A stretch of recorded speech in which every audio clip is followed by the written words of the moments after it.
都给本世子滚开！世子，您喝多了，前面都是百姓，不能再跑了。滚开！世子，王妃知道了。好，让开！前面的快让开！世子，慢些！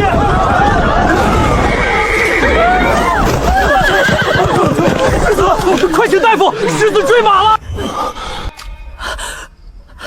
大夫说你这会儿能行，可把娘吓坏了。你要有个三长两短，娘还咋活？镇南王府，世子楚萧，这些记忆不是我的，我穿越了。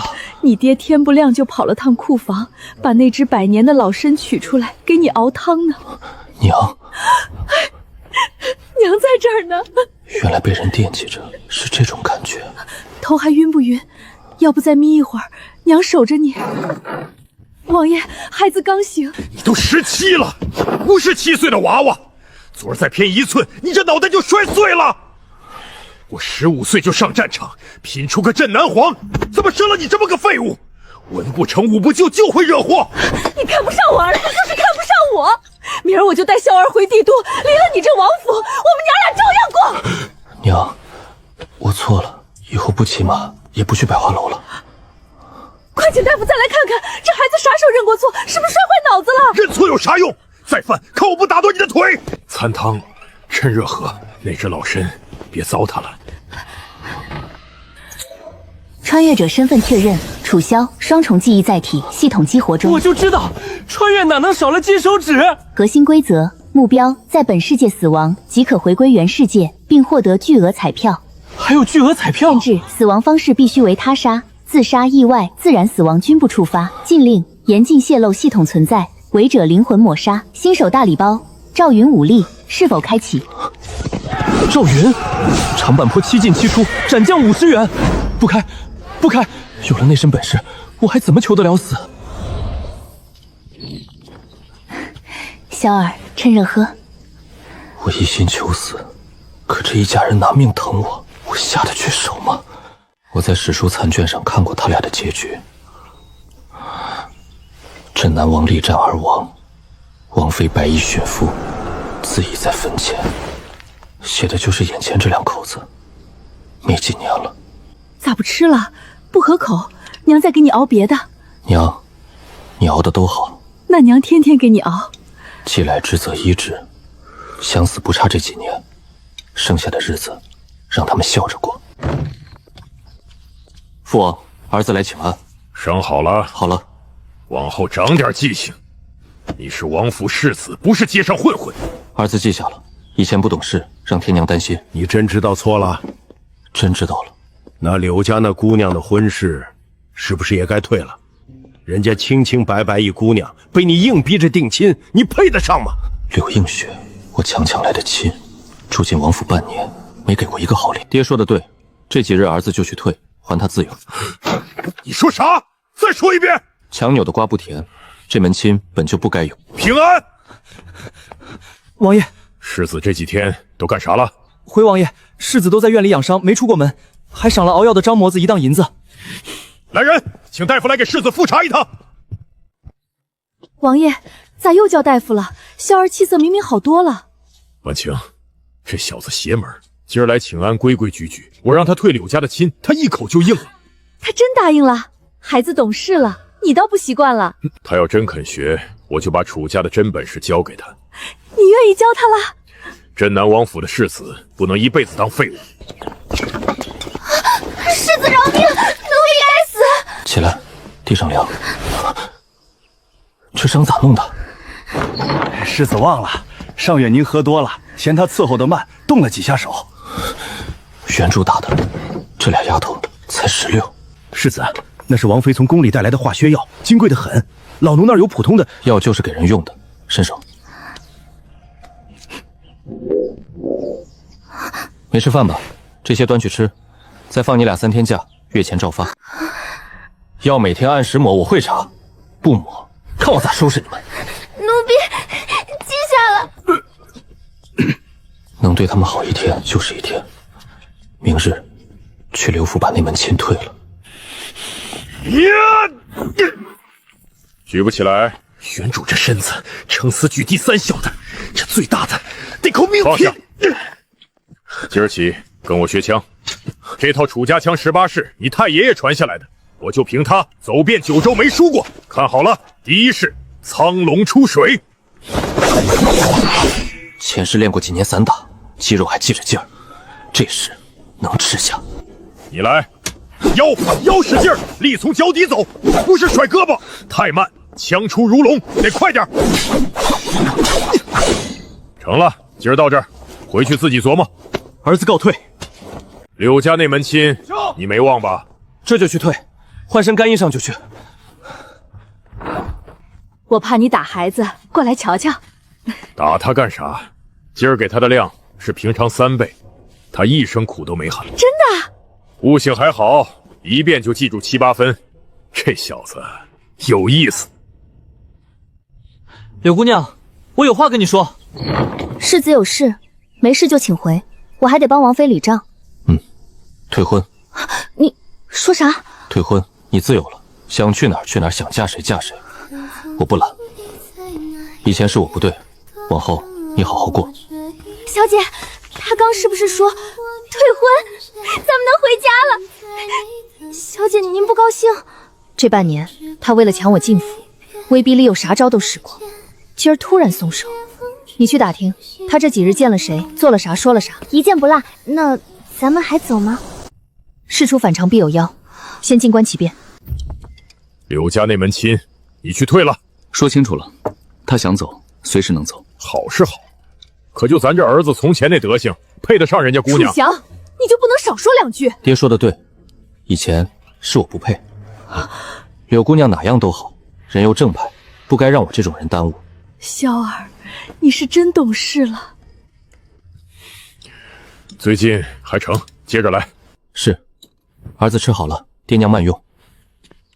小姐，都打听清了，说世子这几日跟换了个人似的，见人会点头，会笑，说话也和气。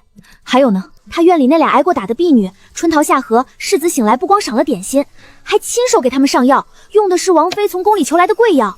王管家嫌金贵，世子却说药不就是给人用的。还有，世子这几日天天晨练，王爷亲手教枪，一练半天，累得浑身发抖，愣是一声苦都没喊。见人知礼，疼惜下人，练枪不含苦，这几样哪个沾得上从前那个拿人命不当回事的楚萧？那咱们还走吗？再等等，这府里还有王爷王英妃护着咱们，真出去了，谁管咱们死活？我倒要看看他葫芦里卖的什么药。今儿这事看着刚猛，其实内里藏着柔劲。枪尖抖出来的符，不是为好看，是为泄力。这是叫云龙3现，楚家枪18式里最要紧的一式，给我记牢。是，儿子记下了。腰上的劲儿对了，再来。悟性还成。下午去趟新兵营，北门外15里，3000新卒在操练。你去跟将士们说说话，晚上就搁营里吃饭，别端着世子的架子。军中最讲情义，你拿真心待他们，将来他们才肯替你卖命。新兵营3000条汉子，乱世里这种地方最容易送命。末将刘茂率众将攻营世子。快起来，都起来！我1没官职，2没军功，担不起这一跪。这跟传的那个废物世子不像啊！世子，请上座。这是军营，按军规来。你是主将，你做主座。我今儿是来学的。3000新卒，南州各军凑来的，练了3个月，勉强能打了。军械呢？规矩里新兵只配皮甲，铁甲得考核过了才发。耗粮、伤病、操练与军械损耗。世子问得这么细，末将头回见。世子远道来，末将备了薄酒。弟兄们吃啥？这自然是营里的伙食。带我去瞧瞧。给我盛1碗。世子，这是糙米。我知道。挺好，能吃饱就是福气。咱那桌菜全端过来。世子，那您端过来。今儿我来不是享福的，是看弟兄们的。练了1天，流了1天汗，该吃点好的。从今往后，这营里将军吃啥，兵卒吃啥，我吃啥，你们吃啥。上了战场，剑不长眼，到时候替你挡剑的是身边的弟兄。刘将军，末将在。从明儿起，伙食提1级，肉5天1件改3天，糙麦掺白米改全白米。世子，这缺的银钱从我司库出。他们是替楚家守江山的兵，不能饿着肚子上阵。王爷说过，带兵如手足，他们才肯拼命。世子真懂了。这3000条汉子，乱世一到，就都是要跟我上生死场的人。第5排右3，李二狗出列。前夜漏雨，你把干褥子换给我，自己睡湿铺。这份情我记着。我在营里住了7天，今儿家里有事，该走了。这7天我睡漏雨的营房，啃糙米咸菜，跟你们一块流汗挨训。我常琢磨，凭啥我站台上，你们站台下？你叫啥？回世子，小的叫王小虎。小虎，你想不想有一天，你儿子生下来就吃饱穿暖，有书念，有人疼？想，做梦都想。你们呢？想不想你们的娃不用像你们这样离乡背井，啃糙米睡冷铺？那就往死里练。今天多流1滴汗，明天战场上就少流1滴血。我楚萧在此立誓，凡我新兵营将士战死沙场伤残退役，你们的爹娘就是我爹娘，你们的妻儿就是我楚萧的家人。只要我还活着，只要镇南王府还在，谁也别想动你们家里人半根汗毛。愿为世子孝子。王爷，咱萧儿真长大了。流氓，末将在。从今日起，这3000人化为世子亲卫营，粮饷军械按王府亲卫最高规者供。王爷，这再从库房拨银5000两，专抚恤伤残，供将士家里娃垫书15。告诉弟兄们，世子说的每一个字，我楚降认。哟，我那只会吃喝玩乐的弟弟也懂收买人心了。姐，你回来了。你小时候最爱这口，说实话，是不是闯了天大的祸，拿这些花样遮掩？姐，我就不能变好点？行啊，真长大了。史书里写你尸骨无存，这一世我拦着你。姐，往后我护着你。想护我，先打得过我再说。清徐2州反了，鸡鸣果乱，连破数城。圣人口谕，镇南王楚雄即率楚州精锐星夜平叛。王爷，清徐闹事，不是有当地驻军吗？凭啥调咱楚州的兵？青州8万，徐州9万，看着多，全是没见过血的太平兵。咱楚州10万边军是从死人堆里爬出来的，朝廷这是想借咱的刀。那，你打算带谁去？带风儿点3万精锐，年前准回来，你别担心。那你走这些日子，府里的事，要不让萧儿试试？他是长进了，可到底还嫩，这事儿再等等吧。爹，我跟你去，我要上战场。战场够乱，才好寻死。哟，连杀鸡都不敢看的小弟，也要上战场了？没烧啊？胡闹！刀剑无眼，就你那点本事，差远了。娘，我能学，我有这份心，爹高兴，真高兴。这样，啥时候你打得赢你姐，爹就放你上战场。小弟，楚萧，3000新兵营我都划给你了，那是你的兵，你得对他们负责。总有一天让你上战场，但不是现在。系统回归条件未满足，当前状态健康。特别提示：乱世将至，死亡机会将险扎增加。机会一到，现在就来了。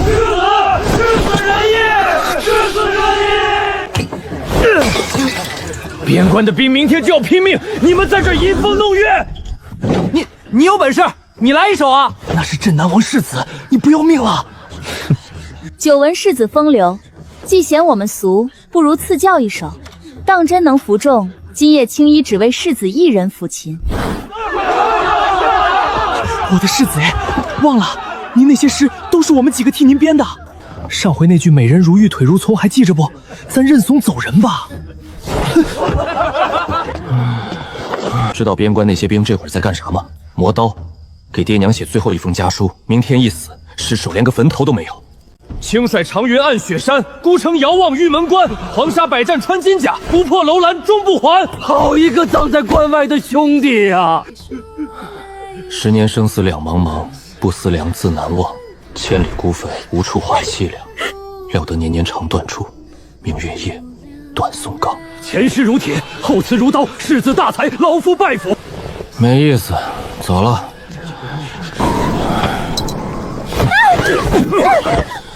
住手！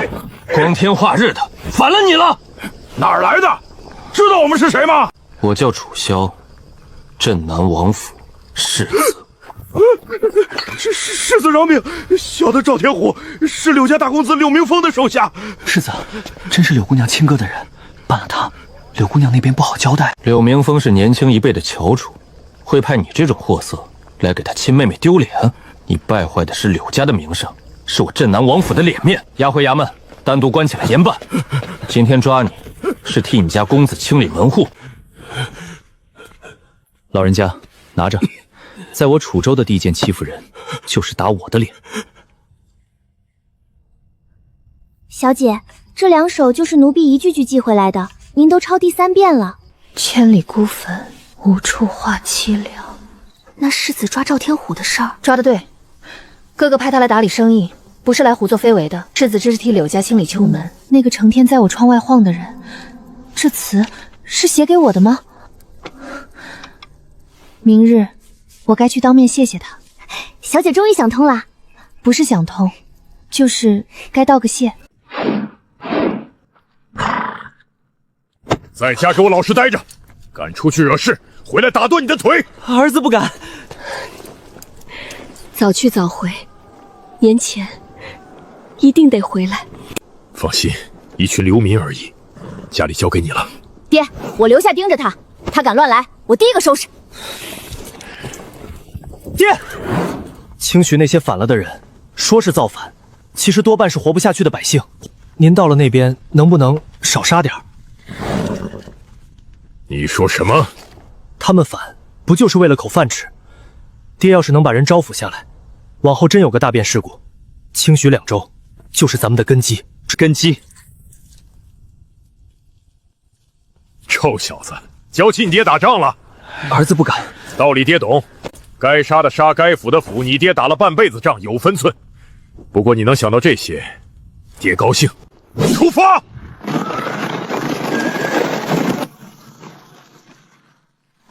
上不了战场，死不了，回不去。昨日的事，多谢世子出面。赵天虎，我已经写信告诉我哥了，往后再不会有这种事。哦，你别怪我就行。世子既然忙，映雪就不打扰了。你把人家姑娘惹毛啦？有吗？人家好端端来道谢，你爱搭不理。换我也走。世子，揽月楼的青衣姑娘求见，说有要紧事，非见您不可。一个青楼花魁，大清早跑到王府来，她想干什么？民女青衣，苍狼部族长义女。狼头，蛮族的，你是我楚州的敌人。曾经是，现在苍狼部想跟世子交个朋友。交朋友？听说我好色，就派个美人过来。一开始是这么想的，可来了才知道，世子跟传言里那个纨绔不是一个人。给婢女上药，跟3000兵同吃同住，昨晚又作诗骂那帮酸门人，这哪像个废物干的事儿？我们缺铁、缺盐、缺药，朝廷禁商，只能偷着来。这是族长亲笔，苍狼不想跟镇南王府结盟，开边市。这种事你该去找我爹。找过了，1年前族长派人来求见王爷，信没递上去，人就被打出来了。扶你们苍狼部去打另外2族，借我楚家的兵替你们杀人。世子换个说法，不是杀人，是扶一个肯讲和的部族，把南疆定下来，往后就不打了。金帐、白鹿2部满脑子想着抢中原，只有我们觉得打来打去，死的都是草原的儿郎，中原的百姓。我们有牛羊马马，你们有铁盐茶叶，换着用不好吗？话好听，可与虎谋皮的事，我楚家不做。民女可以发誓，你一个义女能代表整个苍狼部，万一你们族里也有人想打，回手把我们卖了怎么办？这事太大，你不够则谈，我也不够则接。等我爹回来，你再来。王管家，送客。姑娘，请。世子说的对，是民女唐突了，可我说的每句话都是真的。苍狼部真想跟你们和平。我在外头听到了，蛮族探子自己送上门，你居然把他放了！抓他干什么？抓起来审啊！杀一个青衣，草原上还有千千万个蛮子，他敢一个人闯进来，就是有底气。要么留了后手，要么他说的是真的。你是不是看人给我长得好看？姐，草原上的人是不是也不能一概而论？这些年边境一直不太安稳，粮草受过损失，百姓敢轻易相信。那要是有一个部族跟咱们停止争端，愿意长期互市往来呢？那当然是好事。可这么多年，谁敢一下就信呢？先别跟娘提这事，派人盯着他，去哪儿见谁买什么，都给我记着。那要不要？别打草惊蛇，万一草原上真有一条不一样的路呢？世子，究竟哪个才是真实的你？性子能一夜变，学识才华也能变。那两首诗传遍楚州，从前谁听过你有诗才？人都会变，或许从前没遇上该路的时候。是映雪多言了。娘，我走了，您按时吃饭，夜里别熬太晚。小儿这是长大了，娘记下了。姐，脾气收收，往后对人温柔点，不然嫁不出去。要你管，管好你自己。娘，我总觉着天下要乱，爹这回平叛，那2州守好了，能当楚州的屏障。出发！今天话怎么这么多？又操心你姐婚事，又说什么天下大乱，竟是些交代后事的话。头回出远门，紧张罢了。这破柴点不着啊！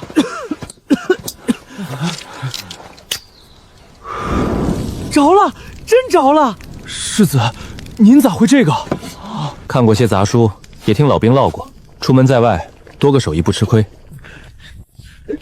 原味够，就是肉柴，下回多砸2下。小姐，你看，世子那把刀比李厨子还溜。世子辛劳，映雪坐着实在不安，可有能搭把手的？这些糙活哪能让姑娘干？那边石头干净，去歇着。些许点心，世子请用。手上都是油，姑娘先搁着吧。这点心精致，你们姑娘家留着。我们糙汉子有这大锅饭就够香。这份利索劲儿，装不出来。贵人，小老儿是村长，屋子都腾好了，您和军姐们住。老人家快起，谁说要住你们的房子了？世子，这天夜里得下霜，弟兄们走了一整天。冷就多生几堆火。记住，我们是兵，不是匪。你们几个月前也是种地的，穿上这身皮是去欺负自家爹娘乡亲。谁动百姓一针一线，军法不认人。都听见没？不准扰民！队里有位姑娘身子弱，借间避风的屋，这是房钱。使不得，哪能收贵人的钱？孙副将，锅里的肉和饭匀一半出来，分给村里老人孩子。世子，粮食按行程算好的，这一分后头怕得啃干粮。那就啃干粮，我们扛得住，他们不容易。这楚州都是王土，世子一句话的事，何必如此？这山河田地，看着是我楚家管，其实是这些百姓撑着。我们吃的粮，穿的衣，哪样不是他们的手做的？古书上有句话：君是舟，民是水，水能载舟，也能覆舟。是百姓养着高高在上的我们，不是我们养着他们。究竟哪个才是真的你？柳姑娘，屋里冷得睡不着。世子，我就问一句，您别糊弄，这回退婚真心的，没别的算计。是，真心的。当初是您使尽手段求来这门亲，怎么如今又亲手推了？你信不信，一个人身上兴许住着2个不一样的魂？什么意思？逗你的。你小时候最想当个什么样的人？6、7岁那会儿，我偷溜进爹的书房，不碰女戒，专翻山车游记，就想着能像男儿一样走遍天下，多好。后来我在帕子上绣了只想飞出笼的鸟，绣一半被我娘拆了，说柳家女儿心思得摆正地方。挺美，那只鸟后来飞出去没？世子小时候呢，想必众星捧月，什么都不缺。你看他们生在这儿，一辈子最大的盼头就是明天有口饱饭，冬天有件厚衣。我一落地就攥着他们几辈子不敢想的东西，你说这世道公平吗？所以我不想耽误你。真论本事，我还不如那些自个儿刨食的村民。你该配个真奇才，不是我。世子说笑了，那几首诗词可不是寻常人写得出的，是映雪不够好，配不上世子。你是大前4大美人之一，天下男子谁不想？我也不知在说啥，让叶枫吹糊涂了，我就盼你好好的。心善的人，不该没好报。映雪自小长在深闺，所见不过方寸。今日听世子一席话，才知道啥叫见众生。恩人，昨晚大伙吃了肉，喝了热汤，娃们还得了金贵点心，你还给房钱。这穷山沟，几辈子没见过这样的贵人。俺们没啥能报答的，新挖的土豆，窖里的萝卜，还有晒的干菜，您别嫌弃，路上带着。昨晚的肉和点心好吃不？好吃，从没吃过。孙副将，乡亲们的心意，收下。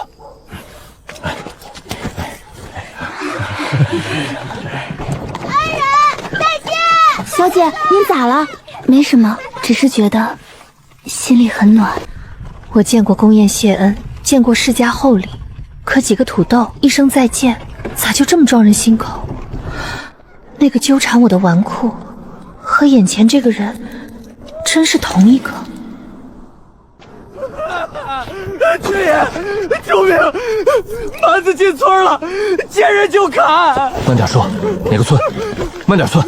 就是你们刚走那个，狗娃儿呀，娃儿们还在里头啊！世子，蛮旗兄，让末将带100人回去，你守着柳姑娘。您身份贵重，万不能涉险。他们昨天还给咱送土豆，今天就因咱走了遭这份罪。我躲这儿，还算个人吗？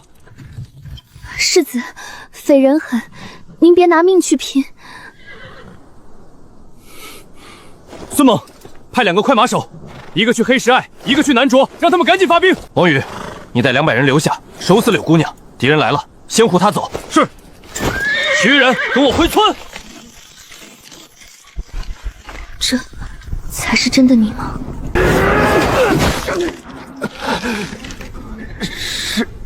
二狗，你撑住！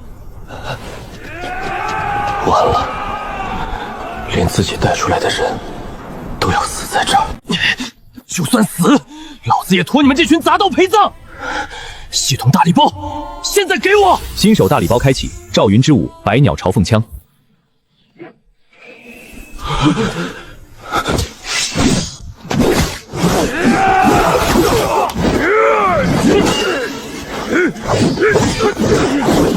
让你的人停手！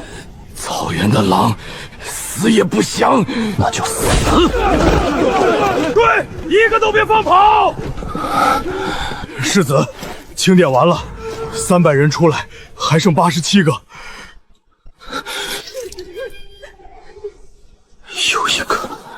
有一个替我死的。趁乱死一回，就能回去。回不去就回不去。今天这些人是我拿命换回来的。清溪姑娘，是你。金杖盯上了我，抓我去要挟我爹。多谢世子救命。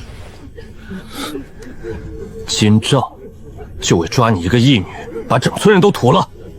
我这200多个兄弟，你一句话就想糊弄过去？那刀疤脸能在我枪下走10几招，金杖会为个义女派这号人来？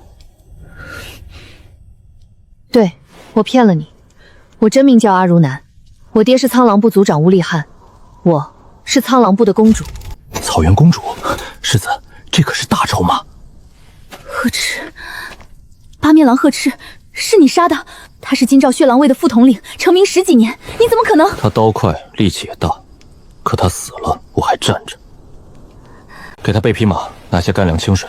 世子，她可是敌国公主。今天他没杀我一个兄弟，也没碰村里一个人，挟持附罗这种事，我楚萧不屑干，王府也不屑干。走吧。草原的女儿，恩怨分明，今日欠你一条命，日后必还。金帐首领巴特尔野心大，这几天就要来打楚州抢粮。世子，多小心。先前求援那2急，怕还没到，这道信更急。金帐要大举来打，苍狼公主亲口说的。黑石爱南除，王府都报道，让他们立刻戒备。得令。护驾来迟，属下万死难辞其罪。是我下令让你们留守的，不怪你们。我这就叫大夫给你看伤。先紧着兄弟们，他们伤得重。阵亡将士217，村民54位。对不住，是我带你们出来的，没能把人都带回去。我楚萧在这儿立誓，阵亡的弟兄一律按战功后续。家里爹娘，王府养到老，妻儿老小，我当亲人待，绝不叫他们挨一天饿，受一天冻。兄弟们，一路走好。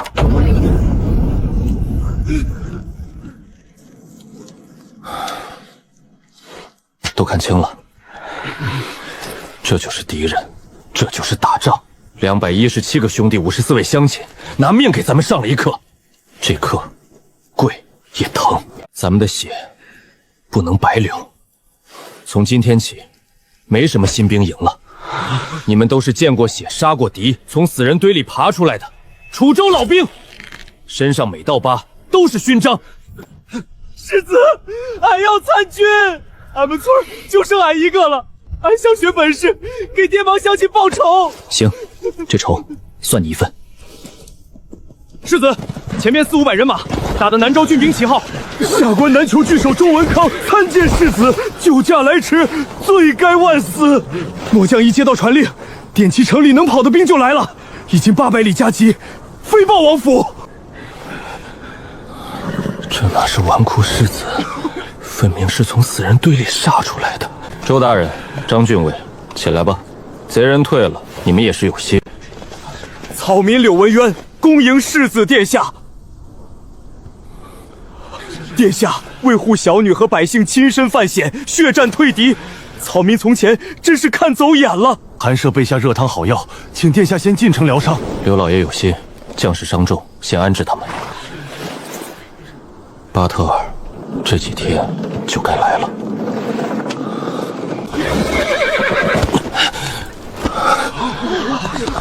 世子，没事。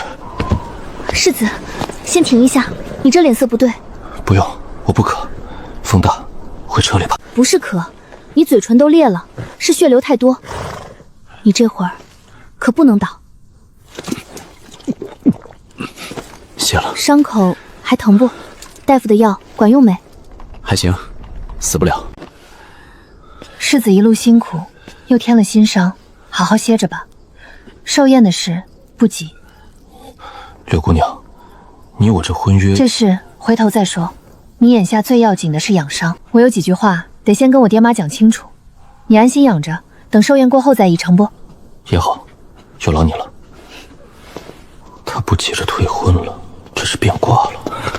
下官参见世子，郡里的防务想跟您禀报一声。说。接了传讯，末将已传令全军戒备，郡中驻军10300，骑兵870，已放300游骑往北、西北、东北探哨。哨探往远放，50里都不够。别光盯着大队人马，小股精锐摸进来才最难防。草原上有没有异常剧端、炊烟、牲口调动，都给我盯死。那帮蛮子打仗，不一定敲锣打鼓。末将明白，这就加派精战斥候。城墙守御，末将已加了2班轮审，只是强攻铁甲短缺，得王府调破。缺些是边郡老毛病，急不来。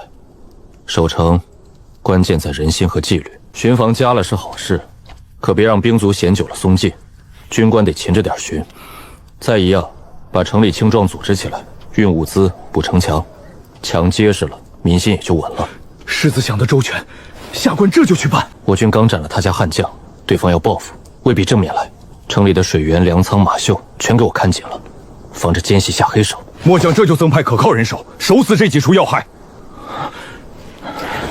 这几句句句扎在要害上。具体军务，张郡尉是行家，你多费心。周大人统筹全局，安抚地方，有急事随时来报。下官末将定竭尽全力。世子，该用药了。大夫说您必须卧床。斩了他家悍将，这仇他们记着呢。眼下这点动静还没完。你说，斩了鹤翅那条八面狼的是楚萧本人？一枪穿喉，上百个兵亲眼看着的，做不了假。爹，要没他和那些兵拼命，南桥城外百里，这会儿早成死地了。他那几首诗早传遍楚州了，为父只当他开了窍。可这武艺，能斩鹤翅那种高手的，是1天2天练得出来的。一个能提笔又能上马的人，凭啥甘心当10几年玩户？名声踩进泥里，由着人骂。人最惜名，他偏反着来，这份藏拙自污，所图怕是不小。爹，他救我是真的，护百姓带士卒也是真的。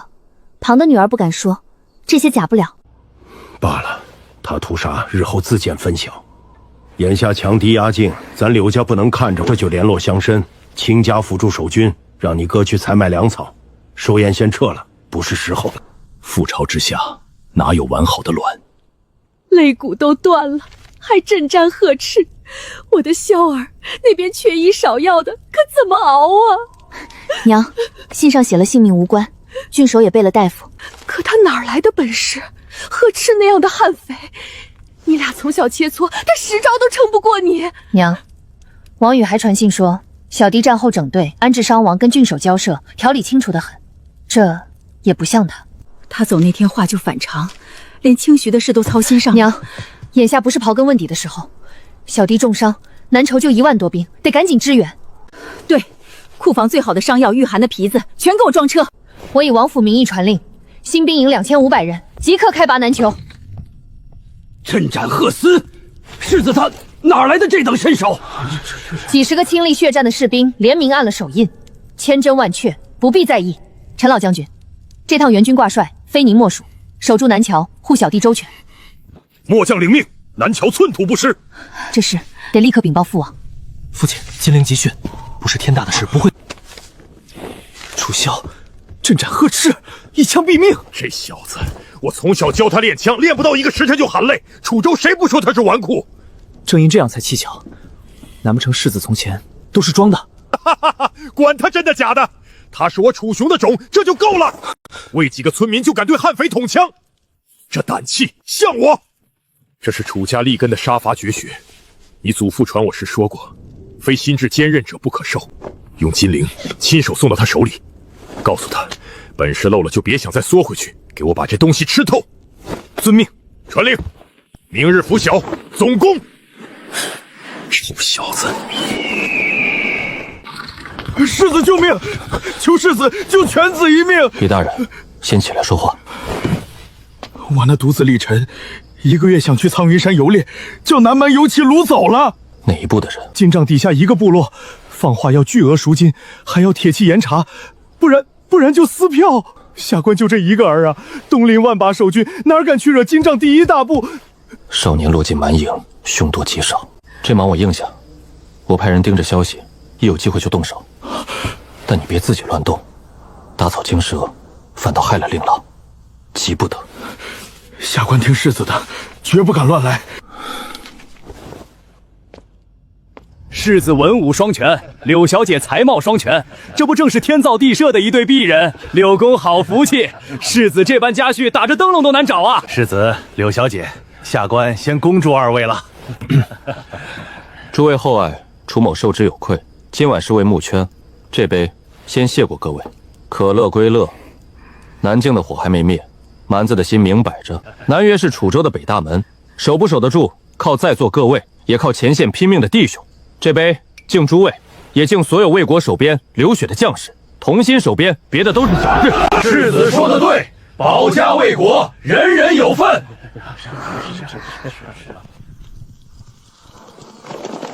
末将陈桃奉王妃军旨，率新兵营2500人，听世子调遣。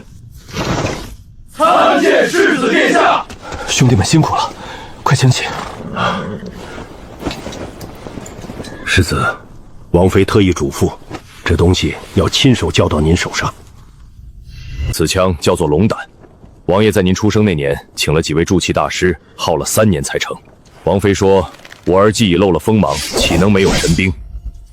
好一杆龙胆，蛮子快来了，这枪等着饮血。百鸟朝凤那点巧劲儿，压不住这枪的沉。世子，金陵刚到，王爷密信，点名要亲手教您。给老子玩命的练，满子敢动就狠狠的打，一切有爹撑着。世子，这燎原火是楚家压箱底的绝学，多少年没露过面了。爹这是把家底都掏给我了。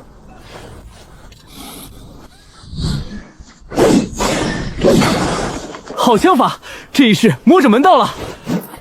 百鸟朝凤的火，楚家枪的沉，遇上这杆龙杆，才算拧到一块儿了。映雪见过世子，听说世子这些天没歇过，连周老人派来伺候的婢女都退了。军营里粗手粗脚的，我不放心，自己下的厨。柳姑娘手艺好。对了，原本令尊的寿宴，眼下这情形，怕是办不成了。待打退蛮族或是局势稳定些，定当为柳伯父补上。还望柳姑娘转达我的歉意。世子言重了，国事为重，家父已是深明此理。寿宴之事，来日方长。将士们在城墙上和风受冻，我烤着火处理干务，已经算享福了。再要人伺候，说不过去。我得去新兵营瞧瞧刚到的兄弟。柳姑娘，我跟世子一道，就远远看看。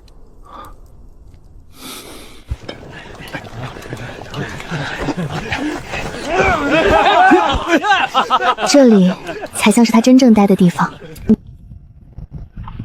从前避他唯恐不及，如今却惦记他冷不冷。柳映雪啊，柳映雪，你到底怎么了？太平日子还能有几天？阿爸，您去了整整3天，晋王部到底要干啥？巴特尔要集结20万人马，这个冬天打下楚州。20万，楚州城高池深，他这是拿咱们的人去填坑。巴特尔按实力摊派，咱们苍狼部得交出1半过冬的粮。1半？今年雪来得早，族里老人娃娃本就熬不住，再拿走1半，得冻死饿死多少人？还得出500双狼重骑去当攻城的头一波死士。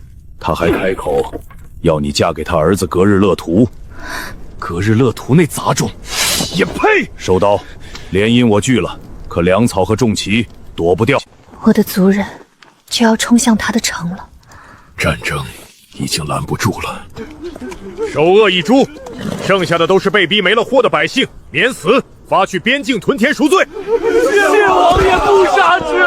特赐镇南黄金帛若干，玉璧1对，以资嘉奖。王爷，陛下惦记清徐这摊子，您看能不能留点兵马帮着守守？粮草居序2周自个儿掏，绝不敢再麻烦您。既是陛下的意思，楚雄义不容辞，让义子楚风留2万精锐，我带亲卫回楚州就成。好，好，王爷深明大义。父王，南疆蛮子闹得正凶，世子一个人扛着，咱们该赶紧回去搭把手才对，干嘛把重兵撂这儿？先看看萧儿的回信。朝中若令父王分兵驻清徐，此乃意料中事。世子他早就算到朝廷会让咱们留兵。往下看，此地粮产丰饶，可暗中经营，留下根基，将来天下有变，便是楚家进退之据。天下有变？他才17岁，怎么想得这么远？我也越来越看不懂这小子了。这份心思，他藏了10几年。父王，这等机密关乎王府存续，您竟全交到孩儿手里。此生此世，楚风为父王与世子马首是瞻，刀山火海，万死不辞。好孩子，此事天知地知，你知我知，萧儿知，务必慎之又慎。今夜你速去挑人，明早天不亮，我率亲卫轻装出发，星夜赶回楚州。萧儿，爹回来了，你这把火到底能烧多旺？爹要亲眼看着。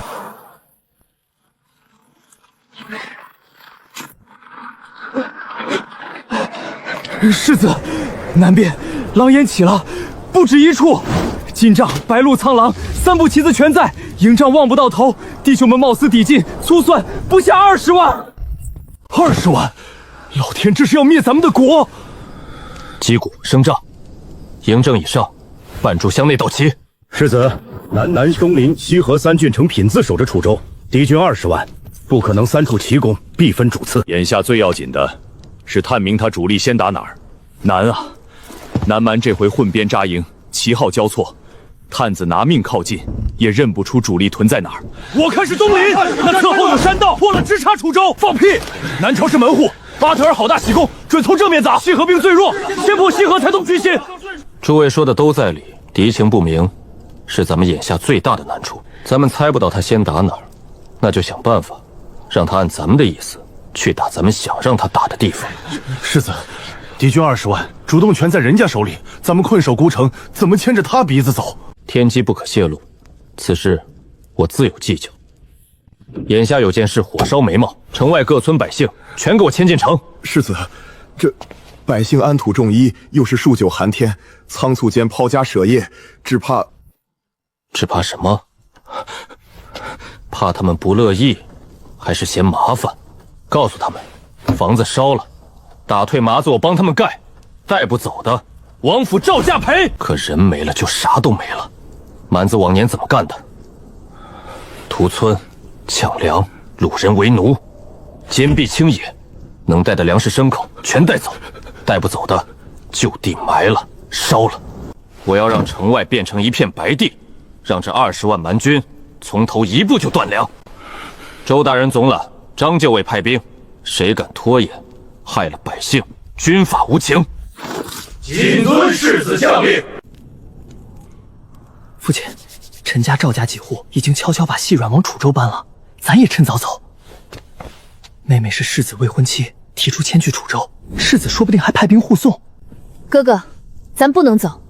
柳家是南桥第一族，跟在这儿，郡兵在浴血守城，百姓正往城里挤，咱头一个逃，军心散了，跟临阵脱兵有啥两样？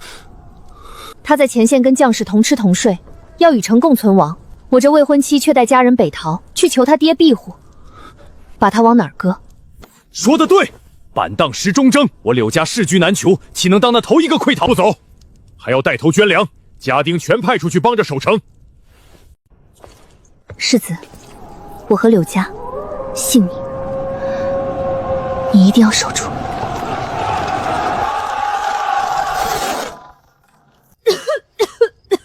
婉晴，我才走了多久，你怎么把自己熬成这样？王爷，你回来就好。我夜夜做噩梦，梦见萧儿浑身是血，站在死人堆里，哭着喊娘，喊疼。别怕，萧儿的军报我都看了，坚壁清野，安军抚民，连陈同那老汉我都夸他。那再派兵去啊！王府还有兵没有？都调去，保住萧儿。调不得，清徐刚平得留2万镇着，楚州再抽空，蛮子声东击西就全完了。拖住头一波蒋公，蛮子3部本就不齐心，粮草天寒，全是难处，拖下去赢的是咱们。王爷，别的我都听你的，可有一样你得依我。你说。你亲笔写信给陈坛，给南巡所有将领下死命令，绝不能让萧儿上阵厮杀。他还不满18，还是个孩子。枪法再好，战场上流矢不长眼，让他坐镇后方就成。夫人，这怎么行？我楚家世子缩在后头，军心怎么看？武将的脸往哪儿搁？好，我答应你，别渴了。我这就写信给陈同、张成，以王令叮嘱，护好世子，非到万不得已，绝不让萧儿涉险。好，王爷你可得说话算数。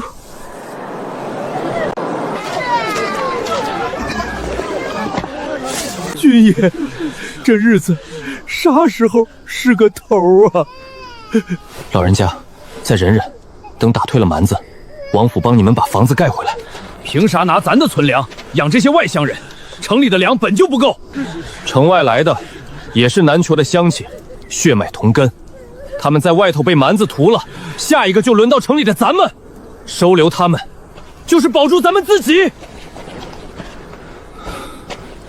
传我的话给城里那些大户，谁敢囤粮抬价欺负流民，就是跟守城居民作对，我楚萧翻脸不认人，从重严办，一个不留。人太多了，城就这么大，粮撑不住，再挤下去不用蛮子来，自己先乱。王宇，去请陈老将军、周大人、张校尉议事。在，分一批百姓往东临西河、楚州腹地疏散，这事刻不容缓。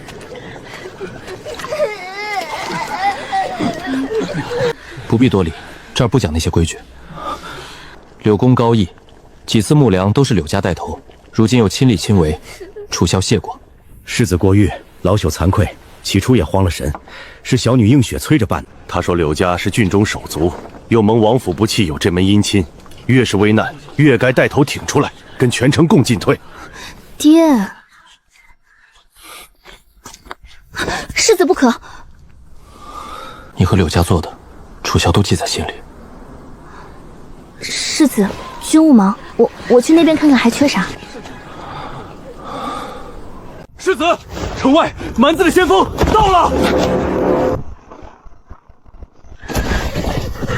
城上的听着，开门，把女人、粮食、金银都交出来，饶你们几条狗命。周大人，你来答话，别露怯。雾仪，你烧我村庄，犯我边境，还敢在这撒野！缩墙里头当乌龟，也配叫上来单挑？听说楚雄那老儿的孤女水灵得很，破了城头一个就是他。还有柳映雪、苏王妃，都给爷送上来伺候。狗贼，敢辱我主母，我跟你拼了！韩猛，回来！韩猛，别硬拼，绕着他游动，专刺马腿、手腕。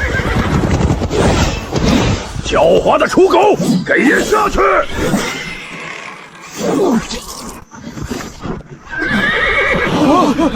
废物，楚州没人了，还有谁敢来送死？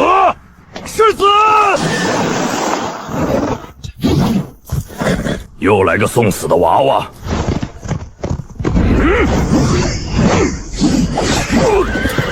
你是谁？呵斥也是死在这杆枪下。镇南王世子楚萧，拿下你就是偷功，受死吧！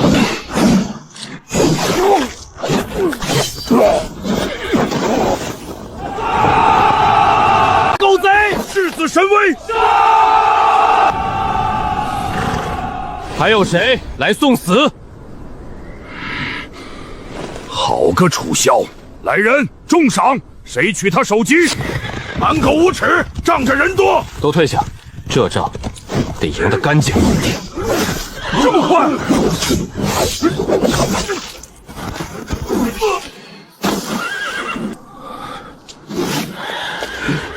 老子亲自宰了你！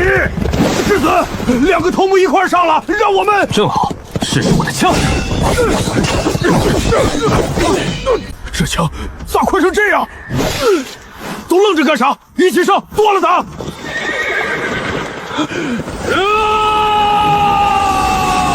都尝尝这个！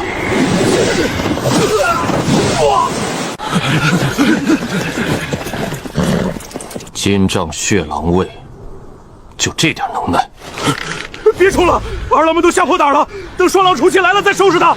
楚萧小儿，算你走运。等双狼重启一到，踏平你南楚，撤！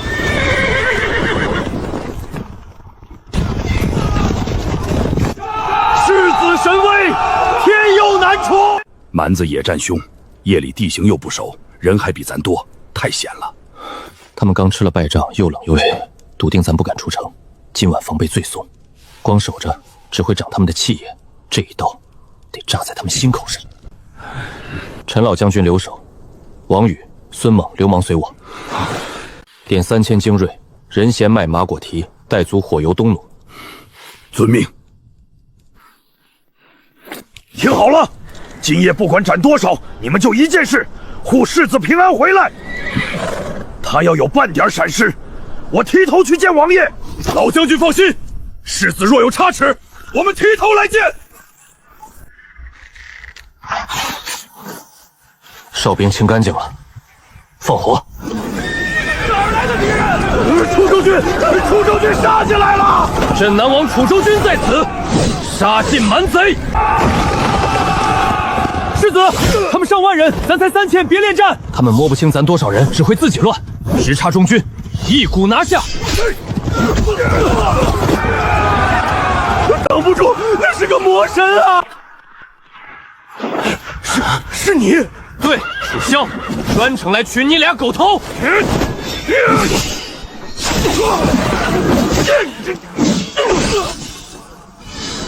该结束了。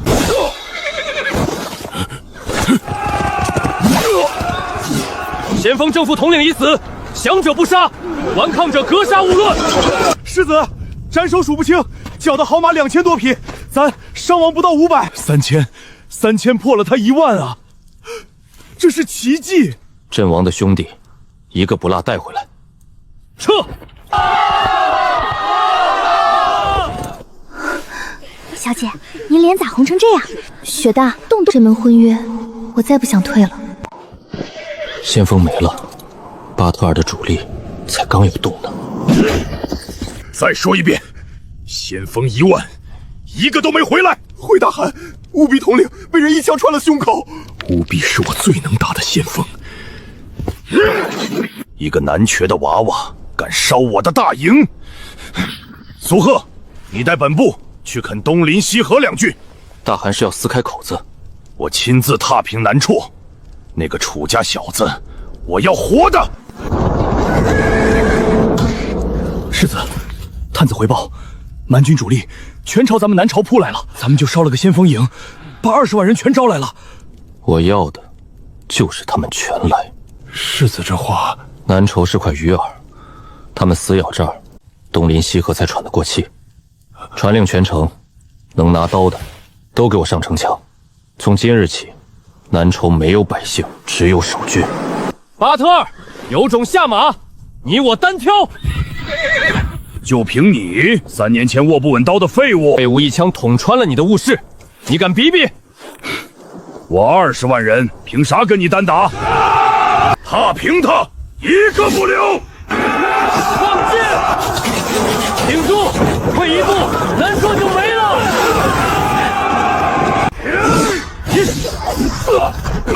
世子，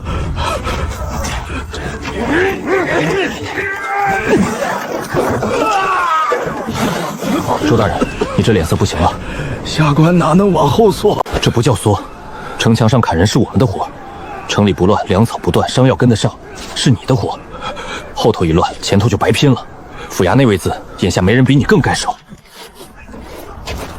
送周大人回府衙。又上来了，这批全是没动过手的生力军。世子，你的枪，东段西段的预备队全填进去了，缺口越堵越多，快撑不住了。城里还剩多少人？最后2000，各家护院成立青壮，还有能站起来的轻伤号，全调上来。老将军，你亲自带，哪段最险补哪段。这些人，好些个没杀过人，跟他们说，上了城就别想着下去，城在，人在。兄弟们，回头看看，你们身后就爹娘老小，我们多顶一刻，他们就多活一刻，麻子也快撑不住了。死战！死战！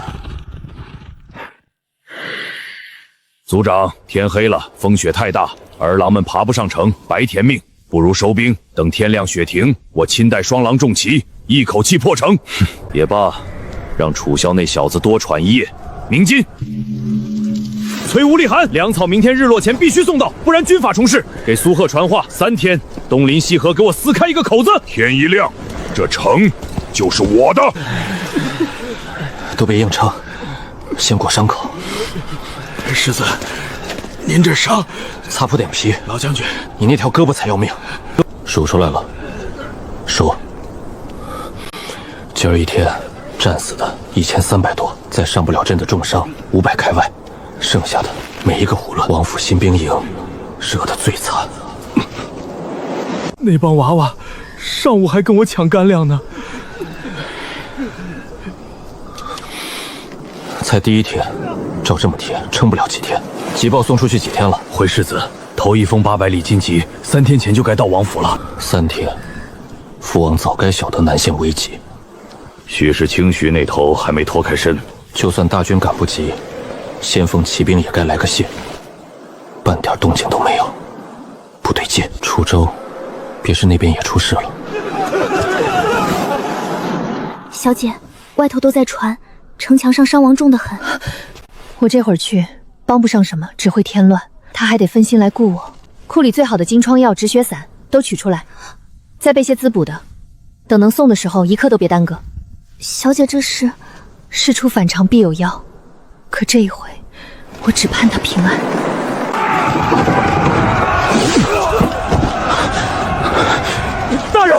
南桥那头金帐族长亲自督战，双狼重骑都压上去了。那是硬仗，咱们更不能松。咱们多顶一天，南桥就轻一分。南线是一条绳上的蚂蚱，给我顶住！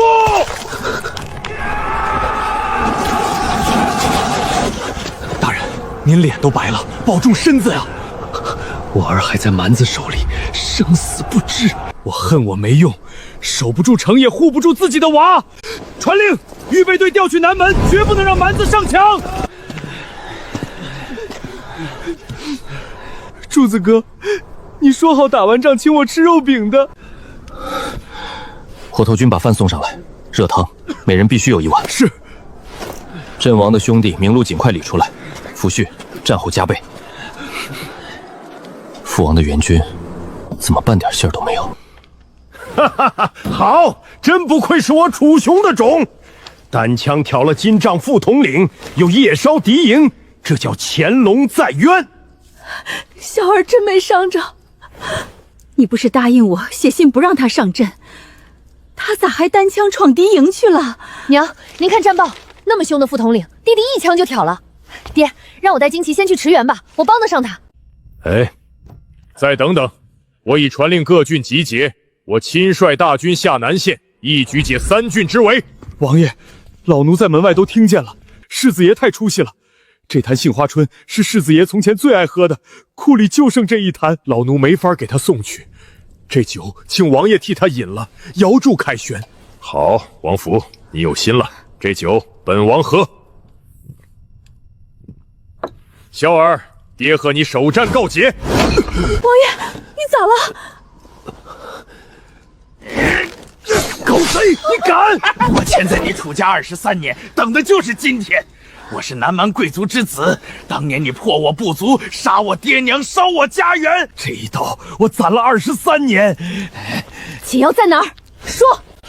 解药？做梦！那酒里下的是噬心散，无色无味，银针都测不出。12个时辰内没解药，心脉碎裂，必死。我压根没想活着回去，能拉楚雄垫背，我死也值了。快传大夫，撬开他的嘴，快啊！先封锁我中毒刑的消息。世子，这甲子碑的帖是金赵几10年老本，箭射上去跟挠眼似的。再撞几下，城门就保不住了。军心一散，城就完了，得想个法子。城下南蛮主将，可敢与我一战？征战呵斥，夜破先锋，就是你。草原之山的名头我听过，今天敢不敢真刀真枪走一场？大军都压上来了，跟他斗什么义气？砍了他的头，南桥中心自己就散了，破城更快。发了，全军压阵，让他去。世子，这马叫踏雪乌烈，扛得住，冲得快，带上他。我只认武道，杀了你，拿下楚州，我这身本事还能再进一步。再说，你们楚州的兵马一时半会儿可来不了。父王那边难道真出事了？少废话，接我一枪！好快的枪，可光快不顶用。应聘是找死，历届身板甲青，他样样压我一头，只能铲。快的，老夫的眼都跟不上了。那蛮子随手一扫，就能把人带马砸成肉牛。百鸟朝凤，西探盘蛇。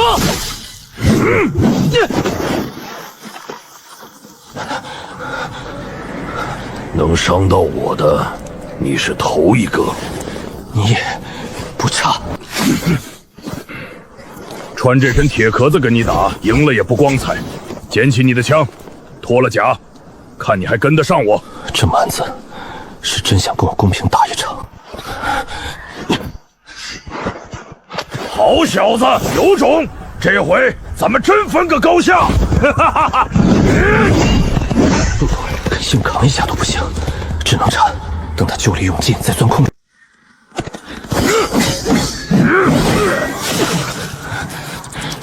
100多回了，世子的马快撑不住了。痛快！你是我这辈子头一个好对手，可惜今日得分生死。接我这招螳螂噬月，风翔9天。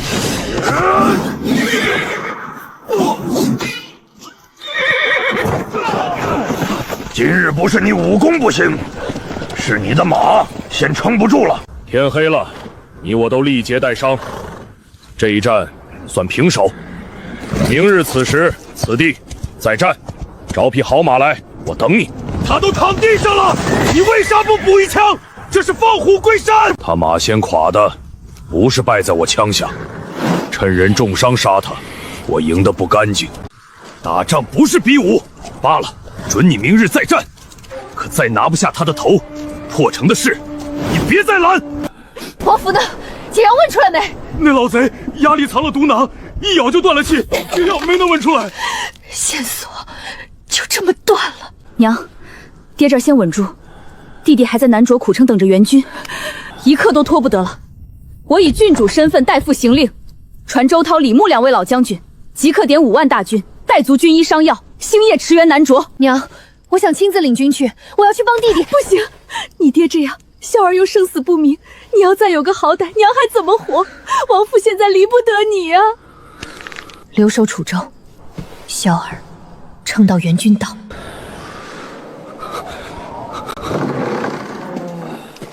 世子，他怎么样了？几位将军放心，世子的命保住了。伤在哪儿？几时能行？力竭伤了内腹，2条胳膊筋骨也裂了，血流的太多。外伤不碍事，就是气血亏得厉害，得静养。那到底几时行？这我不敢打包票。伤了元气，几个时辰还是1、2天，全看他自个儿撑不撑得住。大夫，你得让他快点醒。城外10几万蛮子，明天那个乌烈田还等着约战。他醒不来，这满城人心说散就散了。放心，老夫看了几10年病，没见过他这样的后生。守城斩将，血战百合，就为护住这满城百姓。老夫拼了这条命，也守着他醒过来。援军有府发的，周涛、李牧2位老将军领5万精锐，星夜赶来，最多2天就到。熬过这2天，就有活路了。消息悄悄往下传，提提士气，别声张，防着蛮子探着风。外头来探病的，一律挡回去，世子要静养。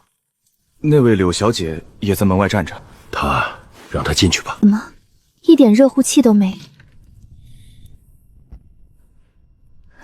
楚萧，你这个傻子，以前你老变着法儿来烦我，送些没用的礼，说些轻飘飘的话。那会儿我烦你烦得要命，就怕你离我远点儿。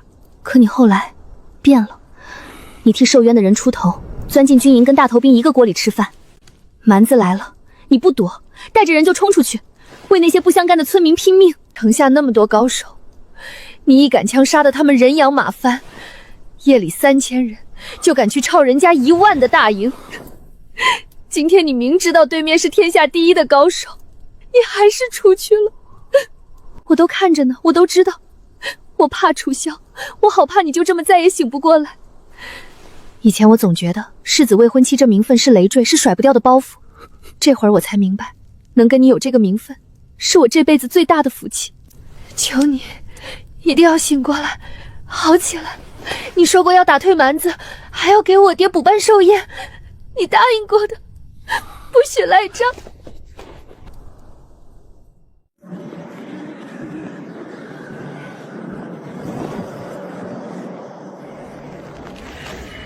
楚萧，时辰已到，可敢再战？再战！世子还没醒吗？王宇方才又来报，汤药灌了，银针湿了，气息平稳些，人还是没醒，损耗太过，非药石能及。滚木落石火油剑指，昨日就耗得差不多了。世子不出战，那蛮子立刻就要攻城。可就算世子醒了，那般重伤怎么再战？不应战，军信。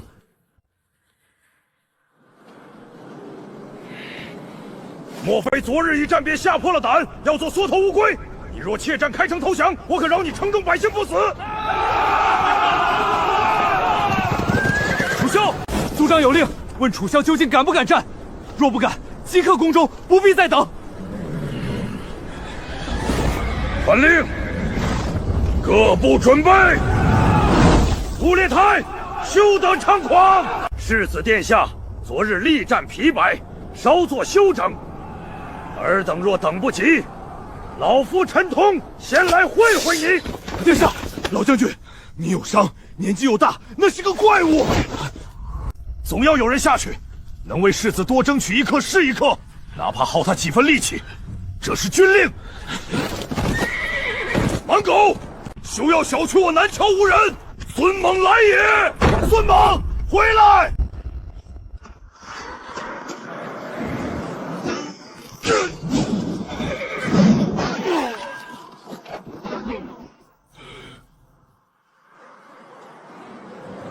下一个。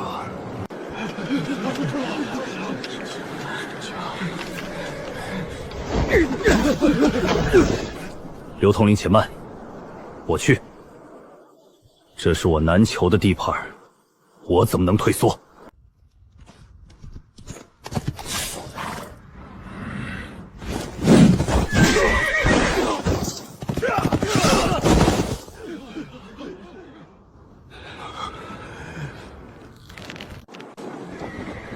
楚萧，你若再龟缩不出，便是承认怯战。本将没空与这些蝼蚁纠缠，一刻钟后不见你身影，我便挥军踏平南朝，鸡犬不留。还是说你昨日之伤重到无法起身？可你的眼神不像怕死之人。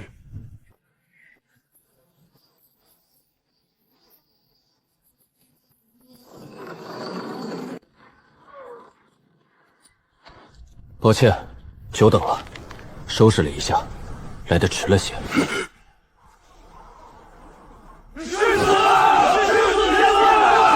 子，你的伤果然伤得很重。我以为你不会来了。我说过会来，南裘郡还在，我楚萧就不会退。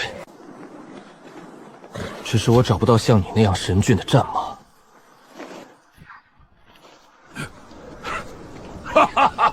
战马不过是工具，真正的武者立足大地，方能尽展所学。南裘不如我们草原战马多，我早有所料。今日我是踏步而来，今日我们便步战决个高下，希望你能让我让个痛快。方才多谢阁下手下留情。他们不是我的对手，杀了无趣。你的状态比昨日差了许多，一夜休息远远不够。你的右手伤势不轻，方才接连出手，虽未尽全力，想必也耗了力气，可需休息片刻。休息？那几下连热身都算不上。倒是你楚萧，若自觉不破，现在认输还来得及，免得死在我枪下，可惜了这一身本事。认输？我的字典里没有这两个字。来吧。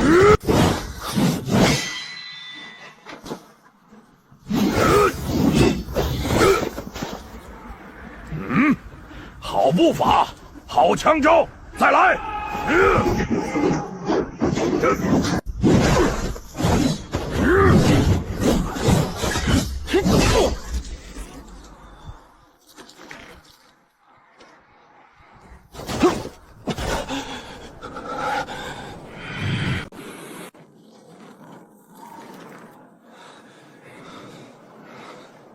世子威武！世子必胜！杀杀杀！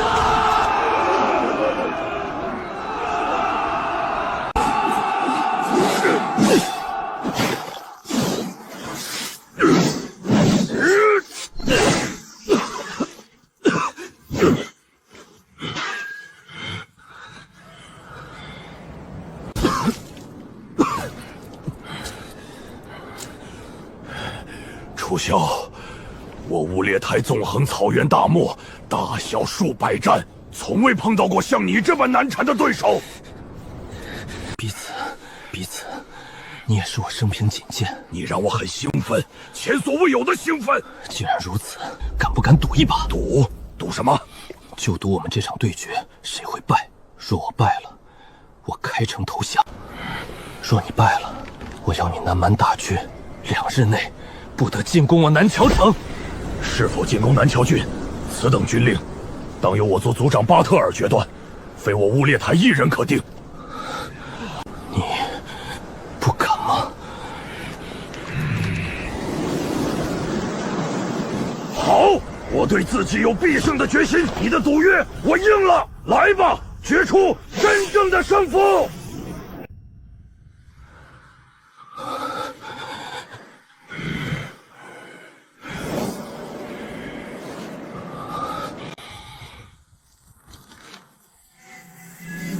不能是现在。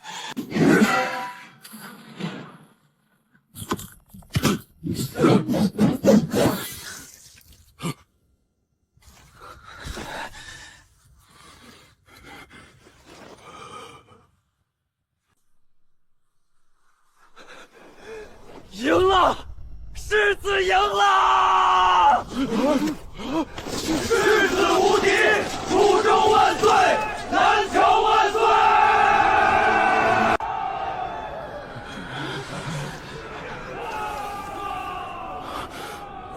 为什么？你的兵器不行了，就像昨日我的战马仙不行了一样，并非你武艺不济。昨日你没有杀我，今日也没有杀我手下将领，这个情我还你，不杀你。多谢。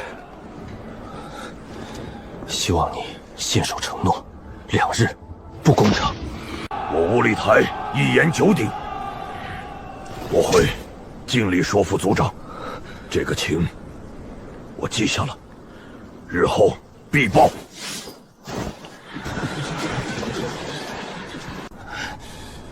乌列台，今日你兵器不利，改日再战，决一胜负。快接世子回城！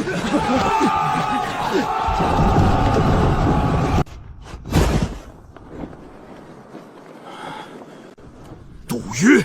什么？你竟敢私自与敌人定下这等赌约？谁给你的权利决定是否攻城？来人，传令，即刻攻！族长，我乌列台自跟随您起兵以来，大小100余战，冲锋陷阵，可曾有过退缩？可曾有过违背？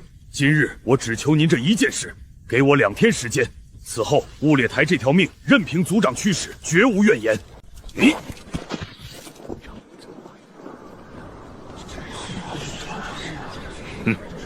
乌列台，看在你往日功劳和受伤的份上，这次暂且记下。若再敢擅自做主，定不轻饶。今日之事就此作罢，全军后撤10里扎营，休整2日。谢族长。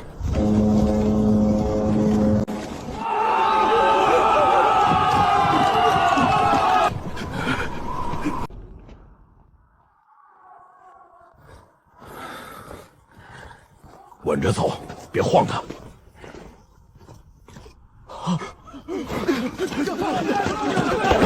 世子赢了，折了那蛮子的枪，还饶了他一条命。2日，全城多了2日。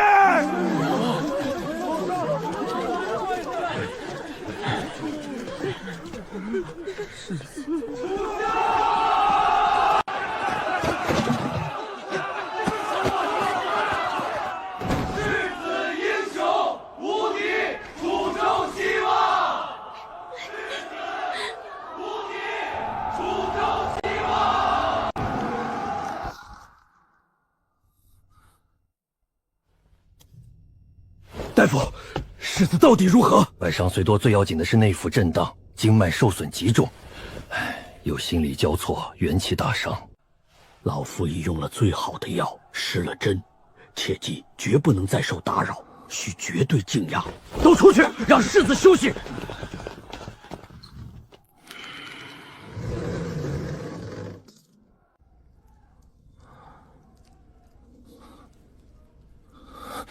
世子，你醒了。水。南蛮动向如何？按世子赌约，他们已后撤10里扎营，未见异动。末将加派了3倍斥候，日夜盯死他们。王府援军到哪里了？刚接到最新传信，周涛亲率主力前锋，轻骑急进，已突破南蛮小谷游骑拦截，最迟明日傍晚必能抵达南丘城外。后续大军由老将军李牧率领，也在全力赶来。明日傍晚，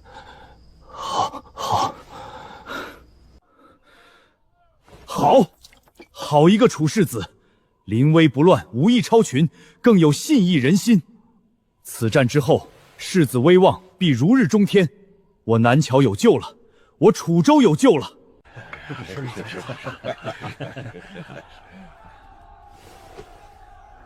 他做到了，他真的做到了。如今全城不知多少世家小姐都梦想着能嫁给世子这样的英雄。你若死了，我怎么办？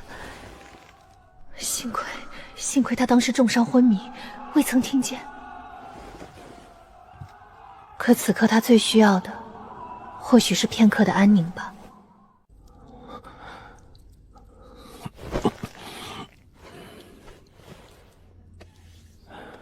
又出这么多汗，大夫说了，耗神太过，只能静养。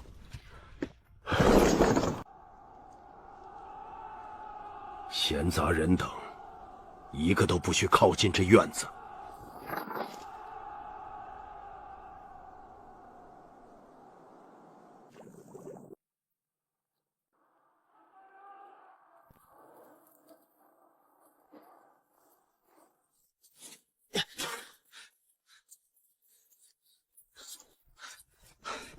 南蛮大营偃旗息鼓，没有异动。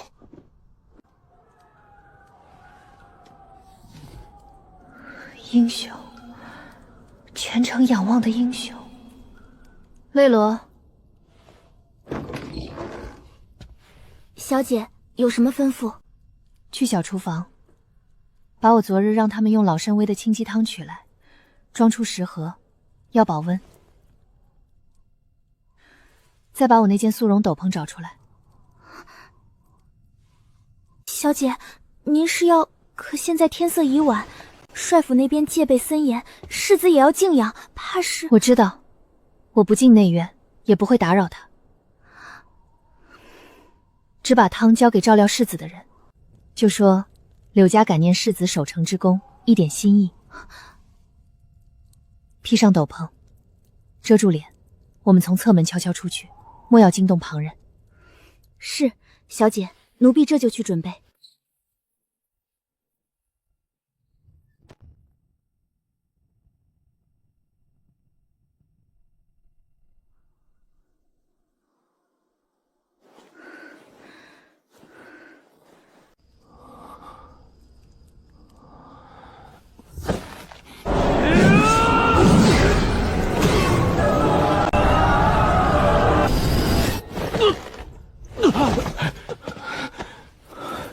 世子，没事了，没事了，我们在城里安全了。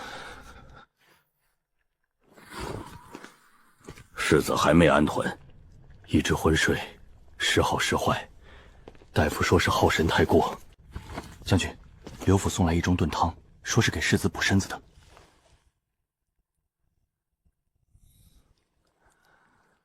先收下，检查一下。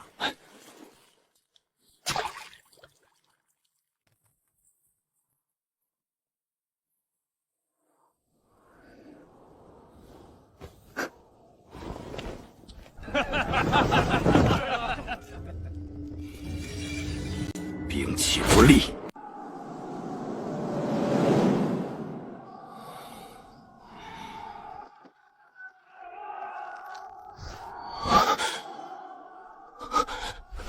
王宇，世子，你醒了，感觉如何？现在什么时辰？我睡了多久？世子，您这一觉睡了1天2夜，如今已是第3日清晨，2天之期刚过，南蛮今日拂晓就重新组织进攻了。您放心，昨日傍晚，李牧老将军和周涛将军率领的5万援军前锋已经赶到，接替了原先极度疲惫的弟兄们守城。现在城头是生力军，依托坚城，南蛮攻势再猛，一时半会儿绝对打不进来。东林郡、西河郡如何？援军主力后续何时能全到？据最新战报，东林、西河两郡仍在坚守，暂无破城之虞。扶我起来，我要去城上看看。世子，您的伤还没好利索，大夫再三嘱咐要静养。无妨，我自己的身体自己清楚。你看，并无大碍。此刻军心为重，我既已醒来，岂能安卧？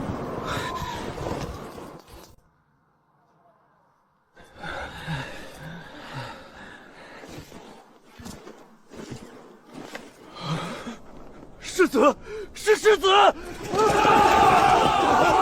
世子伤愈登城了！参见世子！参见世子！诸位将军辛苦了。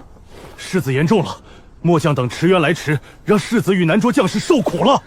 世子以寡敌众，全歼敌先锋，更阵前夹伏其第一勇士，为我大军集结赢得宝贵时间，才是真正居功至伟。世子不仅勇武过人，更兼信义人心，顾全大局。如今世子登城，全军士气大振，守住南渠更添胜算。现在敌情如何？南蛮此次进攻看似声势不小，但攻击节奏和投入兵力似乎不及前几日狂猛。尤其我援军旗帜出现在城头之后，其攻势有明显凝滞。末将以为，或是见我有生力军加入，速战速决之企图受挫，士气受了影响。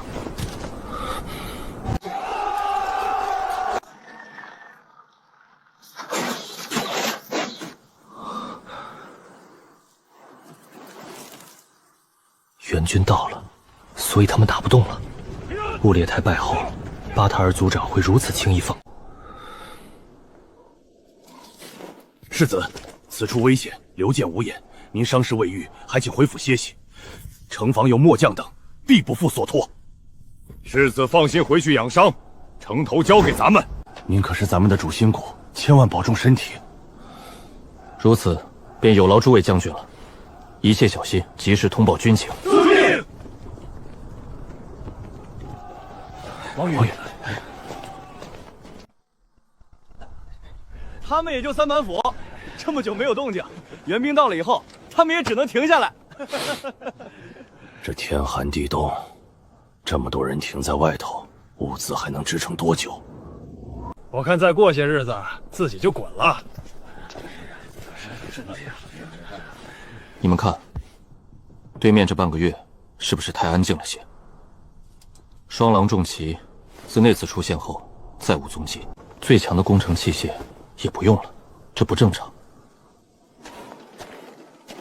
世子，或许是他们久攻不下，士气受挫，又逢严冬，补给困难，攻势减弱也是常理。世子所虑不无道理，兵者诡道也，敌视之以弱，未必真弱。只是眼下他们未露破绽，我军也只能严阵以待。巴特尔不是庸主，乌列台也非怯战之败，绝不可能因为一时受挫就如此懈怠。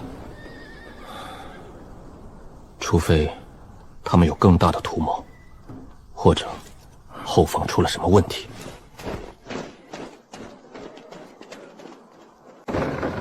都出去。陈头，我再问你一次，王府中到底出了什么事？我要听实话。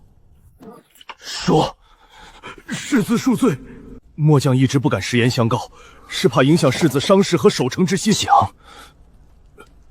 王爷在世子离府后不久遭人暗算，中了剧毒。父王他现在如何？性命可有碍？母妃和姐姐呢？世子放心，发现及时，全力救治，毒性已经控制住，暂无性命之忧。只是身子受损，需长期静养，无法操劳。王妃和郡主一切安好，只是日夜照顾王爷，甚是辛劳。父王中毒，双狼旗消失，援军有李牧、周涛先行。王爷中毒一事，王府已严密封锁消息，就是怕引起动荡，影响前线。如今世子已知晓，更需镇定。南车安危，系为世子一身。不能再等了，敌情不免我心难安。父王中毒之事，或许与南蛮异常卷动有关。今夜我要亲自夜探南蛮大营。万万不可！世子伤势刚愈，岂可亲身犯险？南蛮大营龙潭虎穴，万一有事，如何得了？探营之事，可遣赤费或由末将代劳。您是义军主帅，绝不可轻动。寻常斥候探不到关键，你们目标明显，且需坐镇指挥。我有内功在身，行动更便。此事我意已决。世子要去，带上俺老孙，俺这伤不碍事。末将愿为世子前驱，让末将领一队敢死之士护送世子。你们身上带伤，不宜隐蔽，留在城中好生休养。守城还需你们出力。王宇，你和你的人，可敢随我走一趟？世子剑锋所指，就是我等埋骨之处。15人，愿为世子赴死。轻装简从，目标小，速去速回。世子，至少让末战领一队精锐在接应地点等候。你精选1000心腹好手，全部换装，分批秘密出城，在约定地点隐蔽接应。除非万不得已，绝不可暴露，更不可与南蛮大队接战。我们是探查，不是厮杀。末将领命，拼了命也把世子接回来。若有闪失，我拿你是问。南求安危，楚州存亡，或许就在今夜一探。保重。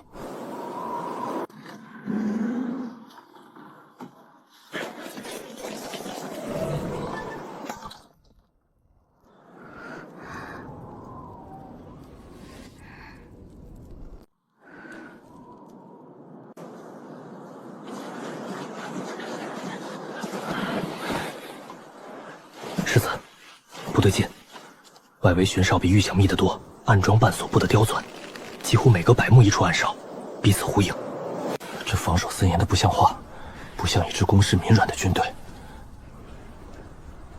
若是防我军结营，重点该在对着城墙那一面，可这4面都守成了铁桶，他们到底在防什么？还是在藏什么？世子，能见度不足50步，再往前咱们自己都辨不清方向，更容易暴露。要不，先撤回接应点，改日再谈。正因为雪大无月，我们看不清，他们的哨兵一样看不清，风声还压着耳朵，这是风险，也是机会。外面守得越紧，里面越可能有我们想不到的虚实。把东西拿出来。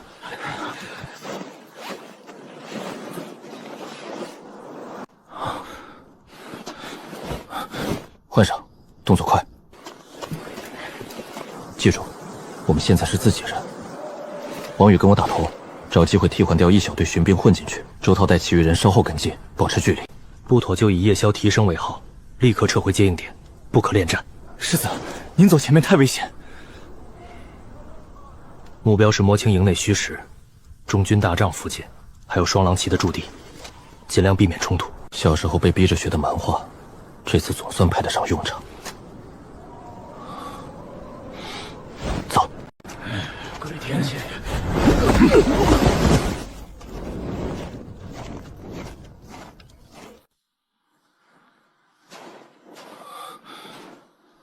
世子，太安静了，人也太少，不像10几万大军驻扎，倒像是一个空营。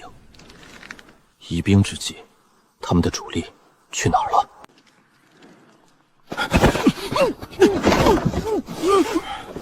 说，你们的主力大军在哪儿？族长巴特尔在何处？再不说，下一刀就是你的脖子。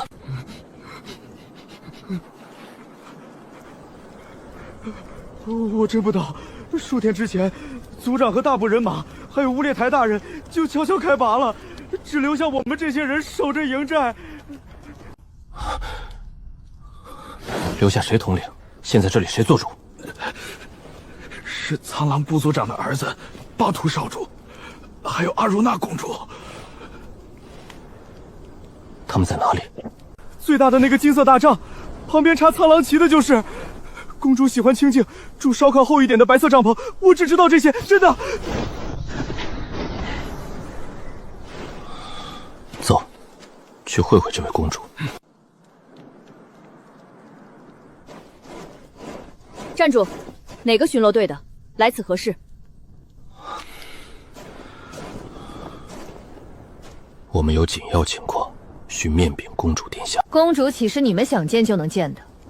报上你们头领姓名。烦请通传一声，就说揽月楼故人求见。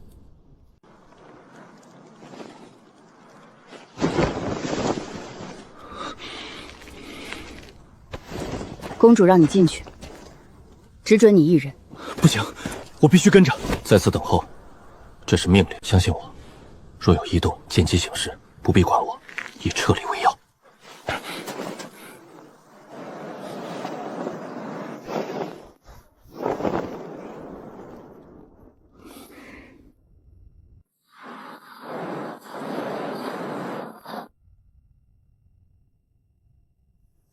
世子殿下，没想到我们这么快就又见面了。荒村一别，恍如隔日。我当日所言不虚，再见面已是敌我分明。只是没想到，公主不仅有胆量见我，更敢让我这般独自入帐。上次你斩杀鹤赤，我便知你非池中之物。这些日子我想象过你有多厉害，可我还是低估了你。我们草原上的山第一勇士乌列台都败在你的枪下。消息传回时，我惊讶极了。侥幸而已，公主过誉了。怎么，怕我下毒？公主似乎料定我会来。南裘被围这些时日，你们楚州谋士如云，若还看不出我军攻势虚实变化，那才是怪事。以你楚世子的性情和胆力，迟早会亲自来探个究竟。所以我一直在等你。你以为就凭你们几个人，能这么顺利避开外围的铁桶阵，悄无声息收到我帐篷附近？外围防卫是白鹿部的人，而这附近都是我苍狼部的亲信。你们进来时解决的那几个巡兵，恰好是白鹿部的，不是我们的人。金窝坝族长巴特尔何在？乌勒台何在？你们主力大军，还有那2万双狼重骑去了哪里？双狼重骑并非金帐部具有，我们3大部落多少都蓄养一些，只是金帐部势大，重骑最多，战力最强，统帅正是乌列台。至于我苍狼部这次出的5000重骑，几乎压上了部落的老本。金帐部那位族长逼得紧呢。逼也罢，自愿也罢，你们终究兵临我南朝城下。在楚州城和荒村我就说过，我还有我苍狼部很多人并不想打仗，否则当日在荒村你肯定也不会放过我。阿如那，这么晚了还不睡？我听说白鹿部那边出了点小骚动，你这边没事吧？哥哥，我没事。你进来吧。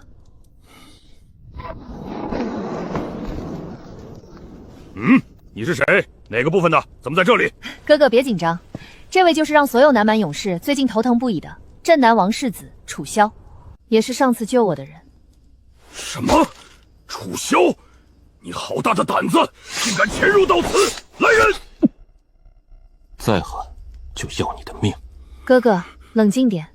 他能正面击败乌列台，你虽然勇猛，此刻还是不要轻举妄动。我正在和世子殿下谈一些很重要的事情，你也坐下，听听吧。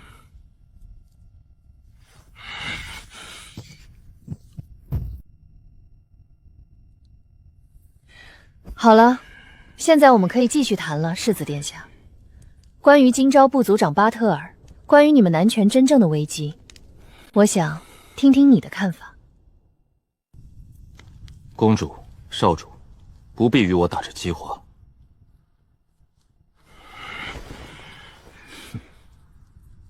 今年草原白灾，千里冻毙，牲畜倒闭，你们的日子比我们更难。20万大军，人吃马眼，每日消耗如山如海，大张旗鼓而来，绝不可能悄无声息、毫无所图地撤走。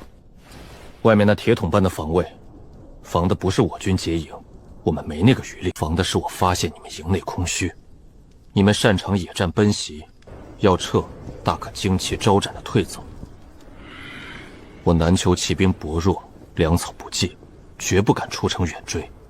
可你们没有，帐篷、炊烟、每日佯动，样子做的倒是十足。那么你们真正的兵力到底去了哪里？你不是自诩聪明，能打败吴烈台吗？干嘛还要求到我们帐前来问？有本事自己猜去。哥哥，世子殿下，对不起，你说的对，我们确实身不由己。但出征之前，3大部落所有勇士都在腾格里面前歃血为盟，立下重誓，绝不背叛联军，绝不泄露军机。违背者灵魂永坠冰窟，被狼群撕咬，部落也将蒙羞。所以我什么都不能说，你猜不到就请回去吧。看在你曾于荒村救我性命的份上，我以苍狼部公主的名义保证，绝不伤害你，也让你和你的人安全离开。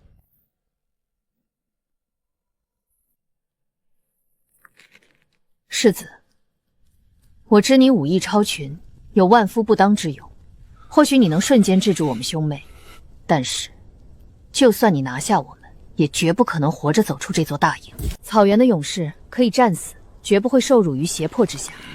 草原儿女的骨头比雪山上的石头还硬，誓言重于生命。你就算拿刀架在我们脖子上，我们能给你的也只有沉默，或者谎言。宁死也不肯说。那他们要的比南阙城门更大，是楚州城，对不对？巴特尔和乌列台，还有那2万双狼重骑，真正的目标根本不是南阙。你们佯攻南求，牵制我楚州主力与援军，真正的尖刀已经直扑楚州城去了。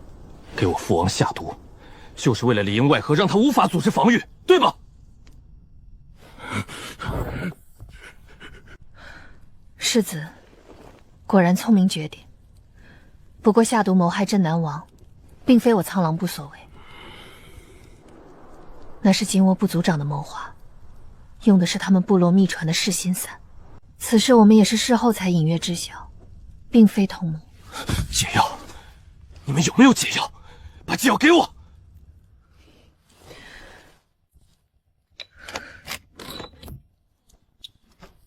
噬心散的毒，整个草原闻之色变。解药是各部落不传之秘，金帐部的解药我们没有，但得知镇南王中毒后，我私下命人依已知毒性，结合苍狼部对草原毒物的理解，试着调配了一剂。药性未必完全对口，但应该能缓解毒性，争取时间。这是我所能做的极限了。这算是报答你当日在荒村的救命之恩。你猜到了又怎么样？拿到解药又怎么样？楚州城一破，你们整个楚州就是砧板上的肉，败局已定。主力绕过南阙，必有突破口。南阙、西河都在死守。是东林郡对吧？李文远的儿子被抓，不只是勒索报复，是为了要挟控制李文远本人。东林郡早已从内部被你们打开了缺口。你到底是人是鬼？这你都能猜到？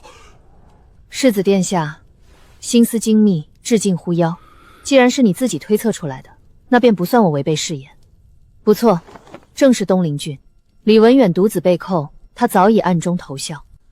南裘战事最吃紧时，他假传军令，以南乔危在，唇亡齿寒为由，把东林郡大半守军诱出城外驰援，实则入了金章部与白鹿部的埋伏圈，全军覆没，无一生还。他的心腹早已控制了内外消息渠道，你们的探子自然什么也探不到。东林郡早已不战而陷，如今它是我南蛮联军畅通无阻的通道和前进基地。金帐部主力连同白鹿部大部早已通过东林郡直扑楚州腹地，算算时日，恐怕此刻兵锋已经已进楚州城下。楚州城岌岌可危。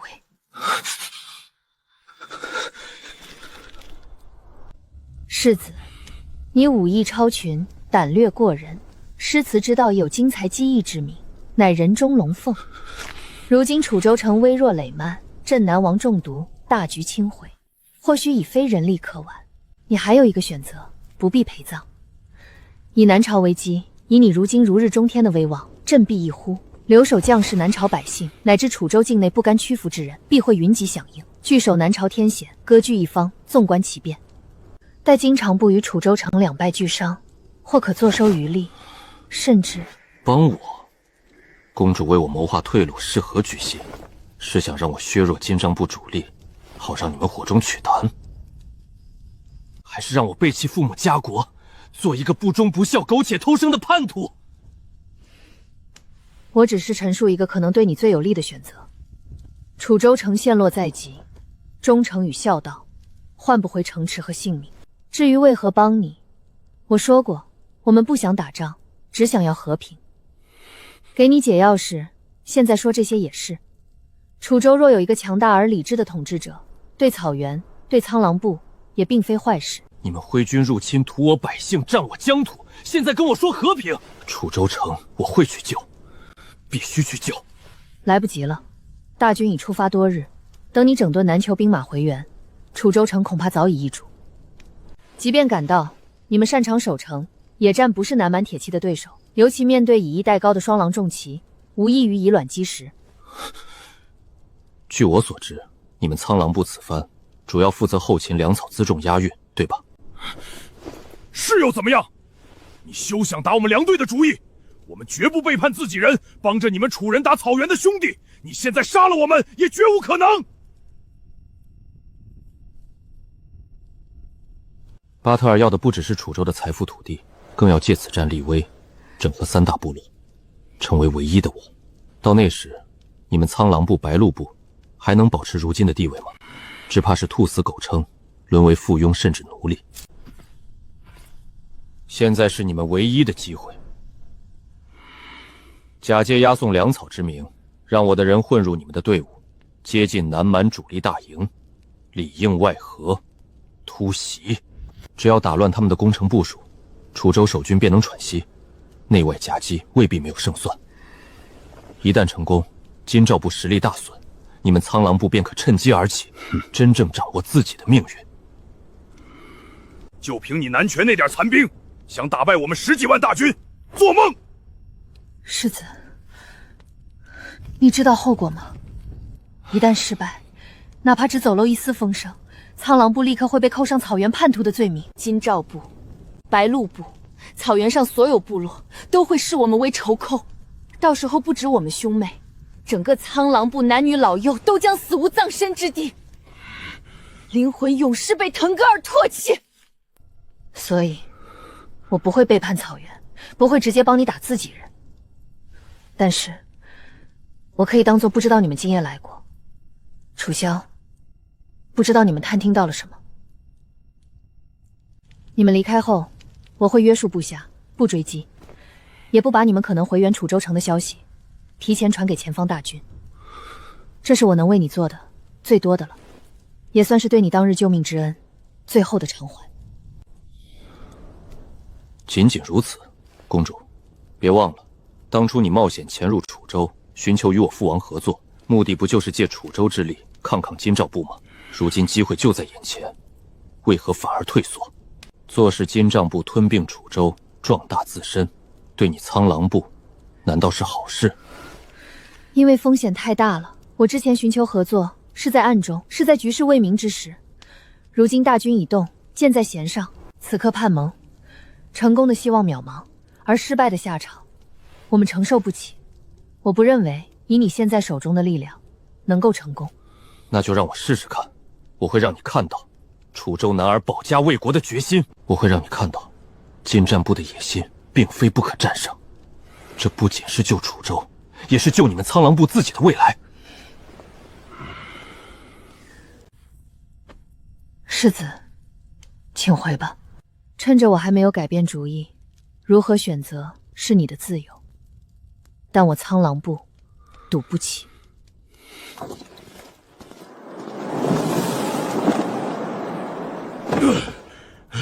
这楚萧太可怕了，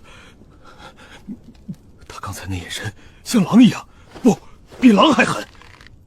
阿尔娜，你为什么要跟他说那么多？你该不会真的想帮他吧？这太危险了。哥哥，你不明白，金瑶部逼迫我们太甚了。此次出兵，苍狼部的青壮、粮草、战马，还有那5000重骑，几乎是被他们用刀架在脖子上掏出来的家底。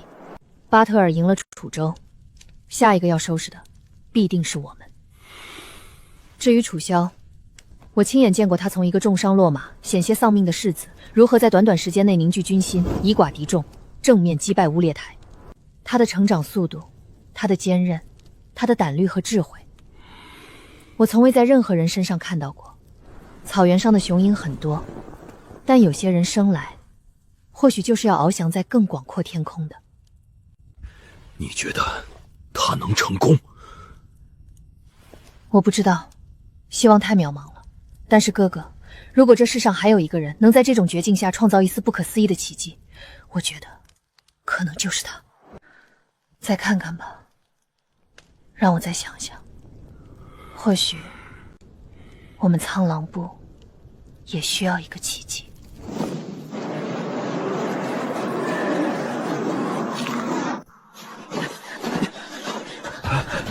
世子，您可算出来了。李敏，情况如何？回去再说，快走，一刻不能耽搁。东林郡一线，主力直扑楚州城。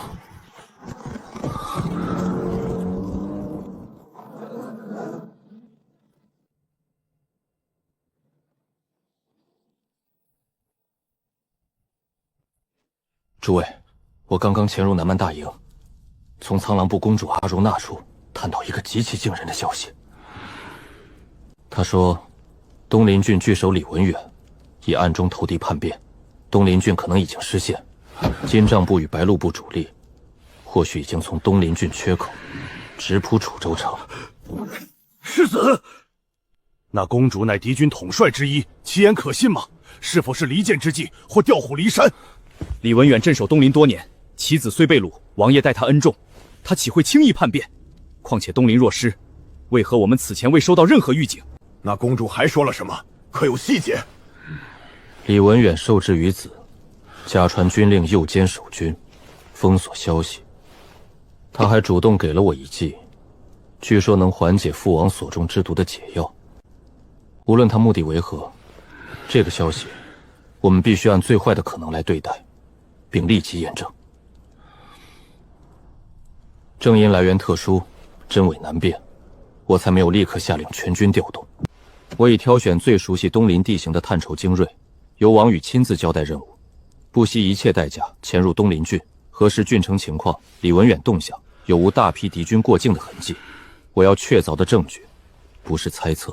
南车全军进入最高检备，外松内紧，死死盯住对面大营，以加强城防、轮换休整为名，秘密集结骑兵，检修马具兵器，储备干粮，但不许大张旗鼓，免得打草惊蛇。另派多路信使，待我亲笔密信，以例行通传军情为掩护，去西河郡与邻近要地，提醒他们留意东林方向异常。信中不提叛变与楚州被围，以免引起恐慌误判。世子思虑周全，只是若消息属实，楚州城危在旦夕，王爷王妃身陷险境，我们在此等待验证，岂不是做事？我明白，正因如此，我才不能盲目行动。南情是楚州门户，也是我军兵力最后之处。若因错误情报主力进出，中了调虎离山、围点打救之计，那才是真正的灭顶之灾。父王常教导，为将者当知险而稳，临危不乱。此刻验证真伪，比盲目行动更重要。南桥现有骑兵，立刻秘密清点整备，由你们亲自负责。我要知道，一旦需要，我们最快能拿出多少可长途奔袭的轻骑，状态如何？是。眼下能做的都已部署，骑兵暗中整备不能停，要像真的随时出发一样去准备。周大人，城防与日常一切照旧，不可露出破绽。至于其他，现在就是所有人等待消息吧。但愿那公主所言是虚，是疑兵之计。李文远他……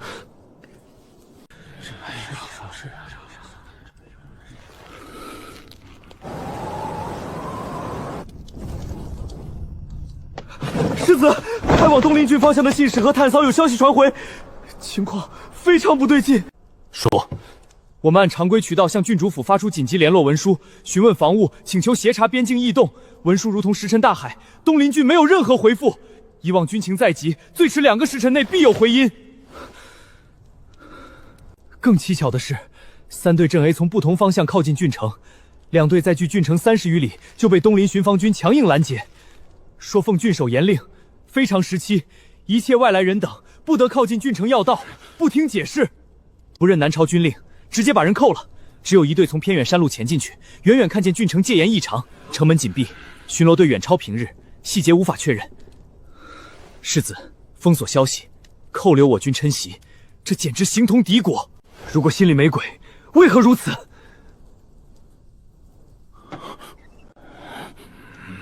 看来，我们恐怕没有时间等待更确凿的证据了。东林郡的异常已经说明了一切。情报准确，东林郡郡守李文远已暗中投敌，叛变投靠南蛮。恐怕真如苍狼部阿如那所说，南蛮金帐兵族长巴特尔连同白鹿部主力，早已从东林郡这个缺口悄无声息潜进了楚州腹地。他们真正的目标不是南郡，是楚州城。此刻大军恐怕已经兵临城下，正在猛攻。楚州城，佯攻南桥，暗度陈仓。王妃，李文远这个王八蛋，王爷待他不薄，他引狼入室，猪狗不如。东林郡的将士死得太冤了，被自己的郡守出卖。世子，末将愿为先锋，踏平东林郡，活抓李文远，碎尸万段。都给我安静！现在不是讨伐叛徒的时候，当务之急是救楚州城。父王、母妃、姐姐，还有城中数十万军民，危在旦夕。以我的名义，派出所有能派出的信使，飞鸽、快马、隐秘渠道全部用上，给楚州境内所有县县关隘驻军发紧急军令，放弃一切次要防务，集结所有能战之兵，火速回援楚州城。告诉他们，这是楚州生死存亡之战，谁敢拖延推误，军法从事，事后定斩不饶。末将领命。南城现在还能集结多少骑兵？我要能立刻出发的轻骑。能立刻集结用于长途奔袭的轻骑，最多12000，这已是极限。其中不少骑手带伤，马匹也不全是精良。12000，够了。备足7日干粮，检查兵器马具，马上集结。由我亲自率领，先杀回楚州城。世子不可，万万不可呀！世子，您是南左支柱，全军士气所固。楚州城固然危急，南裘却未安稳。您待主力骑兵一走，苍狼部再来猛攻，南裘就危了。届时楚州未救，南裘有失，我军万劫不复。主帅不宜轻动，不如由末将或陈同将军率骑兵先行，世子坐镇南桥，调度各方援军，方是稳妥之策。楚州城情况不明，此去必是龙潭虎穴。世子肩负楚州未来，绝不可亲身涉险，让末将去。末将定拼死杀入城中，护卫王爷王妃周全。世子，让我们去，您留下。楚州城被围得水泄不通，您只带1万多骑，能起多大作用？不如等大军集结，一同前往。诸位的心意我明白，但正因为我是楚州世子，是父王的儿子，此刻我才必须去。楚州城若破，父王母妃若有闪失，我楚萧苟活于世，有何面目见楚州父老？有何资格再做这世子？南筹防务，3宿全权负责，依托城墙稳守即可。南蛮主力既已他去，留守之地攻势平软，你们守住不出，南筹无忧。1，我要以最快速度把父王的解毒之药送进城。2，我要让城头的守军和百姓亲眼看到，他们的世子没有抛弃他们，楚州的大旗还在，这比1万征定军更能提振士气。3，12000轻骑不足以正面击溃南蛮大军，却足以做一支骑兵，袭扰粮道，制造混乱，内外呼应，为守城争取时间，为后续援军创造机会。这比坐等大军汇集，眼睁睁看着城破有用得多。陈彤，你的忠心永远我深知，但此番回援，我去更合适。可是世子，不要再说了，我意已决，此乃军令。所有人按令行事，不得再议。李老将军、陈老将军、周涛，骑兵集结，立刻去办。1个时辰内，所有骑兵在校场待命。王宇，带人协助检查装备粮草，务必齐备。是。城内安抚，物资调配，伤员照料，与各郡县文书联络，就摆脱诸位。下官遵命。张成、孙猛、刘芒，你们留守南渠，协助李老将军守城。养好伤，以后有的是仗要打。周涛随我回援楚州城。末将领命，定保南朝无恙。记住，东临郡叛变，楚州城被围，在骑兵出发、军令送出之前，严格保密，仅限此厅之人知晓，以免引起恐慌，被奸械探知。是。同时，立刻派人飞马青州、徐州，向我义兄楚风求援，请他务必火速发兵。人不解甲，马不谢鞍，昼夜兼程，就算跑死战马，累垮士卒，也要以最快速度赶到楚州城下。这是生死存亡之战，没有退路。楚州的存亡，父王母妃的安危，城中数十万军民的性命，还有我们所有人的家眷，未来就拜托诸位了。谨遵世子令，世子救援楚州，保卫家园。启禀世子，城外有自称苍狼部使者的人求见，说有紧急要事，必须面见世子。带他进来。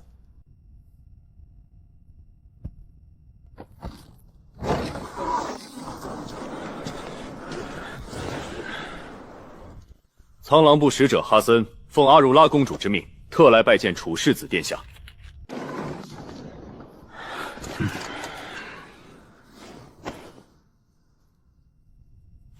哈森，你此刻来见我，所谓何事？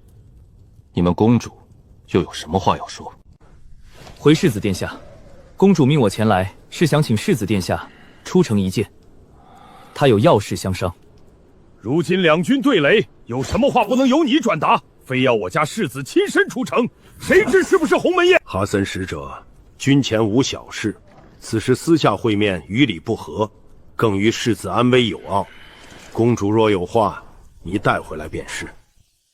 会面之地，就在两军营地之间的空旷处，双方皆可带护卫，绝无埋伏。公主说，世子殿下若想知道更多关楚州城的真实情况，以及或许存在的转机，还请移步。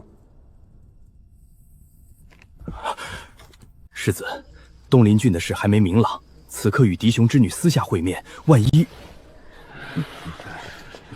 公主只说地点在两军之间，还有其他约定。公主与巴图少主已在约定地点等候，只带了数十名亲卫。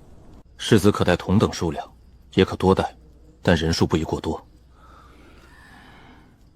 我跟你去。世子。王宇、周涛，点20名最精锐的侍卫，随我出城。陈同、李老将军，守好城池，提高戒备。没有我的命令，不得妄动。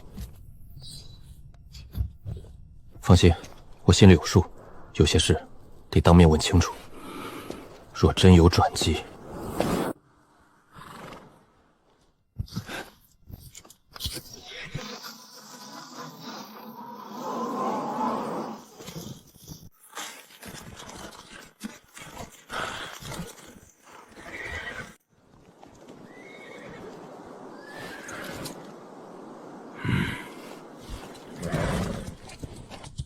世子殿下，别来无恙，冒昧相邀，还请见谅。公主有何指教？可是关于楚州城的消息有了变化。世子昨夜离去后，我辗转难眠。你说金帐部的野心，说我苍狼部的将来，句句如刀。你的提议，我权衡了一夜，结果是，我同意了。同意何事？公主昨日还说绝不会背叛草原，赌不起全族的命运。我说过，不是让苍狼部出兵与你们里应外合，去攻金面部大军，我们做不到，至少明目张胆的做不到。我父亲，苍狼部的族长，为何？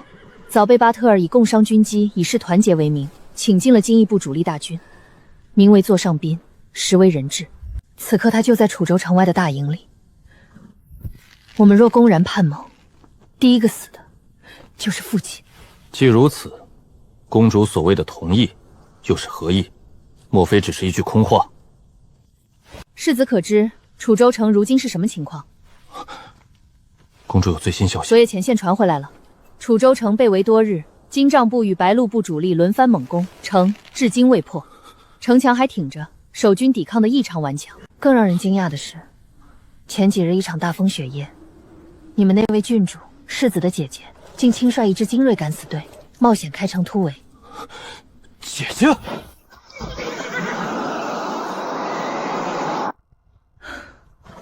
可惜突围并未成功，金帐部防备甚严，你们的人刚出城不久就被发现，陷进了重围。但是这位郡主当真了得，她见突围无望，当机立断，不再往封锁线上撞，转头直扑大军侧后的辎重粮草囤积之地。人少却个个悍勇，借着风雪夜色冲破外围守卫，在粮草堆里四处放火，火最后被扑灭了，大部分突围的将士也，但粮草确实烧毁了不少。你的姐姐受了伤，成功逃回了楚州城。正因如此，前线大军，尤其是金衣部，粮草紧张了，人马众多，消耗巨大，后勤计划被打乱。昨晚，金帐部族长已发来紧急命令，我苍狼部立刻调配一批牛羊肉干和粮草，火速送往楚州城前线大营。粮草，我们提供牛羊肉干，由你们的人押送，扮作苍狼部的运粮队，这样你们就能堂而皇之的接近金帐部主力大营，甚至走进他的核心。若我们失败了呢？你们大可推说毫不知情，是我们劫了你们的粮队，冒充你们，对吧？世子既然心如明镜，又何必说破？这是我能想到的，既帮得了你们，又能给苍狼族留一条退路的唯一办法。我也暗中派人，用最快的速度给前线的父亲送去密信，把我们的担忧和选择隐约告知，望他见机行事，保全自身。因为你们一旦失守，就算我们咬定粮草被劫，金帐部盛怒之下也必迁怒苍狼部，父亲在那虎狼宫里会更险，这是我们担的风险。还有一个问题，押运之人的面孔、口令、信物都是关键，如何让金帐部毫不怀疑地放我们靠近大营？哈森，公主，哈森会随你们的运粮队同去，他是我最信任的部下之一。更要紧的是，他曾是金帐部的人，大营的规矩、一些将领，甚至部分口令，他都熟。世子殿下，小人愿为向导。巴特尔麾下不少千夫长、百夫长都认得小人，小人的父母妻儿皆死于金帐部一次内部倾倒，被污蔑通敌，惨遭屠戮，此仇不共戴堪。若能助世子打击金帐部，小人万死不辞。此外，我还为世子备了一份礼物。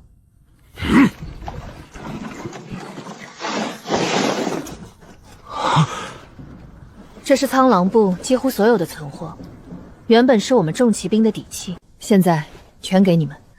穿上它混在运粮的兵里，或在关键时刻做突击，全身重甲覆面，只要不开口，谁分得清你们是楚人还是蛮人？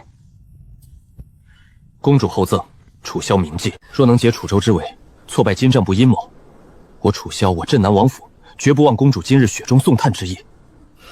回报，世子若能活着回来，再说吧。你若失败了，我会尽力。粮草已备下一部分，就在附近隐蔽处，连同甲胄稍后交接。伪装路线、交械细节，哈森会详细告知。世子回去后尽快挑人换装，此事贵在神速，迟则生变。世子，保重。妹妹，你真要把部落的重甲全给他们，还让哈森跟去冒险？知不知道这有多危险？哥哥，我们现在还有更好的选择吗？坐看金帐部吞下楚州，再回头收拾我们，父亲还在他们手里。可也不必这么帮那楚萧，他毕竟是我们的敌人。敌人？哥哥，你忘了昨天隔日勒塔那个畜生，借着崔良的名义，在我们营子里干了什么吗？那个杂种借着酒意对你言语轻薄，还想动手动脚。要不是我赶到，我真该当场宰了他。敢这样对我，不只是因为他好色无德，是因为在他们金兆部眼里，我们苍狼部早就是能随意欺压、随时吞并的东西。所谓联军，所谓誓言，只是驱使我们的工具。父亲被扣在前线，不就是最好的证明？他们既然背弃了草原之神见证的誓言在先，欺辱我在后，那就别怪我们，也给他们送上一份大礼。可楚萧他们能成功吗？我不知道，但楚萧这个人和他身边那些人有一种不一样的东西。他们守南渠，挡住了乌列台，楚州被围，郡主敢冒死烧粮。而且我们没有选择了，哥哥，要么坐着被榨干吞并，要么压主在这个屡次出乎我们意料的楚州世子身上。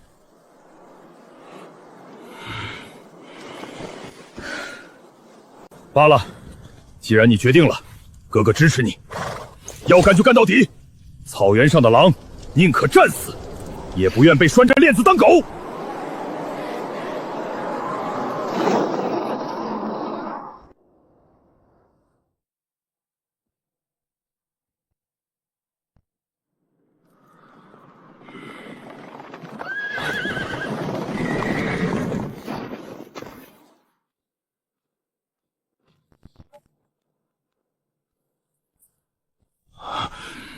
闲杂人等都退出去，诸将留下。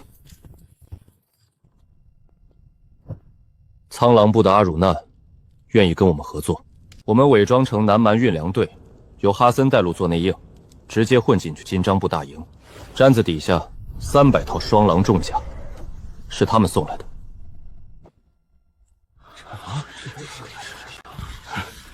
伪装运粮队深入敌营，世子，这是羊入虎口。那苍狼部公主之言岂能尽信？万一是他与金兆部合谋设的圈套，诱我军精锐自投罗网，那可如何是好？世子，金帐部大营防卫何等森严，区数百人，纵有重甲伪装，一旦被识破，便是万劫不复。再者，哈森此人的身份经历，我们只凭一面之词，万一他临阵反腐，或是金兆部将计就计。世子，末将愿带世子前往。孤军深入，险象环生之事，绝不可由世子亲身犯险。您乃义军统帅，楚州希望，若有闪失，末将万死难辞其咎。让我们去，末将等愿往。世子三思啊！你们说的我都明白，风险我知道，九死一生，十死无生我也知道。可你们告诉我，除了这个办法，我们还有什么更好的选择？坐在这里，等楚州城破的消息传来，我们等不起，楚州城等不起，我父王母妃姐姐，还有城中数十万军民，他们等不起。常规的办法已经来不及了。苍狼部的内应，他们的重甲，他们的身份掩护，是他们现在能拿出的最大诚意，也是我们唯一可能摸到金斩族核心的机会。我知道这是赌，押上的是我们最精锐的士卒，还有我自己的命。但是，打仗哪有不冒险的？守南阙是冒险，阵前斗将是冒险，夜探敌营也是冒险。我们哪一次不是靠敢拼命？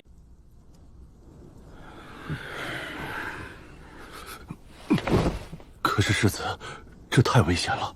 我们哪一天不在危险里？区别只在于坐等于危险降临，还是主动去搏那一线生机。陈统、李老将军，全军之中，秘密挑300名最强悍、最忠诚、最不怕死的勇士，最好有山地、雪地作战经验。你们2人亲自负责，名单直接报我，不得外泄。是。王宇、周涛接收清点苍狼部送来的所有甲胄、兵器、粮草，双狼重甲连夜擦拭调整，让那300人尽快熟悉穿戴。干粮、饮水、药品、火油、火药一样不能少，全要便于隐藏携带。遵命。两队路线，接下口令。金帐部大营外围防御，检查关卡。入营后如何行动，你尽快整理出来，与王宇、周涛对戏。时间紧，我们必须尽快出发。小人明白，定当竭尽全力。世子，还有一事，我们是奉命送粮，若急吼吼赶过去，反倒容易招金帐部起义。苍狼部是被迫筹粮，总该有些怨言和拖延才是常态，太积极不合情理。你说的对，形成你和王宇、周涛去意，既要争时间，又要合常理。总之，以能混进去为大前提。我走之后，李老将军统领南诸所有能动的主力，一旦城外生乱或与城内接上，立马驰援楚州。陈同，协调后续各郡县援军，统一归李老将军节制。周大人，后方稳定，粮草辎重全靠你了。你们留守，守城、练新兵、维持秩序，一样是重任。楚州的生死存亡，父王母妃的安危，城中数十万居民的性命，后方家眷父老的期盼，我楚萧在此拜谢了。此去无论成败，望诸位积极职责，奋勇向前。谨遵世子令，世子守卫楚州，恭祝世子马到功成，平安归来。都起来，兵员与物资最迟明日午前完成，详细计划稍后再与哈森议。都下去吧，让我静一静。这一次，恐怕真的要回去了吧？我不怕死，只是有些责任和牵挂，比生死更重要。世子，柳家小姐、柳映雪小姐在外求见。她该有更安稳的将来，不该和一个就要去死的人捆在一起。让她进来吧。是。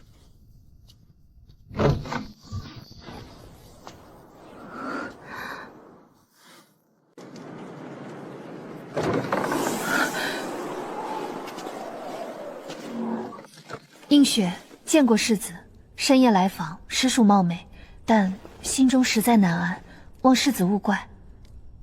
柳小姐不必多礼，这么晚，雪又大，何事让你如此不安，非要亲自跑来一趟？今夜城中兵马调动异常，父亲在府中亦是坐泊不宁。南蛮攻势虽缓，狼子野心，岂会轻易罢休？世子眉宇间欲色难消，可是又有棘手军务，或是又要亲身涉险？柳小姐多虑了，调整防务，调度兵马，皆是寻常。南蛮久战疲弊，天气严寒，退兵之兆已显，加强戒备而已。至于涉险，守土卫刚本就是军人之责，何来涉险之说？这些打打杀杀的事，柳小姐还是少操心为好。世子，映雪虽不懂行军布阵，也知局势未稳，危机四伏，你莫要总是这般轻描淡写。上次你重伤归来，昏迷数日，城中人人揪心，我亦是日夜难安。如今你伤势初愈，城中却又异动，叫我如何能安心只在府中等消息？柳小姐的关心，楚萧心领了，只是有些话，或许早该与你说明白，也免得彼此耽误。你我婚约乃父辈早年定下，那时我年少荒唐，名声不佳，威逼利诱柳家，逼他答应这门婚事。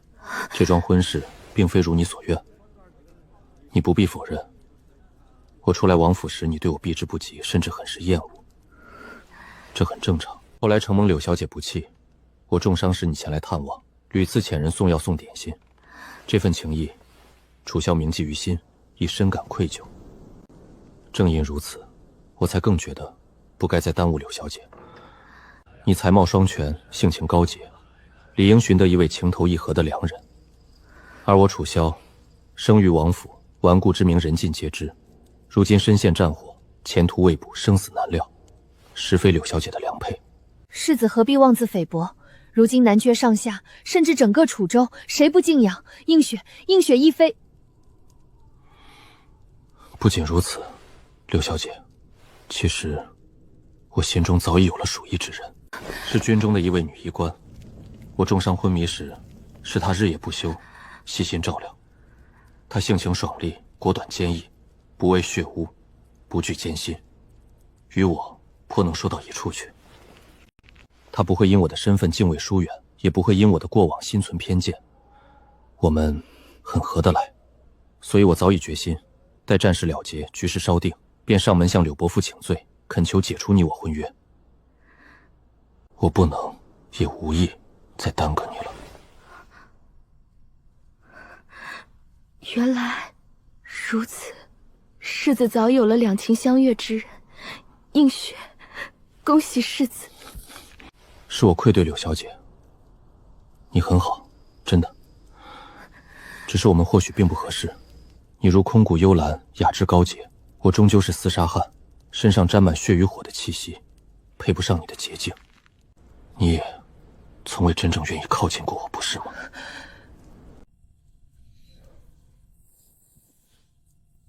世子心意，映雪明白了。婚约之事，但凭世子与家父商议。从今往后，映雪自当谨守本分，绝不会再来打扰世子清静。柳小姐，雪天路滑，小心脚下，还有，珍重。小姐。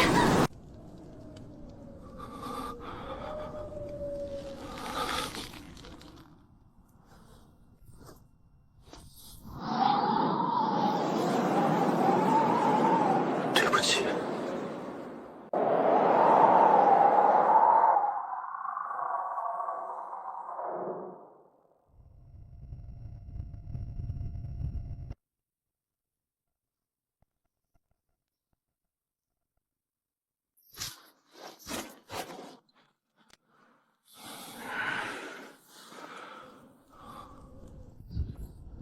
龙胆亮银枪太显眼，已经包好，留在帅府密室。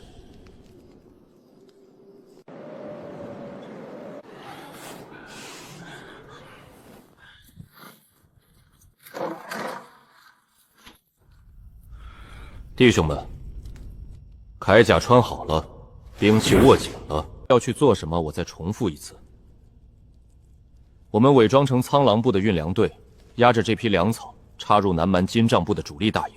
我们的目标是楚州城，是正被10数万蛮军围着危在旦夕的楚州城。制造混乱，替守军抢一口喘息的气。有机会就给蛮子一刀致命的。前方是龙潭虎穴，10几万杀红了眼的蛮兵，地形敌情我们一概不熟。我们只有800弟兄，身份一破，数十倍的人马就会压上来。生还的希望微乎其微，可以说十死无生。现在我再问最后一次，家里有年迈的父母要奉养，有新婚的妻子等团聚，有襁褓里的孩儿等着喂，此刻还有牵挂请出列。放下兵器，脱下这身铠甲，走出去，没有人会责怪你，没有人会鄙视你。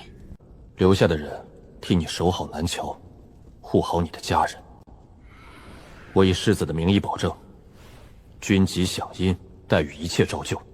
另有一份抚恤，表彰你们自愿参与选拔的勇气。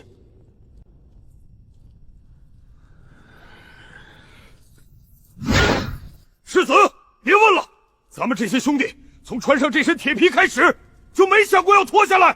为了能被选上，咱营里多少人抢破了头，没选上的还在外头捶胸顿足，能被挑上是咱的荣耀。咱家兄弟3个，守城时没了2个，就剩我1个，这条命早就是赚的。楚州城里有王爷，有王妃，有咱的父老乡亲，咱不去救，谁去救？南裘的弟兄守住了城，该轮到咱们去救楚州了。王宇、周涛，你们也准备好了吗？路线、口令、应变，已与哈森反复推演。末将定竭尽全力护世子周全。我的命从入王府亲卫那天起就是世子的，这次我若不去，将来回王府还有何面目活在世上？刀山火海，我王宇绝不退半步。好兄弟，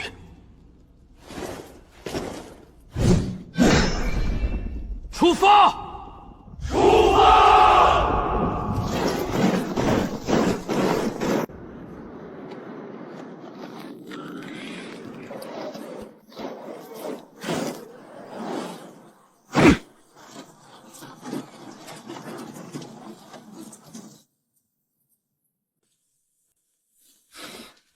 传令，骑兵部队按原定计划，1个时辰后分批秘密出城。远远跟着2队方向，保持20里，绝不可被麻子察觉，沿途留隐蔽标记。是。再传，以世子与本将军联名，随所有能与联系上的郡县、关县驻军。世子已亲率敢死队前往救援，抛下所有辎重，轻装简从，最快速度驰援楚州城。延误者，军法从事，力斩不赦。此乃楚州存亡之战。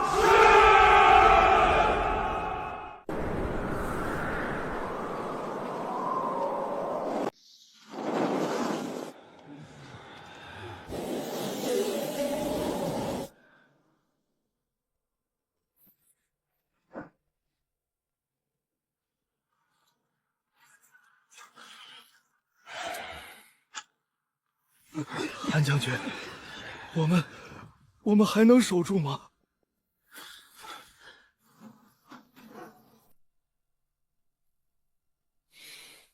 当然能守住。楚州城几百年了，砖石比精铁还硬。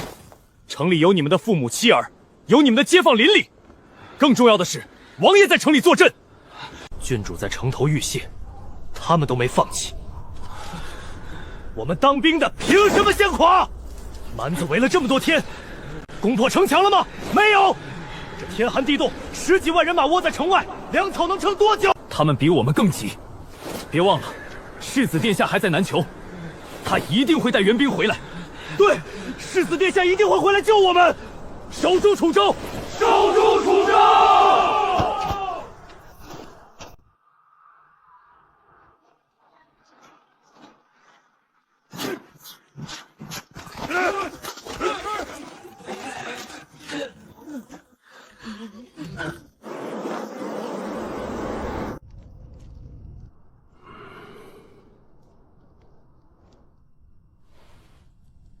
父王，各段城墙统计，能战之兵已不足8000，这还算上带伤坚持的。箭矢消耗7成以上，滚木雷石火油即将见底。南蛮今日虽未大举攻城，小股其扰不断，将士极度疲惫，士气堪忧。青儿，这段日子辛苦你了。青儿，你的伤真好了吗？上次突围，听说你……母亲放心，皮外伤早结痂了。也不知道萧儿现在怎么样了，南泉那边一点消息都传不过来。婉晴，别太担心那小子。上次的消息，他打赢了南蛮第1高手，还逼得对方2日不攻城。那小子现在厉害着呢，比他老子当年也不差。母亲，弟弟机敏果胆，定能守住南裘。我们现在要做的就是守好楚州城，等援军到来。青儿，还是一点消息都传不出去。南魁、西河、其他郡县，一点联系都没有。父王，南蛮这次围城做得太绝，地面围得水系不通，连空中也封锁了，外围数道游骑防线，还有专门的神射手队伍，不分昼夜盯着天空。数次派人突围送线，挑的都是最精锐的好手，包括上次我亲自带队，都失败了。信鸽猎鹰，只要飞出城墙一定范围，几乎没有生还的可能。我们与外界彻底断绝了。我楚雄镇守楚州20余载，未让蛮子而入腹地半步，难道今日竟要守不住这楚州城，要成为楚州的罪人，让楚家列祖列宗蒙头吗？父王，您千万别这么说。若非奸人下毒暗算，您身体康健主持大局，南蛮绝不可能如此轻易兵临城下。如今城未破，军心民心仍在，我们还有希望。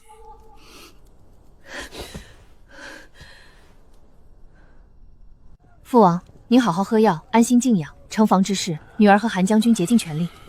母亲也别太劳神了，女儿先去巡查城内和城头。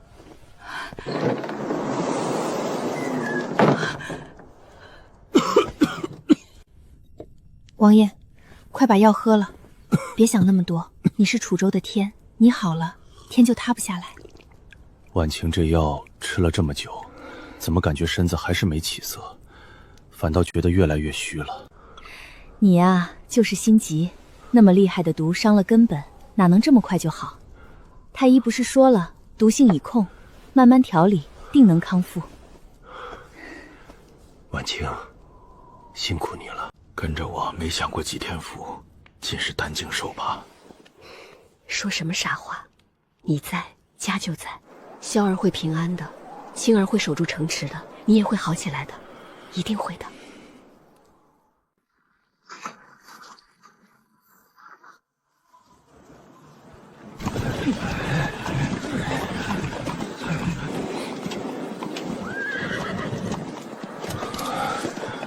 太慢了，照这个龟速，何时才能赶到楚州城下？前线催粮不是甚急吗？世子殿下，小人理解您的心情，可真的不能再快了。金帐部催粮，也知道这冰天雪地不好运。我们苍狼部本就被当成附庸，若表现得太过积极热心，接应盘查的军官第一个起义。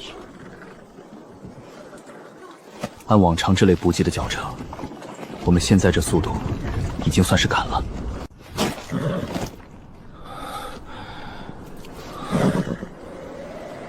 南阙的军令都已经发出去了，各郡的援军能不能及时收到，又能不能及时赶过去？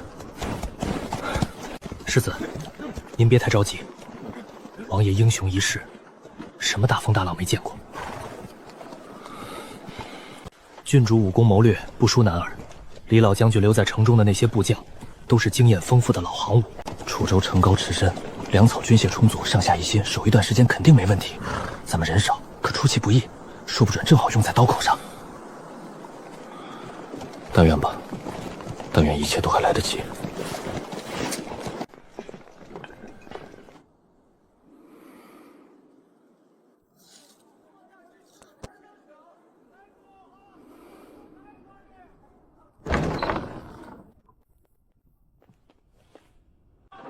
雪儿，南拳之围已解，蛮兵退势明显，全城都在庆贺，你为何还这般愁眉不展，日渐消瘦？可是身子不适，爹让人去请大夫。爹，我没事，只是有些累了。我今日去帅府拜会世子，想当面谢他守城之功，顺道看看他伤势，连门都没进去。守门军士说，世子有紧要军务要静心筹划，暂不见任何人，连礼都客客气气退回来了。爹，你说奇不奇怪？南畴明明已经安全，蛮子都快跑了，还有什么紧要军务需要闭门谢客来筹划？而且世子院外的守卫换了一批生面孔，王宇统领还有那几个贴身侍卫，一个都没见着。确实蹊跷，伤势初愈，正该接见各方，安抚人心，商议战后事宜，怎会突然闭门不出？连王宇都不在。哥哥，你说王宇侍卫长也不在？我问过守门的了，只说王统领另有公务，可什么公务能让他离开世子身边？现在又不是打仗的时候。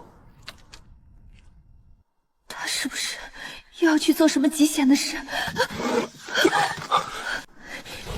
雪儿，爹，哥哥，我出去一下，我去帅府，我要见世子。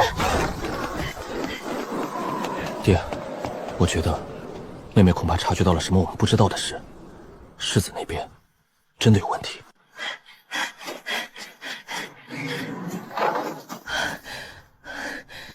站住！此处乃世子静养之所，闲人免进。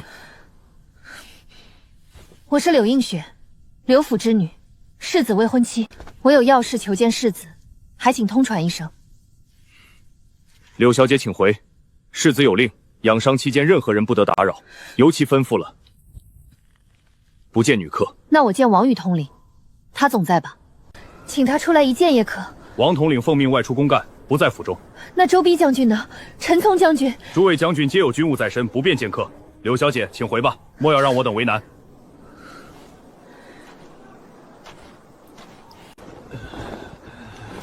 孙将军，世子到底在哪儿？他是不是又去执行什么危险任务了？柳小姐说哪里话？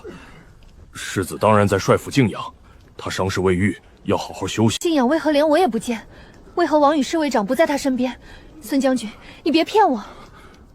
柳小姐，您就别问了，世子他真的需要静养，您回去吧。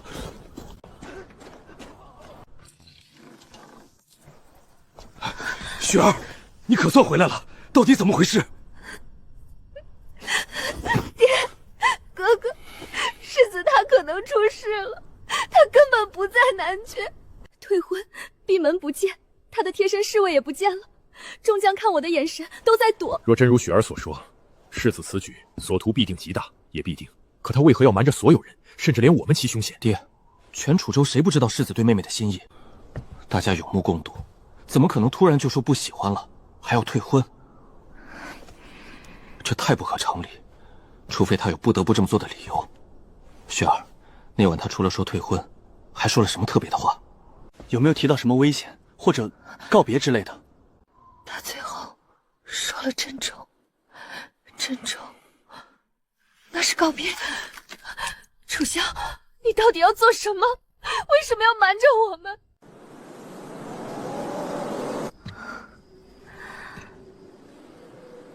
珍重，老粗，他不是厌弃我，他是在保护我。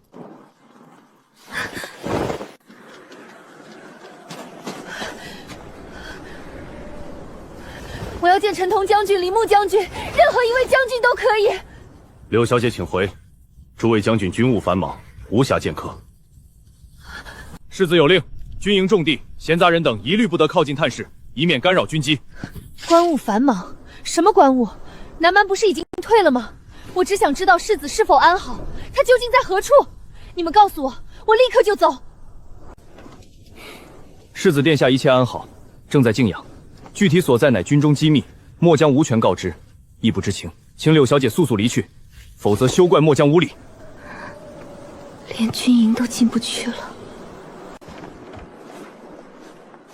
小姐，小姐，我们回去吧，这里太冷了。我不走，他们不出来告诉我，我就一直等。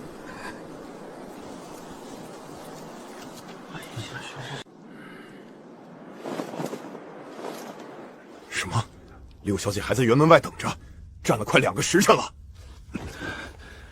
陈将军，六小姐对世子一片情深，这样站在风雪里，身子怎么受得了？万一有个好歹，我们如何向世子交代？那晚世子虽说了那些话，但交代。世子的去向是绝密中的绝密，关系到整个计划，甚至楚州的存亡。莫说柳小姐，就是王爷、王妃此刻亲至，没有世子允许，也绝不能透露半个字。你以为我不难受？出去告诉他真相，他能去把世子追回来，还是能替世子去打仗？陈将军所言在理，大局为重。刘小姐那里只能让她受些委屈，她恐怕很难理谅。但这就是战争。可是就这么让她在外面站着，风雪这么大，派人悄悄送件厚披风，送热水和吃食，不许与他交谈，不许透露任何消息。就说军务繁忙，无暇相见，请他保重身体，速速回府。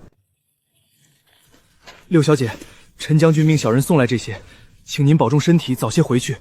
将军们实在军务缠身，无法相见。替我谢谢陈将军好意。不谢，不必了，我就在这里等。小姐，您就披上吧，喝口热水也好啊。您这样下去，身子会垮的。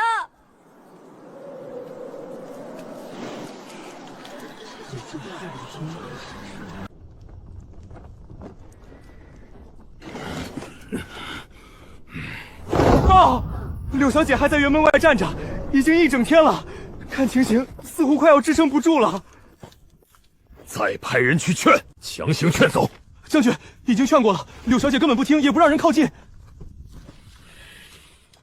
那就让他站着，这是军令，谁也不能说。小姐，你怎么了？小姐，你怎么了？快来人啊！快到最近的营房生火，叫御医。是。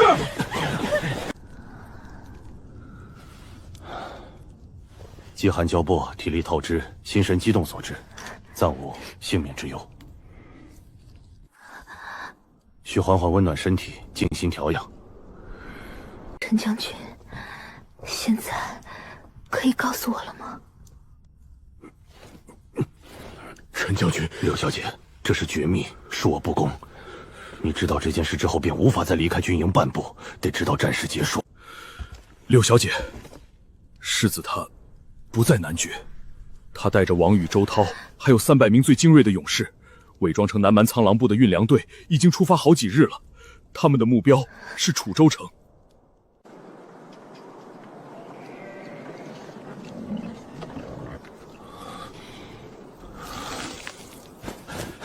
世子，派去楚州城方向的兄弟回来了，带回了最新的消息。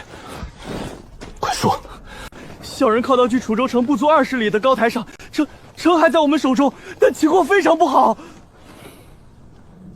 南蛮把东林郡抢走的工程器械全带过去了，晕车、冲车、抛石起，密密麻麻，不计其数。小人看了几个时辰，满兵的进攻几乎没停过，一波接着一波，城头处处冒烟。多处城墙有破损，虽然紧急修补过，但一看就知道经历过多轮惨烈争夺。守军情况如何？可见我父王或郡主旗号？城头旗帜紊乱，厮杀太激烈，小人距离太远，无法辨认。但守军抵抗极为顽强，箭石、滚木、雷石、废油不断从城头倾泻。蛮兵尸体在城墙下堆积如山，可蛮兵实在太多，完全不计伤亡。小人看到好几次，蛮兵敢死队顶着盾牌和同伴的尸体，硬冲上了受损的城墙段，跟守军肉搏，最后好像都被打退了。但城头的守军看起来已经非常疲惫了，轮换都跟不上蛮兵进攻的节奏。而蛮军大营方向还在不断往攻城前线调新的生力军，他们是要不惜一切代价尽快破城。还有别的消息吗？南蛮大军自己的情况呢？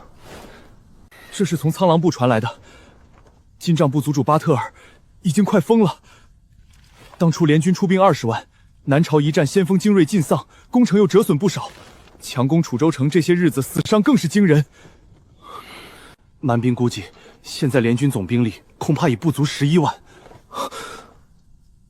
不足11万，也就是说，他们从开战到现在，已经损失过半。是，而且损失的多是战兵和精锐。他们族长原以为镇南王中毒城困空虚，可以一鼓而下，没想到打成了这样的消耗战。如今骑虎难下，这次要还攻不下楚州城，金帐部实力大损。巴特尔在草原的威望也一落千筹，甚至可能被另外2部反噬。所以他不顾一切，命令各部昼夜猛攻，就是要抢在各地楚军援兵赶到之前砸开楚州城门。破釜沉舟，不能再等了！传令，全体抛弃所有不必要的覆舟，我们必须以最快的速度赶到楚州城下。迟一刻，城可能就破了。世子，不可！如此仓促进军，与粮队常态严重不符。一旦被前方巡哨或接应部队看出破绽，前功尽弃。我们离金朝部大营外围已经不远了，此时更该谨慎。世子，哈森说的有理，越接近目标越要沉住气。楚州城虽危，但既然还在坚守，说明王爷郡主顶住了压力。我们贸然加速，万一暴露，非但救不了城，我们自己也会顶住压力。还能顶多久？1天、半天，还是1个时辰？你们听听他说的，蛮兵尸体堆积如山，他们还在不停猛攻，守军已经疲惫不堪。巴特尔是在赌命，他用10万大军的命赌楚州城先垮。我们呢？我们还在慢悠悠的合乎常理。是，加速有风险，可能暴露，但按这个速度走下去，我们赶到时看到的很可能已经是残破的城墙和蛮兵的旗帜。那我们的冒险，我们的伪装还有什么意义？父王、母妃、姐姐，还有城中数10万居民，他们等不起。之前求稳是因为时机未到，需要伪装。现在，时机就是楚州城还能坚持的每一刻。我们必须赌一把，赌我们的速度快过城破的速度，赌巴特尔把所有注意力都放在攻城上，对后方粮队的西标异常反应迟钝，赌我们能在他反应过来之前插进他的心脏。王宇、周涛，立刻传令下去，半刻钟后全军开拔。告诉所有弟兄，目标楚州城，不惜一切代价，全速前进。是。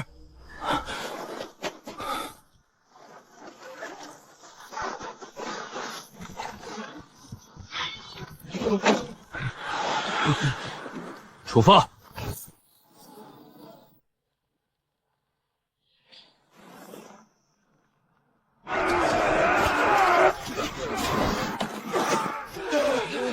顶住！给老子顶住！打死这些狗娘养的蛮子！弓箭手，瞄准云车上的蛮子，射他们的眼睛。郡主小心！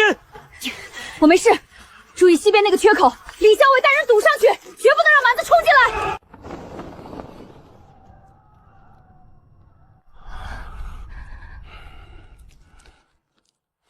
王爷，东门缺口又被打穿了3次，刘将军亲自带人堵上去，伤亡很大。西门剑齿告急，滚木雷石也所剩无几。南蛮今日的攻势比昨日又猛了3分，完全是不要命的打法。巴特尔把最后的本钱都押上来了。报！郡主所在北段城墙又有蛮兵登城，正在肉搏。告诉将士们，楚州的儿郎没有孬种，本王与你们同在。楚萧他一定会回来，援军一定会到。王爷，蛮兵这是疯了！照这么打去城墙，城墙恐怕撑不过3天呀！那就守好这3天。告诉青儿，告诉所有将士，城在人在，城亡人亡。我楚家要对得起楚州的百姓，对得起楚州的列祖列宗。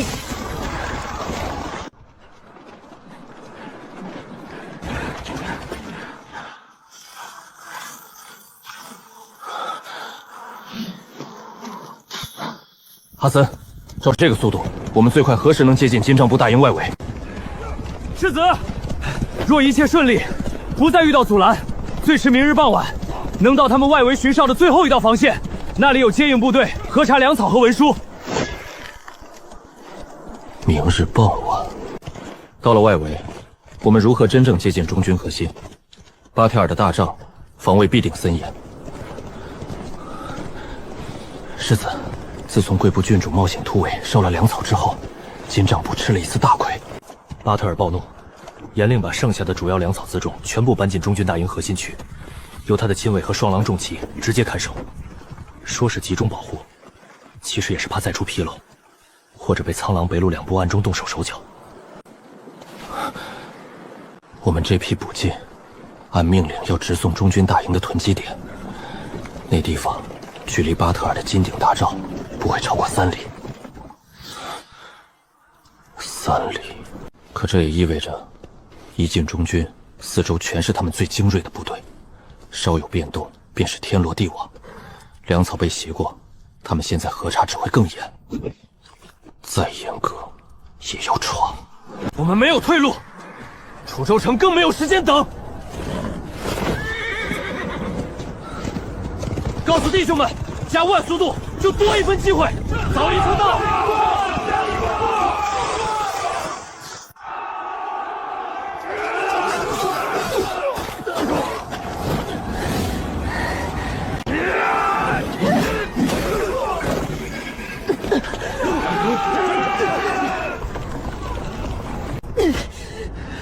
郡主，你退后，这里交给末将。不行，我退了，士气就垮了。弟兄们都在拼命，我楚清岂能后退半步？楚州的儿郎们，随我上！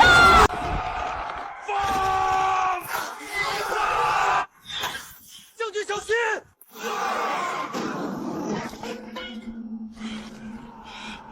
灭火，堵住缺口，绝不能让蛮子进来。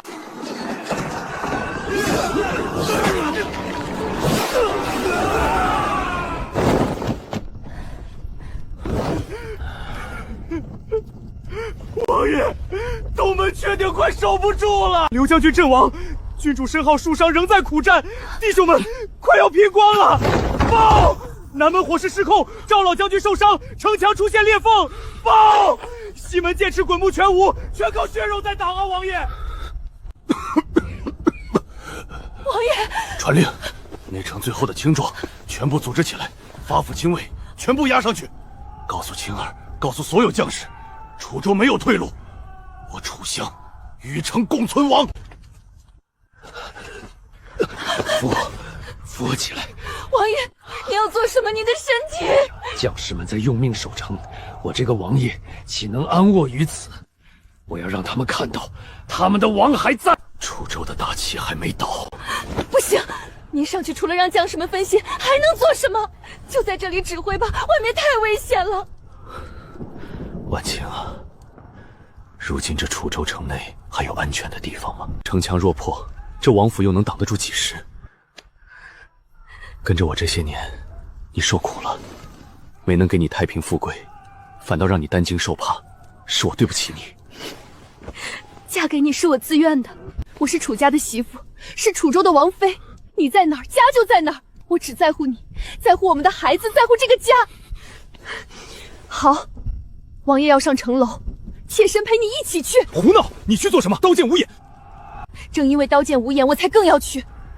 自我嫁入楚家那天起，我们就是一体，福一起享，难一起扛。你要与楚州城共存亡，我就要与我的夫君同在。要死，我们一家人也要整整齐齐的。一家人整整齐齐。好，我们一起。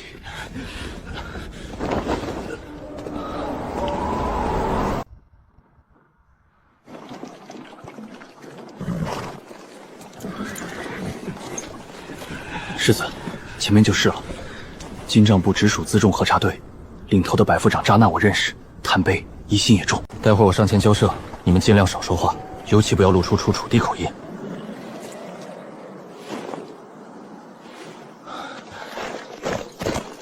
站住！哪部分的运的什么？苍狼部押粮官哈森，奉阿如那公主与巴图少主之命，押送前线急需的牛羊肉干、凉面，特来交根。哈森，怎么这次你亲自押送，还带这么多重骑护卫？别提了，还不是楚州城里那帮娘们突围烧粮，把族长惹毛了，严令各部押粮必须本部精锐护送，直达中军屯点。我们公主没办法，把压箱底的重骑家当都派出来了。这一路冰天雪地的，可不容易。等着，我去禀报扎纳百夫长。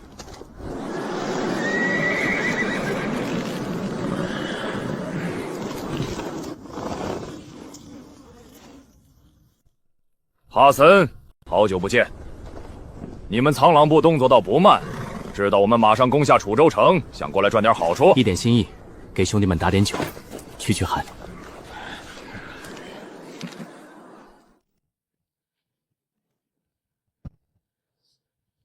这些都是你们抓来的中原民夫？是，沿途村镇征召的，帮着推车赶马，光靠我们这些人可运不过来。我们，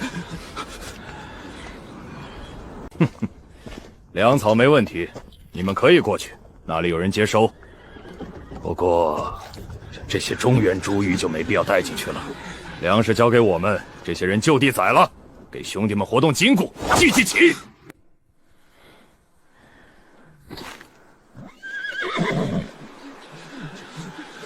百夫长，这些人一路辛苦运粮，公主殿下吩咐要保存人力，将来占领楚州还需要人手干活。中原两条腿的牲口多的是。哈森，你什么时候变得这么婆婆妈妈，替中原人说话了？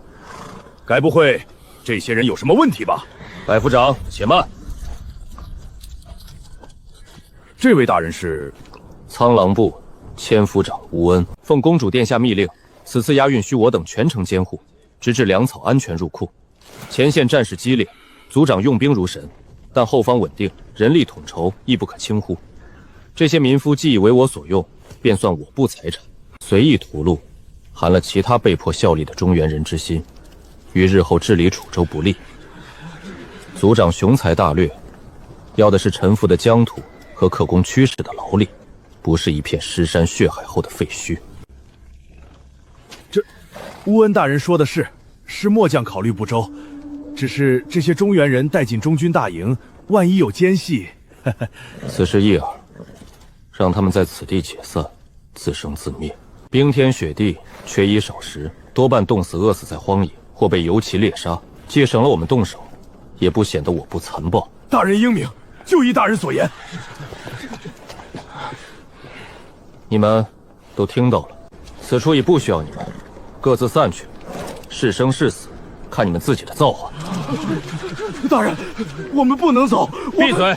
这里没有你们说话的份儿。滚！立刻滚！别在这里碍事。往东南方向30路外有片废弃的猎户木屋，等待接应。还愣着干什么？等着领赏吗？滚！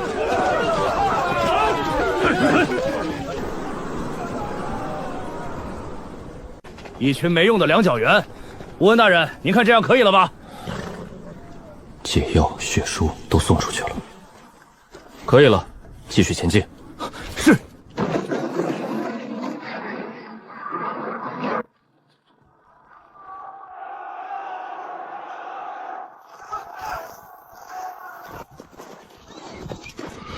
世子，不，吴恩大人，前面再转过2个营区，就是甲字3号囤积点，紧挨着中军辎重营和族长亲卫驻地，越往里盘查越严。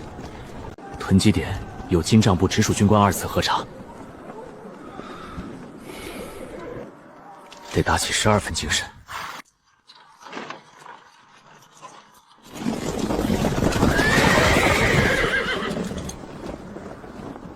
糟了，是秃鹫苏贺，族长的贴身侍卫副统领，信徒中的心腹。他平时只管金岭大帐最核心的防卫，怎么会在这里？苍狼部押粮官哈森，奉公主殿下之命，押送粮草至甲字3号囤积点。这位是我部千夫长乌恩大人，负责护送。苏贺大人有何指教？哈森，我认得你，粮草运得挺快啊，比预计的早了近5日。苍狼部何时办事如此效率了？我记得你们一向是能拖则拖的。大人明鉴，前线战事吃紧，族长催粮甚急，公主殿下严令我等日夜兼程，务必尽快送达，以解大军燃眉之急。快了些，实乃奉命行事，不敢有误。吴恩，千户长。苍狼部双狼重骑有名有姓的千户长，本统领大多认得。吴恩似乎有些耳生，不知千户长原是隶属公主麾下，还是巴图少主麾下？本将直属公主殿下调遣，平素部落西境戍守，鲜少来王庭。统领觉得耳生也是常理。既是从西境赶来，一路风雪，辛苦了。千夫长何不摘下面罩，透透气，也让本统领一睹苍狼部勇士的风采。面甲一摘，全都完了。怎么，吴恩千夫长连面甲都不愿摘下，是有什么见不得人的吗？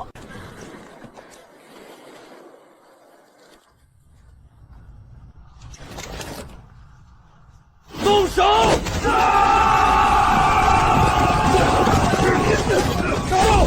动手了！目标金顶大棚，巴特尔，随我冲！拦住他们！8信号，有楚军奸细混入，目标族长。是楚人，是楚军奸细，保护族长！放箭，快放箭！不要恋战，冲过去，直取中军！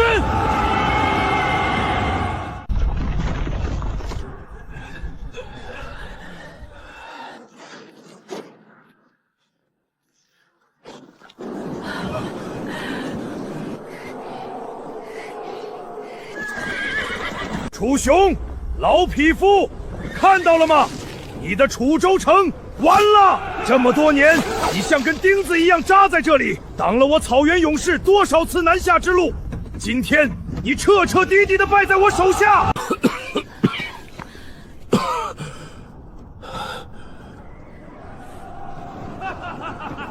王爷，末将无能，守不住城池。王爷，末将无能，守不住城池，愧对王爷，愧对楚州百姓。趁蛮兵还未完全合围，末将拼死护着你们，从西边那条隐秘水道突围吧。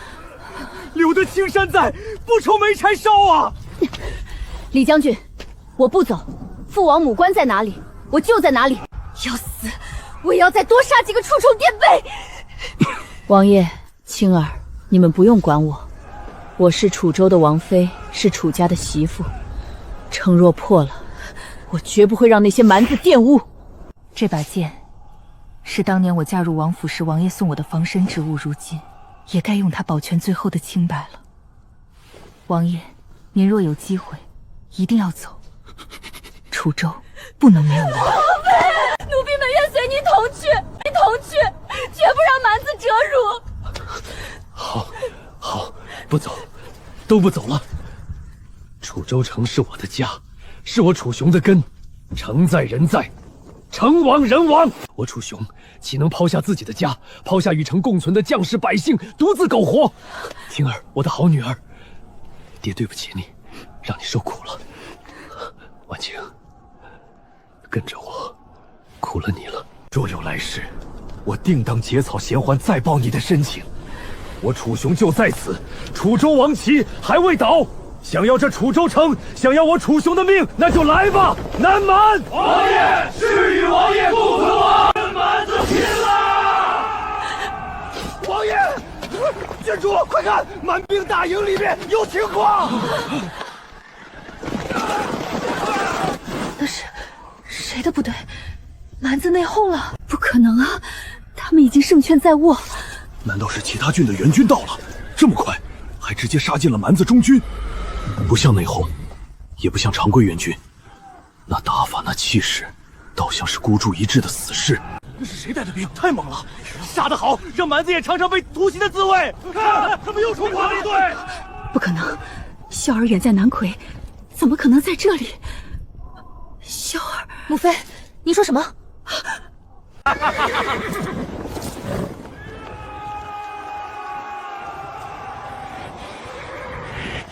哼，不自量力，区几百人就想在我的10万大军里玩斩首？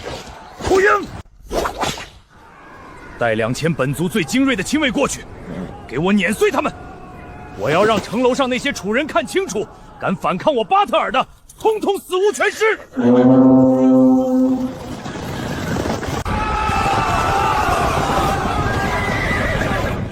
不好，蛮子派重兵拦截了。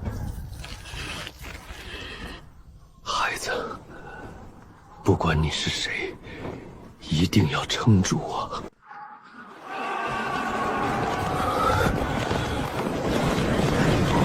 弟兄们，最后的拦路狗来了，怕不怕？不怕，杀死他们，誓死带头，官死不辞。目标不变，巴特尔，随我杀！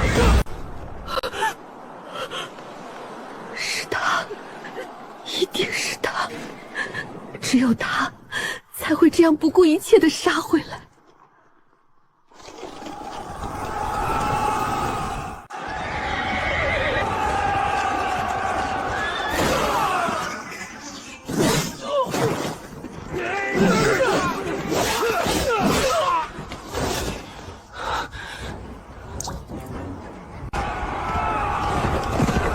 拦住他，杀了那个领头的楚将！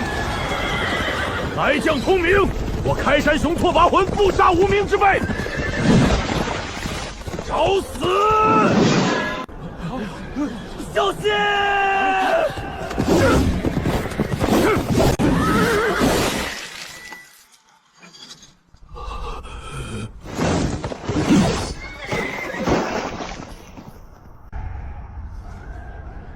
一枪就一枪啊！那蛮将看着那么凶，枪法太快了，我都没看清怎么出的枪。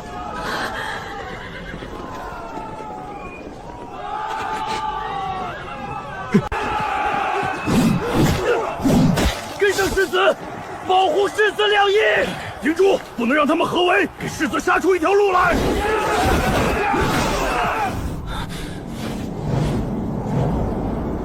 世子，前面旗杆下那个穿金甲的，是不是巴特尔？就是他，随我杀！斩将夺旗！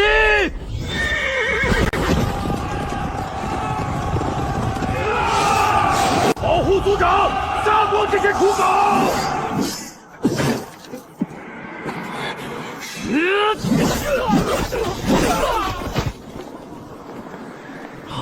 放箭，无差别覆盖射击，给我把他们全部射死！族长，我们的人还在下面。闭嘴！只要能杀了那个楚将，死多少人都值得。小心箭雨！柿子！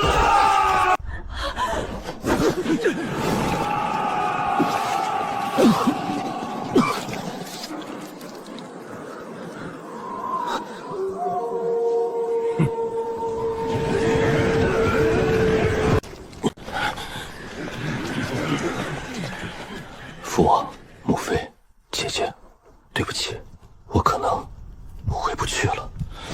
楚萧在此，谁敢与我一战？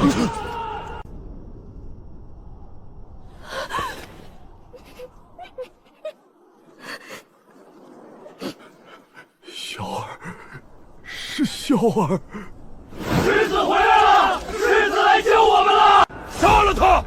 谁杀了他？赏万金，封万夫长！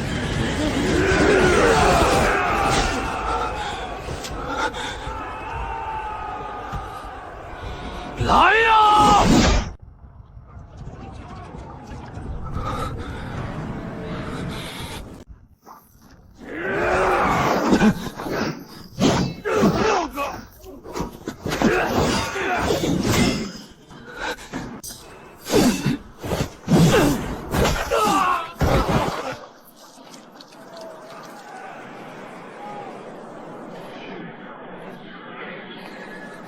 世子，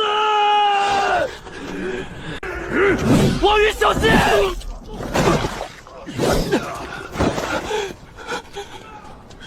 世子，对不起，末将不能再护卫您了，愧对王爷、王妃的嘱托。王爷，王宇先走一步了。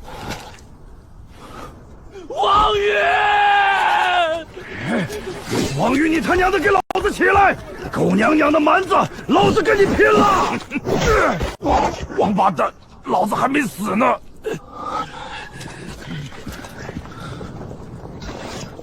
好，好，都来吧！杀我一个够本，杀两个赚一个！你们谁先来送死？萧儿，我的萧儿，傻孩子，你为什么要回来？娘没能保护你。爹的好孩子，你真的回来了，可是爹帮不了你呀。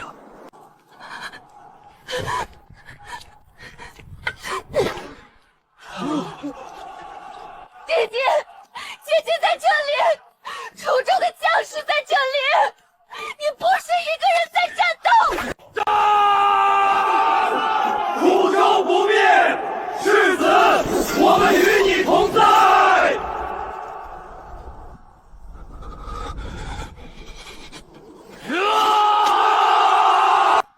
擂鼓，助我儿，楚州威武！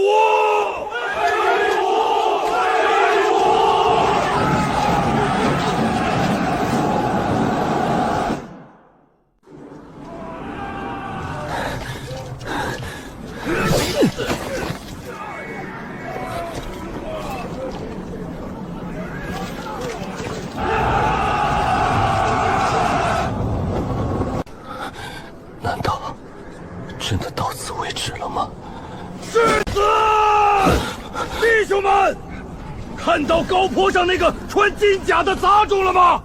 世子就在那里。我们的任务还没完成，所有人听我号令，上马！周涛，你们要干什么？世子，对不住了，末将先走一步，给您开条路。周涛，为了世子，为了楚州，冲啊！拦住他们！放箭！放箭！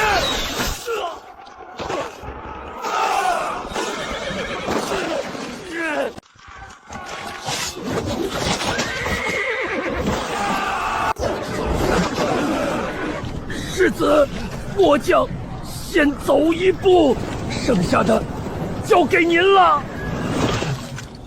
好兄弟们，你们先走，黄泉路上等等我。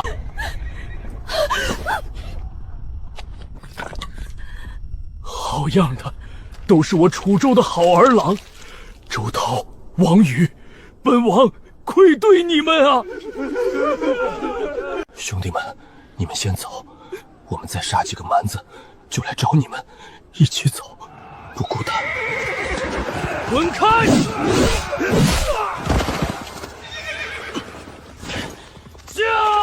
世子殿下，你回来啊！别去了，求您了！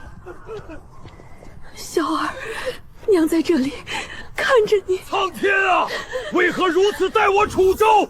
为何如此待我儿？剩下的交给您了，交给我了。巴特尔，纳命来！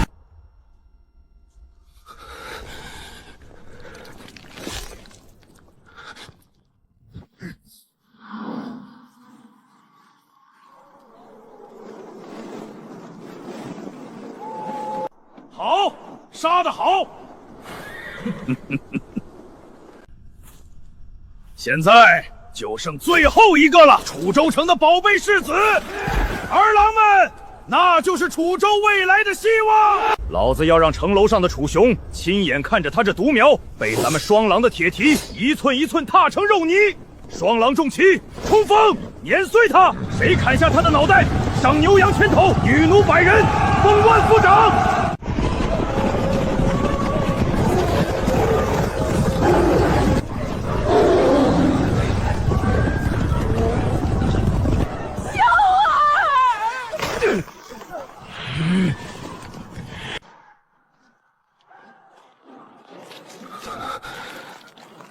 楚之生也想被钉在血泥里寻死。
世子他的枪法，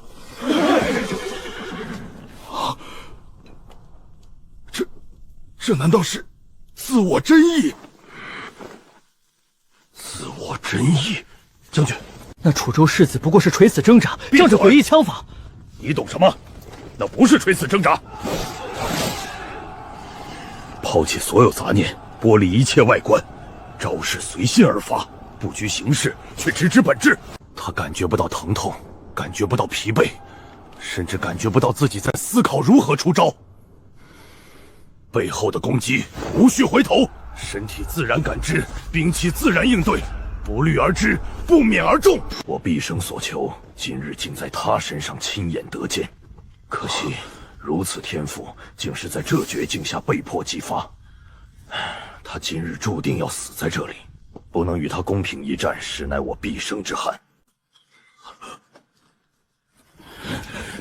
这他娘的还是人吗？弓箭手、弩手，瞄准！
无脸台，让他上！立刻，马上把这怪物给我宰了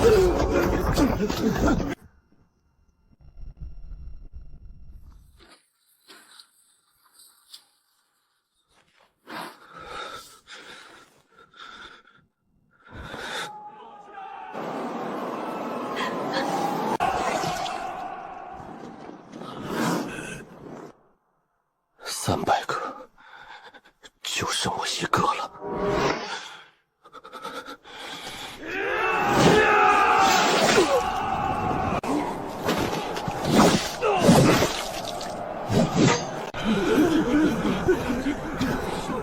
怪物，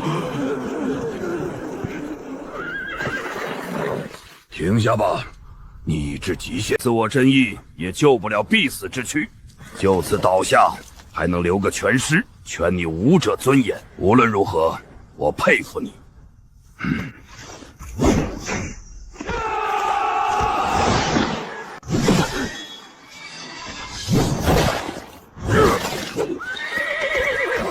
好反应，可惜。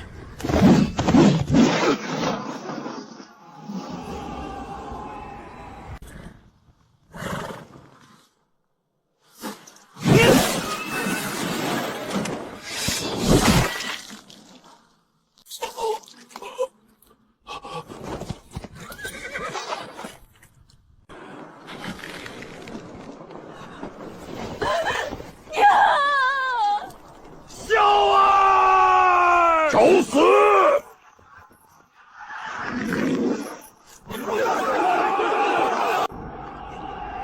小儿啊！王爷，父王，弟弟，我的弟弟啊！世子，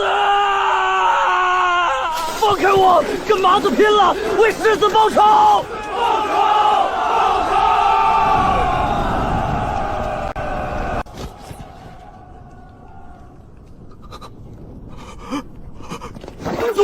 族长死了！族长死了！啥？谁死了？胡说！族长怎么会？我好像看见族长从廊上掉下来。是那个楚州世子扔了个东西，把族长胸口扎穿了。族长被人在万军之中取了首级。肃静！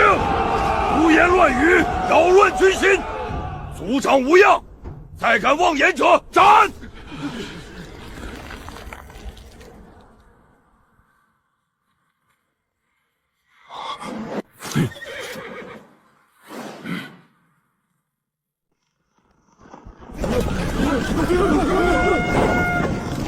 楚州世子陈通来了！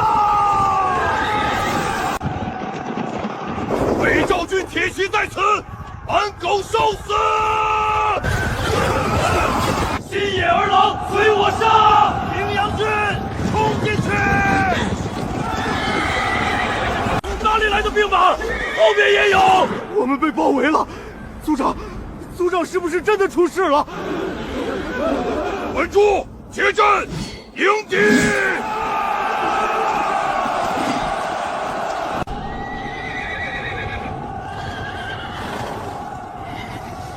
楚州援军大至，儿郎们随我撤退，保存实力，退回草原！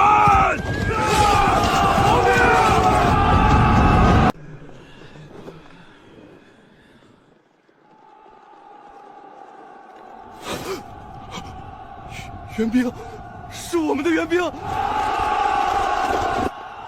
是南卓的陈将军，还有北赵、新野，他们都来了。苍天有眼，苍天有眼啊！杀下去，为世子报仇！开城门，冲啊！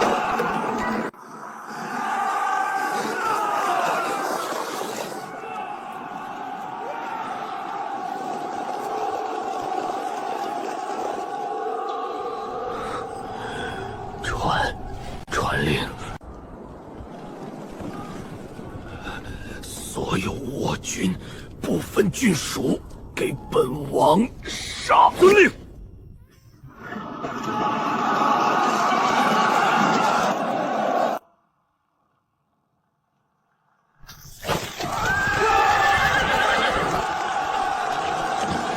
世子于万军中击杀敌修，力竭而亡，尸骨尚未寻获。别战！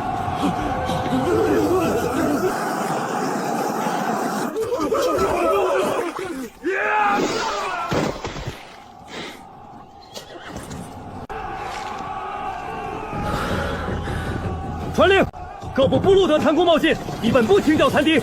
往西、往北驱赶，压缩他们的空间。派人回城，速探王爷安危。这里交给你。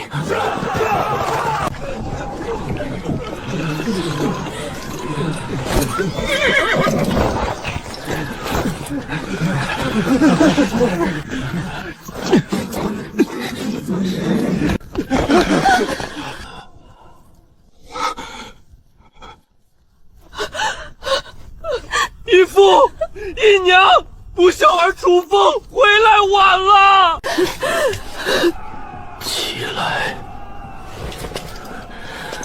找到了吗？正在找，战场太大太乱，儿臣已命人仔细搜寻。王爷，各位郡守将军都在楼下候着了，想拜见王爷。好，让他们都上来。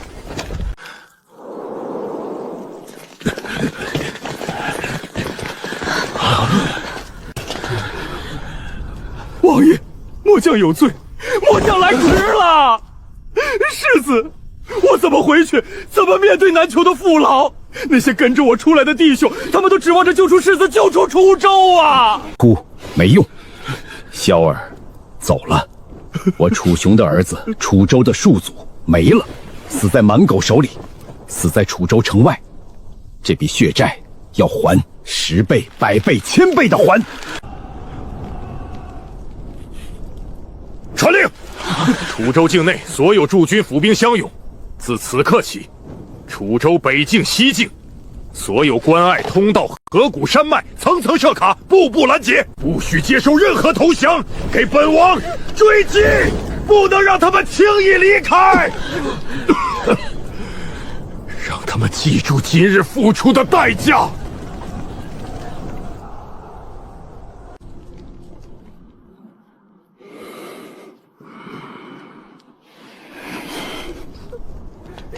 让我见王爷！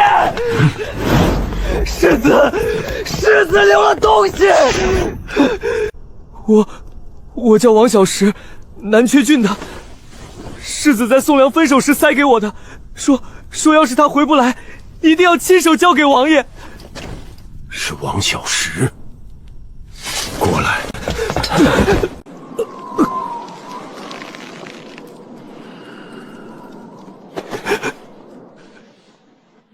念。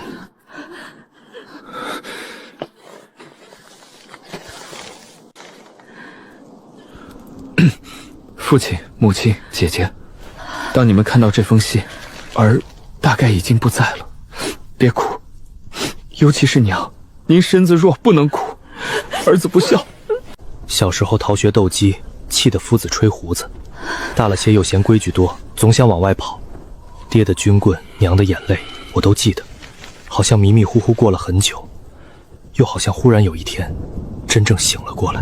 醒来看见的，就是爹严厉却藏着关心的眼，娘偷偷抹泪又强装笑意的脸，姐姐明明担心却偏要数落我的样子，还有这楚州城，城墙上的风，就好像我走了很远很远的路，跌跌撞撞，然后找到了家，真正的家。爹、娘、姐，我不是个会说话的人，但有些话再不说，怕没机会了。我爱你们，爱爹扛起楚州的脊梁，爱娘灯下缝衣的温柔，爱姐明明担心却嘴硬的样子，也爱这片土地上每一个看着我长大，骂过我纨绔，却又会在危险时挡在我前面的叔叔伯伯。所以我必须去，不是因为这该死的世子身份，是因为我爱的一切都在这里。我不能眼睁睁看着他们被毁掉。如果能用我的命换楚州一线生机，换爹娘姐姐平安，值。现在看来我运气不错，好像赌赢了一点。爹娘姐，别为我难过。我这一生虽然短，但能来到这个世界，能做你们的儿子弟弟，能守护这片土地，足够了，真的足够了。随信有一解药，而从苍狼部阿如那公主那儿得来，此部族对金帐部野心并不赞同，侵犯楚州亦非所有蛮族所愿。而以此药并非为蛮族开脱，金帐部及其死敌罪该万死。然杀戮过甚，仇恨绵延，楚州北境将永无宁日。爹，请您三思，首恶必诛，愚者可酌情而定，不为仁慈，只为楚州子孙后代能活得稍稍安稳些。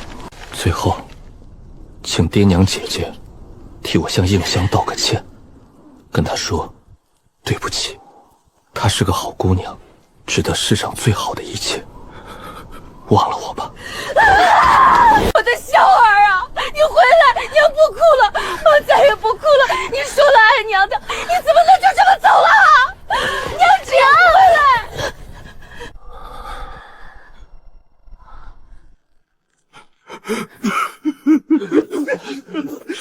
来到这个世界，我爱你们足够了。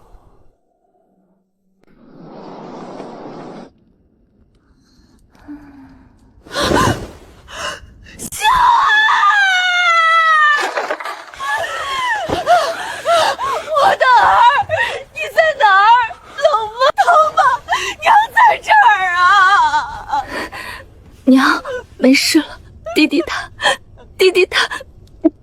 活要见人，死要见尸，没见到最后模样，就还有一丝可能，不是吗？诸将有功，升赏依例颁行，追封阵亡将士王宇、周涛。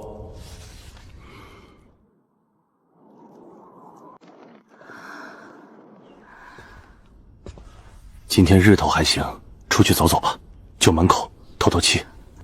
好。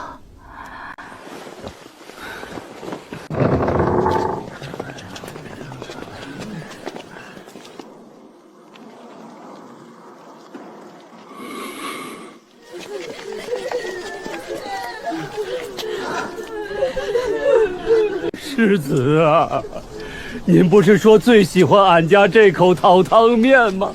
回来吃一口吧，就一口热的啊！去年有人在滩上闹事，抢占姑娘，世子正好路过拦下，还让他们赔了损失，说喜欢这味儿，以后常来。娘，我长大了也要像世子那样当个大英雄，保护楚州城。世子，你怎么招呼都不打就去当英雄了？说好打完仗去北山猎场比兔子的，你这不讲信用啊！我们以前是混账没出息，可我们认你这个大哥。从今往后都他娘的活出个人样，别让世子在下面笑话咱们是一滩烂泥。他们祭奠的是一个真实活过、笑过、闹过，最后为他们死去的人。王爷，给萧儿办丧事吧。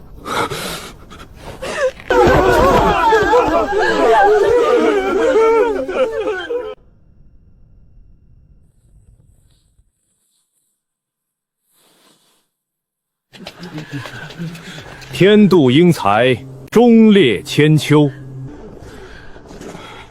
世子，你怎么不讲信用？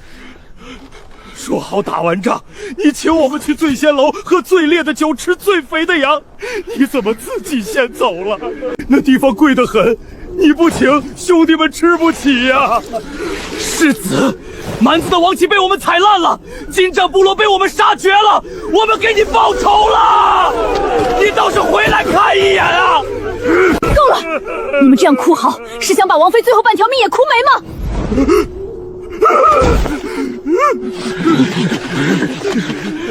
世子兄弟，你他妈真是个汉子，我以前真是小看你了。你放心走，一父一母楚清河这楚州，我替你照顾好。上将指到。忠勇体国，守土御边，特赐黄金1000两，锦缎500匹，玉璧10双，以彰其功。钦此。朝廷还是怕楚州做大，这点赏赐是奖励，更是敲打。臣楚雄，谢主隆恩。追封楚州镇南王世子楚萧，亲率死士逆击敌兽，避敌手于万军之中，挽狂澜于泽岛，功莫大焉。特追封楚萧为文武昭摄王，配享太庙，立此楚州，永享祭祀。钦此。黄金玉帛不及他一根头发，破天的荣耀也换不回一声爹。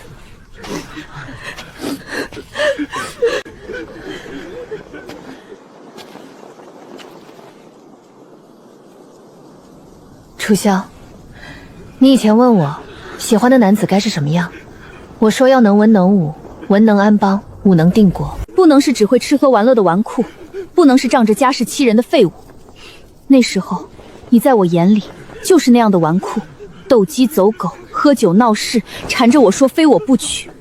我讨厌你，楚萧，讨厌到听见你的名字就心烦。可你看，你做到了，你写的诗词传遍天下，你一个人带300人冲进10万大军，杀了他们最厉害的8员将警，把族长钉死在阵前。你才刚成年，朝廷就追封你为王。文武昭圣王，我想要的你全都做到了，你成了全天下最符合我当年那句话的人。但是楚萧，我恨你，我恨死你了！你既然都做到了，既然变得这么好了，你为什么不等等我？为什么要自己先走？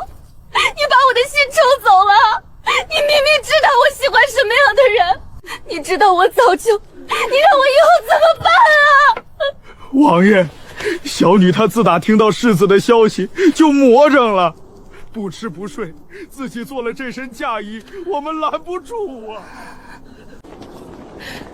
王爷、王妃，我知道我配不上世子，可我们有婚约，是他亲口说的。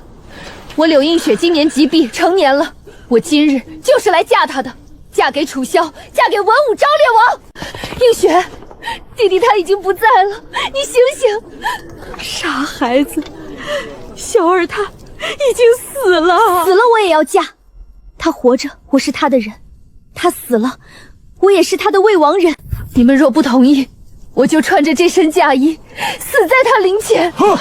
黄泉路上，我再去问他为什么丢下我。孩子，起来。好，王爷，萧儿福宝是他没这个福分，但你今日有此心，我楚雄认了。从今日起，你柳映雪是我镇南王府的儿媳，是文武昭烈王名正言顺的王妃，更是我楚雄和你母妃的女儿。萧儿，你看见了吗？你的心腹来了，是个好姑娘，配得上你。你安心吧。孩子，把蜡烛点上，把酒斟上。今日就在这陵前，当着万千楚州父老，你和萧儿，把礼行了吧。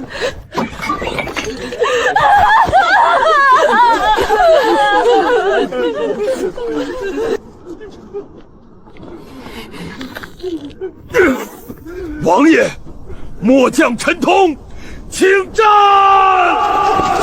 孙莽请战，为世子讨回公道。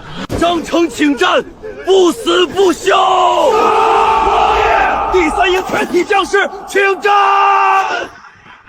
小体营请战，北赵儿郎请战，为世子报仇。王爷，老汉没啥本事，家里攒下的家当我全拿出来，给大军打蛮子，给世子报仇啊！我男人没了，儿子也没了，就剩2间破屋几亩田，粮全给大军，屋子扒了木头也能做枪杆，往死里打！我家有粮，我儿子还扛得动枪。不要粮了，只要报仇。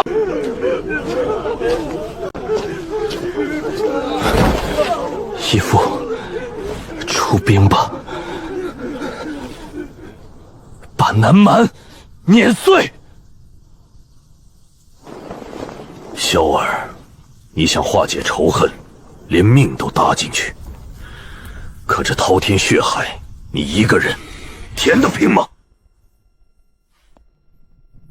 吾儿楚萧，文武昭烈王，必敌手于万军，功在千秋。然阴魂不远，血仇未血，此仇不共戴天。传令，楚州全境征募新军。16岁以上、50岁以下男丁皆可入营。3个月内，我要见到10万新军。你持我手令印信，即刻启程青州、徐州。往日我楚州儿部北上驰援，血眼边墙。今日世子蒙难，请2州各出2万精锐骑兵，开冲之后，与我会猎草原。末将领命。回去禀告陛下，楚雄北伐南蛮，不劳朝廷一兵一卒，一钱一粮，只需陛下准我行事便可。是。柳公、柳夫人，映雪今日心志，天地可见。从今往后，她就是吾儿魏王人，是我镇詹王府的儿媳，是我楚雄的女儿。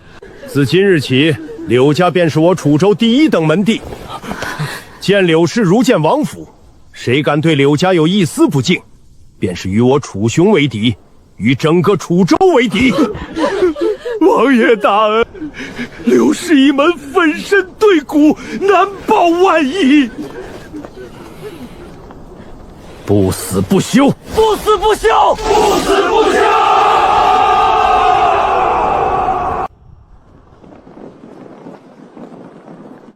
哥，他真的做到了。单枪匹马搅乱中军，镇斩巴特尔，最后被乌列台亲手击落，是个狠角色，可惜死了。阿爸，还没有消息吗？接应的人派出去3天了，可20万大军能逃回来的，怕是连1-2万都凑不去。族长，族长回来了！阿爸，九死一生，真是九死一生啊！楚州人疯了，那世子死了之后，他们追着我们杀，不分昼夜，见人就砍，不接受投降，不留俘虏，像从地狱爬出来的恶鬼。金朝部的巴特尔被一枪钉死在自己旗杆下，白鹿部的苏贺乱军中没了踪影，20万大军回来的十不存一。今朝群龙无首，白鹿也散了，如今整个草原就属我们苍狼部最强了。可死的都是草原的儿郎，这一仗我们元气大伤。族长，乌列台大人到了。乌列台？他怎么来了？请他进来。这一路要不是他几次出手，击溃追得最紧的楚州精锐，你阿爸我回不来了。还能坐这儿喝酒，运气不错。全赖你元首，不知此来有何指教？现在整个草原的存亡，或许就屑于苍狼一步了。什么？乌列台，此话何意？楚州镇南王楚雄为报其子楚萧之仇，已下令全境扩军10万。其义子楚风正带着信件赶往青州、徐州，联络两地共同出兵。最迟明年开春，一支超过15万的复仇大军将会南下，目标不是击退，不是惩戒，是犁庭扫穴，王族灭种。他们擅长守城，可若在草原野战，楚州工匠冠绝天下，弩车、投石机、铁甲不会给你迂回的机会。他们为复仇而来，士气、装备、补给皆在巅峰，而你们还有多少粮食撑得起一场大战？打楚州，几乎用光了所有储备，这个冬天都难熬，怎么可能还有余力打仗？打又打不过，守又没两手，难道只能等死？还是像祖先那样远遁漠北？点燃这场劫难的火，是一个已经死去的年轻世子，和他身后那个被彻底激怒的父亲。楚州人现在心里只有血，只有恨，只有那个碾碎的命令。如今或许只剩下一个办法了。办法？粮食没有，兵力没有，人心涣散，还有什么办法？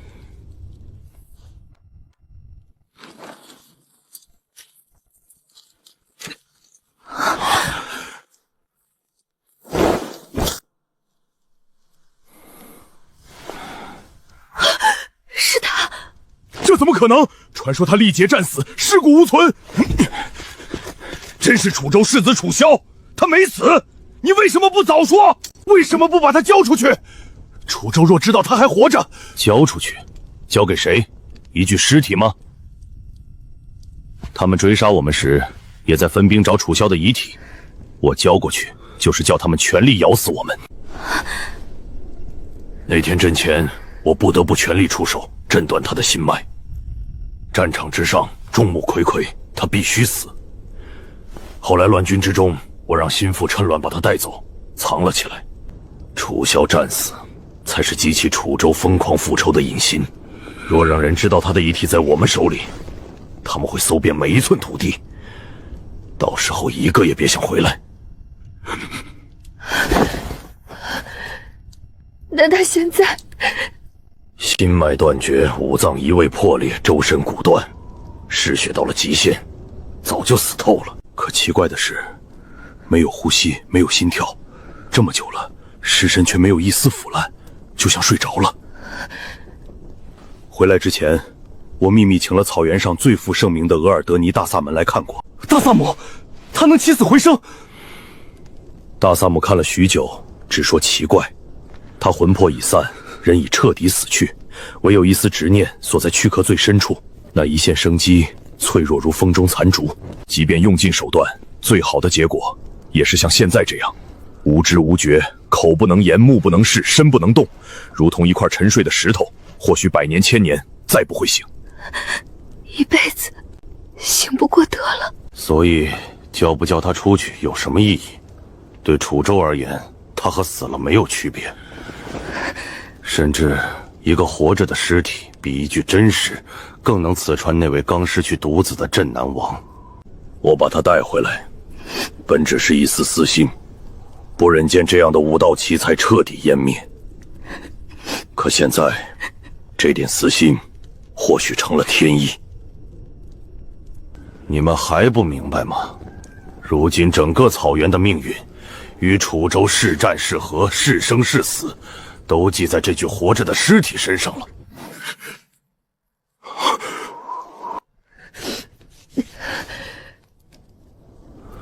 不管怎样，先救人，尽一切可能救他。立刻去请，把额尔德尼大萨木再请来。草原上所有巫医大夫，不管什么代价，全请来。用最好的药，最珍贵的布品，哪怕他永远醒不过来，他的遗体也绝不能腐烂。世子啊世子，你活着时脚道定天下风云，死后竟还要以这种方式继续牵动无数人的命运。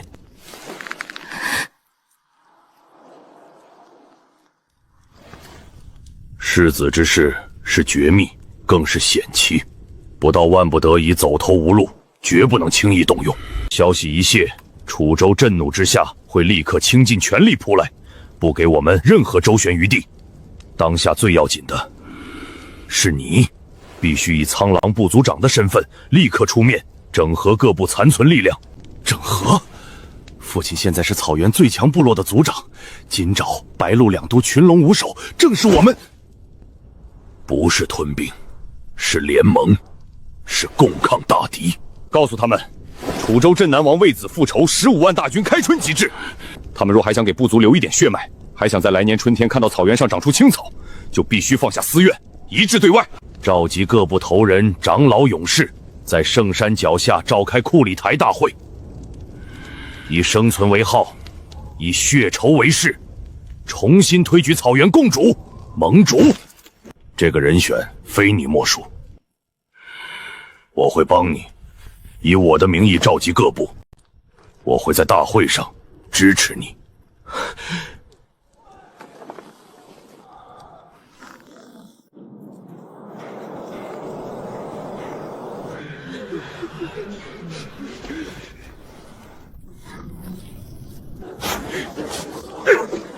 我已经16了。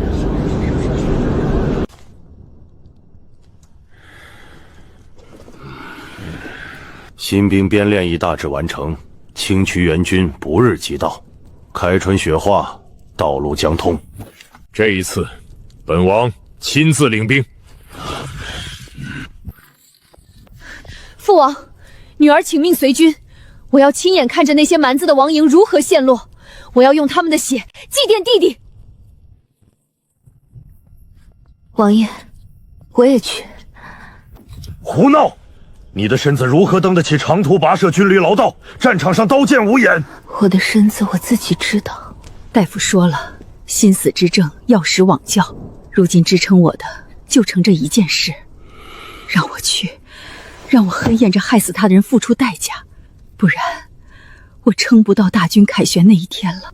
好，妾身愿随侍王妃左右，一同前往。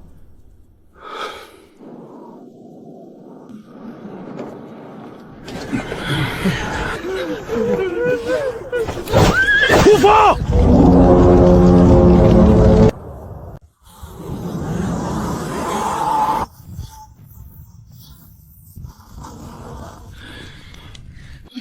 凭什么让苍狼部领头？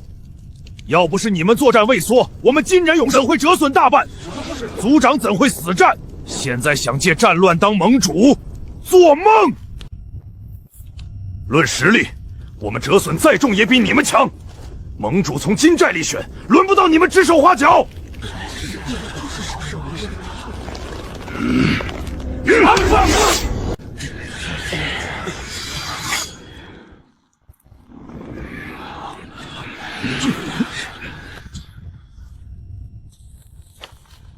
楚州，镇南王楚总扩军10万已毕，其先锋楚风持重金与王命，说动清徐2州各出2万精锐骑兵，借青州之力购空周边3州所有战马驼马。现楚州出征之军多为1人双马，精锐者1人3马。楚州本就产马，加上清徐2州的军马，周边3州购空的战马，这几乎是大前半数军马。为攻此战，楚州已尽空国，15岁以上、60岁以下男丁，除必要守城耕种外，减数征发。民夫府兵辎重队，随军北上者，已近60万人。60万张嘴要吃饭，他们哪里来的粮食？草原最鼎盛的时候，也凑不出这么多人啊！楚州已搬空境内所有官仓、驿仓、大族私仓，民间余粮自发捐赠。今岁春种的粮种也有部分充作军粮，除老弱妇孺最低有粮外，10仓9空。不留后路，我们怎么打得过？所有粮秣已装车，60万民夫组成连绵数百里的车队，加3万步兵，缓缓北来。楚州所有商贾以柳氏为首，倾尽家财捐献军资，殉国将士家眷抚恤3倍于常例。战死者必入英烈祠，享万世香火，故楚州军民人人怀必死之心，无有退意，皆言不怕死，来拼命。现在你们还觉得该争论谁当盟主吗？还是该想想怎么不让自己的部落从草原上消失？我也是金赵人，世子战死，我比谁都恨苍狼部驰援，可楚州人的刀已经架在我们脖子上，恨和争都没用。如今草原唯有吴立汉，唯有苍狼部能带我们挡住这场灭顶之灾。都听到了，楚州人不是来打仗的，是来送葬的，给他们世子送葬，也要拉着整个草原陪葬。60万民夫搬空家底随行，近20万骑兵1人3马，商人把棺材本掏出来买我们的命，他们根本不想活着回去。我们还剩什么？身后的圣山，手里的刀，还有这条不想断绝的命。退是死，逃是死，唯有战才有生机。我不敢保证能赢，不敢保证保住所有人的命，但我发誓，联盟在，苍狼部就顶在最前面。要死，我乌力汗第一个死，我儿子巴图第一个死，苍狼部勇士第一个死。愿随父亲死战，愿为草原殉命，愿随族长死战，绝不退缩。就算死，也要咬下他们一块肉，死得有尊严。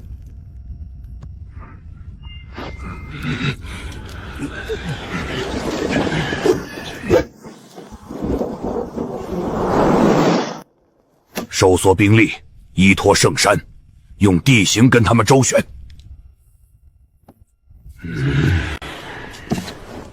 主力打散，按部落分成10几个游骑集群，不跟他们正面碰。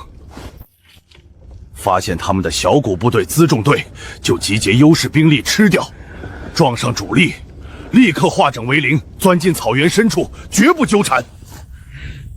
外围见烽火，多层预警，楚州人一动，狼烟就起。我们就像草原上的狼群，不跟猛虎硬拼，只咬他，耗他，让他流血，让他抓不住我们。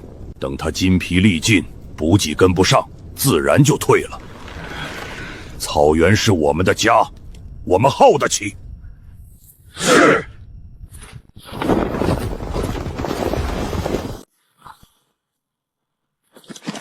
楚州小岛，他们分开了。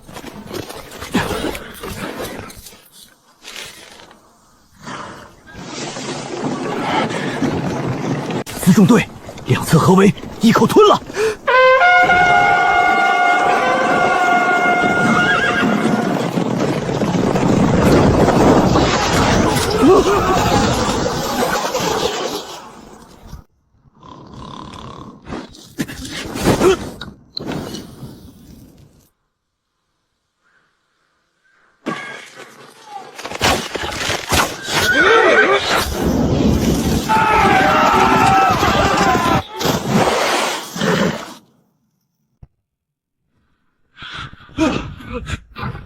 为什么我的游骑会在那里被伏击？是不是你们的人泄露了路线？我的烽火台被端了，说好的侧翼掩护呢？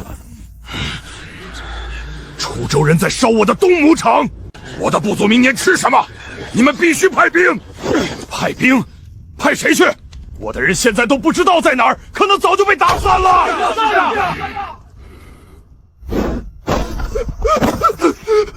黑石滩大集群撞上楚州主力，激战半日，全没了，3位勇士全部战死。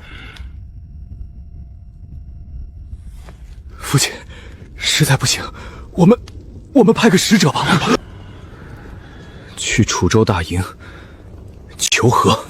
使者赔偿牛羊金银，我们称臣纳贡，只要能先停下，保住部落的种子。巴图，你疯了！想杀扫我们20万勇士，屠闹我们覆灭的楚州狗求和？草原的子孙宁可战死，绝不归生！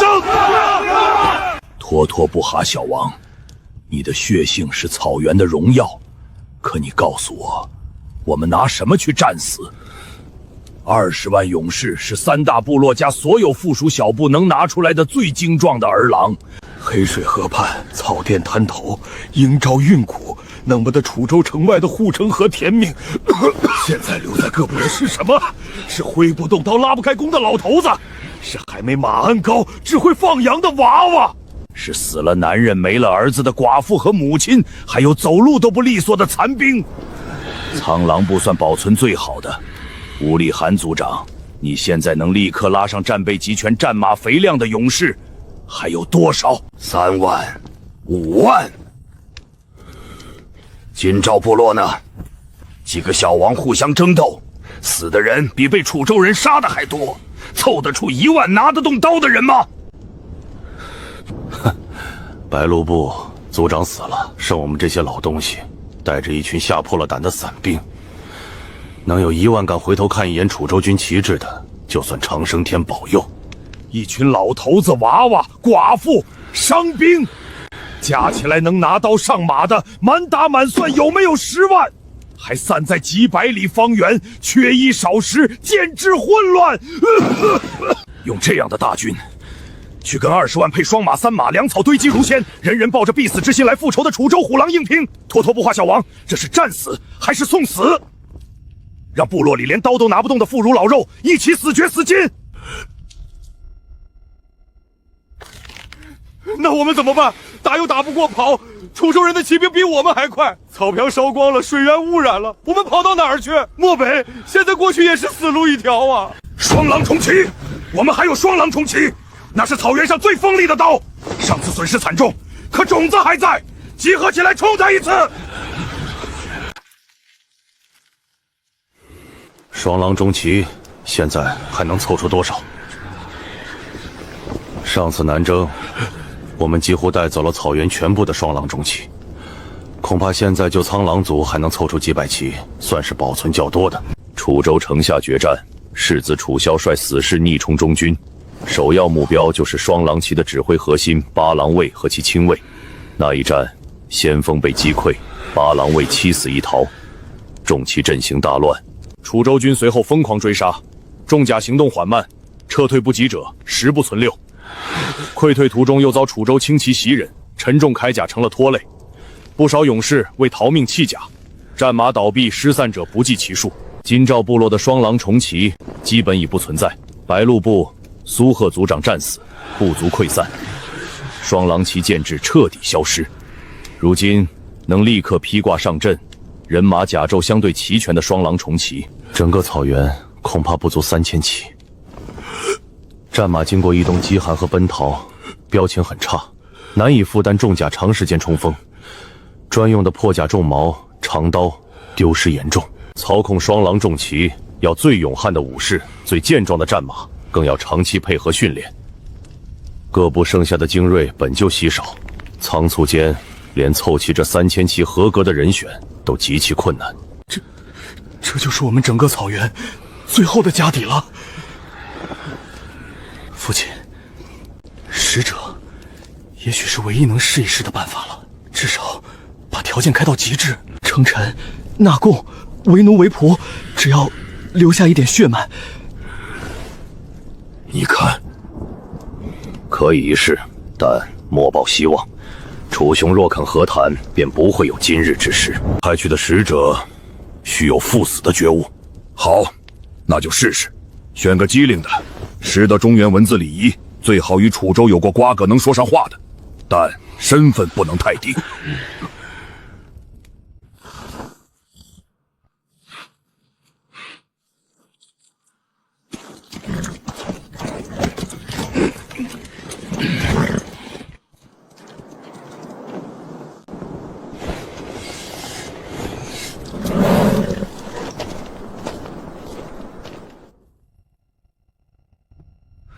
各部已就位，圣山3面环围，只留北口。禀王爷，南蛮使者哈尔巴拉求见。这帮杂碎现在知道派使者了。世子血驾沙场的时候，他们可曾派人来求过饶？王爷，末将请命，这就去剁了那老狗的脑袋，挂到旗杆上。要打便打，派个老棺材岗子的来恶心谁？带进来。草原卑微的仆人白鹿部哈尔巴里，奉乌力满盟主之命，拜见尊贵无上的镇南王殿下。求和？是，草原知错了，愿勇士臣服。知错？你们有何错？冒犯莫属，侵扰边陲，致使贵国世子蒙难。草原愿倾尽所有赔偿，年年朝贡最好的骏马5000匹，不，1万匹，牛羊10万头，20万头。老狗，把你们草原的牲口全宰了，也抵不上世子一根头发。谁稀罕你们的臭马烂羊？我们要的是你们的血！王爷息怒，我们愿画出最丰美的草场，永归楚州，送各部最尊贵的王子为质。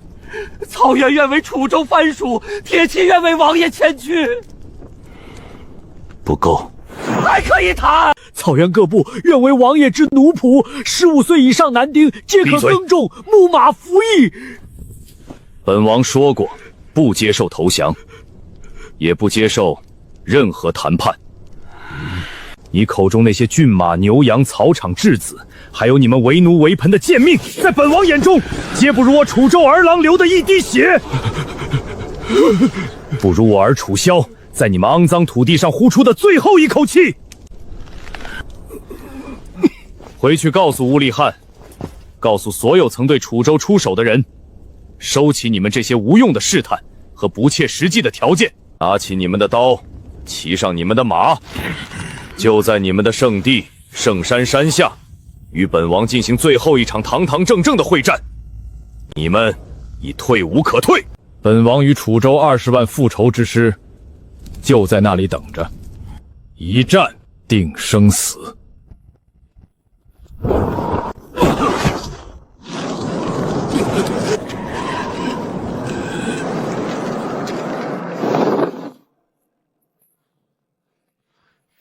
祭品必须是最丰盛、最彻底的。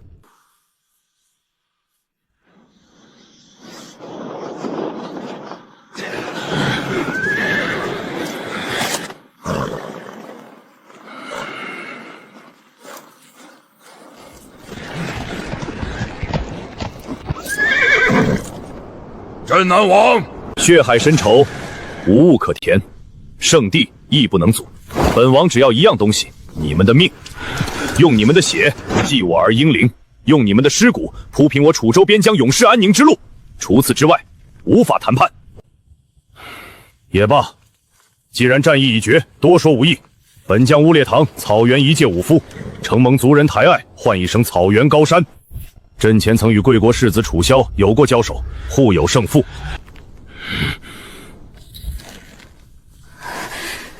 世子天纵奇才，最后大战领悟自我真意，令我见烈心浩，因为毕生汉室，未能再与之公平一。世子英年早逝，令人暗惋。只是不知世子身后这楚州军中还有几人能承其志，当得起英雄二字？还有几人敢与我在这两军阵前圣山山下一战？斗将，皇王，匹夫安敢入我楚州？王爷，末将请战，必斩此条狗头，祭奠世子。末将请战，末将愿往。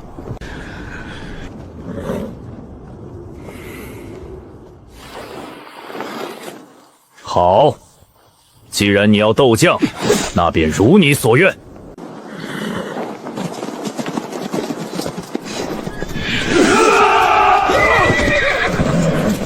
镇南王，非要赶尽杀绝吗？我的女儿阿如娜，她曾与世子有过交情。你的解药，也是世子亲口向我女儿讨要，他才……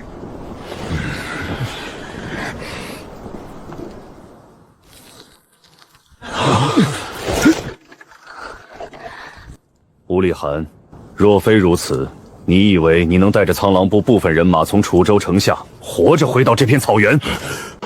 你女儿的情分，你献出的解药，那份因果，本王已经还了。现在就是不死不休，再无瓜葛，唯余血仇，不死不休，杀！既然恩怨已清，血仇难解，那么镇南王出招吧！王爷，末将陈桃请为先锋。末将李牧同往。还有我，砍不死这老狗，老子把自己脑袋拧下来！准。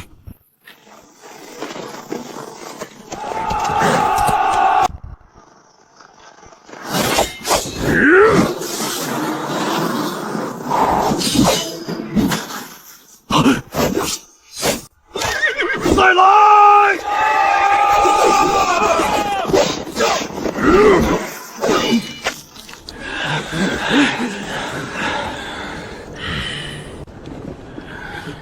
陈将军他们不是对手，这老蛮子简直不是人！我去，青儿，凤哥，义父。呀！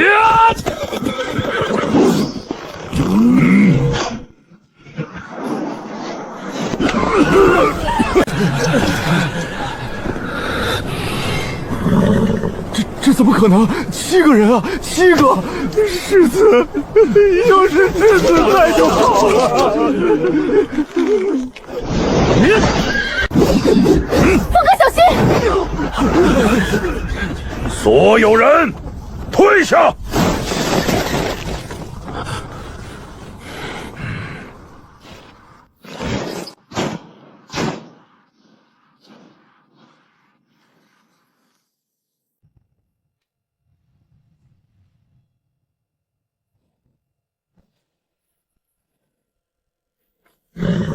玉乐台不愧草原第一高手之名，方才之战，本王看得清楚，你未尽全力，甚至多有留情，否则他们7人撑不到此刻。本王戎马半生，自诩见识过天下豪杰，今日方知人外有人，这天下恐怕已无人是你对手。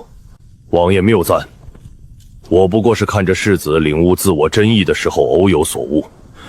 至于兵器，上次阵前老夫所用长枪已被世子一击而断，那杆枪随我10余年，银屑无数，未曾想终结于一位少年英雄之手。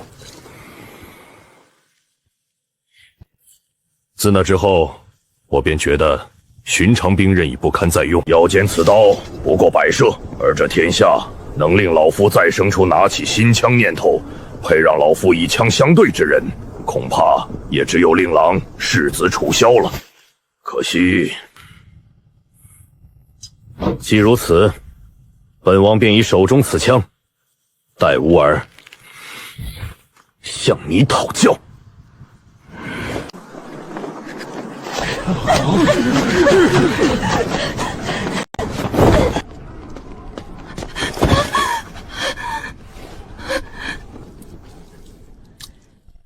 世子，楚萧，你起来，你快起来啊！外面要打起来了，最后的决战，阿爸他们打不过的。楚州来了好多人，他们要杀光我们，烧光草原。你不是楚州的世子吗？你不是最厉害的吗？你当初为什么要救我？为什么要拿解药？现在为什么躺在这里不管了？你知不知道楚州王疯了？他要我们所有人都死，都给你陪葬！你起来啊！你去告诉他，你是他儿子，他只听你的，你快去啊！我不要草原覆灭，我不要阿爸和哥哥死。楚萧，求求你了，你救救草原！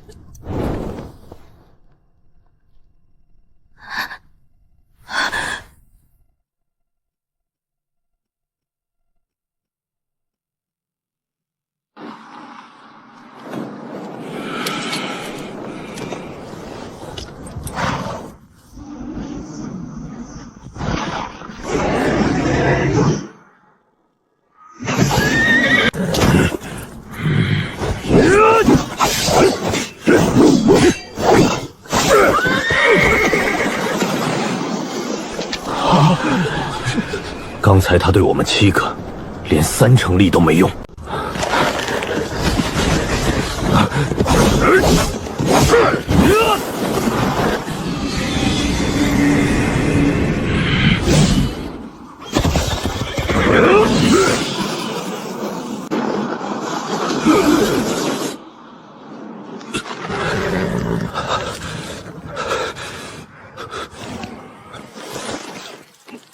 你赢了。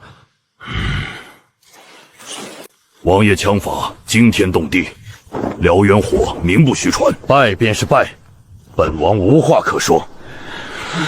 但是，个人无勇的胜负改变不了今日的结局。你虽胜了本王1人，可你们草原今天都得死。20万复仇大军在此，50万民夫在后，楚州举州之力必踏平你们的圣山。我的萧儿在天上看着呢。此乃国战，血仇不死不休，非一人之胜不可定。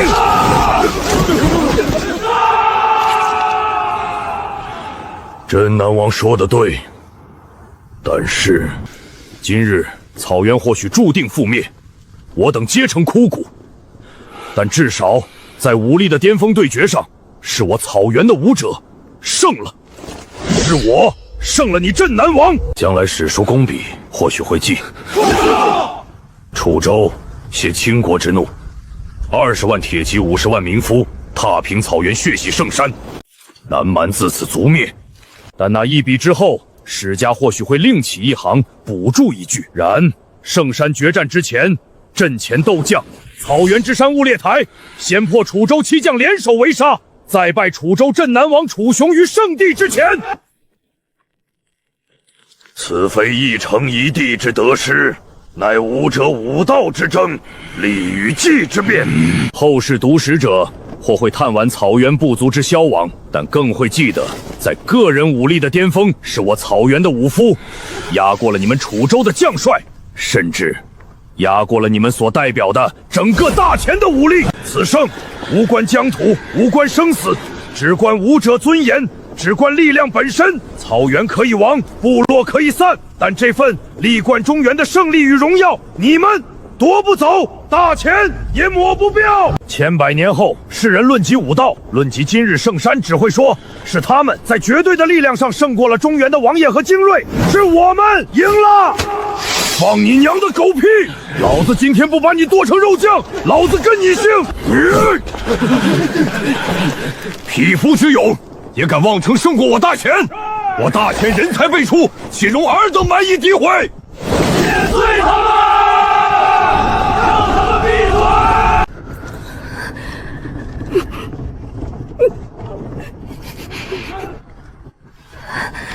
世子用命换来的局。谁说我楚州无人？谁说我们败了？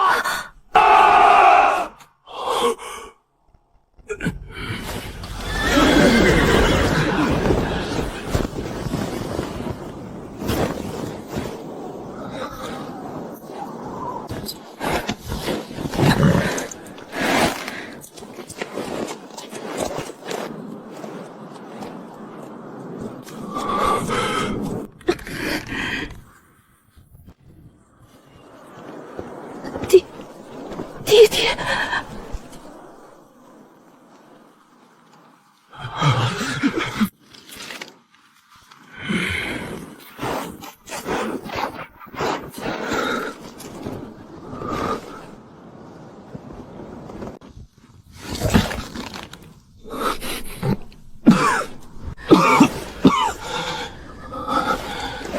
刚才是谁说的？楚州败了。楚州没有败。父亲，我们今日暂且停战，好吗？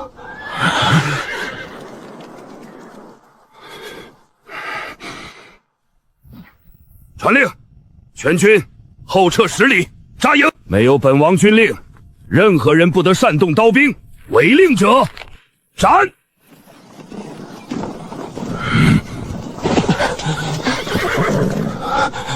我们还没分过胜负。我没想到你真能醒过来，但是我真的开心。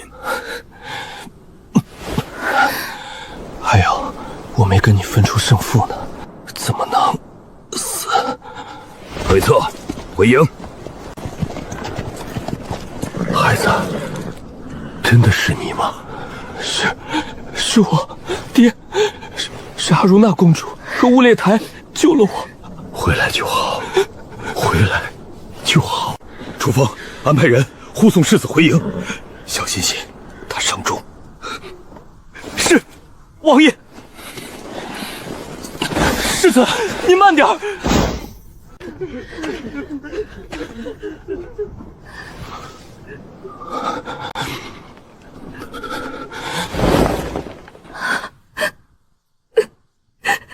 娘，是儿子不孝，让您担心了。您怎么成这样了？没事了，小儿，娘以为你死了，娘也不想活了。可现在娘看到你了，娘还要好好活着，将来还要帮你带孩子呢。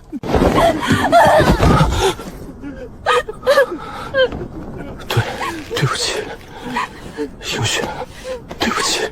这次真的不许再丢下我了！你这个混蛋，你吓死我们了！你知不知道娘差点……世子，您回来太好了，您没事就好啊！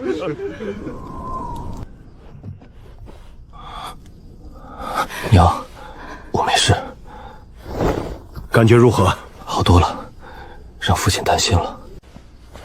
今日之事，觉得如何了结？吴烈台镇墙所言，我听到了。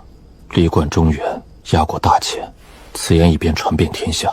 我楚州军今日在武道比拼上确实一败涂地，这不仅是耻辱，更会动摇军心。这个场子我们必须找回来。父亲，我明白，这个场子必须由楚州自己找回来。3日后，我向吴烈台请教，阵前决战。不行，小儿，你疯了吗？你伤成这样，我不准。你有几成把握？没有把握。我的伤，我自己清楚。3日后我休养一下不碍事的，但有些事，不是有没有把握就能不做的。他要的不是生存，是一个力压中原的传说。若不能在武道之上正面击破他，他今日之言就会成为事实。楚州的尊严，大千5人的脸面不能丢在这里。我这条命，是阿汝那公主和乌烈台救回来的，但有些东西比命重，我必须去，是为了告诉所有人，楚州没有败，大千的武者脊梁未断。好，3日后阵前决战，楚州镇南王世子楚萧挑战草原之山乌烈台。此战无关疆土，只关武道尊严，只关我楚州我大前5人之魂。传令全军，世子殿下将于3日后与草原乌烈台阵前公平一战，以正武道，以雪前耻。世子万回！战战战！雪耻！雪耻！我会赢的，一定。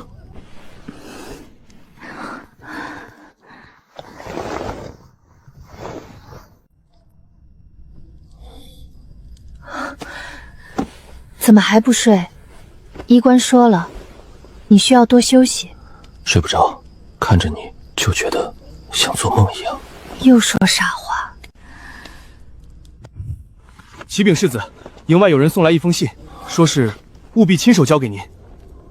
送信的是何人？是个草原孩子，说是受一位姐姐所托，信已查验过，并无异样。拿进来吧。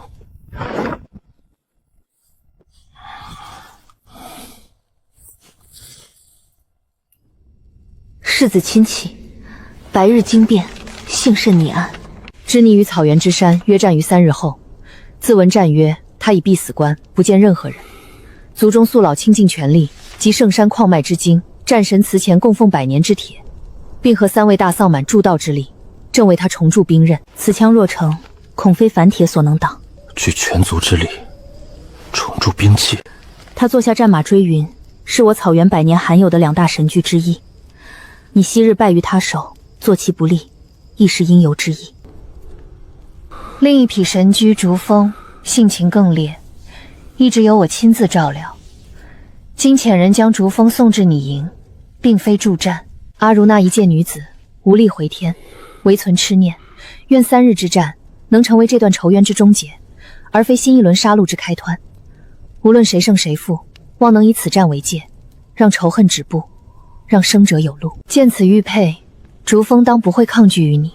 他性烈，却通人情，望善待之。唉，这下可麻烦了。怎么了？可是伤口又疼了，还是这信有什么不妥？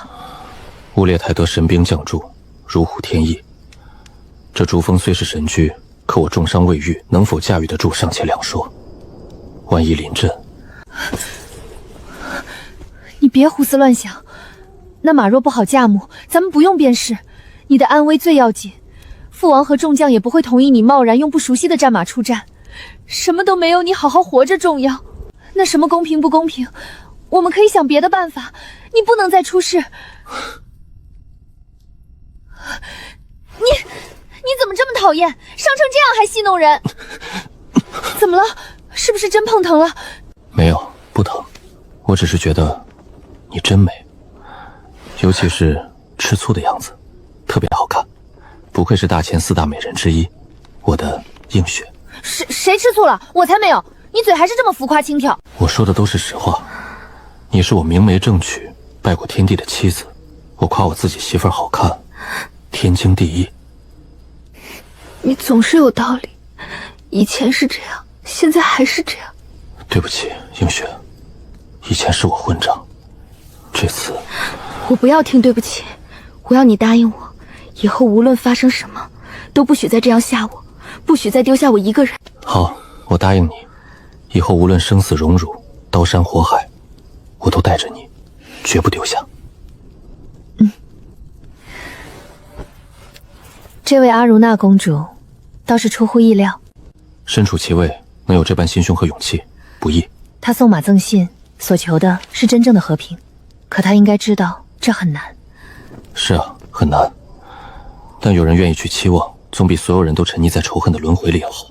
那这马，朱峰，既是他一番心意，也是为了公平二字。可你的伤还有这马，3日时间，足够我与朱峰熟悉。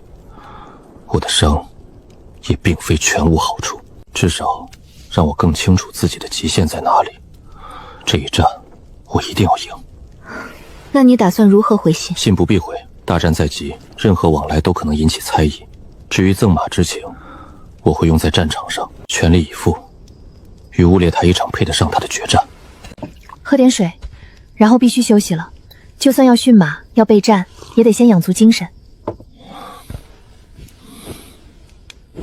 映雪，等这一战结束，我们回楚州城，好好办一场婚礼，真正的婚礼，有高堂在座，有亲朋祝福，十里红妆，凤冠霞帔。我要让全天下都知道，你柳映雪是我楚萧3媒6聘明媒正娶的妻子。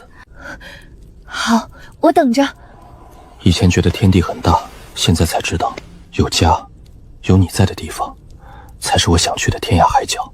我等着，等你打完这一仗，等你凯旋，等你来娶我。睡吧，我在这儿守着你。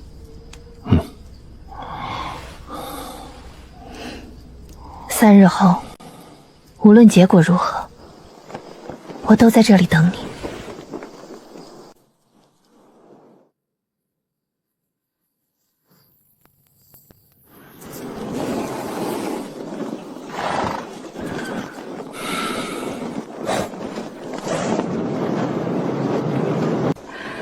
萧儿，万事小心，不要逞强，平安回来比什么都重要。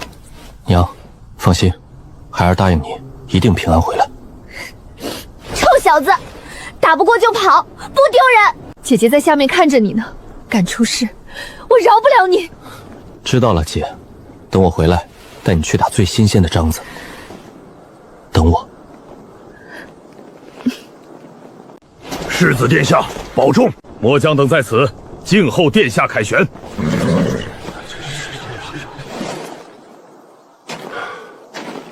这套明光铠，将佐监用库中最好的寒铁掺玄铜，赶了3日3夜，轻便坚固。这竹锋100年难遇的神具，阿如那公主这份公平之赠，用心良苦。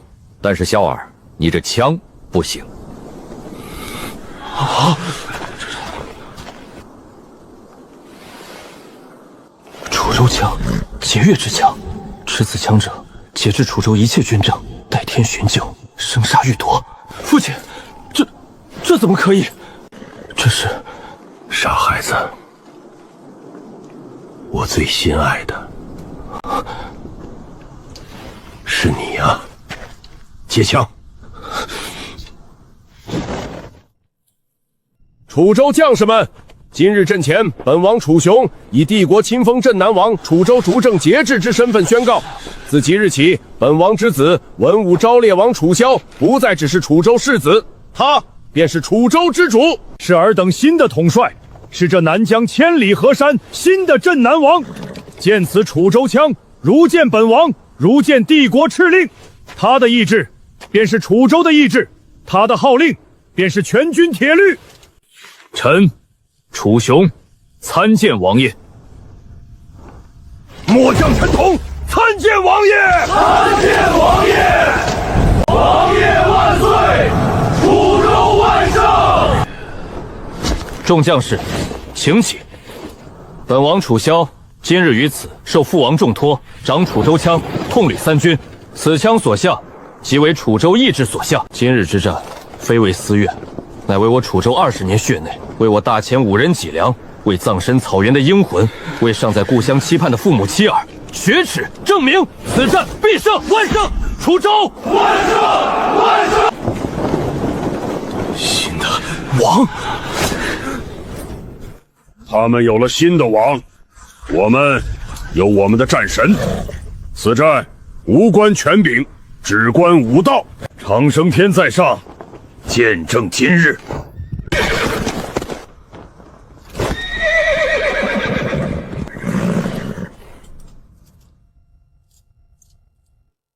雾裂台，此战一为学我楚州日前之耻，正我大前武者之力。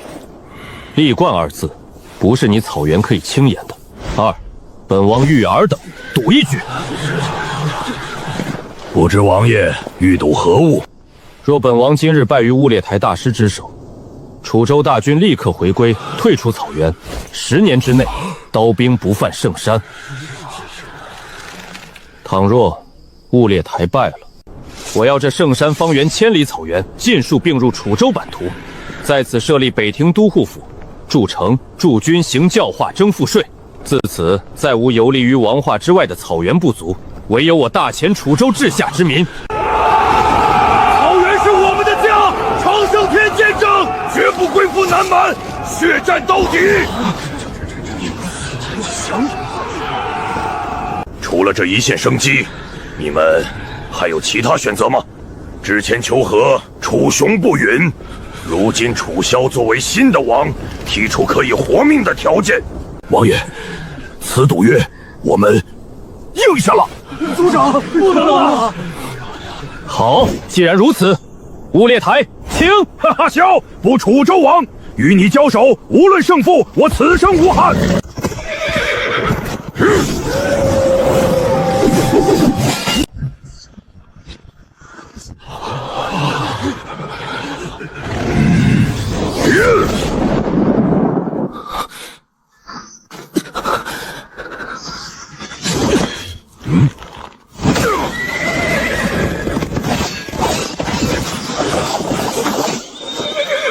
血轮舞，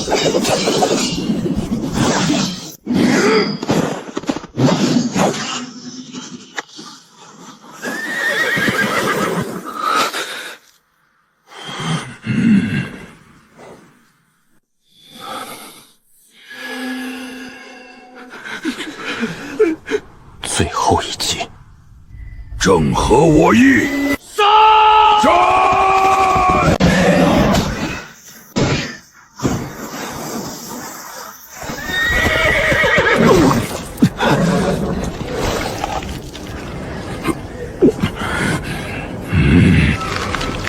王爷，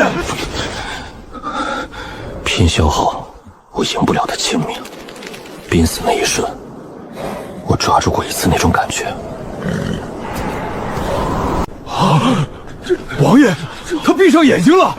是了，是了，他终于要找到了吗？他在羞辱我们吗？草原之山，杀了他！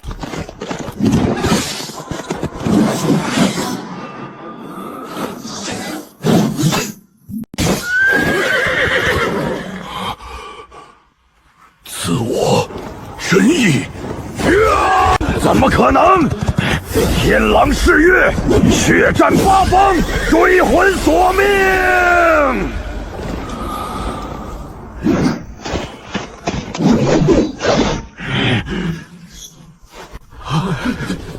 草原之山，他的攻击怎么都打不中？自我真意，快速是真的！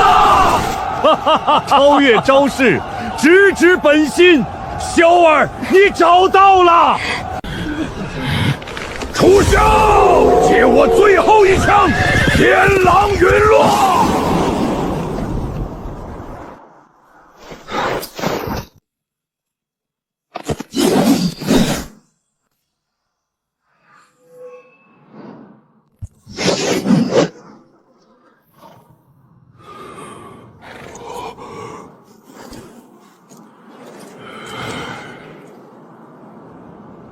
不，我们不会败，草原之神啊！王爷万岁，楚州万胜！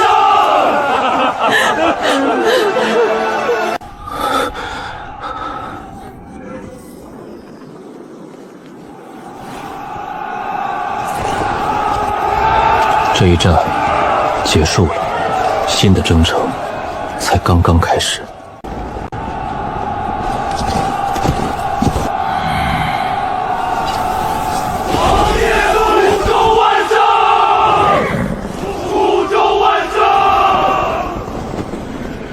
快让医官再看看。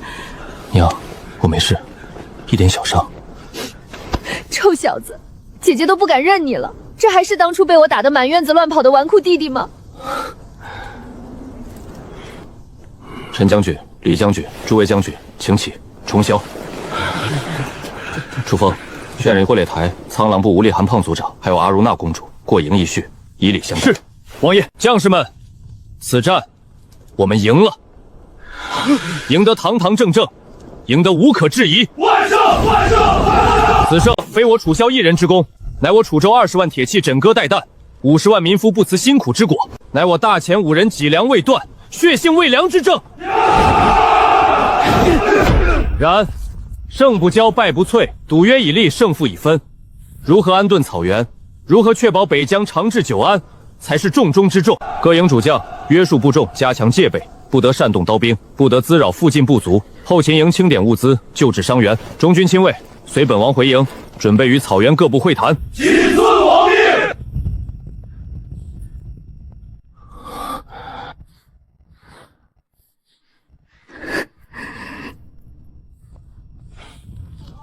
王爷，吴列台、吴立涵组长、阿汝娜公主到，请。见过楚州王。阿如兰，见过王爷。赌约已定，圣山千里草原归入楚州领土，设立北庭都护府，行教化，征赋税。草原各部遵我楚州律令。赌约，我们认。但草原若还是一盘散沙，各自为政，今日因赌约归附，明日就能因利益反叛。草原必须统一，要有明确首领、统一号领、常备武力的草原寒庭。王爷，草原各部习俗不同，最强的部落也只能当盟主，无法号令所有部落，更别提统一建政。我知道很难，正因难，才必须做。王爷所图甚大，统一草原却是根治之策。只是这过程恐怕比击败我还要难上100倍，非一代人所能完成。事在人为。我同意。阿如娜，分裂、内斗、劫掠，然后被报复，流尽了鲜血，却看不到未来。只有真正统一，有了规则，我们的孩子才不必只会在马背上厮杀。您会帮我们的，对吗？我这把骨头若能为草原寻一条生路，在所不辞。统一之事，我会倾尽全力效助苍狼部。我苍狼部愿意一试。楚州提供粮草、物资乃至部分武力，但这个政权必须承认楚州宗王权，接受北境都护府管辖。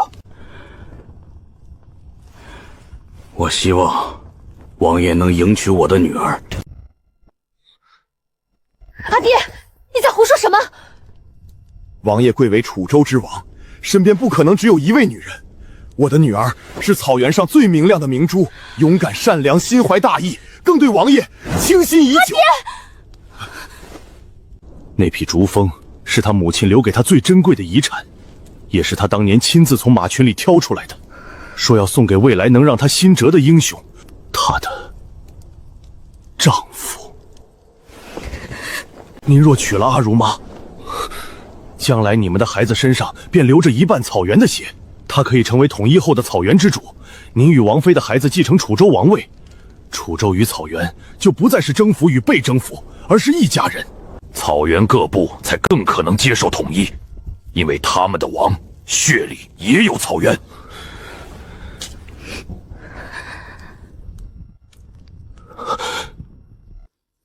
小儿，吴立涵族长所言虽突然，却并非全无道理。单纯的武力威慑难以收服人心，一生反复。联姻自古便是巩固公约、融合族群最有效的手段。阿如玛公主对你确有情谊，更有救你之恩。映雪是明媒正娶，拜过天地的妻子，她的位置始终不会改变。但这件事也关系到双方未来的安排，需要慎重考虑。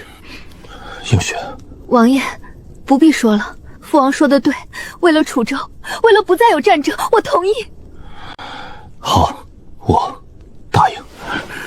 多谢王爷成全。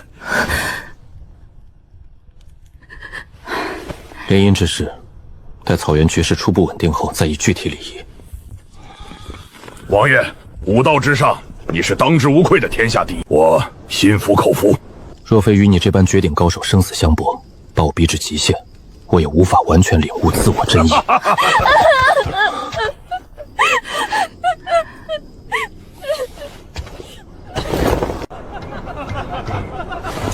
王爷万岁！圣山之战至此结束，我们赢了，但这只是一个开始。从今日起，楚州边疆再无战火，这里的草原，这里的部族将成为我们新的兄弟，新的子民。楚州万世永康，万世永康！这王冠如此沉重。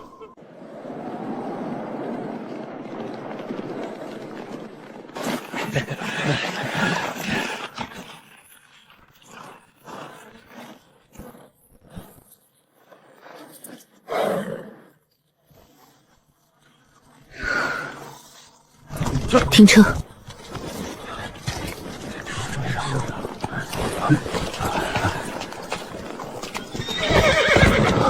映雪，你怎么下车了？可是有事，还是哪里不舒服？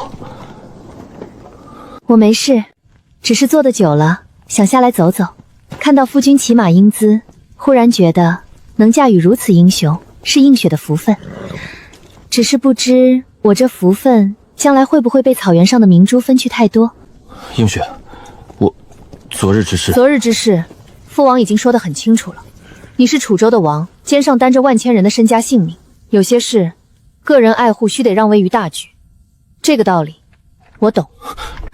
我只希望，无论你身边站着多少人，你永远记得，在楚州城，有一个叫柳映雪的女子，穿着嫁衣，对着你的灵位拜过天地，发誓生死相随。她或许不能独占你的全部，但求在你心里，永远有一个旁人无法替代的位置。我楚萧在此立誓，无论我身居何位，你柳映雪永远是我明媒正娶、心意相通的妻子，无人可以动摇你的地位。昨日之事非我所愿，但既已应承，我会处理好，绝不负你今日这番心意。我信你，快上马吧，全军都看着呢。回去的路还长，我们回家再说。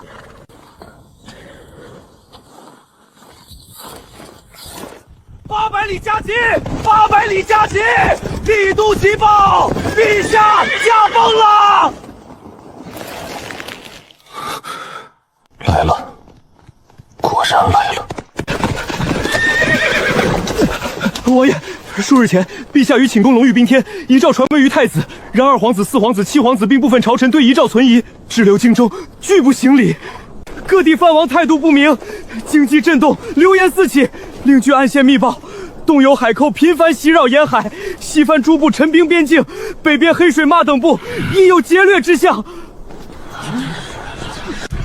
果然来了。父王，您听到了，这天要变了。你是王，现在你想怎么做？楚风，末将在。你立刻动身，不必随大军回楚州，持我王令，以最快速度秘密前往青州、徐州。我们在那里的暗棋，是时候动一动了。帝国动荡，自顾不暇，我不管他们用什么方法，1年之内，我要清徐2州政要务，必须听我号令。钱粮赋税、兵员调动，皆由我之人暗中掌控，可能办到。末相领命，1年之内，定让清徐2州为王爷马首是瞻。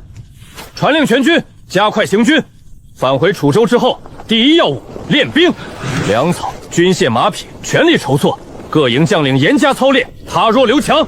我要一支能打硬仗、能打胜仗的虎狼之师。北庭都护府筹建，由陈同、李牧2位将军总揽，加速推进。楚州境内安抚民生，鼓励耕战，广积粮，高筑墙。楚将！帝国将倾，烽烟急起，此非末日，乃英雄用武之时。我楚州男儿岂甘资府，当乘长风，破万里浪，外御强虏，在这煌煌青史之上，刻下属于我们楚州的不朽篇章。愿随王爷开创今天，楚州，楚州，楚州！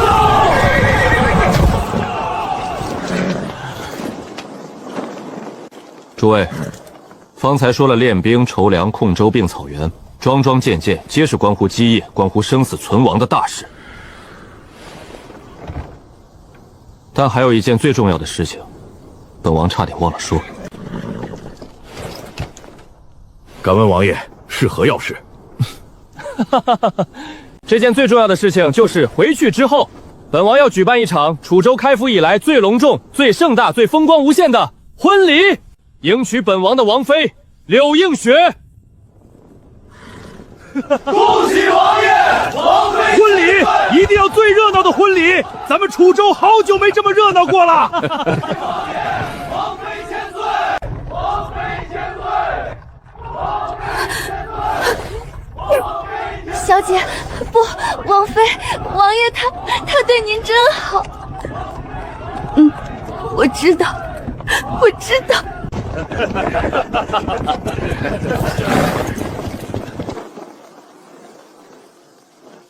这盘天下棋局，我楚萧已然落子。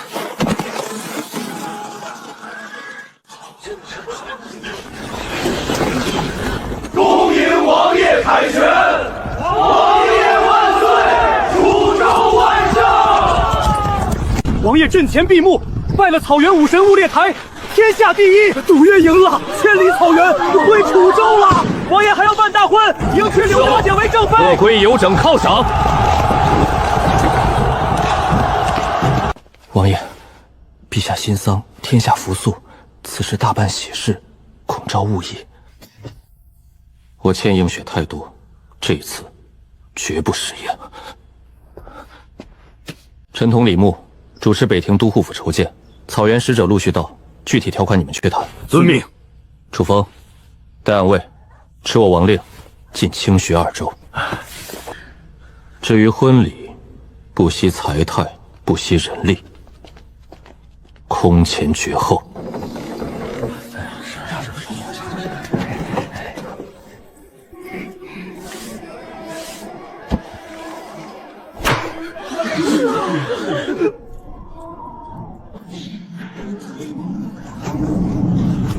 王爷千岁，恭祝大婚！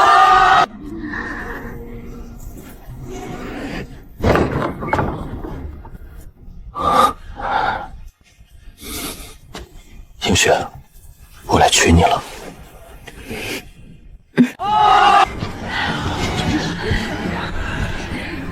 一拜天地，二拜高堂，夫妻对拜。礼成，送入洞房。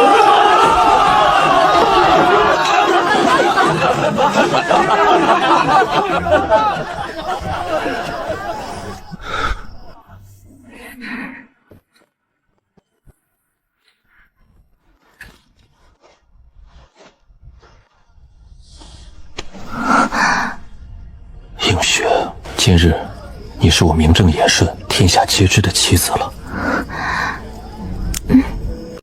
夫君。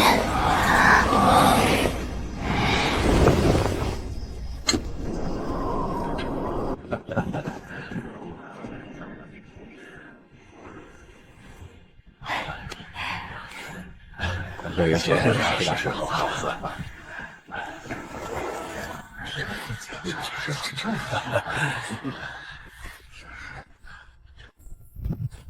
恭喜王爷，恭喜王妃，百年好合，永结同心。将军亲临，小王荣幸之至。草原各部归附楚州之心，天地可见。将来两家联姻之事，我等已盼着王爷的话。王爷大婚，我本不该以俗物相扰，但草原整合已按王爷与乌力曼族长议定之计推进。老夫与几位萨马族长初步邀定，以苍狼部为核心，联合周边7个中型部落，先立圣山盟。乌力汗为盟主，老夫为护盟先锋，以此为基，逐步吸纳平定其余部落。目前尚算顺利，一些刺头我都亲自去劝过了。有劳将军费心。楚州这边，陈通将军全力配合，粮草、兵器、管理人员会陆续到位。将军只需稳住大局，清除顽固障碍。王爷胸怀大志，目光早已不限于楚州，乃至不尽于草原。帝国巨变，四方不宁，王爷想必已有筹划。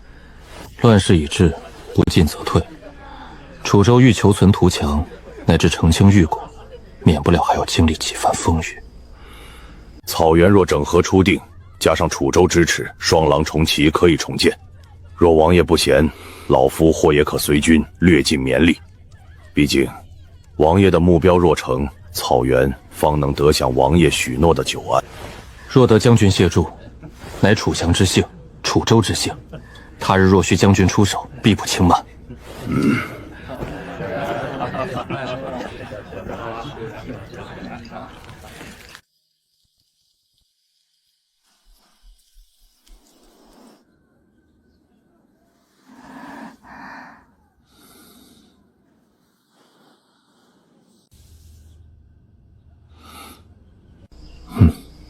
有你在身边，睡得格外安稳。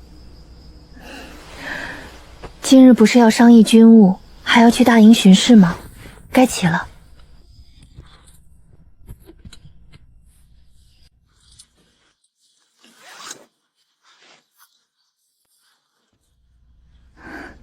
放心，别太累了。如今边疆已定，草原归心，清徐在望，兵精粮足，更有应选你在家中坐镇，这天下还有谁能挡住我们楚州兵锋？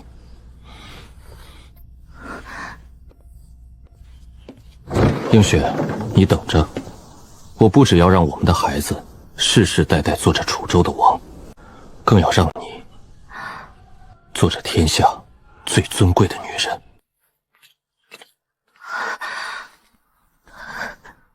最尊贵的女人。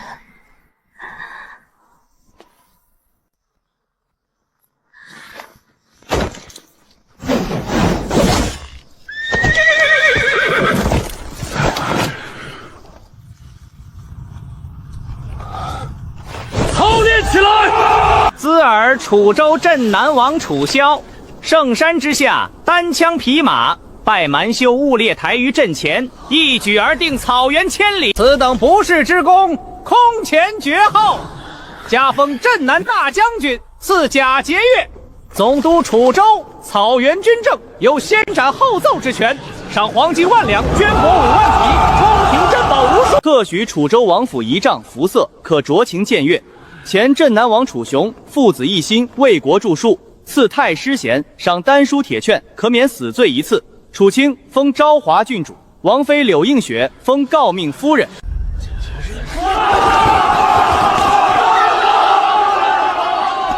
陛下对王爷期许甚深，望王爷体察圣心，继续为国尽忠。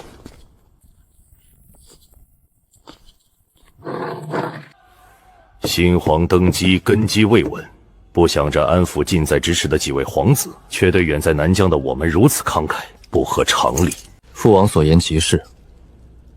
这位新皇年纪不大，登基前并无显赫政绩，只因是嫡长子而得位。朝中太后娘家势力独大，几位年长的皇子王爷表面臣服，暗地里谁没有算盘？朝臣党州不断，北边黑水莫华寇边日急，东欧海寇肆虐沿海，西番诸部蠢蠢欲动，四面漏风，他这皇位做得可不踏实。所以他急需外援。小弟你圣山一战名声传遍天下，楚州兵威正盛，又兴得草原，在他眼里既是强援，也是威胁。这圣旨8成是胡萝卜，后面不知道有没有藏着大棒。大棒暂时不敢，他自顾不暇，哪有余力对付我们？这重赏，一是要我这块招牌显他赏罚分明，二来是把我高高架起，让其他藩王皇子对我心生忌惮。王爷，京城方向送来的，送信人说，务必亲自交到您手中。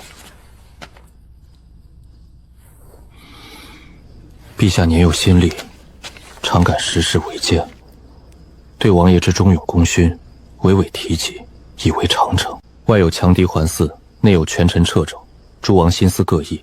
陛下之处境，亦非尽如外人所见之风光，唯恐奸孽挑唆，宵小离间，致使君臣相疑，良将寒心。汉王爷若有暇，可择机入京一叙。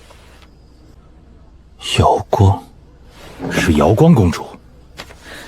这位公主倒是会说话，一套一套的，既拍了马屁，又诉了苦，还抬出大义，请你去京城，怕不是鸿门宴吧？把你扣在京城当人质，楚州岂不是投鼠忌器？扣为人质可能性有，但不大。他现在最需要的是稳定和支援，不是激怒一个手握重兵、刚立不世之功的边将。更大的可能是真想拉拢。可为什么圣旨上不说这些，反而是公主写信给你？可是京城又来什么麻烦？麻烦未必，桃花倒有一朵。这位瑶光公主倒是关心国事，信也写得很有分寸。只是邀请夫君入京，恐怕并非仅仅一叙那么简单吧？怎么，王妃是怕为夫去了京城，被那4大美人之一的公主迷了心窍，忘了回家的路？谁怕了？我只是担心京城局势复杂，万一有人对你不利。好了，说正事，这京城我去不去？不能去，太冒险了。万一真把你扣下，父王年事已高，我又是个女子，楚州怎么办？刚稳定的草原怎么办？去，有去的风险；不去，也有不去的麻烦。圣旨褒奖公主亲笔相邀，若断然拒绝，便是公然不给新皇和皇室面子，坐实了拥兵自重、目无君上。我们不怕，可在那些还心向朝廷的世日百姓眼中，终究落了下乘。名义上，我们仍是大前臣子。楚州需要时间消化草原，整合清徐，练兵积粮，需要名义上的君臣和睦。此刻公然抗旨，立刻四面树敌。这京城，我得去。小弟，但怎么去有讲究。父王坐镇楚州，掌控全局；姐姐协助父王稳定后方。臣同李牧各司其职，厉兵秣马，楚州军保持最高警备。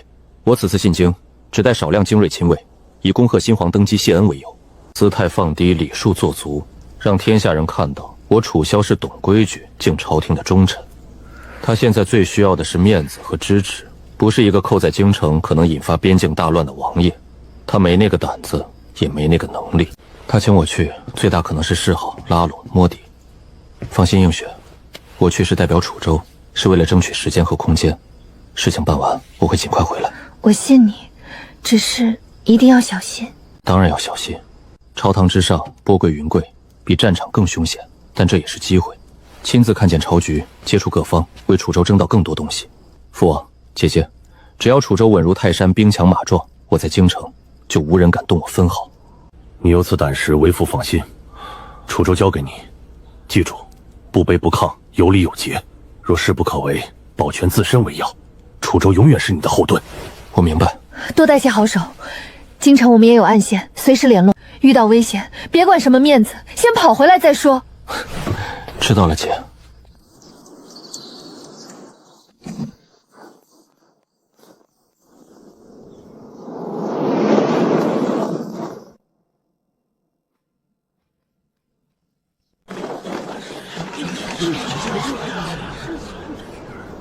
都听清了，在场5000人，皆是各军各营层层筛出来的千里挑一，但今日只取800。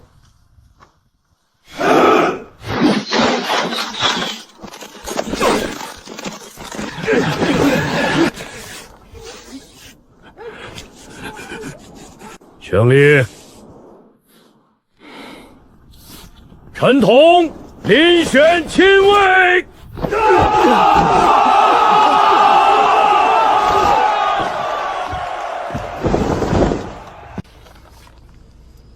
清徐2州是我们的下一步棋，也是将来问鼎中原的关键跳板。传令我义兄楚风，半年之内，我不要看到青州、徐州的城头插上玄鸟旗。但这2州的刺史、将军、粮仓、兵械局主要关隘的守将，所有关键位置都必须是我们的人，或者至少必须听我的号令。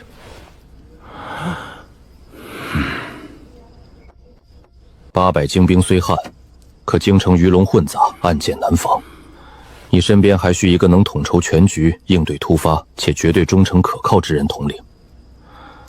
父王所言极是，此人选我已有了。父王身边那位一直替您管着情报暗链的苏震，可否借我一用？你看上他了，也好。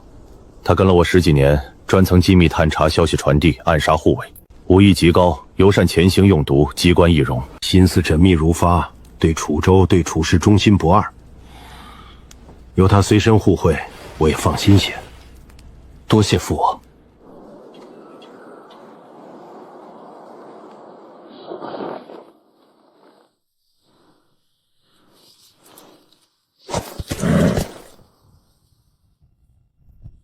800亲卫，你们是我楚州的脊梁，是我楚萧的骄傲。此次进京，前路未知，或有锋刀双剑，或有明枪暗战。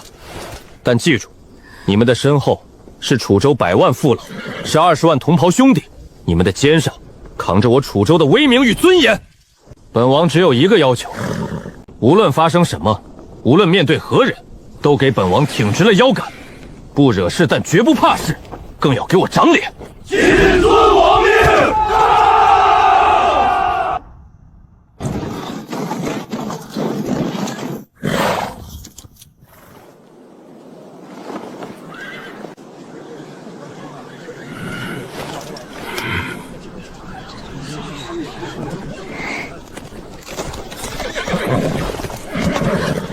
父王、娘、姐、映雪，萧儿，京城不比家里，万事都要小心，吃好睡好，别逞强，有事就写信回来。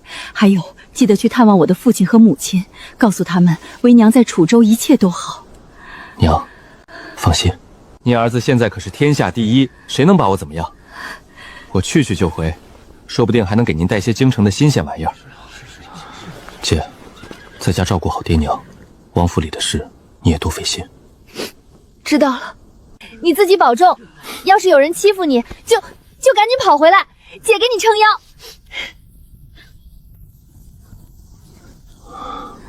在家好好的，帮我看着点府里，等为父回来。我等你，家里有我，你放心，早点回来。一定。父王，楚州就交给您了。去吧，小心。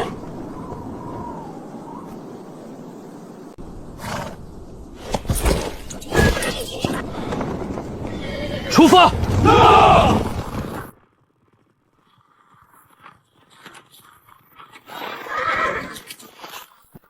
暂歇，喂马，饮水。王爷，怀州刺史周文安遣人送来信函及犒军物资，人还在3里外候着，说若王爷有暇，恳请伯豪过府一叙，为王爷接风洗尘。恭敬、谦卑、热忱，像照着纸碟抄出来的。苏震，你怎么看？周文轩此人为官谨慎，从不出头。此番主动示好，一则是王爷新封，风头无两，他不敢怠慢；二则恐怕也是替某些人探路。探王爷对沿途各州的态度，是拒人千里，还是虚与委蛇？这第一手消息，他卖给朝中哪一方都是人情。这不是看得挺明白，怎么还说自己不习惯？来人，去告诉周治守的人，王爷心领他的好意，只是北上市集不便耽搁，待回城若有机缘，定当登门叨扰。那些酒肉物资，折价回赠一份等值的楚州土产，礼数到了就行。苏震，你跟我多久了？半月。这半月，你为我做了多少事？13件，13件，没有一件是在阳光下做的。我知道你不习惯，躲在暗处是你的本领。12年了，功劳账上没有你的名字，赏赐宴上没有你的作为。这次北上，若我不提，你仍会隐在我身后3丈，做一个没人记得的影子。但是苏震，从今往后不一样了。以前我父亲在，楚州需要一把藏在鞘中的刀，你做了那把刀，做得很好。但现在楚州的王是我不缺暗处的刀，我缺的是站在明状，能替我分忧，能让所有人看见，这就是我楚萧信任倚重之人的臂膀。你总不能做一辈子影子。从今日起，你是我楚州镇南王府的属官，是我楚萧的亲卫统领之一。有外人在时，你站在我身侧，不必隐身，不必低头。我让你开口，你就开口；不让你开口，你也堂堂正正站着。那把刀可以继续藏在鞘里，但鞘要挂在腰上，人人可见。是，王爷，属下尽力。尽力就好。走吧，前路还长，有你慢慢习惯的时候。操他娘的！主上是不是疯了？让老子在这儿劫杀镇南王？主上的意思是让他死在这里。楚州一施压，怀州刺史就能换人。我知道主上的意思，可你没听说吗？圣山脚下，他闭着眼睛把乌列台的兵器都打脱手了。乌列台，草原之山，你让老子带300人去杀一个天下第一？就算不当他是天下第一，就当他是个普通王爷，800护卫，清一色玄甲御马，800具移动的铁罐头，我这300人冲上去还不够人家一轮弩电射的。更别说怀州的兵就在30里外，周文轩那个老狐狸会不知道后果？老子真在这儿动刀，不出1个时辰，这片地就被围成铁桶。那主上那边，从长计议，你就回报楚州护卫太严，怀州地势不利，暂不宜动手。等他们过了怀州，进了中州地界，再想办法。操，这活真的不是人干的。撤！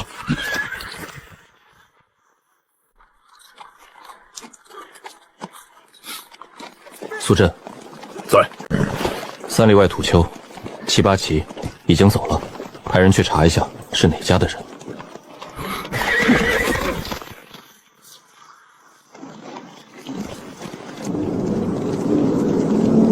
我倒要看看你们还有什么手段。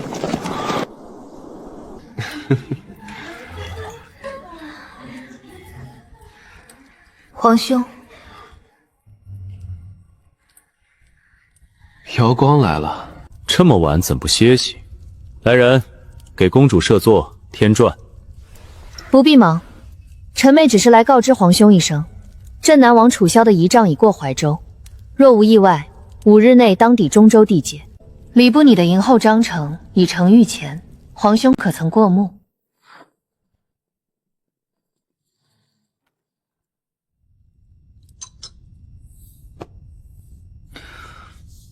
过目了，礼部你的周全，朕又添了些。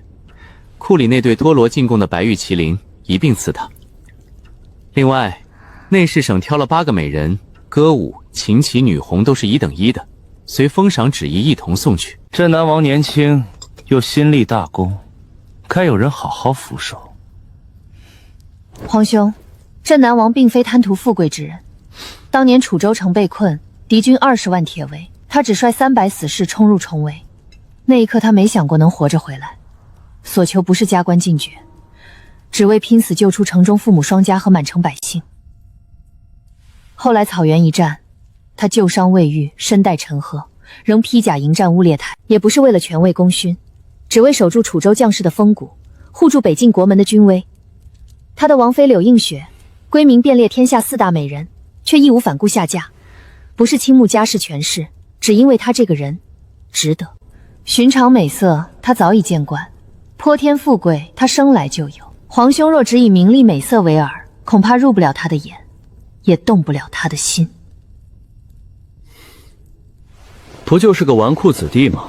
当年朕在京城，他在楚州，隔着几千里，他的名声朕也听过。斗鸡走狗、调戏闺秀，被他父亲打得满府乱窜，这些总不是编的吧？怎么，出去打了几仗就成圣人了？人是会变的。变？瑶光，你还小，不知这些藩镇的把戏。楚雄在楚州几十年，树大根深，如今老王爷退位，新王即位，急需声望。圣山那仗或许是真，可白乌列台定草原天下第一，几分是实，几分是吹，谁说得清？朕不是不赏他，是赏他，也得让他明白，他的功劳是朕愿意认才叫功劳。朕封他镇南王，赐他假结业，他该谢恩，该知趣，该安安分分做他的南疆王。皇兄，北境黑水部陈兵3万，边报1日3传。东瀛海寇劫了盐场，这周刺史请兵请饷的折子压在正事堂，无人批红。这个时候，镇南王是唯一一个打了胜仗、稳定了边疆，又亲自入京朝贺的藩王。他可以是皇兄最锋利的剑，也可以是最难缠的敌人。皇兄打算把他变成哪一个？行了，朕知道了，朕会亲自去城外迎他。不早了，你回去歇着吧。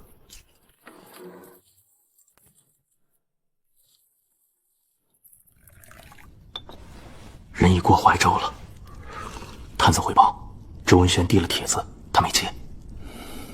他带了多少人？800，楚州20万大军里挑出来的800人，个个精锐。玄甲是将作剑特制，战马是草原新供的良驹，他骑的那匹就是阿如难公主送的主峰。800，这是来朝贺，还是来镇场子？七弟，你说陛下打算怎么带他？封赏旨意抄出来了，厚得吓人，白玉麒麟黄金万两，8名美人，这是想拿钱砸出个忠心来。砸不动的。楚州不缺钱，也不缺美人，他要的是朝廷拿他当个人物，而不是当个可随意打发的地方官。这是陛下登基后第一位入朝的藩王，他受到什么待遇，其他人都看在眼里。我们只需让他知道，朝中不只有陛下，还有我们兄弟。不必太急，他还没到，贸然接触反而不美。等他入城吧。七弟，你说他会不会站我们这边？他会站在他自己那边。王爷，苏震，你说帝都现在有多少人在议论本王？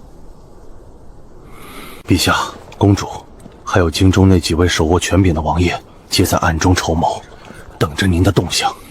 谁能得楚州支持，便等于握住了半壁江山。他们等的、盼的、算计的，全在王爷一人身上。如此，正好。让他们尽管去议论，尽管去盘算。本王既已至此，他们便不必在暗中猜测，也不必再虚与委蛇。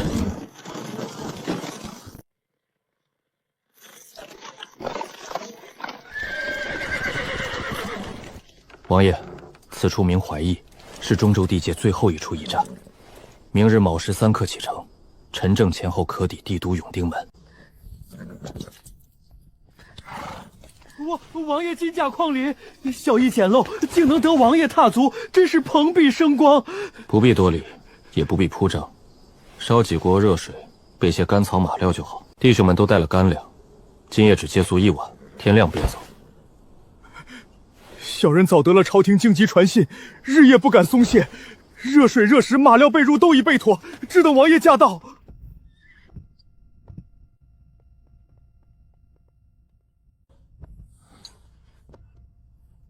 说吧。派出去的探子昨日午后回话，半月前在怀州境内窥伺队伍的那拨人，查清来路了，是成王府的人。成王与本王素无交集，往日无冤，近日无仇，他劫杀我作甚？探子跟着那领头人一路寨到京城东郊一处别院，田妾挂在旁人名下，可3年来的采买、护卫、车马往来都指着成王府。那领头人今日清晨进了成王府后角门，午后才出，没打草惊蛇吧？没有，只远远坠着，换了3波生面孔。要动他吗？不必，杀一个王爷不是小事。明日就要进京了，你说，如今京城各方势力里，谁最忌惮本王？自然是陛下。王爷手握楚州重兵，军威赫赫，陛下心里不可能没有忌惮。安王、端王虽有心拉拢，可他们真正怕的从来是皇权，不是您。至于成王那般有勇无谋之徒，最不用担心。那陛下最怕的又是什么？怕王爷不受朝廷掌控，怕楚州兵强马壮，功高震主，日久成伟大不孝之事。那你想想，陛下是会对一个胸无大志、只知嬉乐的纨绔王爷处处芳费，还是会对一个有野心、有城府、行事难测，又手握雄兵的王爷日夜戒备？自然是后者。所以本王明日入城，该以何等面目示人？王爷的意思是故作顽劣之态，暂掩锋芒。你觉得本王装得像吗？太难。圣山一战，雾列台亲口称您天下第一，这话早响遍各州府邸。您最后那些诗词，如今也天下闻名。硬装成不学无术，3两句便露馅儿，到那时非但不能适宜，反倒显得您有城府，更遭忌惮。你说的没错，所以凡事都要讲究一个度。度。圣山一战藏不住，也不必藏，要让他们清楚，楚州是真正的人物，不可轻视。可同时也得让他们觉得本王并非无懈可击，有弱点，有性情，有能被拿捏、被安抚的地方。王爷指的是，譬如贪财，或是好色。陛下不是一心想拉拢我，他若送美人，本王便坦然收下，还要露出几分真心喜爱。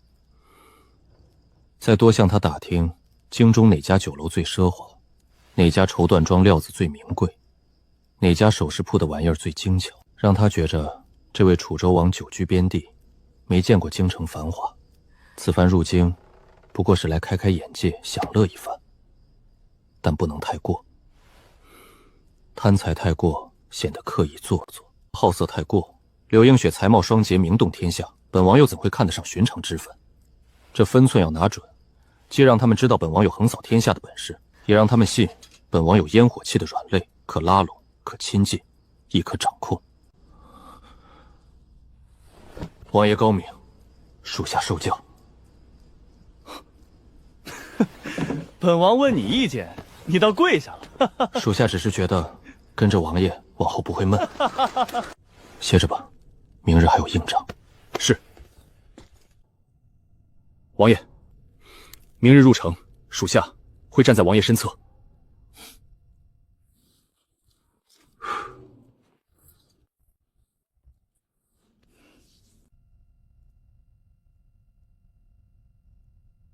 还在绣？这都第几个了？你是要把王爷从头到脚挂满平安符才甘心？坐着，睡不着，来找你说话。睡下了，睡前还念叨不知萧儿今晚歇在哪儿，有没有热汤热饭。我说他带着800精兵，沿途驿站8节还来不及，娘就瞪我说外头的饭再香，也不是家里的味道。想他了？苏震前几日传信，说他们明日到京城，今晚宿在驿站，这会儿应当歇下了。父王把苏震都给他了，还怕他吃亏？再说他自己就是天下第一。姐，你说王爷此番进京会不会遇到危险？我也不知道。我每日临睡前都替他许一个愿，不求他权势滔天，不求他威名更盛，只求他今日平安，明日平安，往后日日平安，早些把京中诸事了结，回到我身边来。可我不想永远只做他身后的女子。我懂他肩上扛着楚州万千将士，守着南境安稳，也懂他此番入京步步艰险。我自幼跟着长辈研习经商，柳家早已稳坐楚州第一大家族，生意遍布各郡。我已与父母兄长商议妥了，往后倾尽心力，把柳家的生意再扩版图。他要整肃军备，扩充铁骑，要稳固楚州，安抚百姓，桩桩件件都离不开钱粮。我不能时时伴他身侧挡刀挡剑，便守好这后方，替他攒下最足的底气，让他在外征战筹谋，不必为钱粮琐事烦愁。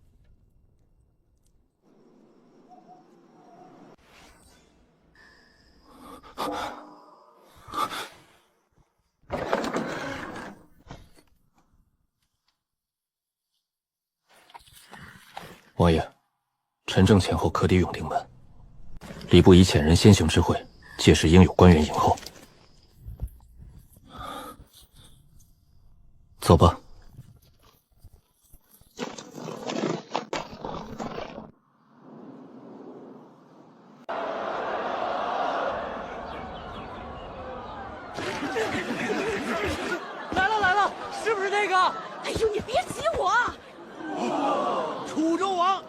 圣山脚下打败草原第一高手那个。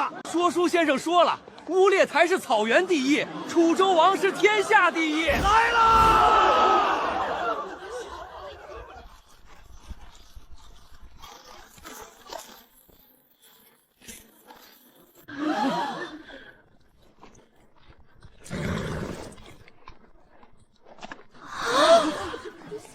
我的天，比说书的讲的还近了。楚州柳家小姐，4大美人之一。4大美人怎么了？咱京城不也有瑶光公主？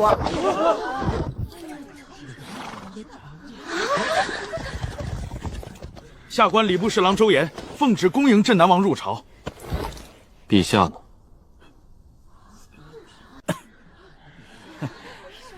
回王爷，陛下原本要亲自出营，一大早便备了銮驾，偏生东瀛国遣使来朝，昨日刚到，今早就递了国书求见。瑶光公主叮嘱了半个时辰，千万不要得罪她。东瀛那弹丸之地，也值得皇帝陛下亲自接见。王爷说笑了，东瀛虽小，也是外邦，陛下不过按例接见，走个过场。王爷您可是自家人，往后日子长着呢。行了，你办差也辛苦了，起来吧。王爷，按规矩，护卫亲军入城不许携带兵器。可陛下特意吩咐，王爷这800亲卫可代谢入城，如住陛下特赐的安远侯府，3进田院，东西跨院俱全，一应仆役用度都备齐了。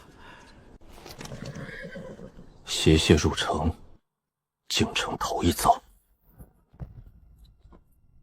感谢皇帝陛下信任。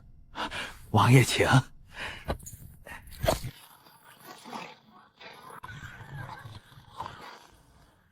王爷，西侧茶楼2楼第3扇窗，会议人方才盯着您看了很久。知道了。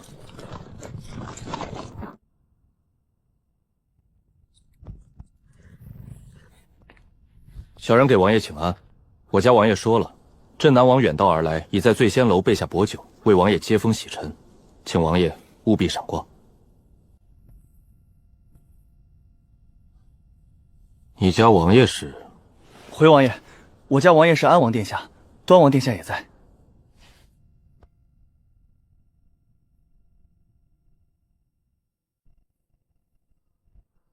带路。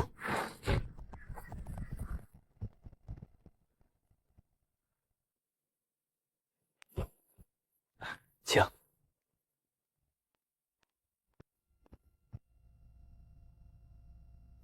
镇南王，久仰久仰。圣山一战，天下震动。小王在京中听说了，恨不能亲临一观。今日得见尊严，果然人中龙凤。安王殿下客气，小王不过一介武夫，当不得这般夸奖。乌烈台成名10年，草原上下奉若神明，能正面击败他的人若还是一介武夫，那我等岂不是连武夫都不如了？哈哈，来坐坐，让小王站着受夸，这酒可没法喝。镇南王，这一杯敬你万里赴京，辛苦了。好酒，王爷若喜欢，回头让人送几坛去府上，那感情好。小王在楚州喝的都是自家酿的，糙得很。进京一趟，怎么也得带点好东西回去。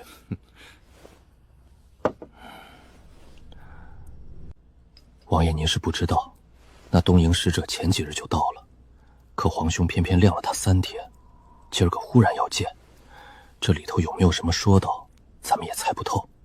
哦，东瀛使者来干什么的？说是通商，其实是来探寻虚实。那谭湾小国这几年不知吃错了什么药，上至将军，下至浪人，一个个跟打了鸡血似的，张口闭口武士道，说白了就是好战。去年在东海劫了咱们3艘商船，今年开春又在大前境内登陆，抢了好几个城。他们不占地，只抢财物。地方官的折子堆了政事堂1尺高，朝廷派兵去剿，他们就跑回海上，兵一撤又冒出来，跟苍蝇似的，赶不走打不死。最可恨的是，他们还觉得自己特有理，说什么武士就该在刀尖上讨生活，抢你东西是给你面子，不抢你才是不把你当回事儿。你说这他娘的是什么混账逻辑？所以皇帝见他们，是为了谈判呗。说是谈判，8成又是拿钱买平安。皇兄那人你还不清楚，能不动刀兵就不动刀兵，能用钱解决的事绝不流血。可他也不想想，那群东瀛人是喂得饱的，今天给了钱，明天尝到甜头，来得更亲。谁说不是呢？可皇兄不听啊。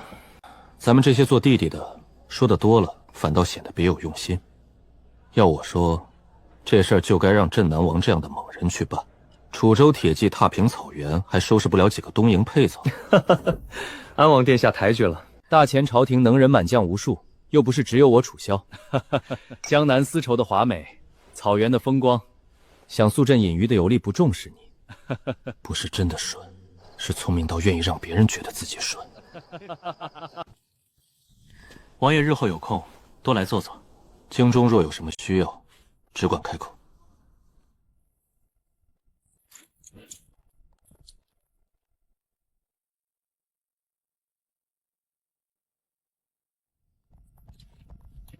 王爷，安王和端王今晚说的那些话，他们想拉拢王爷，还顺带踩了皇帝一脚。苏震，皇帝让个侍郎来接我，却亲自见东瀛使者，是不是真不重视我？属下以为皇帝是故意的。王爷威名太盛，又手握重兵，他若亲自出营，是给足了王爷面子，却也等于向天下宣告他忌惮楚州。可他派个侍郎来，意思就不同了。他在告诉所有人，他是君，王爷是臣，该有的礼数他会给，但不会给过头。苏震啊，你越来越像个谋士了。皇帝是故意的，安王、端王也是故意的，他们都是聪明人，都有自己的算盘。本王要做的，就是让他们都觉得，他们的算盘打得响。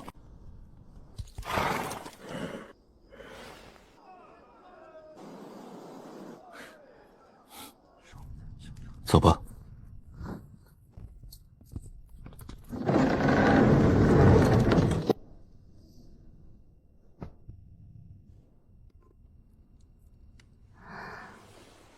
他今天应该到京城了吧？应该是到了的。等他回来，给他带上。映雪，你想他吗？想，我也想。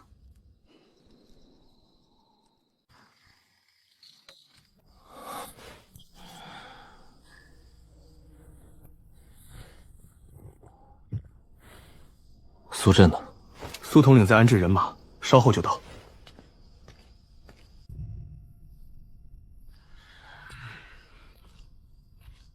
都起来，不用聚集，各忙各的去。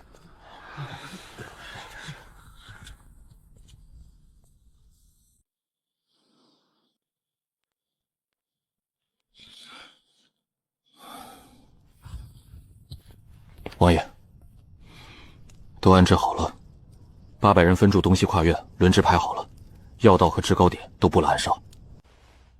仆役36人，都是内务府拨来的，底下查过，暂时没问题。但王爷往后的饮食还是用咱们自己人。还有一件事，王爷的外公外婆今儿下午派人来过。谁来的？人呢？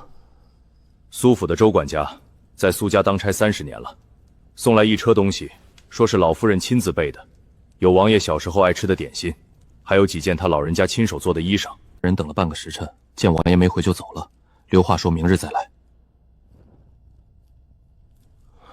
他们身体还好吧？周管家说都好，老太爷每日早起还练2趟拳，老夫人胃口也好，就是总念叨王爷，说10几年没见了，不知长成什么样了，不知还记不记得外婆做的桂花糕。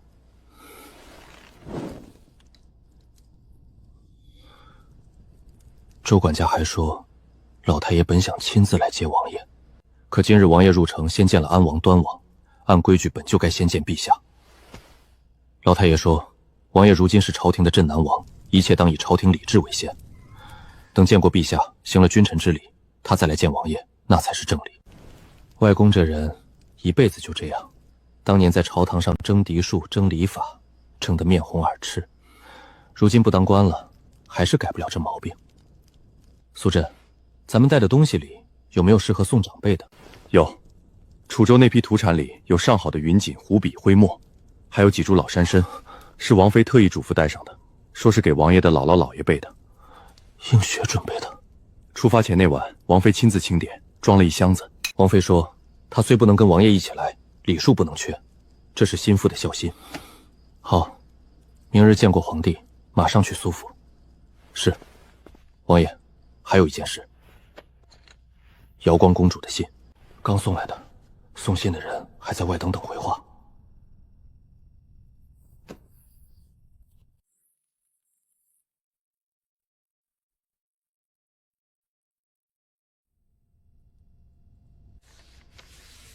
王爷，公主这是请我赴宴吃饭，还说了就我们2个。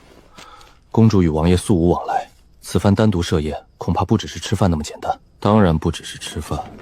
今日安王、端王请我是拉拢，明日皇帝召见我是立威，公主请我是，我也不是很能猜透。那王爷去吗？去。为什么不去？他这封信写得有分寸。先说皇帝召见，让我放心；再说请我是接风，畅谈无拘；最后特意提一句陛下已知此事，让我不必多想。你听出什么没有？公主在安抚王爷。不止，他在告诉我，他和他皇兄是2回事。皇帝有皇帝的打算，他有他的意思。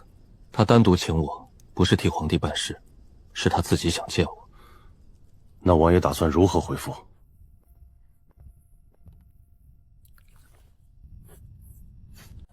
让送信的人带回去，就说本王一定到。大前4大美女之一，我早就想见见了。我本就是纨绔之名，这种好事能不去？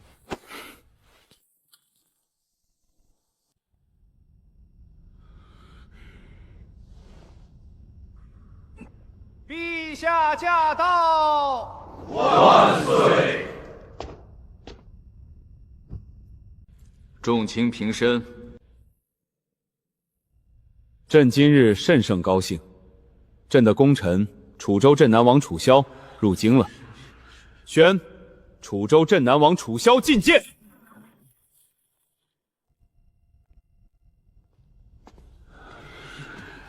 臣楚州镇南王楚萧叩见陛下，吾皇万岁万岁万万岁！好，好，好，快起来，快起来，让朕好生瞧瞧。果然是人中龙凤。朕在京城常听人说起镇南王的风采，今日一见，那些传言反倒说的不够了。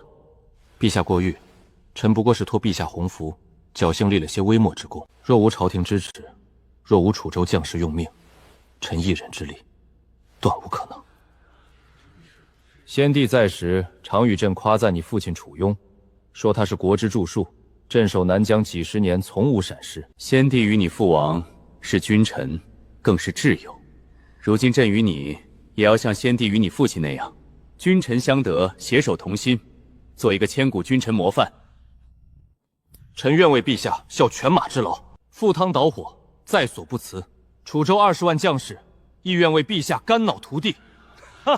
楚州起兵，踏平圣山，威慑草原，开疆扩土，功宗在千秋，赏镇南王京中宅院1座，原侯府改建王府，特许宫中行走无需通传，即逐亲王礼服，亦可宫中骑马，无需下马步行。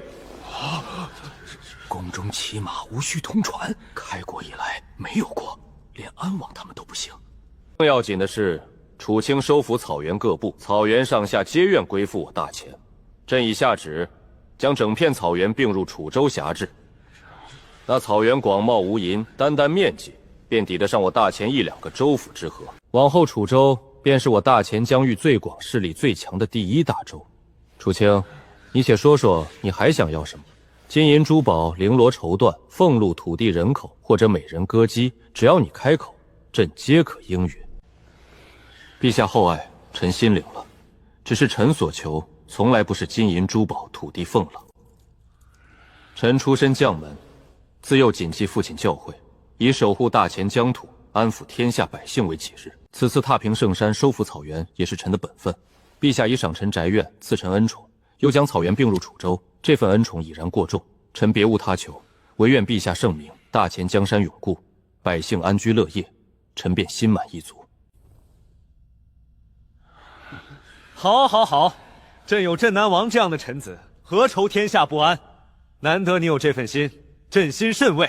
陛下，臣弟以为，陛下的封赏似乎还远远不够。宅院、宫中行走、草原并入楚州，这些仍配不上镇南王踏平圣山、收复草原、为朝廷开疆拓土的不世之功。哦，皇帝有何见解？封他个并肩王，也不为过吧？臣弟也觉得有理，镇南王之功当得起这个封号。古有周公辅常王，今有镇南王佐陛下，名正言顺，有何不可？陛下不可！并肩王之封，古为有之，这是僭越，是乱礼。镇南王虽有功，毕竟年轻，如此封赏，恐遭天下非议。怎么？你们的意思是，镇南王的功劳不值这个封号？那你们倒是说说。开疆拓土、收复草原、扬我国威，这样的功劳，要封什么才够？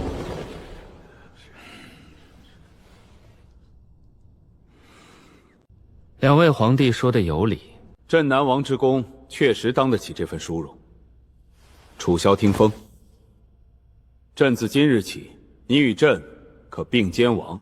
朝堂之上，你可立于朕侧；宴饮之时，你可与朕同席。见君不拜，奏事不明，大前立国以来，你是第一个。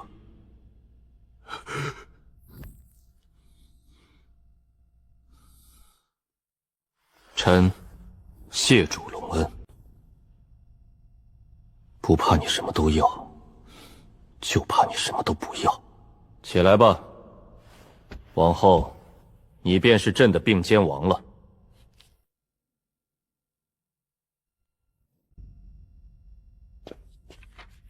东瀛国书，愿以每年10万两白银、5000把倭刀、3000匹倭段，换我大前沿海2座城池暂居权，借地安商，共据海盗。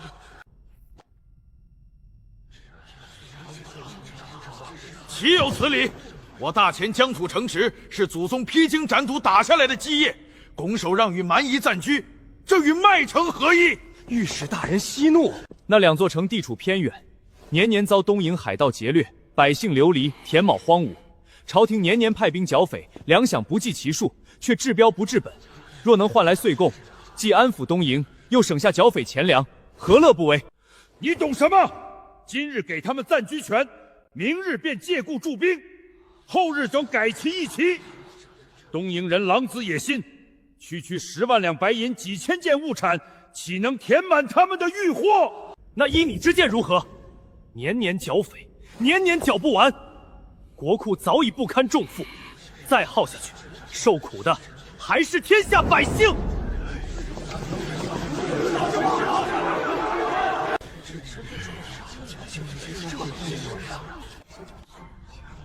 楚卿，此事臣在，你怎么看？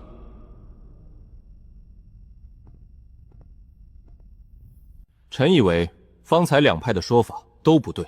哦，那你的想法是？东瀛人此举绝非借地那么简单，他们骨子里的狼子野心昭然若揭。陛下，诸位大人，他们拿来的所谓代价，10万两白银、5000把倭刀、3000匹倭段，哪一样不是从我们大前百姓手里抢去的？那白银是他们劫掠沿海州县、搜刮我大前百姓的血汗钱；那倭刀是抢走我们的农具，融了我们的爹气断成的凶器，转头就用来屠戮我们的军民。那倭段是剽窃我大前的织法，抢夺我们的丝线织就，竟还好意思拿来埋我们的城池，抢了我们的东西，杀了我们的百姓，回头拿这些沾满我大前军民鲜血的赃物换我们祖宗留下来的城池，这不是交易，这是羞辱。自古对付蛮夷，从来不是靠讲道理、谈条件收服的，他们只认拳头。打怕了大服了，他们才知道什么是天朝上国的礼仪教化。这些年，朝廷一味谈道理、讲情面，以安抚换太平，可在他们眼里，这份退让就是软弱可欺。祖宗的疆土是无数将士用鲜血换来的基业，别说暂居权，便是一寸一寸，也绝不能让。他们敢生出觊觎我大前城池的心思，本身就是大逆不道。唯有好好教训一顿，打得他们再不敢踏进我大前边境一步，才能永绝后患。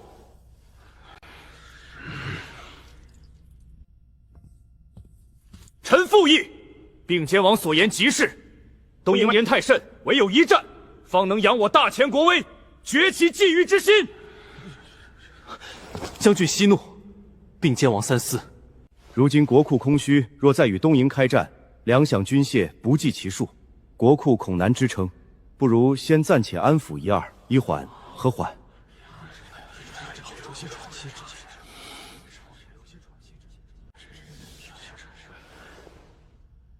此事事关重大，容朕再斟酌斟酌。今日朝会，暂且退朝吧。吾皇万岁万岁万万岁！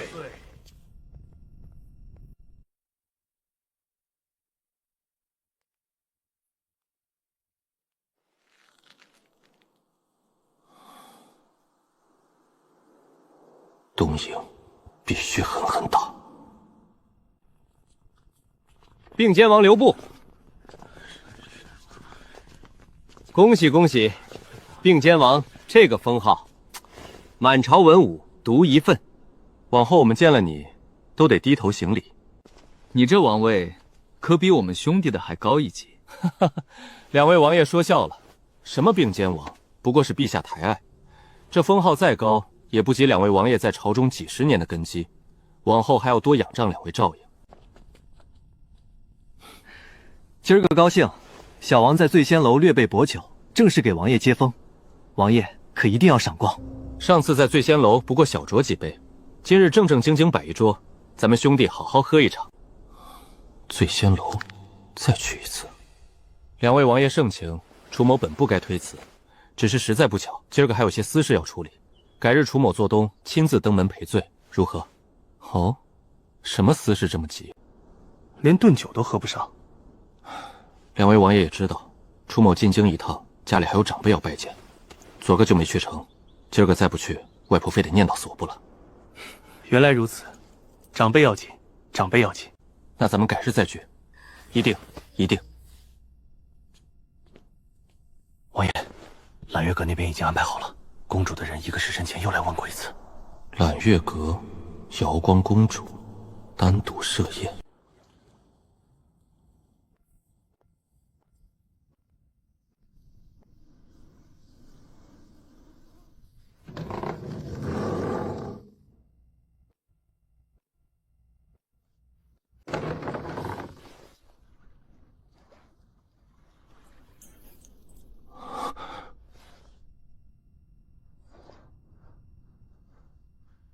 镇南王，本宫等你很久了。楚萧来迟，请公主恕罪。王爷方才愣了一瞬，王爷只愣了一瞬便恢复日常，不愧是圣山脚下闭目拜敌的镇南王，这份定力，本宫佩服。只是王爷一表人才，气度不凡，竟比我想的还要出众几分。公主这是在夸臣，还是在损臣？坐吧，这是本宫自己酿的梅花酒，王爷尝尝。好酒。恭喜王爷，恭喜王爷成为并肩王，本朝立国以来第1个。都是陛下抬爱，臣这点功劳算不得什么。圣山一战以少胜多，闭目退敌，天下皆知。收复草原，开疆拓土，功在社稷。这样的功劳若还算不得什么，那什么才算？那是楚州将士用命换来的，臣不过次逢其会，臣唯有尽心竭力镇守楚州，辅佐陛下，方能不负圣恩。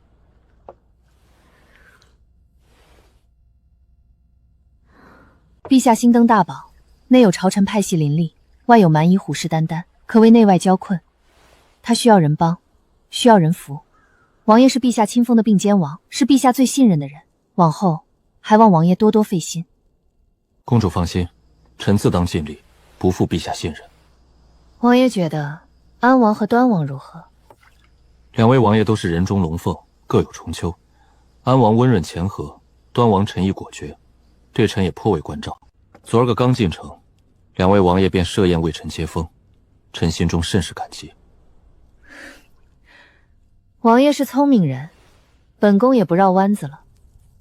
如今朝中早已分了两派，一派以安王为首，一派以端王为首。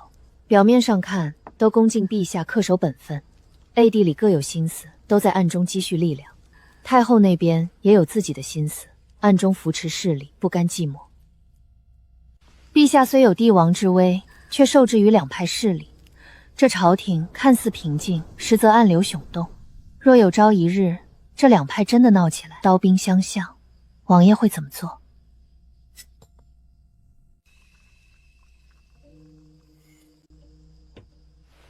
公主这话臣不好答。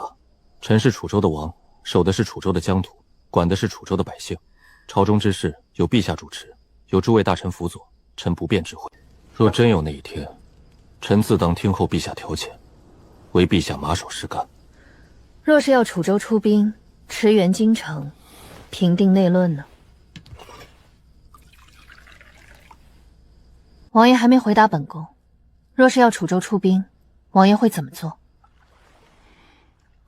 公主问得这么直接，臣若还打官腔，倒显得矫情了。楚州离京城甚远，路途艰险，若是打草原，那是楚州的家门口，守护疆土，臣二话不说，即刻领兵出征。可若是京城内乱，要楚州出兵驰援，楚州兵再能打，也得跋山涉水，长途奔袭，粮草、辎重、马匹，哪一样不要时间筹备？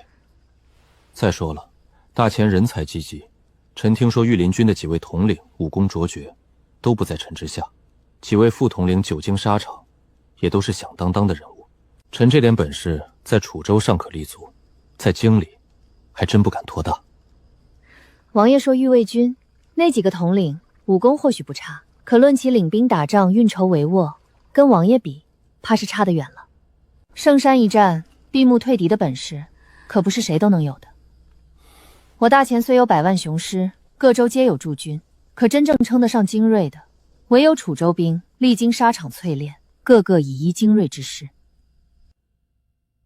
王爷，本宫今日直言不讳，陛下如今身陷困境，急需一支精锐之师稳住局面，震慑各方势力。本宫希望王爷能拿出一部分楚州精锐，交由陛下调遣。楚州兵是父王一手带出来的，是楚州的根基。王爷，你看本宫好看吗？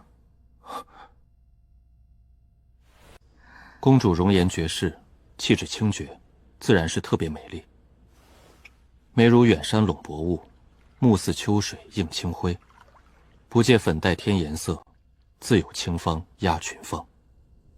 早就听闻王爷文武超群，既能领兵打仗，又能吟诗作对。今日一见，果然名不虚传，甚至更胜传闻。本宫身居深宫多年，见过的男子不计其幅数，却始终未能寻得一位如意郎君。如今王爷荣封并肩王，功高盖世，本就是世间少有的英雄人物。若是王爷能答应本宫方前所言，陛下必定满心欢喜，对王爷更加倚重。王爷或许还不知，如今朝中局势比你想象的还要凶险。安王与端王早已暗中联手，如今京城里的军队有足足一半在他们二人手中，陛下能调动的只有另一半。既然如此，为何不从中州或是其他各州调兵驰援？各州皆有驻军，汇聚起来，也足以碾压二人。此事我们早已查过，安王与端王经营多年，各州之中几乎都有他们安插的人手，要么是心腹，要么是被他们胁迫。谁也不知道调过来的兵马是听陛下的，还是听他们的。唯有楚州例外。你父王苦心经营楚州，整顿吏治，安抚百姓，牢牢掌控着楚州的一切。他们的人无论如何钻营，都无法在楚州安插半分势力。楚州是唯一一块没有被他们染指的地方，也唯有楚州兵才能真正震慑住安王与端王。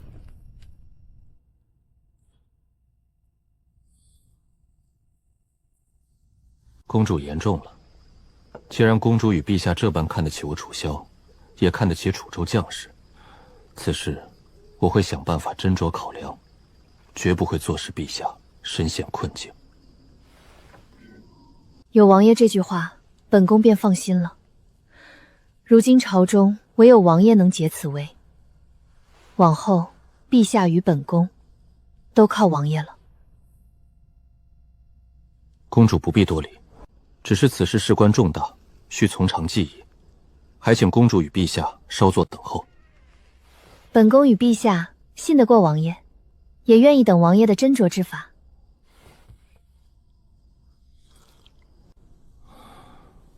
各州皆有他们的人手，那青州、徐州呢？义兄楚风得写封信提醒他，青州、徐州绝不能有事。王爷，你接下来有何打算？打算？你已觐见过陛下，也封了并肩王，是准备长留京城，还是回楚州？自然是回楚州。臣进京本就是为朝贺而来，大事已毕，不敢在京中久留，惹人闲话。本宫希望你可以留在京城。公主此话怎讲？陛下在京中为你赏赐了宅邸，位置极好，规制远超寻常王侯，那不是摆设，是真心希望你留下。陛下厚爱，臣心领了。只是楚州上有诸多事务，实在不宜久留。我知道，只是近日本宫确实有一事，想请王爷帮忙。公主但说无妨。四方边境的人都来了，东瀛使者已至，北境黑水部、西番吐蕃，就连草原也派人来了。草原会派人入京，他早几日便知道了。臣知道。王爷早已知晓。草原那边有人提前传了消息，只是没想到这次是东瀛牵头，把己方一并聚到了京城。草原已被并肩王降服，自然不必担心。可其余三方明着是贺寿，实则借机探底，我怕他们会借机生事。生事？东瀛人已经放话，要与大前武士当众切磋。来的是东瀛剑圣宫本藏一的亲传弟子，听说至今未尝一败。若是平日，本宫半点不担心。可如今京中真正能压阵的两位统领，都被陛下外派出去办急事，尚未返京。留下的几位副统领，论统兵打仗尚可，论对对一的绝顶武道，我怕他们镇不住场子。臣也听过那几位副统领的名声，皆是军中数一数二的好手。公主不必太过忧心，我觉得我们未必会输。王爷有所不知，宫本藏一的剑法诡异狠辣，与我朝武学路数截然不同。我怕的不是他们武艺不精，是怕他们不熟对方招式，一个不慎便败下阵来。一旦输了，丢的不只是几个人的脸面，是整个大前的底气。下个月是本宫的生辰，四方势力齐聚，说是贺寿，实则步步紧逼。陛下留你在京，也是希望有你在，能镇住场面。王爷，就当本宫求你。大前最尊贵的公主，四大美人之一，从未对任何人低过头的天之娇女。就算是柳映雪，四大美人又如何？本宫也不比她差。这个人从前在楚州那么浮夸玩路，见了美女就走不动道。本宫亲自开口求她，她还能不答应？公主殿下，臣的身体真的不行。圣山那一战，臣震伤了心脉，医官说3年之内最好不要动武，若强势动手，轻则经脉俱废，重则……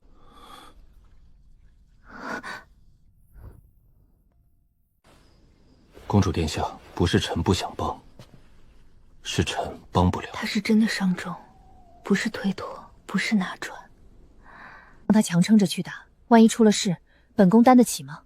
可不让他去，那些东瀛人、北境人、西番人、草原人会怎么想？会觉得大钱怕了，大钱没人了，那个天下第一不过是吹出来的。是本宫把这一切想得太简单了。天色不早了，王爷请回吧。今日是本宫冒昧了。王爷，公主还有何吩咐？希望本宫方才说的那些，王爷真的能好好考虑。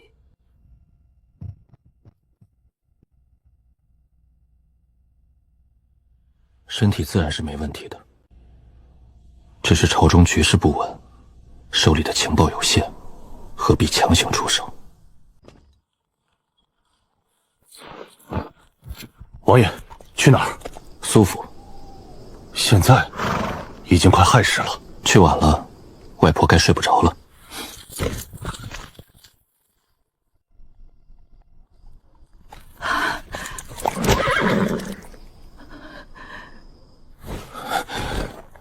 外公、外婆、孙儿回来了。外婆，是我，长高了，也壮了，还是你那个外孙。我的小儿，外婆想了你10几年了。进屋吧，外头冷。瘦了，比小时候瘦多了。先前外头传你纨绔，外婆一个字都不信。后来听说你那些事，还娶了映雪，我跟你外公高兴得不得了。外婆，这是壮了，习武的人哪能像小时候那样白白胖胖？映雪也时常念着二老。瘦了就是瘦了，明儿个外婆给你做桂花糕，做一大盘，你得全吃了。好，全吃了。你母亲她还好吗？母亲很好，她让孙儿给二老带句话，她说她很想你们，每天做梦都梦见小时候，梦见外公教她写字，外婆给她梳头，等有机会一定回京城看看二老。你父亲也还好。父亲说，当年在京城多亏外公提携教导，才有他的今天。楚州不比京城繁华，可风景好，气候好，最适合养老。去楚州，能见到婉晴了。母亲天天盼着见你们，你二老要是去了，她准高兴坏了。不去。老头子，你街口那家面馆开了40年，老板换了2茬，味儿还是那个味儿。城东茶馆那帮老家伙，我跟他们下了20年棋。你外婆爱逛的那条街，从东头走到西头，能逛一下午。楚州再好，不是家。史书上就是这一年，弟弟会烧成人间炼狱。外公，孙儿这次进京，总觉得不对劲。东瀛人来了，北境人来了，西番人也来了，说是给公主贺寿。这几拨人凑到一块儿，打的什么主意？外公，你比孙儿清楚。你是说，帝都怕是有大事要发生？今天朝堂上，东瀛的事吵成那样，下了朝，公主又把孙儿叫去，说3方高手都要来，东瀛已经提出比武，他怕御林军镇不住场子，想让孙儿出手。你答应了？孙儿推了，说伤还没好。那你打算怎么办？孙儿暂时不走，孙儿想留下来看看这帝都到底要发生什么。可孙儿不放心你二老，真有什么事，孙儿在楚州隔着1000多里，想救都来不及。外公，去楚州住一阵子，等这边的事定了，孙儿亲自接您回来。我73了，这把老骨头经不起长途折腾，路上要走1个多月。最好的马车，最稳的车夫，一路慢慢走，累了就歇，病了就停。孙儿让苏震亲自护送。我那些老伙计天天等着我去下棋，等您回来还能下。你外婆那些老姐妹隔3差5就串门，等您回来还能串。我不走，我在这京城待了70年，死也要死在这儿。外公，就当孙儿求您了，听我的，听我的，去楚州，那里有我们20万大军，普天之下那就是最安全的地方。老头子，你就听孝儿一句吧，他大老远跑来，不就是为了咱们好？你们娘俩一个德行。当年婉晴就是这样，一哭二闹三上吊，非要嫁去楚州，我拦不住。如今他儿子也是这样，你不哭二闹，你比他会说。多谢外公。你这孩子倒是比你母亲有韧劲。对了，你今天受封并监王的事儿，京城帝都了，街头巷尾没人不念叨你的名字。是啊，下午还有街坊邻里来给我们道喜，还有你在朝堂上说的，要杀那些嚣张跋扈的东瀛人，这话传得飞快，连街头卖菜的大爷都夸你有骨气。这几年朝廷的边疆政策太软，只顾着自己人在朝堂上斗，对东瀛、北境一律退让，百姓心里都憋着一口气，敢怒不敢言。你站出来说句硬气话，算是替百姓出了这口恶气。现在都说大前终于有个有血性的王爷。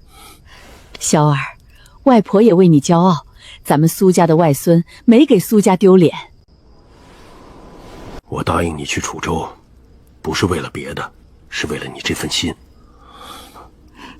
这世上能为你豁出去的没几个，你为你母亲豁出去过，近来如今你为你外公和婆也豁出去了，我们知足了。老太爷，您要的东西拿来了。外公，这是？看看。苏家世代书香，从曾祖那一辈起就是大家大户，在朝中为官，攒了3代就攒下这点家底。萧儿，这些都是给你准备的。给我？你小婆就跟你母亲说过，将来萧儿长大了要娶媳妇，要做官，要撑起门户。苏家没什么能给你们的，就这点家底一直攒着，等你有需要的时候。3代人省下来的，全留给了我。外公外婆，这太贵重了，孙儿不能要。给你，你就拿着，这可不是我们贪赃枉法得来的，是一辈一辈传下来的。你如今是并监王了，要撑起的不只是楚州，还有这偌大的家业。该打点就打点，该赏赐就赏赐，该扩充人马就扩充人马。苏家帮不上你别的，就这点钱，你拿着，心里踏实。外公外婆，孙儿不知该说什么。哎呀，这孩子怎么又跪下了？快起来，地上凉。孙儿记住了，孙儿定不辜负二老的期望。好，去吧，做你想做的事。苏家永远是你的后盾。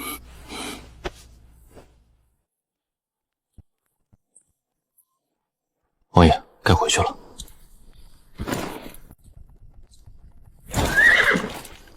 王爷，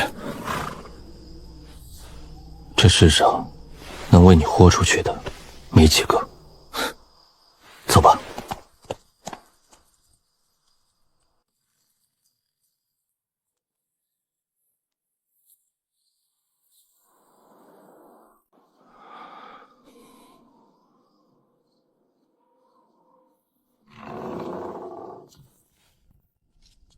王爷，热水烧好了，宵夜也备着，要不要先用些再歇歇？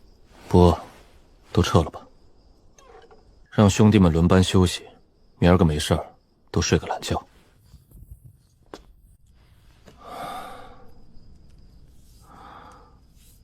王爷，楚州来信，傍晚到的，您一直没回来，属下先收着了。姐姐的账，生怕别人不知道她也掺了一脚。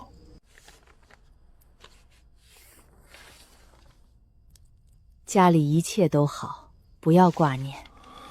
你父亲身子不错，天天往军营里钻，把那些新兵操练得嗷嗷叫。你姐姐偷溜出城打猎，被你父亲逮个正着，罚抄女捐10遍，他耍赖，抄了3遍就跑了。萧儿，娘听说你受封了，娘为你开心，但你要永远记得，娘从来不求你立功，只求你平安。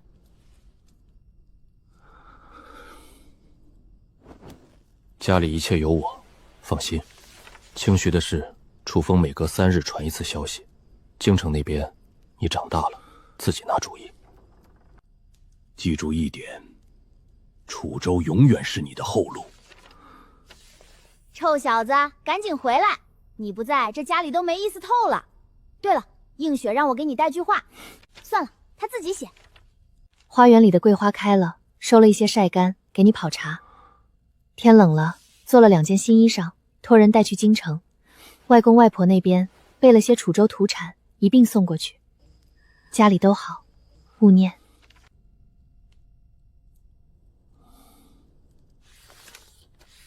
你之前传信说的是，为父已经告诉楚风了，跟你猜测一样。清徐除了朝廷的人，安王和端王的人也渗进去了不少，有几处要紧的位置已经换上了他们的人。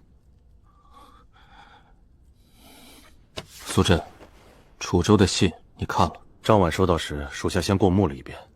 王爷说过，重要信件先过一遍，怕有急事。安王和端王的人果然渗进清徐了。王爷的意思是？你觉得皇帝知不知道这事？肯定知道，但知道也没用。清徐离京城太远，朝廷势力本就薄弱。那2位在朝中经营多年，门生故事遍布各州，往清徐塞几个人不是难事。怪不得皇帝和公主那么急，怪不得他们宁愿不远千里从我楚州调兵进京，也不敢从各州调兵。他们那是没信心，不知道调来的兵到底是听朝廷的，还是听那2个王爷的。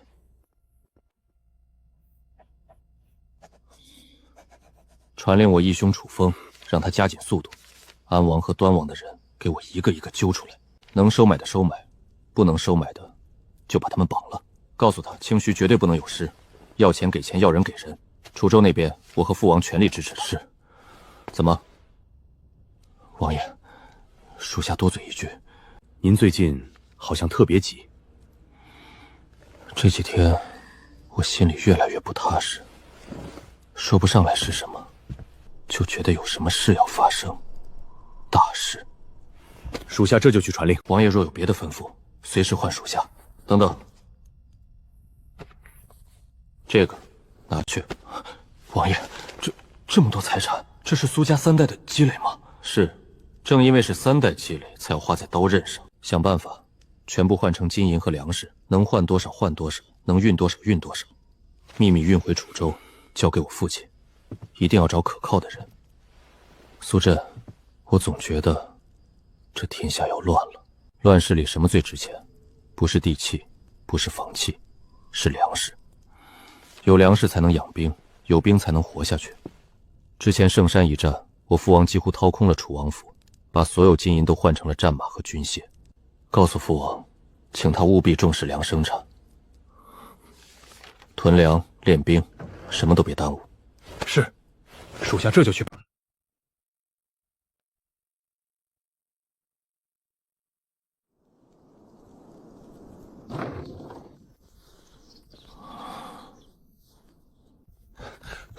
王爷，老太爷、老夫人他们已经到了，在后院喝茶。萧儿来了，快过来坐。今儿个气色好多了，昨儿个夜里睡得好不好？睡得好，一觉到天亮。多吃点，多吃点。你看看你瘦成什么样了？外婆，孙儿真不瘦。瘦不瘦，外婆说了算。吃，娘这是心疼外孙，王爷就多吃点儿。楚州那边如何？王爷身子还硬朗？父王硬朗，天天往军营跑。倒是京城的风向，还得请舅舅指点。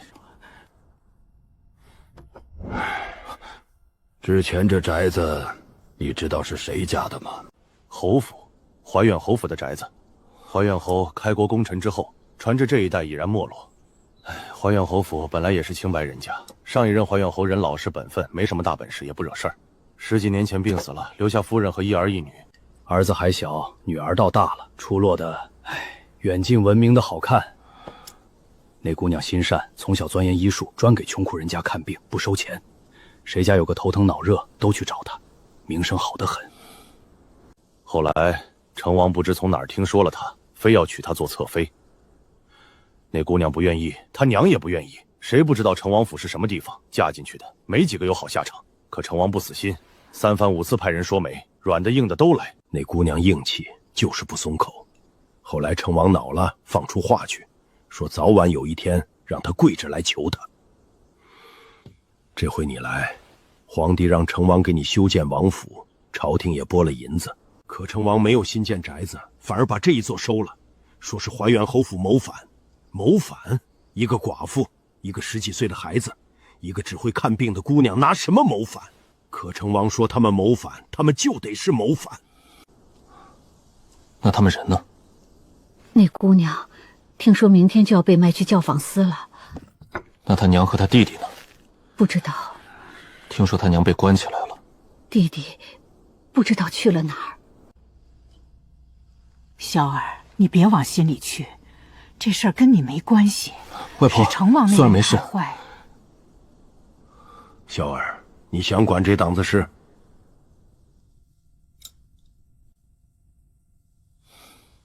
孙儿就是听着心里不舒服，好好的姑娘凭什么落到这种地步？孙儿明天会去看看。去看什么？去看看那姑娘，看看她到底长什么样，能让成王惦记这么多年。你可想清楚了，这事沾上就甩不掉了。外公，孙儿知道，可外公从小教孙儿，做人要有良心。我父亲教我，大丈夫立于天地，要守道义。我母亲嘱我，心怀苍生，方不负一身风骨。若连眼前这等不平之事我都视而不见，不敢出头，不愿伸手，那他日我何以坐镇楚州？何以统领3军？何以护得一方百姓安稳？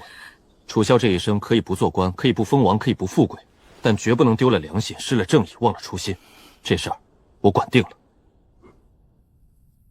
不愧是我的外孙。外公、外婆、舅舅、舅母，让你们担心了，孙儿心里有数。萧儿，你可千万小心，那成王不是好人。孙儿知道。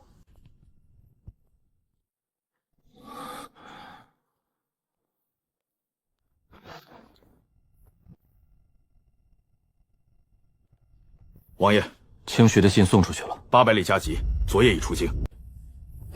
王爷，方才苏府那边说的是，你明天打算怎么办？救下他，我要会会这成王，新仇旧恨一起算。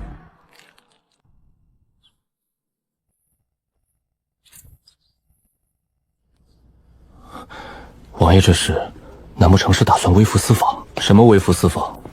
不过是去个地方，不想太过扎眼，惹来不必要的麻烦。王爷，安王殿下和端王殿下来了，说是特意登门拜访，此刻正在前厅候着您呢。这2位倒是会挑时候。并肩王，早啊！本王今早醒得早，想着约你出去喝杯早茶叙叙旧，没想到你这一大早就要出门去。并肩王这一身打扮倒是少见，看这模样不像是去办正事，倒像是去游逛。这是要去哪儿？教坊司。教坊司？并肩王，你没说笑吧？你何等身份，怎么会想去那种地方？没什么，就是去逛逛。陛下前几日刚赐了你8个美女，昨儿个就送到你府上了吧？怎么，竟没一个入得了你的眼，反倒要去教坊司寻乐子？近来琐事繁多，太忙了，还没顾上看他们。再忙也不至于连看一眼美人的功夫都没有吧？并肩王，你性子沉稳，若非有要事，绝不会去那种地方。你若是想要什么人，跟我们兄弟俩说一声就是了。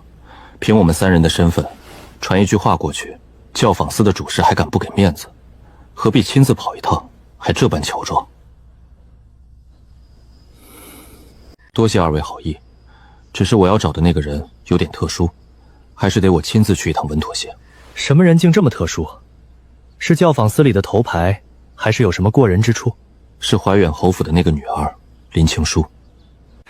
怀远侯府，你说的就是那个前段时间被判谋反罪名被贬入教坊司的怀远侯府？就是他。并肩王，这姑娘确实不太好办。怎么，凭二位殿下的身份权势，连一个被贬入教坊司的姑娘都救不出来？并非办不到，只是这事太过扎眼，稍有不慎，便会引火烧身。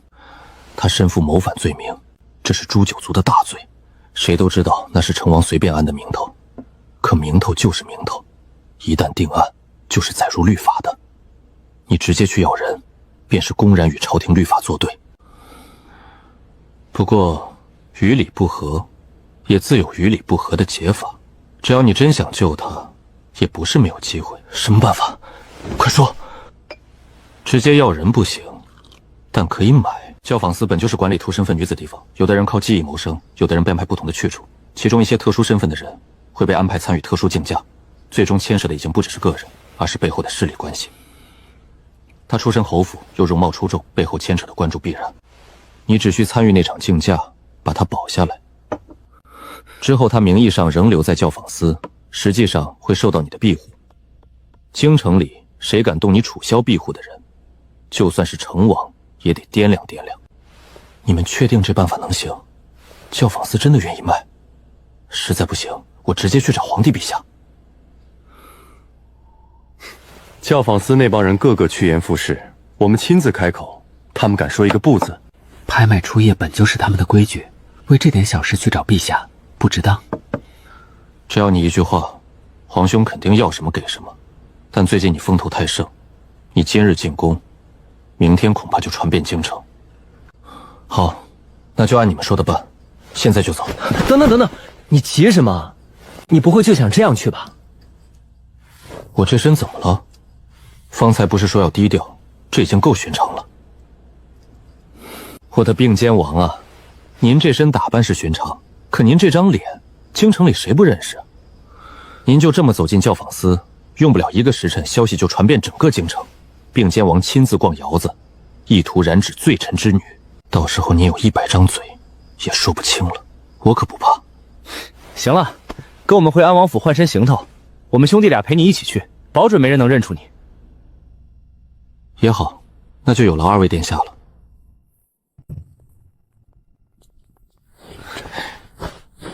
怎么样，本王这扮相是不是天衣无缝？安王殿下眉眼间的世曹倒是演得有模有样。若是不当王爷去经商，想必也是个富可敌国的富商。什么叫演得有模有样？本王这叫善于变通。倒是你，扔在人堆里都找不出来。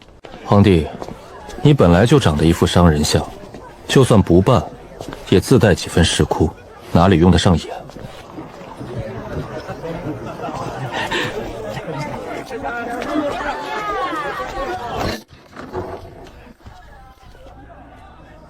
这个位置再合适不过，1楼看得清清楚楚，又不显眼。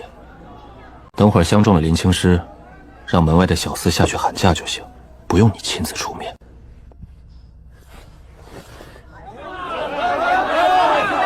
哟，今儿人倒是真多，看来所有人都是冲着怀远侯府那个姑娘来的。今儿个的压轴就是怀远侯府的小姐，比京城里任何一个美人都要好看。他身负谋反罪名，不能赎身，不能脱籍，只能拍卖出业，错过这次就再没机会了。能把这样的千金小姐压在身下，那滋味想想都觉得爽。这群人嘴可真脏，她再怎么说也是曾经的侯府小姐，还是神医，救治过无数百姓，就算落了难，也不该被这般亵渎。这种地方本就人心叵测，来的人眼里只有欲望和利益，哪里会有什么尊重？诸位老爷，安静一下。今儿个的好货都在后头，先上来几个姑娘，给诸位老爷开开胃。放开我，不去，我死也不去。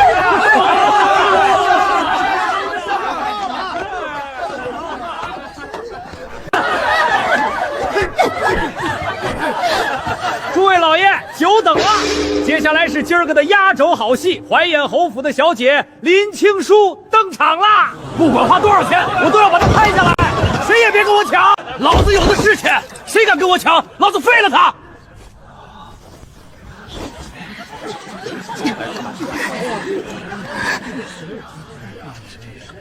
这么漂亮，比船的还要绝！1万两，你也太抠了！老子出2万两。这位曾经的林小姐性子太烈了，几次想要自杀，我们已经给她灌了药，一会儿肯定让大家尽兴。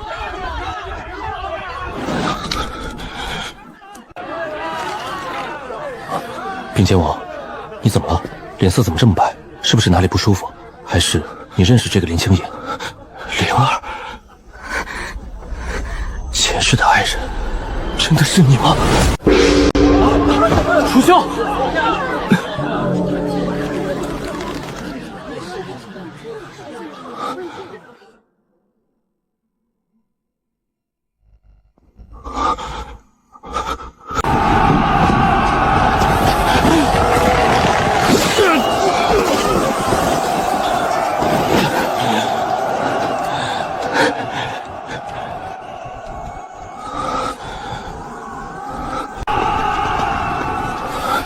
系统，我要死了，是可以回去了吗？宿主生命体征即将消失，灵魂是否确认回归原世界？确认。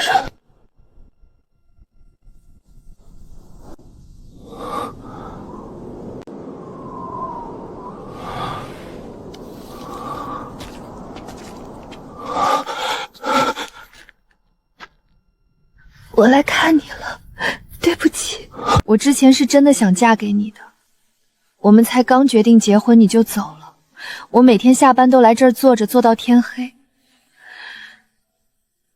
后来我朋友说，你肯定也不希望看到我这样。我下个月要结婚了。你说什么？他知道你的事，从来不介意。他说你是我很重要的一段过去，他会和我一起记得。以后逢年过节我会来看你，以后有了孩子我也带他们来。我会告诉他们，这里埋着的是我们家里的一个亲人，一个曾经很想娶妈妈的人，一个妈妈曾经很想嫁的人。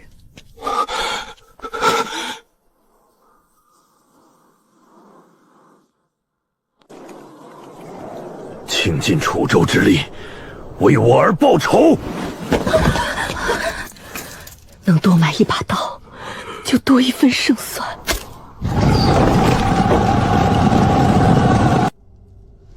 楚萧，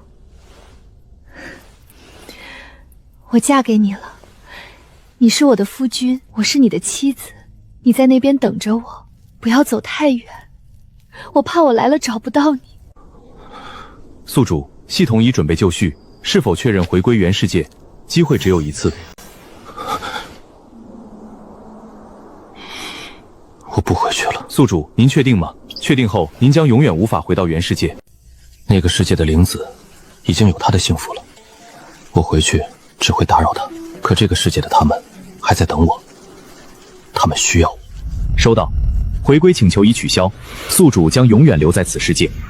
系统即将关闭，关闭后无法再次激活。好，最后问一次，这一闭眼就再也回不去了，你确定吗？确定。祝宿主在这个世界幸福安康。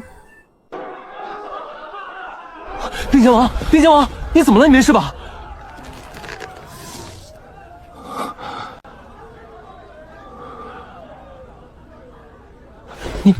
你这是怎么了？怎么哭了？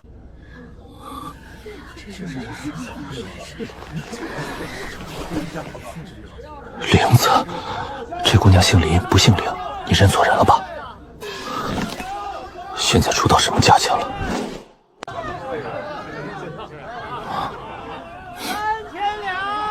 ？3000两了，这价钱在教坊司能买3个头牌。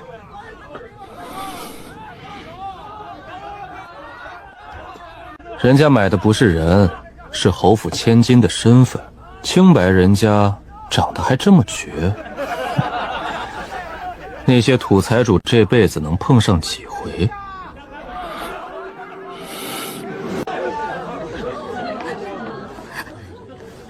3200两，周老爷出3200两，侯府千金，清清白白的黄花大闺女，过了这村就没这店了。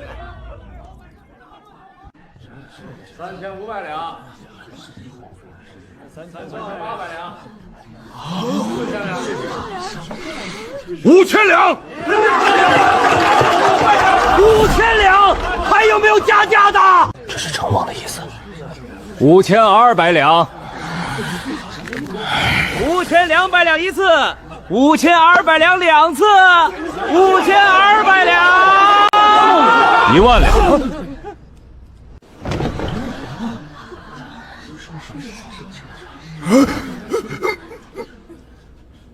一万两，楼上的贵客，您说的是真的？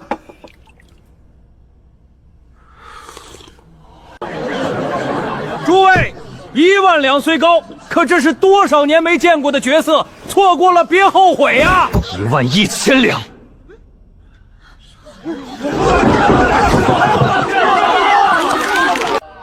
谁敢跟咱们比钱多？2万两。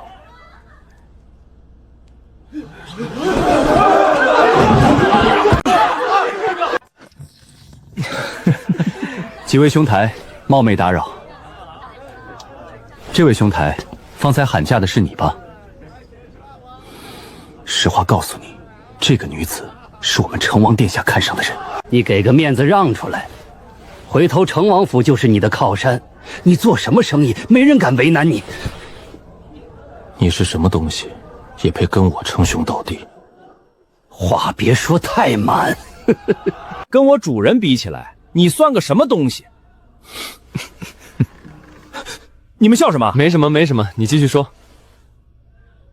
我劝你识相点，这京城的水深着呢，你一个外乡人，别为了个女人把自己搭进去。滚！我说滚！好，好，好，你等着，你会后悔的。妈的，你会后悔的，等等有你好看。并肩王。 有种，成王的人，你说骂就骂，佩服。一条狗而已，人是你拍下来的，接下来就是你的事儿了。春宵一刻值千金，咱们就不打扰了。王爷，那姑娘在后院厢房，教坊司的人说已经送过去了。大盆凉水送到厢房门口，凉水。这位爷，姑娘在里头呢，您慢慢享用。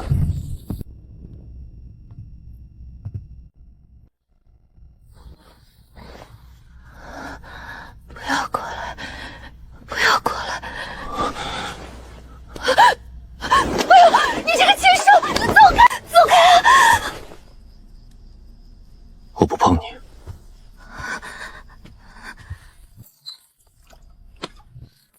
毛巾在凳子上，凉水在盆里，你自己擦擦脸，会舒服些。王爷，守一夜。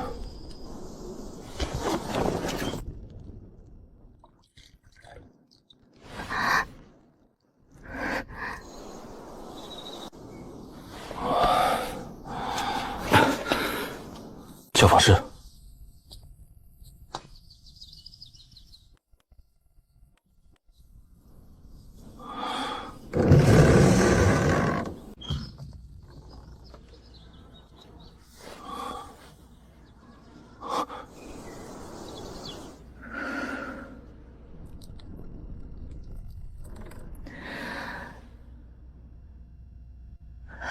恩公，民女林清少给恩公磕头了。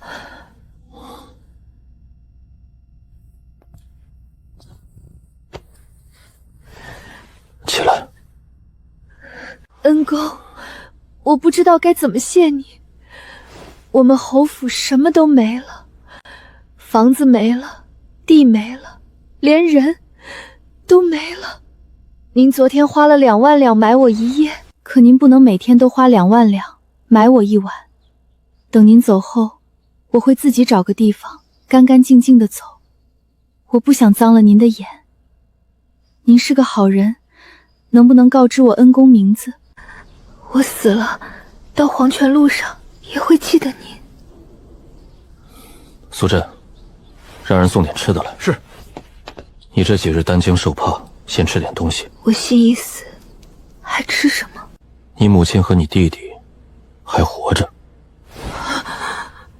他们在大牢里，不日问任务。我知道，可我自己都自身难保，我能怎么办？恩公，我救不了他们，我连自己都救不了，我只能干干净净的走，先到地下，等着和母亲、弟弟见面。你们都不会有事。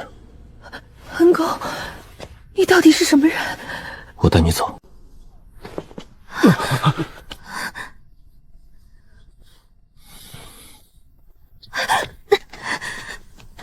恩公，您不能这样，我是犯人。这位爷玩得开心吧？可这人不能带走啊！下次再来，咱们这儿好姑娘多的是。爷，这是朝廷的地方，这人是有案底的，您不能。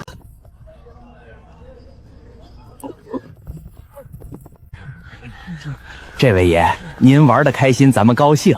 可这人您真不能带走。您要是识相，把人留下，今儿个的事儿就当没发生过；要是不识相，恩公，您快走吧，别管我了，您已经帮我很多了。苏震，在。保护好他。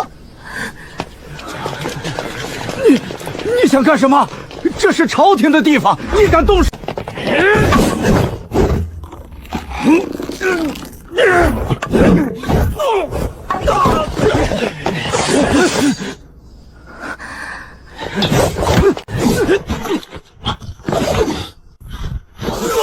都愣着干什么？一起上！他就一个人。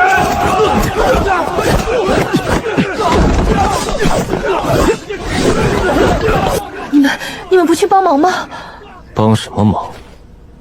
我家主人当年在战场，总之这些土鸡瓦狗还不够主人活动筋骨。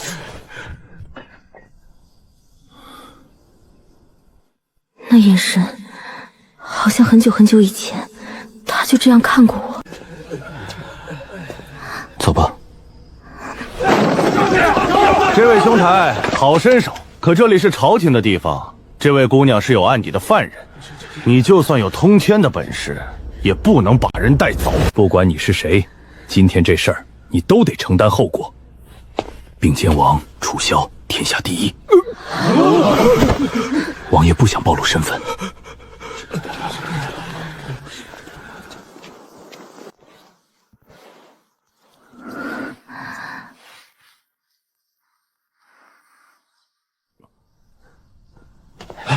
大人，那到底是谁啊？怎么就这么放他走了？咱们的人白挨打了。那个人，我们惹不起。大人，您去哪儿？进宫，面圣。恩公，您到底是谁？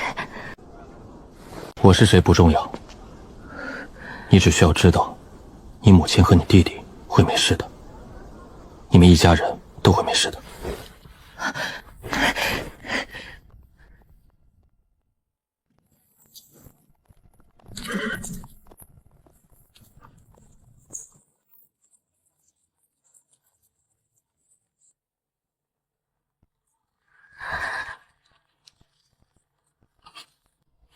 等等，有情况！站住！全都给老子站住！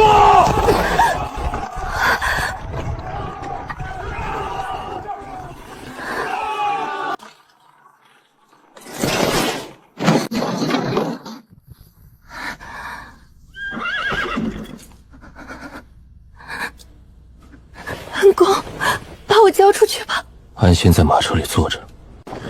没想到吧，咱们又见面了。方才在教坊司，你不是很威风吗？怎么现在不嚣张了？我知道你有背景，可在京城，背景再大也大不过成王府。我家主人是成王，当今皇帝的亲弟弟。今天你们一个都别想走，全都死在这里，给我今日受的屈辱陪葬。恩公，我知道你厉害，我知道你有背景，可这是成王啊，咱们斗不过他的。你走，趁他们还没动手，你快走！我们本就萍水相逢，不值得你赔上性命。这眼神和灵儿一模一样。没事，看着就好，有我在，没人能动你分毫。大胆狂徒，见了禁军还敢骑在马上，滚下马步，跪地磕头求饶，老子或许饶你一条狗命，不然一刀劈了你，死无全尸。混账，大胆！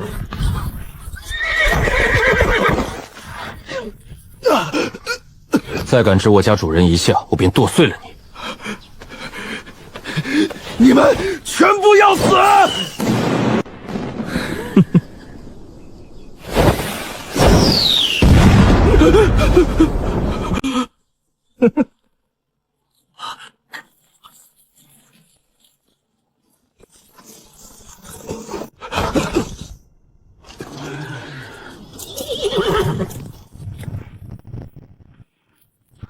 并肩王府亲卫800精锐奉命赶到，请王爷示下。原来是他，竟然是他！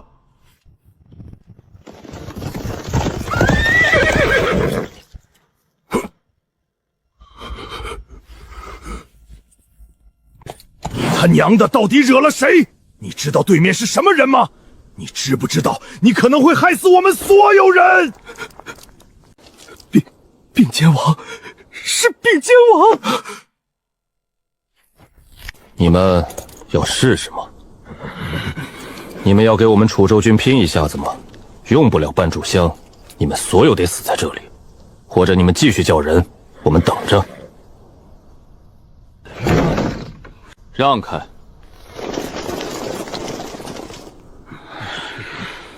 王爷，你可算来了！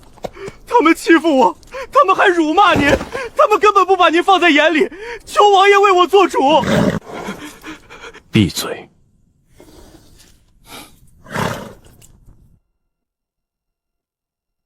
并肩王，好大的威风！成王殿下，好大的排场！走！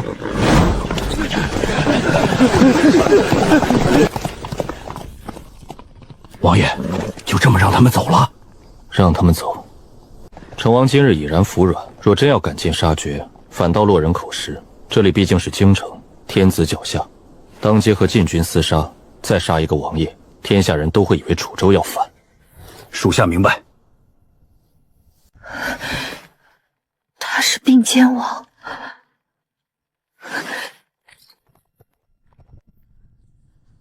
吓着了。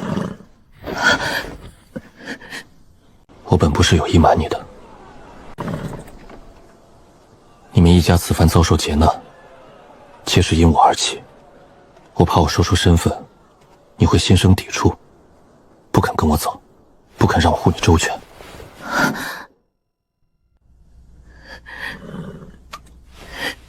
恩公，王爷，这件事跟您有什么关系？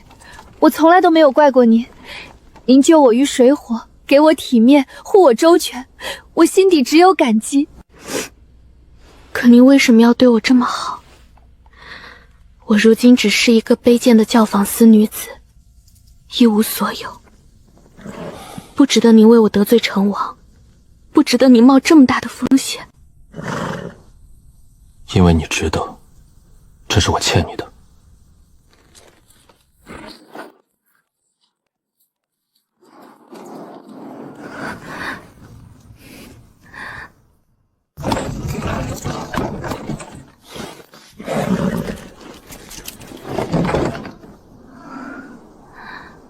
下来吧。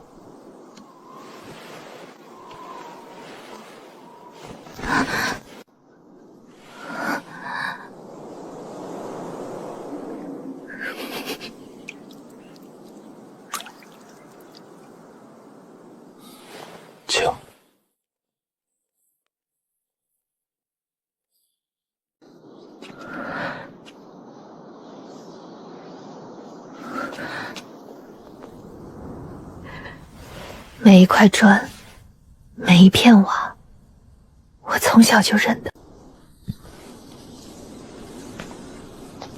怎么了？恩公，这里以前是你的家，现在还是你的家。灵子也是这样温柔。我一会儿就进宫，去见陛下，把你母亲和弟弟救出来。谋反的侵犯，连我自己都是侥幸才活下来的。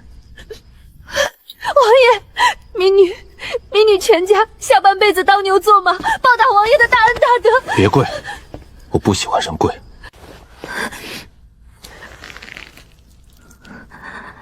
我会让人重新找个地方住，这宅子还给你们侯府。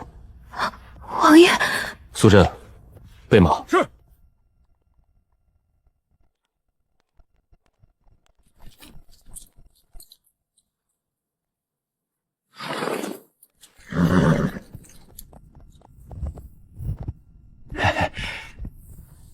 王爷来了，陛下正等着您呢，吩咐奴才在这儿候着，您一到直接进去，不用通报。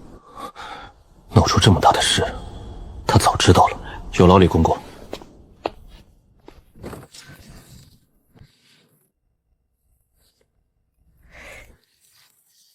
并肩王来了，快坐快坐，一路辛苦，赶紧喝杯热茶暖暖身子。臣楚萧见过陛下，见过公主。臣打了教坊司的人，带走了侵犯，还当街对质禁军。臣今日特来请罪。你这是做什么？快快起来！你是朕的并肩王，是朕最信任的人，见朕不用行这么大礼，免礼平身。你要是喜欢那个教坊司的姑娘，直接跟朕说一声不就行了？朕一句话的事，把她放出来送到你府里，让她伺候你，何必自己亲自跑一趟，还跟那些护院大打出手，闹得满城风雨？臣不敢劳烦陛下。这叫什么话？你为朕立下汗马功劳，守着大钱的江山社稷，这么点小事算得了什么？王爷之前不是说自己身体不好吗？可本宫听说，王爷一个人就打趴下了教坊司100多个护院，这身体可一点都不像不好的样子。那些不过是寻常人，没上过战场，手无缚鸡之力，不堪一击，算不得勇猛，也不影响臣的身体。一个罪奴，凭什么让他这样不顾一切？不愧是朕的并肩王。 100多个人，在别人眼里是麻烦，在你这儿算不得什么。厉害，朕没看错你。不过朕倒是好奇，你这次进宫不会就是来跟朕请罪的吧？臣斗胆，想求陛下开恩。哦，说说看，只要朕能做到，定然不会推辞。林青书的母亲和弟弟，如今还关在刑部大牢，判了死罪，不日问斩。臣求陛下开恩，赦免他们的死罪，放他们出来。放他们出来？是，臣恳请陛下开恩。朕就知道你这次进宫定然是为了这件事。放心，朕早给你准备好了。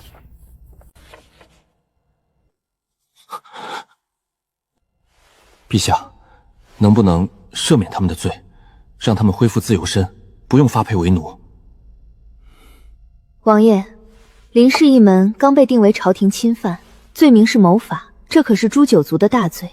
陛下网开一面，免了他们的死罪，已经是极大的宽待。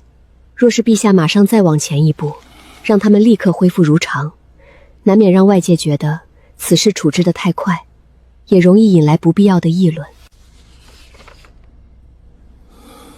人在自己手里，往后的事还可以慢慢来。臣谢陛下隆恩。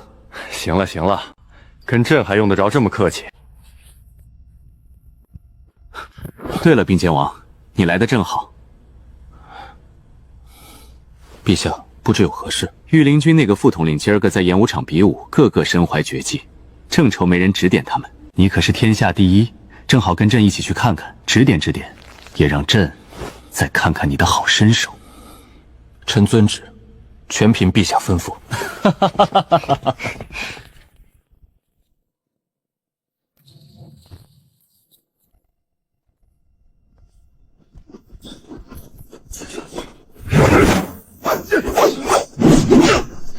好，力道再沉几分。张队长，别藏私，让兄弟们开开眼。并肩王，你看朕的这些御林军怎么样？个个都是精锐，勇武不凡吧？确实很厉害，个个精神抖擞，招式娴熟，皆是可塑之才。都停下，都停下！过来见过并肩王。末将等见过陛下，见过公主，见过并肩王。严厉平身。朕就不多介绍了。有什么想问的，尽管开口。有胆子的也可以上去和并肩王切磋切磋，能得他一句指点，便是你们的福气。李真出列。末将在。末将李真，参见陛下，参见公主，见过并肩王。并肩王，他是开国李老将军的后人，在我大前御林军中素有刀剑双绝之名，刀术凌厉，剑术精准。今日便让他展示一番。也请并肩王指点一二。末将领命，也请并肩王不吝赐教。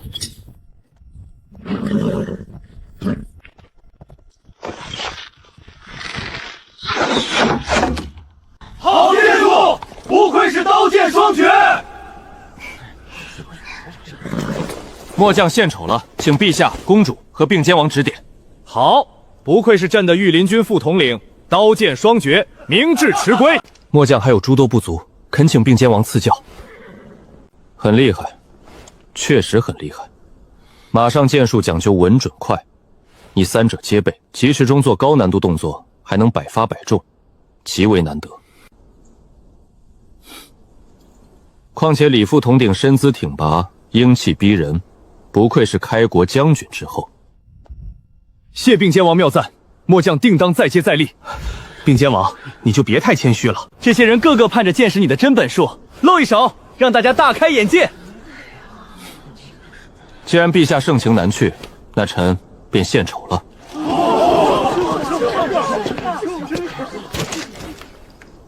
公主，臣想借您腰间的玉佩一用，不知可否？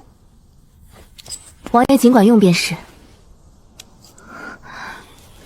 枪法之外，剑术亦是无双。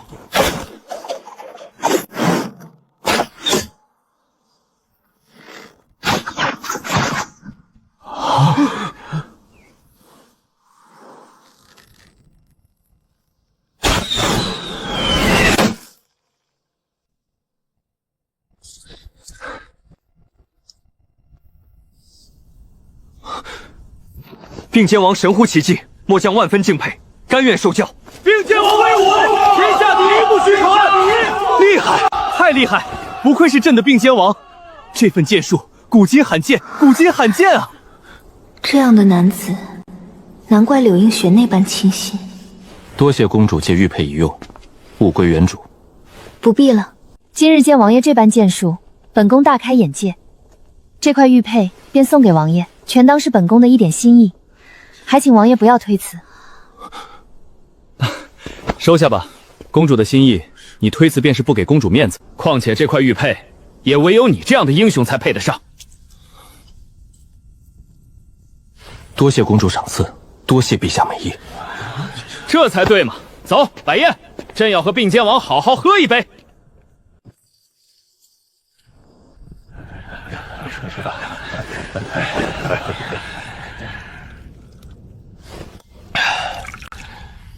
并肩王啊，有你在，朕这心里就踏实多了。如今边疆不稳，也唯有你能帮朕稳住局面，守住这大好河山了。陛下谬赞了，臣乃大前臣子，守护大前江山，本是臣的本分，不敢居功。楚萧，此次平乱你居功至惠，不必多礼。林清溪的母亲和弟弟还押在刑部大牢，怀远侯府的宅子答应还给他们，得尽快在京城另寻住处。成王今日不怕，日后必来报复。王爷今日剑术惊人，本宫敬王爷一杯。多谢王爷让本宫大开眼界。公主客气了。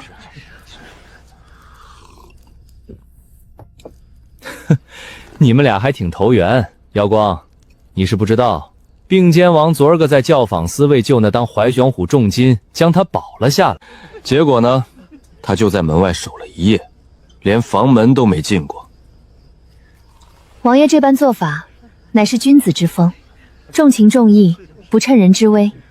这样的王爷才是真正的英雄。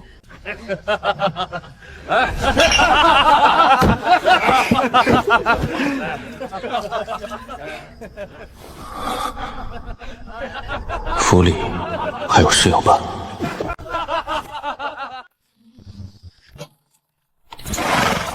你现在就去刑部，把人接出来。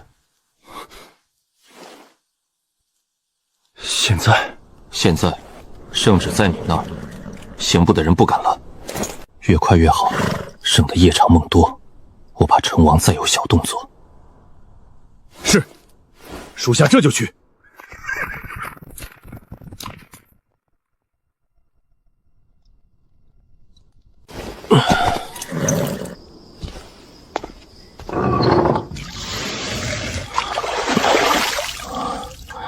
皇帝和公主太热情了，好久没喝这么多。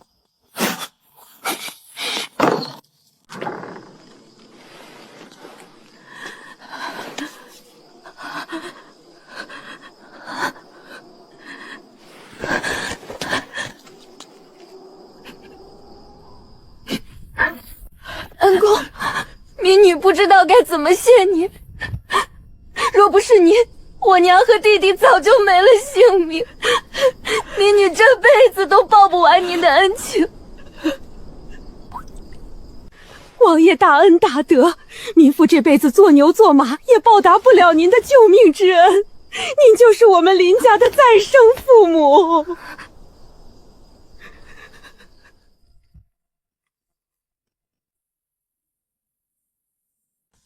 以后逢年过节我会来看你的。如果以后我们有了孩子，我也会带他们来。这里埋着的是我们家里的一个亲人。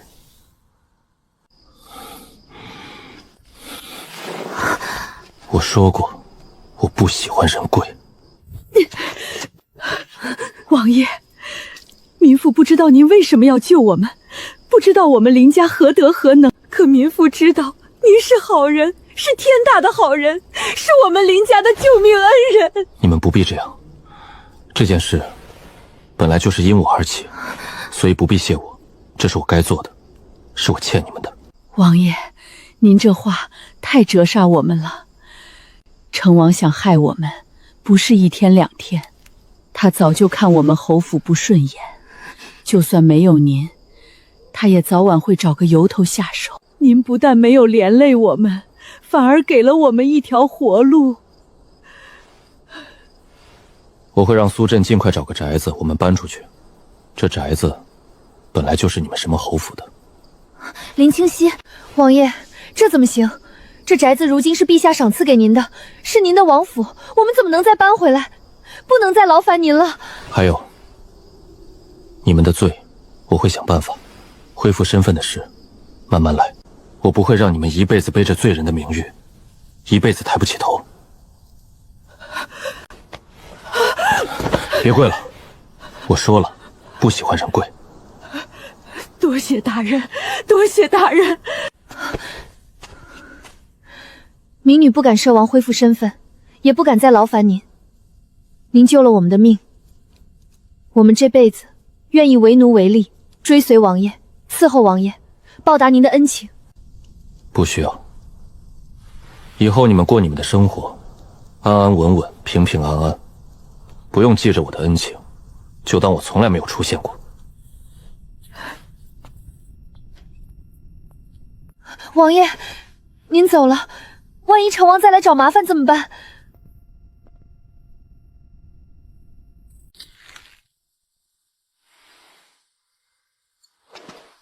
那我暂时还住在这里。苏振，在，王爷。给他们安排几个干净舒服的房间，被褥用具都备齐，要暖和一点的，别让他们冻着。再送些吃的喝的过来，要热乎的。他们刚从大牢里出来，身子弱，经不起折腾。是，属下这就去办。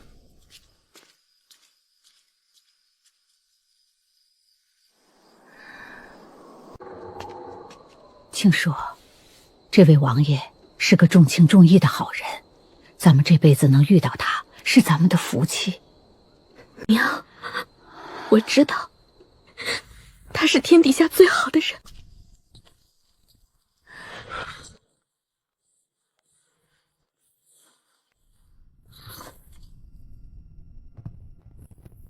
王爷，一切可好？府里有没有什么异常？弟兄们都还好吗？一切正常，王爷放心。弟兄们轮班巡逻，府里各处都盯着，没人敢擅自闯入，也没有任何可疑动静。就是弟兄们最近闲得慌。王爷，什么时候能给弟兄们找点事儿做？在军营里操练惯了，这突然闲下来，浑身的力气没处使，一个个都快憋坏了。你呀，别以为我不知道你想的什么。明天开始恢复操练，每天早上后院那片空地跑操练阵对打，一样都不能少，不许偷懒，要像在楚州军营里一样。还有，我每天早上亲自过来教。是，属下遵令。属下这就去告诉弟兄们这个好消息。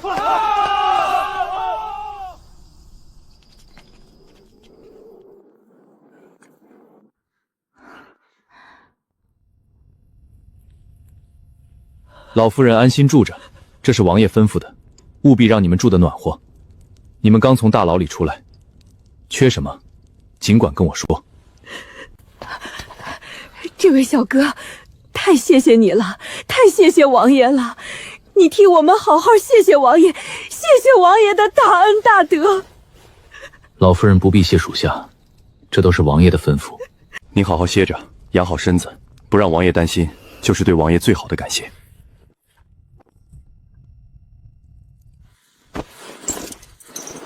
这是什么？一些银子，王爷让属下拿来的。你们刚出大牢，一无所有，置办几身干净衣裳，买点补身子的东西，剩下的留着傍身。这怎么行？王爷已经救了我们的命，已经给我们安排了住处，我们怎么还能再要王爷的银子？王爷的安排，属下一定要做到，不能有半分差错。这些银子你们不收，就是让我难做。青叔，咱们遇到贵人了，遇到真正的贵人了。娘，咱们以后不用回去了吧？不回去了，不回去了。咱们遇到好人了，以后就在这儿，哪儿也不去。那个大人是好人吗？他不是大人，是王爷，是并肩王。哦，那王爷是好人吗？是好人，是天底下最好的人。青叔，娘有句话想问你，那位王爷是不是喜欢你？娘，您胡说什么呢？娘没胡说，恩公为了你花了2万两银子，我还听说王爷为了你一个人打100多个人，为了你进宫求皇帝，把咱们娘俩救出来，为了你要把宅子还给我们，还给咱们送银子。青叔，你是大姑娘了，这些事你自己心里要有个数。娘，这话给我说说就行了，出去以后千万不要说。王爷的妻子可是大名鼎鼎的柳映雪，女儿怎么能比？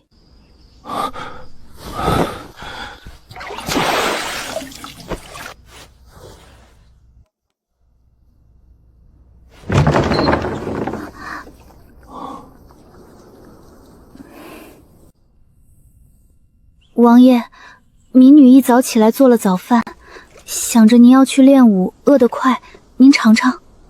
怎么是你？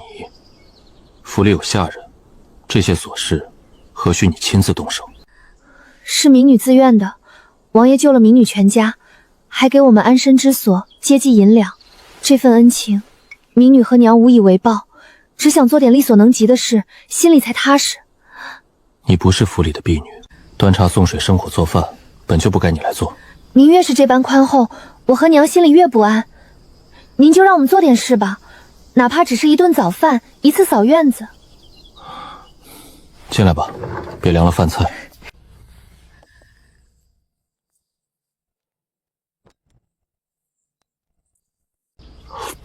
不错，手艺很好。王爷不嫌弃就好。您要是喜欢，以后民女天天给您做。既然你这般闲不住，我便给你派个活计。王爷请说，民女一定竭尽全力，绝不辜负王爷信任。陛下前些日子赐了我8个美人，如今都在后院闲着。你心思细，性子稳，就去管着他们，安排住处，分配活计，该交的规矩好好交，该给的月钱按时给，不用来问我，你看着安排。是，民女记下了，绝不误事。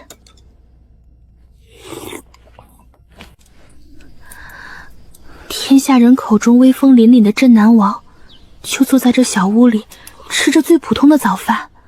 对了，我平时都是和士兵们一起吃饭，往后你不用单独给我做，也省得你麻烦。王爷，您身为并肩王，怎么会和士兵们一起吃饭？他们都是下属，您这般会不会太委屈自己？委屈什么？他们都是跟着我出生入死的兄弟，战场上他们为我挡刀，为我拼命，平日里一起吃顿饭，又算得了什么？当将军也好，当王爷也罢，不能高高在上，要和士兵同甘共苦，荣辱与共，这样才是一个整体。王爷真是仁厚，难怪士兵们都这般敬重您，拥戴您。我该去演武场练兵了，你也去后院忙活吧，有不懂的地方可去问苏震。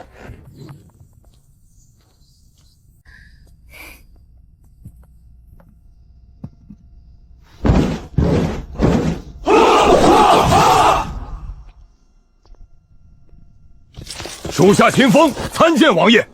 参见王爷。都起来，继续操练，不必拘谨，就当我没来过。800亲卫，我记得每一个人的名字。李二牛，属下在。你那一刀劈下去，力道够了，可收刀太慢，太拖沓。战场上这一刀劈空，敌人一躲，你根本来不及接下一招，只会做刀下亡魂。属下也一直觉得收刀慢，可怎么练都改不过来，请王爷指点。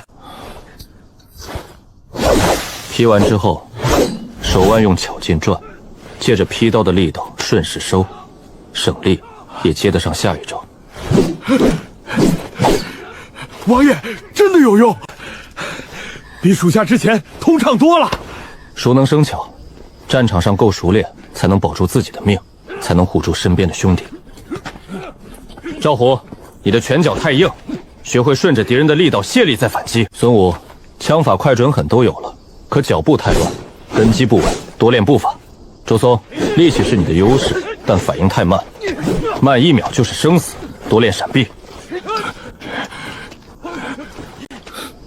怎么，你也想让我指点指点？请王爷指点。属下练枪多年，总觉得差了点意思，又找不到问题在哪儿。来吧，拿出你的真本事，不用手下留情。王爷，属下得罪了。力道够，速度也够，可太急躁。枪讲快准狠，更讲灵活变通，一味猛冲只会耗尽自己。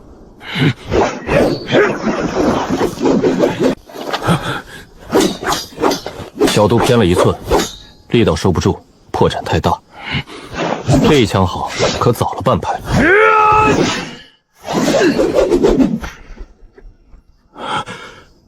王爷威武！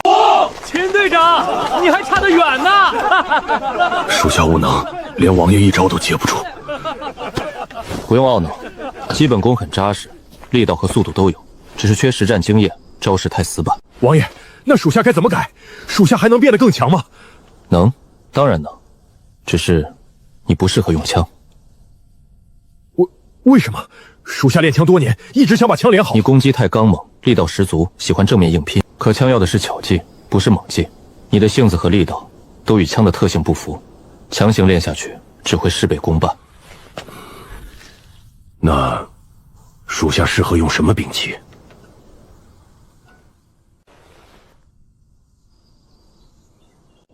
戟。戟能刺，能砍，能勾，能挑，兼具枪的凌厉和刀的刚猛，大开大合，正合你力气大、爱正面硬拼的性子，能把你的优势用到极致。可属下从没练过戟，连基本招式都不懂，能练好吗？枪法戟法不一样，道理是通的。你底子扎实，学得快。回楚州，镇南王府秘籍库便对你开放。我们镇南王府收的武功秘籍多得很。我当年也被父王逼着看过一些。我先教你一套入门戟法，等回了楚州，你自己去秘籍库挑合手的钻研。多谢王爷，属下一定好好练，将来为王爷冲锋陷阵，战死沙场也在所不辞。起来，不用行此大礼，好好练功，将来保家卫国，就是对我最好的回报。戟和枪不一样，枪以直刺为主，戟能攻能守，手腕要活，肩膀要松，力道刚柔并济。这一招猛虎出山，直指要害，横扫千军，借腰腹的力逼退敌人。勾魂锁喉，勾得要准，抓住敌人兵器盔甲，顺势反击。来，慢慢练，不用急，先熟悉手感。手位再活，别僵，砍勾开始能够连成一线啊！好好练，说不定将来你能靠这柄戟打出赫赫威名，让天下人都记住你的名字。属下一定努力，绝不辜负王爷期望。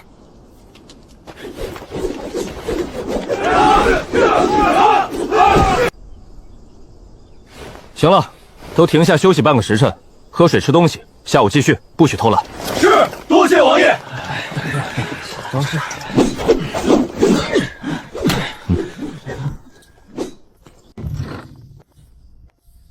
属下苏震参见王爷。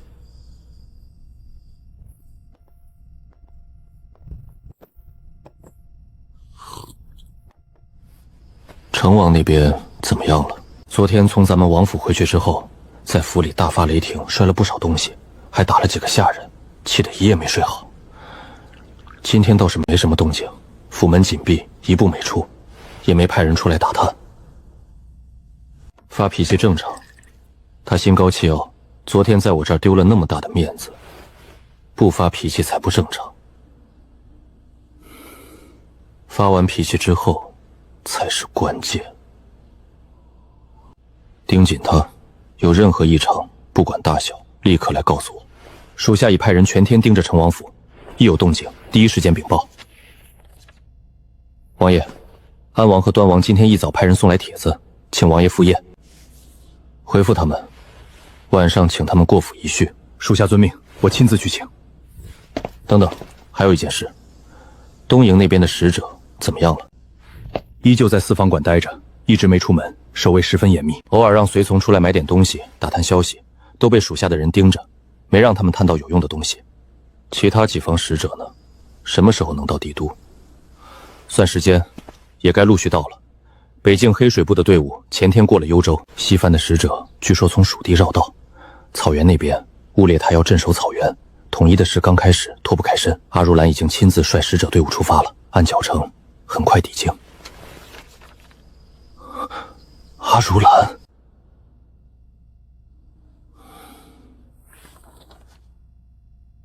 继续盯紧他们，东营、北境、西番，一举一动都不能松懈。我要知道他们的每一步打算。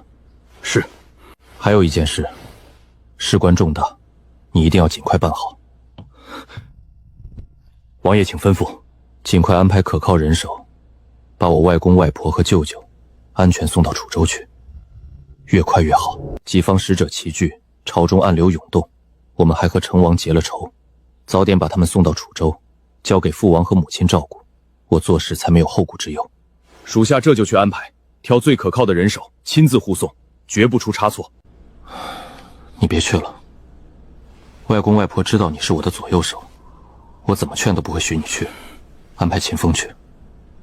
另外，让人去京城里转转，买些稀罕玩意儿，到时候一起送回楚州。王爷是想给王爷、王妃还有小姐他们带礼物。出来这么久了，母亲喜欢京城的点心，多买几种，挑最好的。姐姐喜欢新鲜玩意儿，尽量挑别致的，别买重了。映雪喜欢书和字画，去书画店挑几幅名家的。再找些稀缺的书。对了，李牧他们几个主要将领也都有份，挑合他们的。属下亲自去挑，确保每一份都合心意。去吧，这2件事尽快办好。是。父王是不是又去军营了？母亲是不是还在院子里绣花等我回去？映雪是不是又坐在窗前望着北方？2世纪楚州兵权，我记得就是这段时日，梁角阳的血泪名号传遍中原，外族铁蹄踏碎山河，屠戮百姓，生灵涂炭。这腐朽的旧局，这屈辱的历史，我定要亲手改写。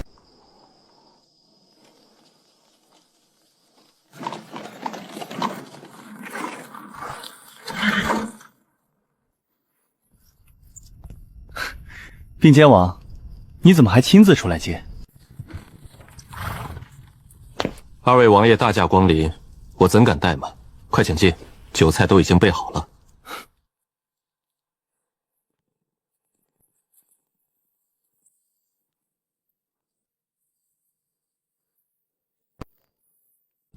并肩王，这杯酒我敬你。昨天教坊司那场热闹，本王居然错过了。早知道能看你以一敌百，还能杀成王的傲气，本王说什么也不走，还能在旁边给你撑场仗。昨天你走的时候可不是这么说的，你说春宵一刻值千金，要先走一步。说真的，昨天的事我是真佩服你。成王仗着皇族身份，这些年干的坏事，京城里恨他的人一片一片，可谁也不敢惹。唯有你并肩王敢仗义出手。安王殿下过奖了，我本无意得罪成王。对了，我听说你在宫里露了一手，现在禁军里都传开了，都说并肩王不愧是天下第一，让各位见笑了，练得多了，熟练而已。3位王爷，这是醒酒茶，你们喝点解解酒。这不是那日在教坊司见到的那位姑娘吗？并肩王，你可真是好福气啊！安王殿下别乱说，我可没乱说。皇上赐你的8个美人，你连面都没见过，却特意去教坊司把这位姑娘接回来，这就是弱水3千，只取1瓢。你这话不对，并肩王不是要她，是救她，把她从危难里救出来，这才是君子该做的事。对，君子之风。好了，茶摆好了，你先下去吧。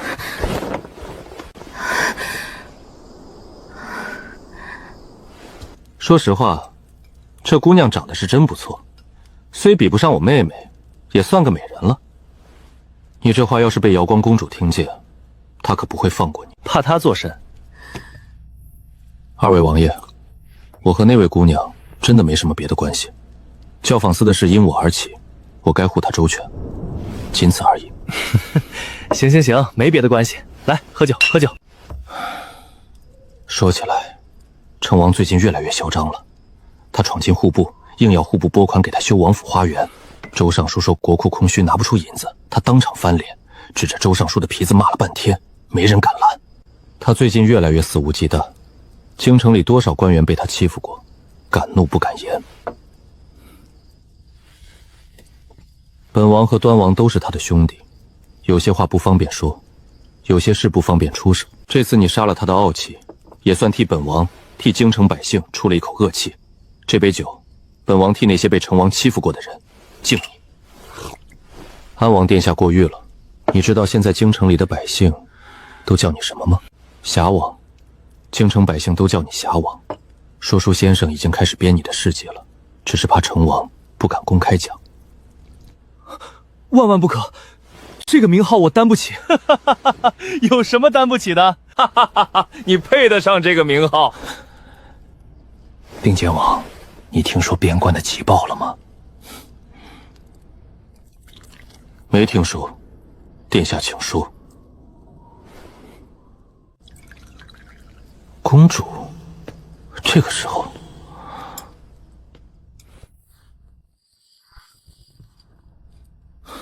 并肩王啊，我这个妹妹可不是一般人。2位王爷，我去迎一迎。我们也该走了，人家是来找你的，我们在这儿反倒碍事。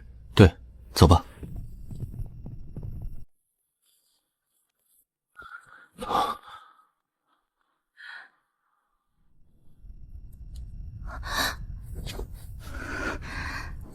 哥哥，你们怎么在这里？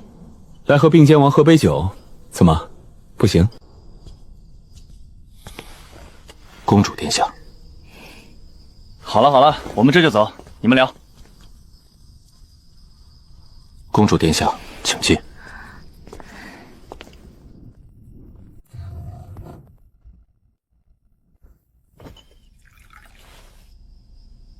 王爷，深夜来访，冒昧了。公主不必客气，深夜前来可是有要事？边关的事，王爷听说了吧？刚刚听两位王爷提起。这不是巧合，是他们早就约好的。上回洽谈未果，他们知道大钱不会卖地求和，所以他们换了一条路打。可朝廷现在的状况，我们打不起。皇兄得知消息，焦虑万分，日夜难安。我不忍见他如此伤神，便自作主张来找王爷。王爷，你说他们到底想干什么？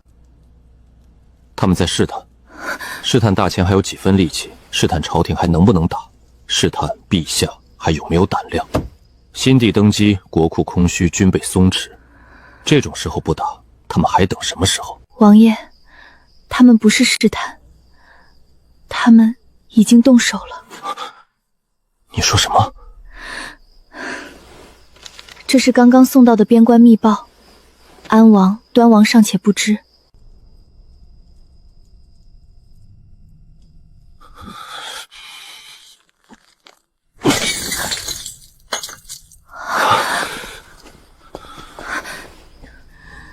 陛下怎么说？朝廷的意思是，东瀛王子不日便会入京，四方馆已经传来消息，他们愿意致歉，愿意赔偿。此事先以谈判解决。然后呢？我们现在真的打不起。我今夜来找王爷，是想请王赔偿、致歉。我大千子民被他们像猪狗一样屠杀，2郡生灵涂炭，一句道歉，几万两银子就想一笔勾销。我也愤怒，我也恨，所以我才来求王爷，希望王爷能坐镇。属下在。点齐800铁骑，即刻集结。是，王爷，我们去何处？四方馆，杀人。王爷，你等等，你不能去，你这一去便是捅破天的大祸。快，以最快速度传本宫命令，是，让禁军立刻出发拦截，绝不能让并肩王闯四方馆。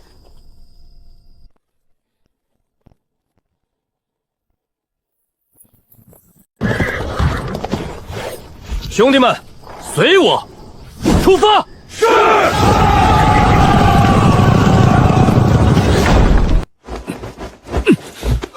统领，并肩王带着800楚州亲卫往四方馆方向去了。什么？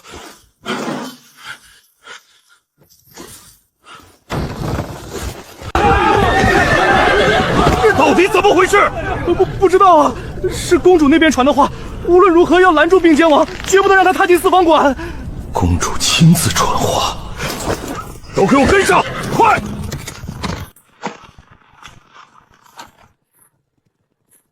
你没看到他们衣甲？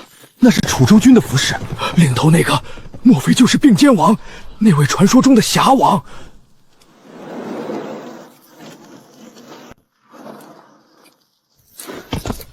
并肩王，请留步。我只说一遍，让开。并肩王，末将奉公主之命在此劝阻，您不能过去。孙统领，上次的教训还不够，还敢拦我们家王爷？你们是真想跟我们楚州军碰一碰？你要去四方馆，末将不敢拦。可那些东瀛使者是来给公主贺寿的国之使节，你要是动了他们，这责任您担得起吗？孙副统领，你知道东瀛人在浙州做了什么吗？他们屠了我2郡百姓，老弱妇孺、手无寸铁的百姓，被他们活活屠杀，被他们肆意践踏，房屋被焚毁，家园成废墟，连襁褓中的婴儿都未能幸免。孙副统领，我问你，如果你的家人被杀，你的家园被毁，你会怎么办？我们同是汉家兄弟，我真的不想对你们出手，你们也不要拦我，让我去给我们的百姓讨一个公道。什么？东瀛人屠城了！这帮天杀的畜生，还有脸来给公主贺寿？禁军拦着做什么？为什么要拦着并肩王为我们讨回公道？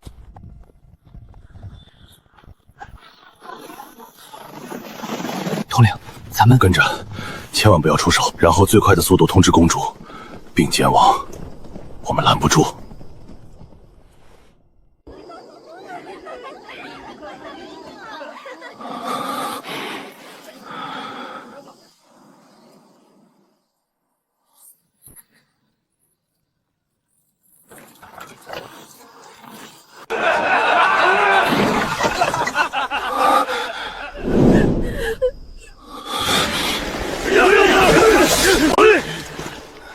你们是什么人？敢闯我东瀛使团驻地，找死！好，是不是你们派人送消息回东瀛，说我大前正在与你们谈判，毫无防备，让他们趁机袭击浙州，屠戮我2郡百姓？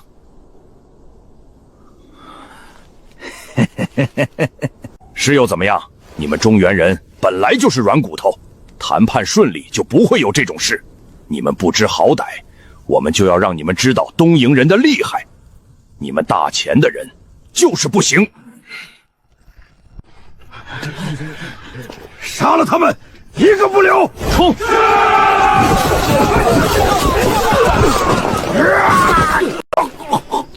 浙州2郡，多少人知道吗？王爷，住手！求你住手！公主，他们杀了2郡的人，2郡。你知道2郡有多少人吗？最少20万，20万百姓，老人、女人、孩子，手无寸铁的百姓。公主，你说的我都明白，我知道开战的后果，知道朝廷还没准备好，可我们的退让只会换来他们更加肆无忌惮。我们忍了，他们就更加得寸进尺。你看他们吃的什么？熊掌燕窝，玉落琼香，挥霍的都是我大前的民脂民膏。可京城外还有无数百姓活活饿死，他们侮辱我们的女人，吃我们的粮食，践踏我们的尊严，还在背后捅我们一刀。他们不是来谈判的，不是来贺寿的，是来告诉我们他们想杀就杀，想欺就欺。我知道你难受，我比谁都恨他们，可你现在杀了他们，就是和东瀛正式开战，只会有更多人死于非命。公主，他们杀人的时候可没问咱们准备好没有。王爷，求你别杀他，为了大前的百姓，为了不让浙州的悲剧重演。王爷，他们手里还有我们好几千的女子，我们正在谈判，希望他们能还回来。你这么一杀，那些女子就再也回不来了。跪下，给浙州的人磕头，叽里哇啦，道歉。对不起，对不起，对不起。公主，你看到了吗？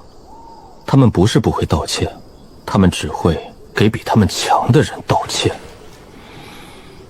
公主，我最近伤情复发，身子不适，要在府内静养，过几日就不参加公主的寿宴了。我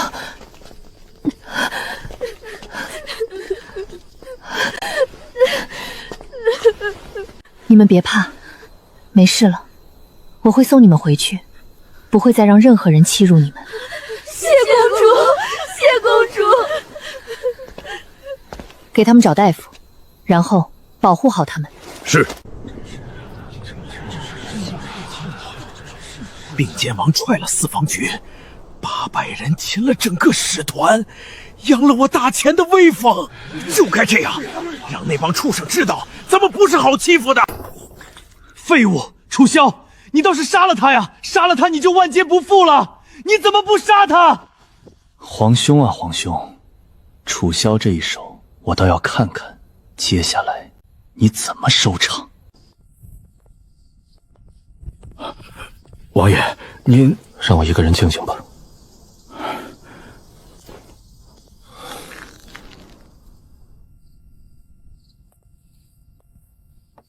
王爷，外面都在传您伤势复发，我熬了些安神汤，还有治内伤的药，您快喝了吧。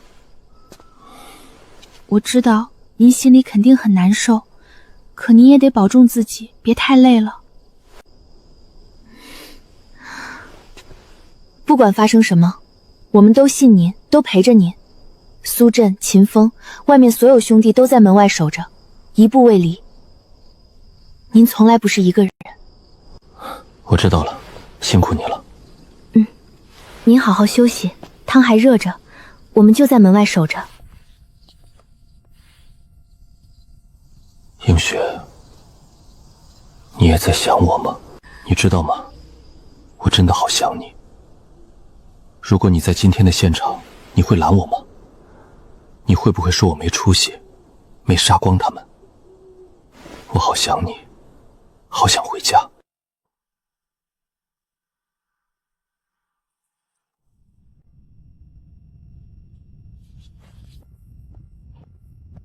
陛下，臣弟有本启奏。讲。臣弟要参并监王楚萧。昨夜他擅闯四方关，重伤东营使节，残杀使团护卫，目无王法，藐视朝廷，毁弃邦交，按律当斩。东营使节代表的是一国之尊，他擅杀使节，是逼东营与我大前开战。臣弟恳请陛下严惩楚萧，以正国法，以安邻邦。陛下，两国交兵不斩来使，并监王此举有辱国体，必当严惩。臣附议，并监王太嚣张了，若不惩处，日后谁还把朝廷律法放在眼里？对，诸位说的慷慨激昂。可有人知道并监王为何动手？这周800里加急，东营贼寇突袭沿海，屠我2郡，残杀我大前子民20万。20万人，老弱妇孺，手无寸铁，尸迹如山。你们在此口口声声要惩办楚萧，可曾有人为这20万冤魂说过半句公道？陛下，楚萧杀人是为天下百姓讨还血诏，若此也算有罪，老臣愿与他同罪。周大人好一副仁义心肠，他杀了东营之人，那20万百姓便能死而复生。这是把朝廷架在烈火上烘烤。东营已然言明，此事乃是误会，愿以银两赔偿。楚萧这般一闹，赔偿泡汤，战火将起，这个责任谁担得起？误会，20万生灵涂炭，你竟称之为误会？此乃东营官方说辞。周大人，你若不信，去问东营人啊。大前皇帝陛下，你要为我东营做主啊！使者有话，但说无妨。我等奉国王之命前来议和贺寿。你们的并监王夜闯四方馆，杀我随从，断我双腿，辱我使团，这便是你们大前的礼仪之邦。这般待客之道，天下耻笑。他杀我20万子民，尚有颜面在此叫嚣？哼，那是浪人私自行事，我主已然严惩，愿赔白银50万两，绸缎3000匹。此事本可平息，皆是楚萧蛮横滋事。若要了结此事，大前需再赔我东营白银100万两，再以银两赎回被我军所掳女子。杀我子民，掳我女子，还要我朝出钱赎人，欺人太甚！这是把我大前当冤大头吗？陛下，国事为重，不如各退一步，息事宁人。毕竟国库空虚，实在打不起仗啊！放屁！20万亡魂岂能息事宁人？钱大人，你还有没有良心？真打起来，你出钱还是出兵？我出命！都给朕闭嘴！陛下，臣有本奏。说，今日之争，不在东营赔偿多少，而在楚萧目无君上，擅自闯馆，斩杀使臣护卫，冲撞禁军，桩桩件件皆是事实。他眼中可还有朝廷，可还有陛下？陛下，今日他敢杀使臣，明日便敢犯朝堂，若不惩处，日后必成大患。陛下，并肩王虽有过失，却是因百姓蒙难激愤所致，若严惩，恐寒天下忠臣之心。臣弟附议，并肩王乃国之功臣，一时冲动，望陛下从轻发落。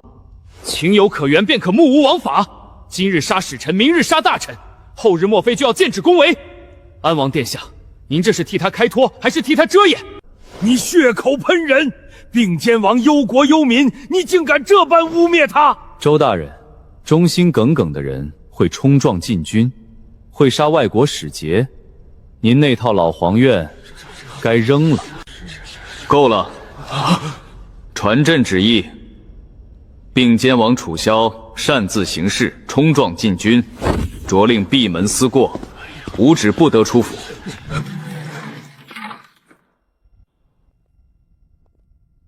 皇兄，你来做甚？臣妹有话想与皇兄说。皇兄，并肩王无罪。他太过无法无天。他为何无法无天？只因东营屠我20万子民，而皇兄彼时在饮酒作乐。边关急报送到宫里，皇兄看了一眼，只说了一句：“知道了，先放着吧。”皇兄罚他，并非真的怪他，是被目无君上那4个字刺中了心。可皇兄想过吗？他为何眼里没有陛下？因为陛下让天下百姓失望了。国库空虚，不是天生空虚，是皇兄的金银耗在了珍禽异兽、亭台楼阁之上，未曾用在强军护民之上。那20万百姓不是数字，是人，他们有父母，有儿女，有家，他们死了，连一句公道话都没人说。并肩王是真心为百姓，为这天下，皇兄不该猜忌他。你是在教训朕？臣妹不敢，臣妹只知20万百姓不是数字，是一条条人命。楚萧为他们讨公道，臣妹觉得他没错。皇兄，楚萧这样的臣子丢了，就再也找不回来了。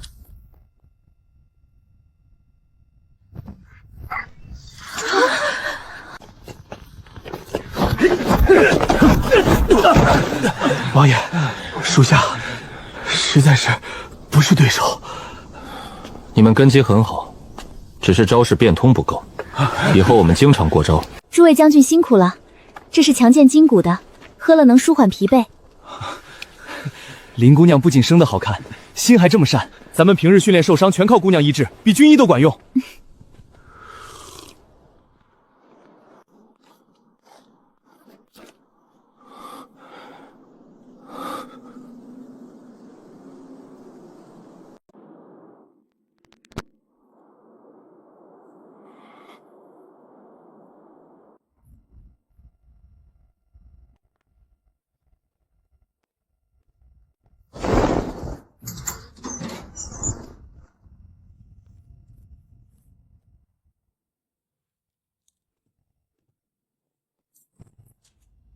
若京城生变，立刻放鹰传讯，把所有实情传回楚州。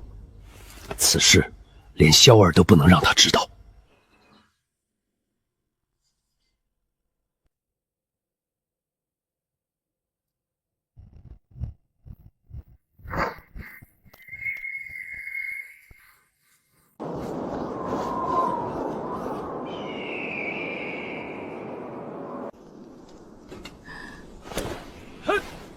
再过不久，按行程算，密信部便该送到楚州了。老王爷与王妃见信，又会如何决断？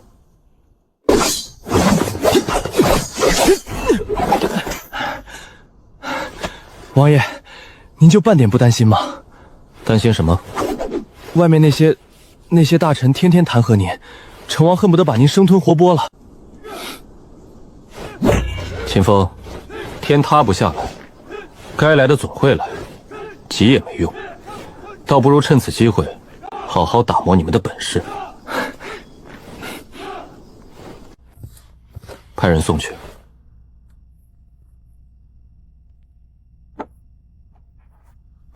等等，端王的信片刻便知，倒是照此回法即可。是。闭门思过，呸！这叫惩罚。你说，陛下到底是何心思？他到底想怎样？王爷，东瀛王子已抵京城。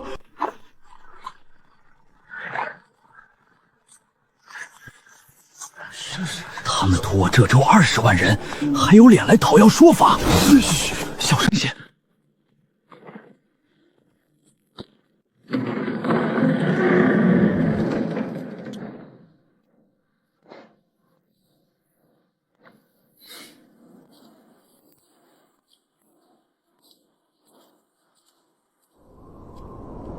明日辰时早朝，召并监王楚萧上朝受审。受审？凭什么？王爷何错之有？敢问公公，明日朝审可有具体章程？咱家只奉旨传讯，其余的咱家一概不晓。王爷，这定是那东瀛皇子搞的鬼，你万万不能去。去，圣旨已下，不去便是抗旨。抗旨之罪，远比擅闯四方图重上数倍。不过，去可以，我有条件。王爷请吩咐。你去转告传旨之人，明日上朝受审可以，但东瀛之人不得入殿。他们没资格审我，要审便由我大前朝臣自审。他们想旁听，绝无可能。此条件不搭女，明日我便抗旨不去。陛下如要砍我头，我认了。好。此事咱家可做不了主，那就转告能做主之人，抗旨也好，砍头也罢，他一力承担。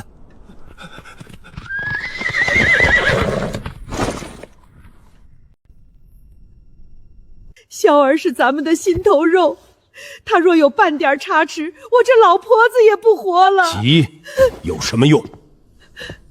我苏家世代为官，100多年了，什么风浪没见过？即刻送出，务必送到。最后一封你送给苏震，让他按我说的做。老太爷，您这是要……我苏家不是任人揉捏的泥人，想动我外孙，先过我这把老骨头这关。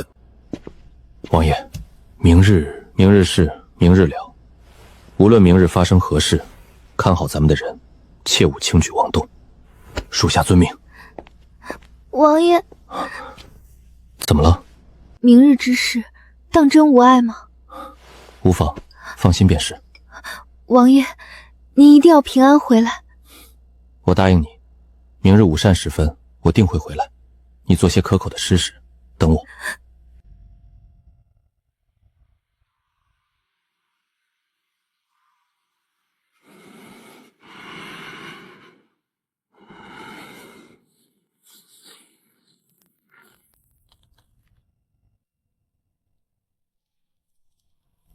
王爷，我这心像被揪着一样疼。这孩子，自从马上摔下来那回，就跟换了个人。如今懂事了，有出息了，可受了委屈从不肯说，什么苦都自己咽。孤身一人在京城，要扛多少压力呀？王爷，你说，朝廷会不会真的问罪于他？杀几个东瀛畜生怎么了？那些狗东西屠了咱们大秦20万百姓，老人、女人、孩子，手无寸铁的百姓，他们杀的还少吗？弟弟替那20万冤魂报仇，有什么错？凭什么问罪？他要是真出了事，我就……青儿，小声些，这话能乱说吗？我没乱说，他那么好的一个人，凭什么受这种委屈？他对着楚州的方向喊了我的名字，父王。他说很快，他说你夫君这么厉害，能有什么危险？他一个人在京城太难了。王爷，京城的事儿，末将们都听说了，您就下令吧，我带人去接应。下什么令？楚州与京城之间还隔着一个怀州。怀州又如何？王爷，给末将5万人，末将立军令状，半个月之内必打穿怀州，直逼京都。5万不够，那就10万、20万，咱们楚州20万大军，让他们看看什么叫楚州虎狼之师。对，打过去，谁敢拦咱们楚州的兵马，就踏平谁。青儿不可胡言，没有朝廷旨意私自兴兵，那就是谋反啊！咱们不能再给萧儿添乱了。谋反就谋反，他们让弟弟在京城受委屈，让他在深夜里一个人难受，我比掉脑袋还难受。郡主说的对，王爷您就下令吧。胡闹！5万人打穿怀州，半个月。王爷，末将有把握。把握？你这一打就是谋反。小儿为什么去京城？他就是觉得时机不够，为了给咱们争取时间。青州、徐州还没完全掌控，他本就被人盯着，被人架在火上烤。你这边一开仗，他就真成了乱臣贼子，成了叛军之首。你这不是救他，是害他。还有你，军令状，军令状能洗清他身上的脏水，能让那些算计他的人闭嘴。你们的心我懂，可有些事不是靠一腔热血就能办的。父王，那您说怎么办？难道我们就眼睁睁看着他在京城被人欺负，被人冤枉？急有用吗？刘夯，末将在。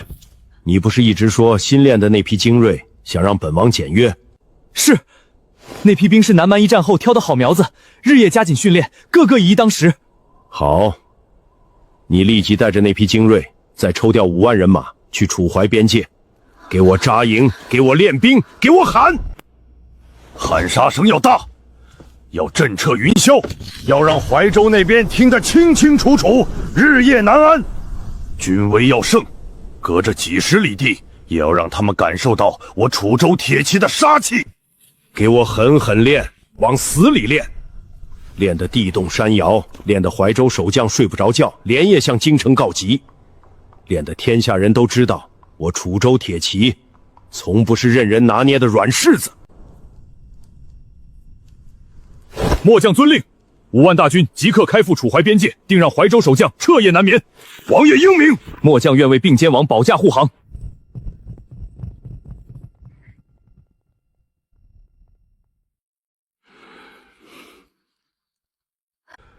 小儿是我身上掉下来的肉，我比谁都疼他。可我知道你比我更疼他，你只是不说，把所有的疼都藏在心里。那小子小时候纨绔的不行，整天游手好闲，斗鸡走狗，没少给我丢人。我以为我楚州一脉到他手里就算废了。后来他长大了，他不要命的来救咱们，一个人冲进20万敌军，成了天下第一，成了并肩王，能独当一面，能护一方百姓。我以为他什么都不怕了，以为他再也不会受委屈了。可苏震信里说，他一个人在深夜里对着月光喊着映雪的名字，喊着想回家。臭小子，还是没长大。父王，等弟弟回来，我非得好好骂他一顿不可，让他什么事都自己扛，让他不跟家里说，让咱们这么担心，看他下次还敢不敢。父王，儿媳有一个不情之请。你说，苏震那边能不能给儿媳带一封信？儿媳知道军情紧急，不该给您添乱，可儿媳想让他知道，家里有人在等他，有人在念他，有人在为他祈祷，想让他知道他不是一个人。无论他在京城受了多少委屈，家里永远是他的退路，我们永远在等他平安回来。好，我也要写，我要告诉他家里一切都好，让他别担心。等他回来，我请他吃他最爱的点心。王爷，妾身也想写几句，就说娘在家里等他，给他炖了他最爱喝的汤，让他别挂念家里，一定要好好照顾自己，一定要平安回来。好，都写，把你们想说的都写下来，我让苏震亲手交给萧儿。想说我想他，想说我梦见他一身盔甲站在王府门口，笑着说映雪，我回来了。可这些话都太轻了。等你回来，姐请你吃最爱的点心，我亲手做的，不好吃也得吃。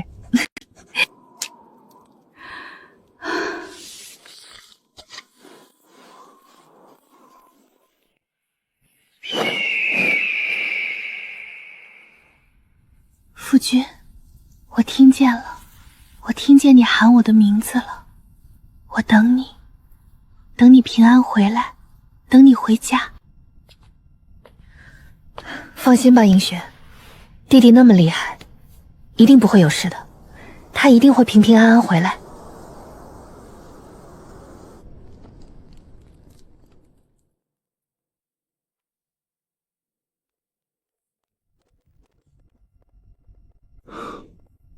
老太爷这一手当真高明。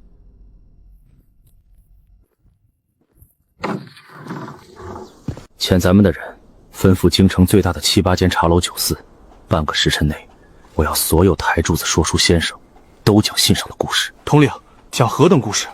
讲咱们并肩王为民除暴、铁血守土的故事。再派精锐暗卫，寸步不离护住说书先生，谁敢上前捣乱滋事，格杀勿论。告诉诸位先生，今日事了必有重赏，事后尽数送往楚州，保他们一世安康。是。诸位看官，东营贼寇狼子野心，忽袭浙州，连屠2郡，残杀我大前子民20万，尸积如山，血流成河，惨绝人寰啊！那些东营畜生简直猪狗不如。可诸位可知，这20万冤魂的公道，是谁替他们讨回来的？并肩王！正是。并肩王楚萧闻此惨讯，怒发冲冠，当夜便率800楚州铁骑直冲四方馆，斩暴徒，惩凶蛮，打残东营正史，替咱们大前百姓出了一口恶气。可我听闻，王爷因此被陛下罚了闭门思过。这位客官有所不知，陛下何等圣明，心里比谁都清楚。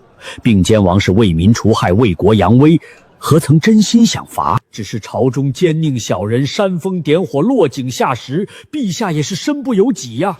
谁？这究竟是哪个奸佞？还能有谁？自然是成王殿下。成王？那怀远侯府本是清白世家，侯府小姐林清浊，人心济世的孝女，医术高超，为穷苦百姓看病分文不取，是京中人人称赞的好姑娘。可成王色令智昏，强要娶姑娘为侧妃，遭拒后恼羞成怒，诬陷怀远侯府谋反，抄家夺宅，将姑娘卖入教坊司。岂有此理！先生，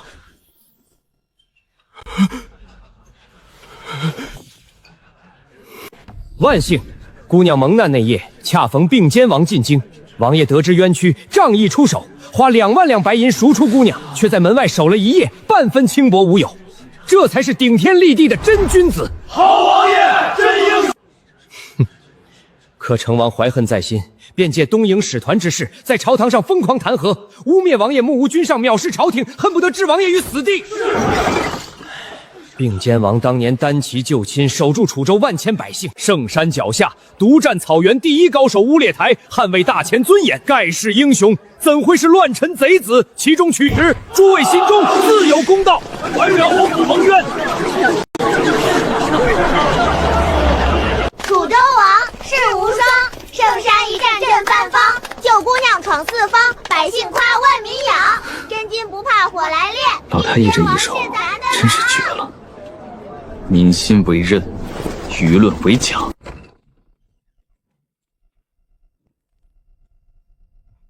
即刻出城，星夜结成赶回楚州。此信必须亲手交到老王爷楚雄手中。路上但凡有半分变故，粉身碎骨也要送到。属下遵命，万死不辞。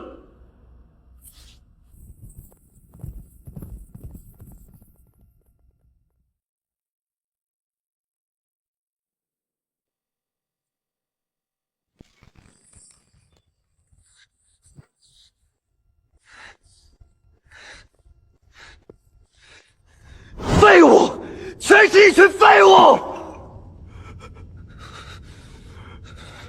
王爷，属下派人去搅乱茶楼，可那些说书先生身边都有楚州高手守护，咱们的人根本近不了身。属下又去联络禁军，他们一听是并肩王的事，全都推脱搪塞，不敢出面。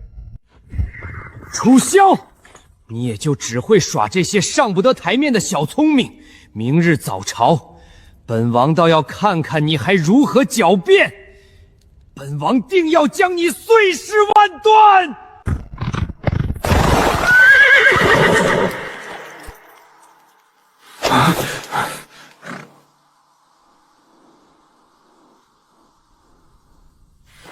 看你们的肤色，是楚州的军士。瞧你们这般焦急匆忙，莫非自无是并肩王出了大事？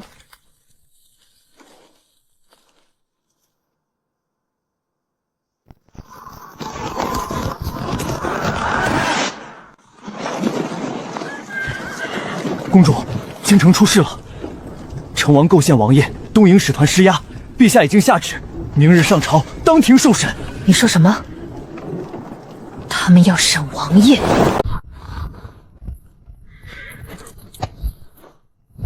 传令全军，舍弃辎重，轻装简行，全速奔袭京城，一刻也不许耽搁。他们怕东瀛，难道就不怕我们苍狼部落？我倒要看看，这大前的朝堂上，谁有胆子动我们草原认定的王爷？遵公主令。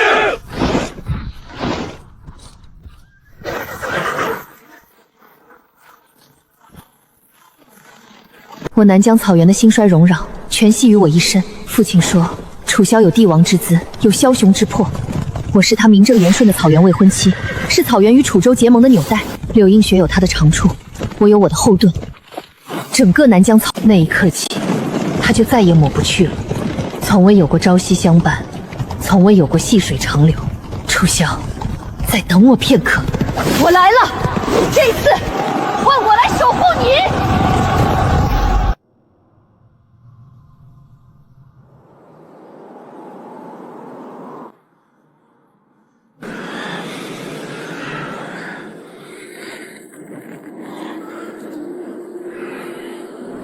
王爷，陛下有旨，召您即刻入宫，上朝受审。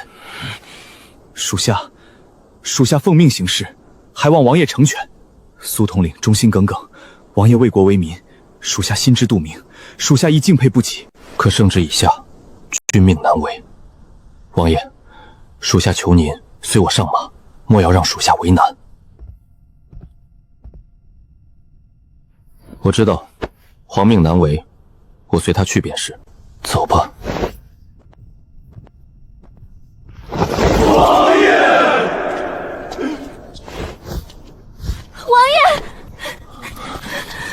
王爷，你一定要平安回来。我会在府里做好你最爱吃的饭菜，等你回来。你答应过我的，你是威震天下的并肩王，是护佑百姓的英雄，你不会失信于我这个小女子的，对不对？放心吧，我会没事的。我答应你，一定会来吃你做的饭菜。好，我等你。看好王府，约束兄弟们，是不可轻动。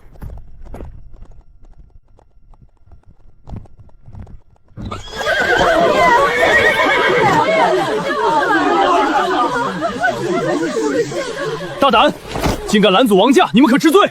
住手！老人家，您这是做什么？王爷，草民给王爷磕头了。您快起来！草民的女儿嫁到浙州，嫁过去3年，生了2个娃，大的闺女2岁，会喊爷爷；小的小子不到半岁，还不会说话。去年过年他还捎信回来，说日子过得好，说等开春就带孩子回来，给我们老2口拜年。王爷，草民听说是您替他们出头的，是您杀那些东瀛畜生的，是您替草民的女儿女婿2个外孙讨公道的。草民老了，草民打不动了，草民只能在这儿给王爷磕个头，说一声谢谢。老人家，您不用谢我，我是大前的并肩王，护佑百姓是我的职责。那些东瀛畜生屠戮我大前子民，践踏我大前国土，我楚萧日后定要让他们血债血偿。不一样的，您是高高在上的王爷，本可以不管我们这些平头百姓的死活，可您没有。为了那些冤死的百姓，您不惜得罪东瀛，不惜被奸人构陷，不惜去朝堂受审。王爷，您受委屈。王爷，草民的弟弟也在这州当兵，为了保护百姓被东瀛人杀了。草民没本事，只能眼睁睁看着那些畜生逍遥法外。是您替草民，替所有这州百姓出了气，您是我们的恩人啊！王爷保重！王爷保重！我们等着您回来！王爷是好人，老天爷会保佑您的。百姓心里有杆秤，谁对他们好，他们记得。王爷，民妇的男人也在褶州，他也死了。民妇一个人带着这个孩子，要不是您，民妇都不知道怎么报仇。保重。诸位父老乡亲，我相信陛下，陛下英明，定会还我一个公道。你们放心，我会没事的，我答应你们，我一定会回来。王爷保重，我们等您回来。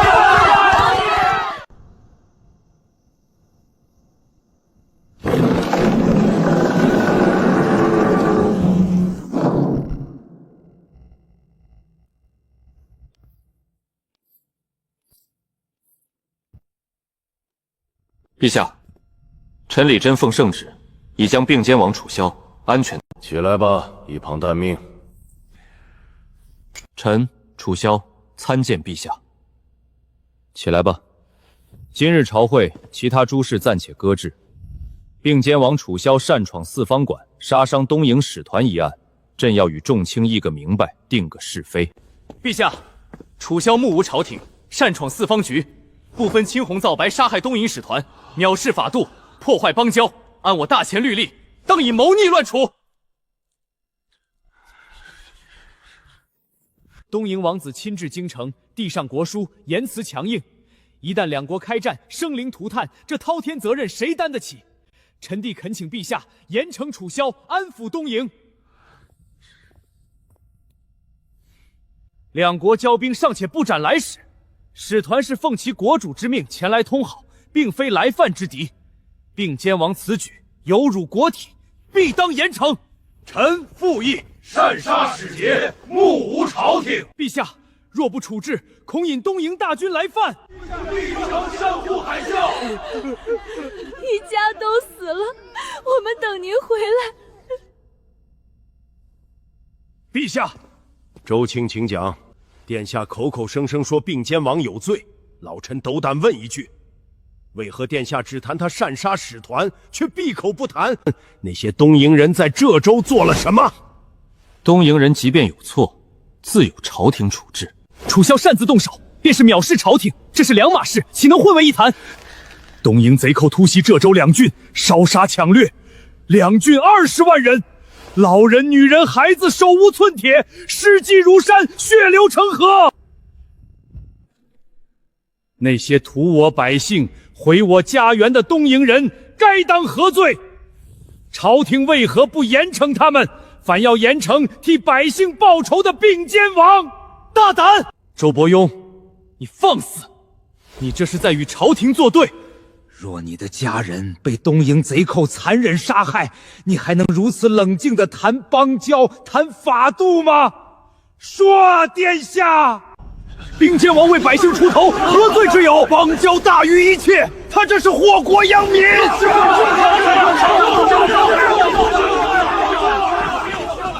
够了！并监王，今日之事你从头到尾一言未发，朕想听听你自己怎么说。臣有罪。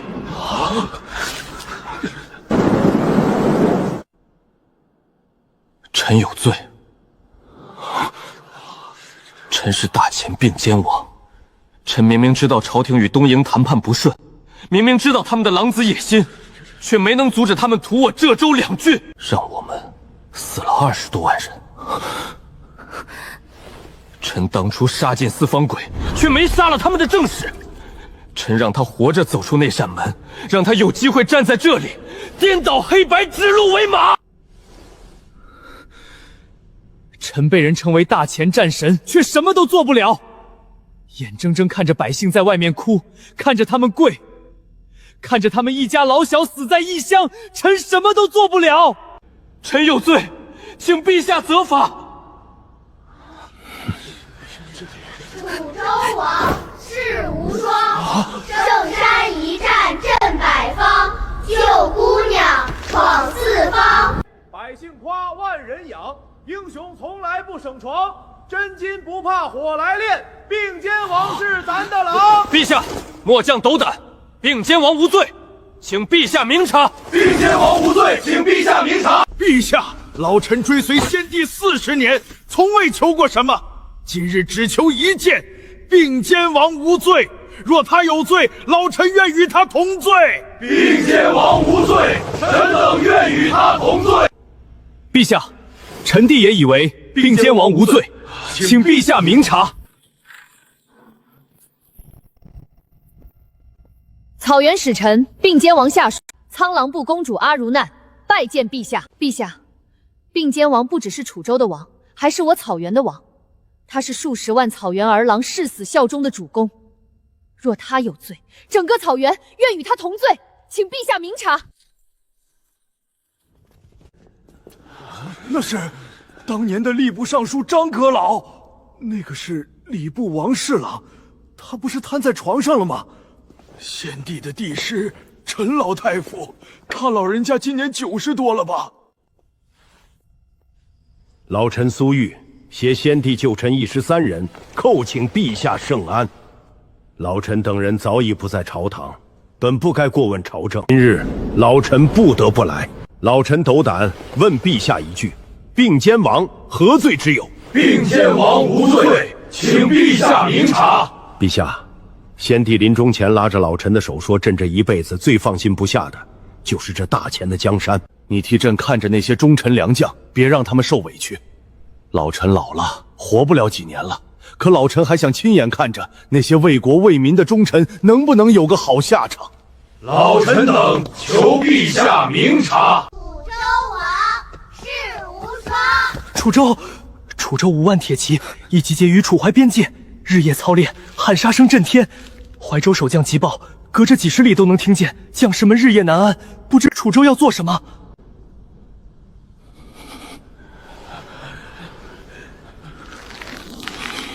并肩王无罪，请陛下明察。并肩王无罪，请陛下明察。能让皇兄动摇到这个地步的筹码，到底是什么？皇兄，你先前说的那件事，我答应你。臣妹这一生从未求过你什么，今日我只求你一件事，放过楚萧。你答应了？是。并肩王楚萧无罪，从今往后，他依旧是我大前并肩王，是朕的股肱之臣。只是往后行事，莫再这般冲动。陛下圣明，吾皇万岁！瑶光，朕对不起你。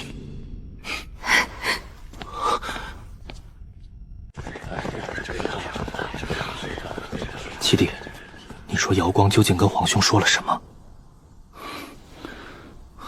不清楚，但我有一种不好的预感。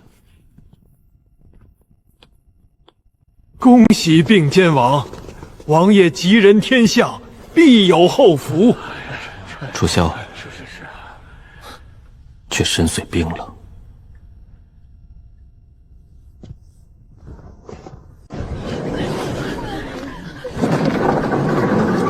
王爷出来了！并肩王，王爷，你没事吧？心头那团阴云被这汹涌的暖一点一点冲淡。没事，多谢公主。王爷，你欠我一次。按规矩，我得先去四方馆安顿，安置妥当，我再来见你。王爷，你平安回来就好，我们一直在这里等您。诸位父老乡亲，今日之恩，楚泽铭记于心。王爷千岁，并肩王千岁。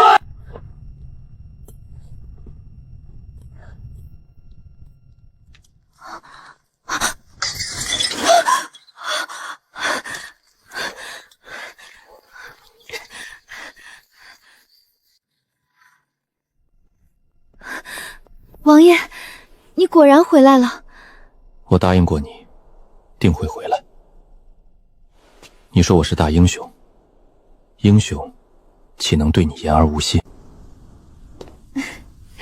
王爷走到哪儿都不缺红颜知己啊。你说，我回去之后要不要跟映雪姐姐好好告上一状？公主说笑了，我跟林姑娘不是那种关系。我知道啊，楚州王世无双，圣山一战震八方，救姑娘闯四方。我初来京城就听说了，这个姑娘就是王爷当初救下来的吧？怎么，不请我进去坐坐？快请进。林姑娘，你先去忙吧，我和公主说会儿话。那我去给王爷和公主准备些点心。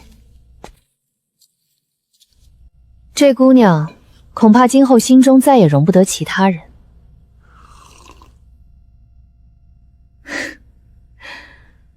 说正事吧，其余三方势力的人全都到京城了，而且个个来者不善。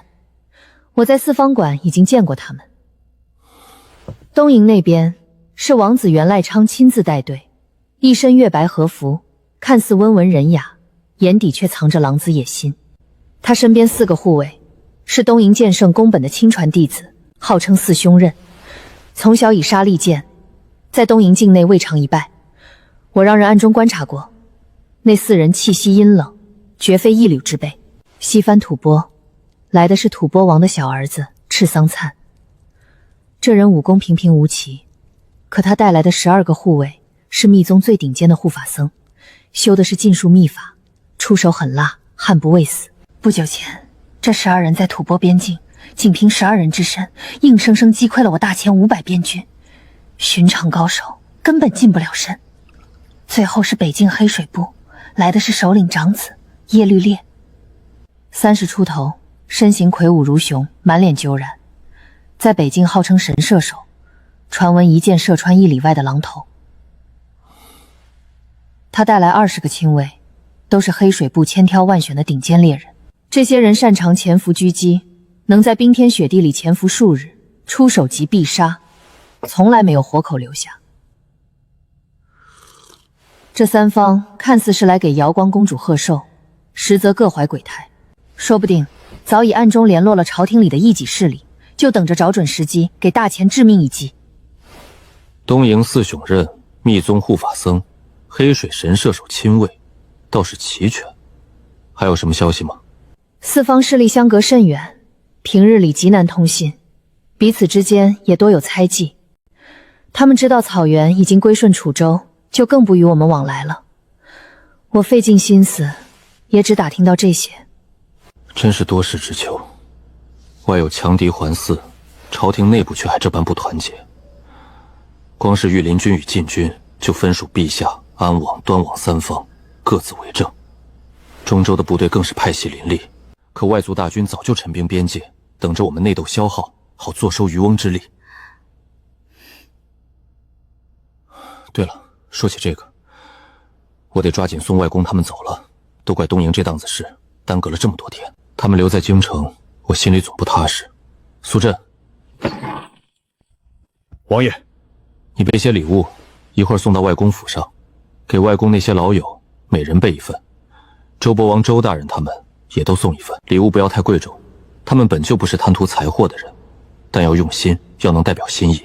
属下明白。还有，明天一早就送外公他们离京，越快越好。草原那边要不要也听听？在乌列台和我阿爸的联手下，草草原各部基本都已臣服，有几个自持势力庞大的刺头拒不归顺，雾列台亲自去谈了一次，回来之后，那些刺头就彻底老实了。双狼重骑也在重建吧？在稳步重建，老王爷楚雄特意安排人送来了很多物资，现在已经有1000人的规模，离巅峰还差得远，但总算有了起色。装备呢？兵器、甲胄够用吗？楚州也支援了一批，暂时够用。不过草原这几年饱受战乱，牲畜锐减，土地荒芜，元气大伤，想恢复到以前的光景，还需要很久。根基不稳，急不得。各部归附不久，争斗了那么多年，积怨已深，不可能一次就彻底和好。要恩威并施，既要让他们看到跟着楚州的好处，也要让他们知道，若敢生乱，后果不堪设想。放心，新提拔的首领都是我和阿爸的亲信，所有名单我都会派人送到楚州，让老王爷亲自过目。旧势力有异心的，也都被我们盯得死死的。乌列台本来也要来京城帮你稳住局面，后来我们商量了一下，还是让他留在草原坐镇。草原刚稳定，人心浮动，有他在，我们才能彻底放心。对，他留在草原，我才真正放心，才能专心应对京城这些麻烦。天色不早了，我该走了。我送你。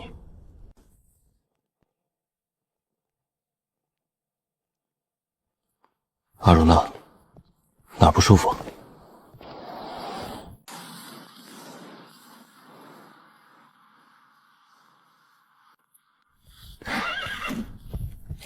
公主慢走，一路小心。若有任何异动，立刻派人通知我。公主，我阿爸让我问你一句话，你什么时候娶我？什么话？驾！想好了告诉我。怕皇帝临时起义，怕成王从中作梗，怕任何一个万一。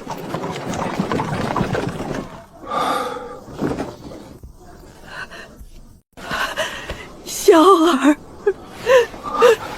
外婆，你们先回楚州，等我把京城这些事了结，就马上回去。说实话，我真的想家了。好，好，外婆在楚州等你，我跟你娘会做好多你爱吃的，就等你回来。好男儿志在四方，你如今展翅高飞，我们这些老骨头就盼着你能飞得更高更远。孙儿，记住了。孝儿，京城波诡秦绝，万事当心，若有危难即刻传信，家中永远是你的退路。舅舅放心。末将在。周虎，此次护送我外公一家南下，千里路途，我把全家老小尽数托付于你。王爷放心，末将便是粉身碎骨，也庇护老太爷、老夫人平安抵处，分毫无伤。路上小心。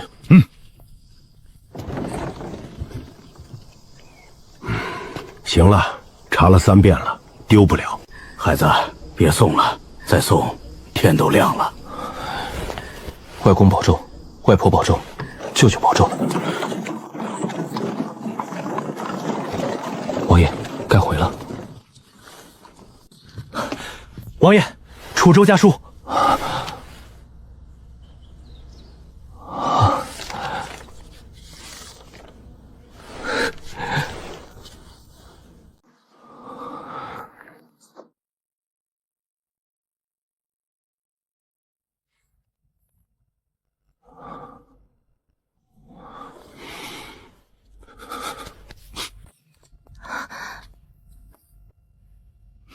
王爷与王妃情深意笃，千里寄心，这般感情令人动容。映月温婉坚韧，聪慧明理，是世间最好的妻子。王爷歇息，民女先退下了。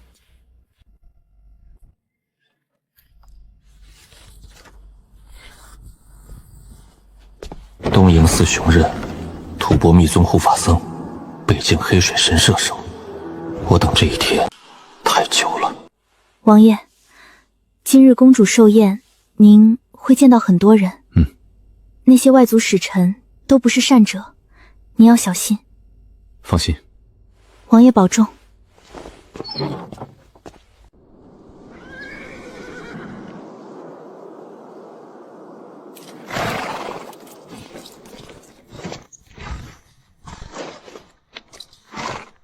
枪！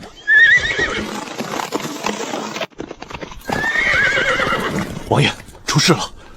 您外公那些老友，之前帮您求情的那几位老大人，今早被人劫杀了。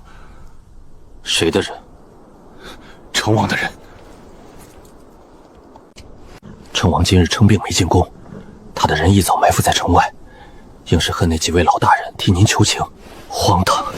朗朗乾坤，他怎么敢劫杀国之栋梁？快跟上！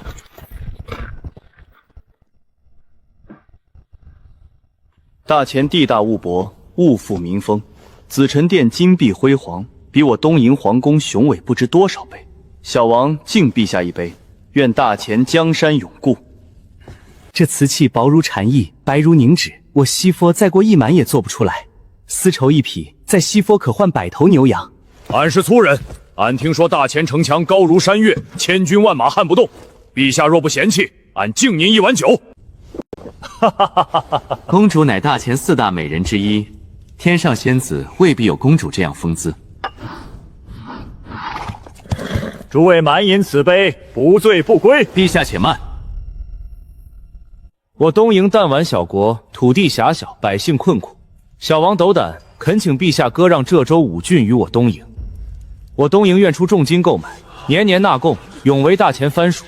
两国再无兵戈，岂不美哉？陛下，我吐蕃能耕之地少，也想求陛下割让几郡。我北境一样，陛下若割让几郡，我北境愿出重金购买。你们欺人太甚！公主息怒，大前地大物博，区5郡不过9牛1毛，既能换得金银，又能免去兵戈，何乐而不为？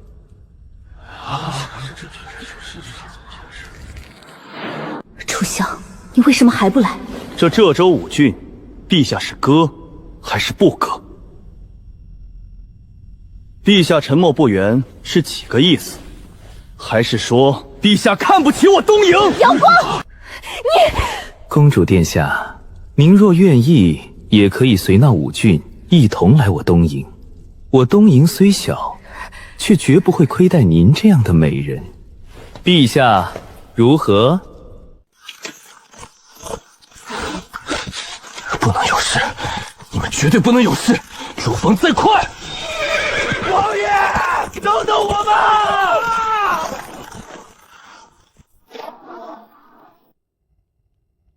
放你娘的狗屁！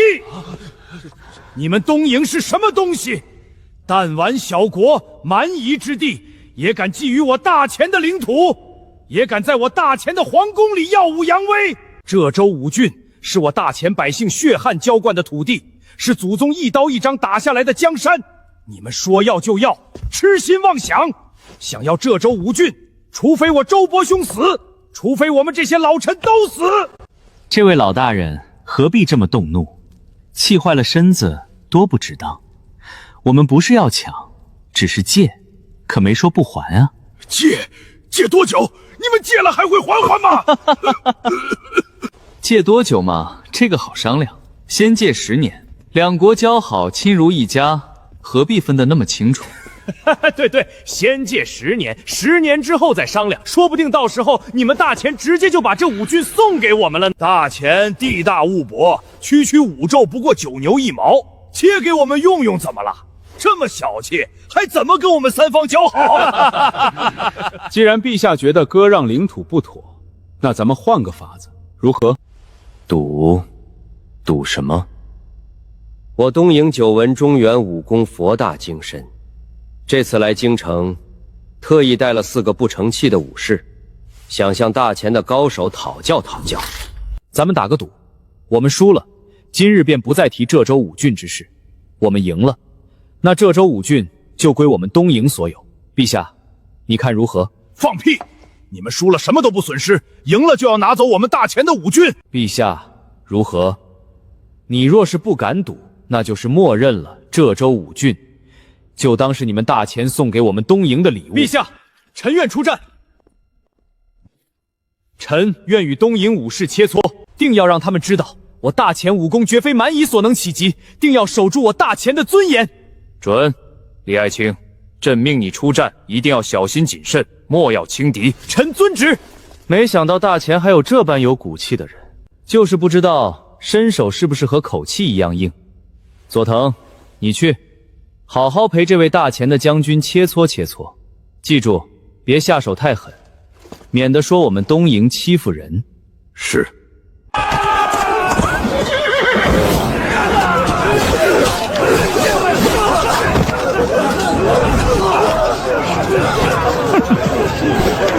成王，成王！你怎么来了？你不是应该在宫中吗？原来你就一个人，好，好得很！慌什么？不过是他一个人，不要管他，继续杀！那些老东西一个不留，谁杀了他们，本王重重有赏！保护大人！不！找死！各位老大人，别怕，今日有我在这里，谁也不可能伤害你们。多谢王爷，多谢王爷。楚萧，是你吗？你怎么来了？楚萧，你一个人就敢来？这里四下无人，没有苏震，没有秦风，没有你的亲卫，我杀了你，天下都不会知道是我干的。你死了，那些老东西一样活不成。哈哈哈哈！四下无人，那太好了。我本无心与你结怨，你派人劫杀我在前，朝堂弹劾我在后，今日又敢动我敬重的老大人，今日我们做个了断。成王，我今天必杀你！还愣着干什么？都给我上！谁杀了楚萧，本王赏他黄金1000两！护住各位老大人！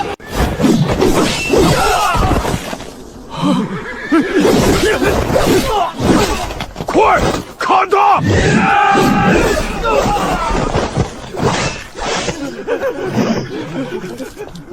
魔鬼，他是魔鬼！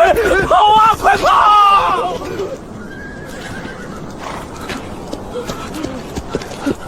成王，你完了！王爷莫怕，有我在，他伤不了你分毫。黑沙，杀了他！给我杀了他！我加倍给你钱，10万两，20万两。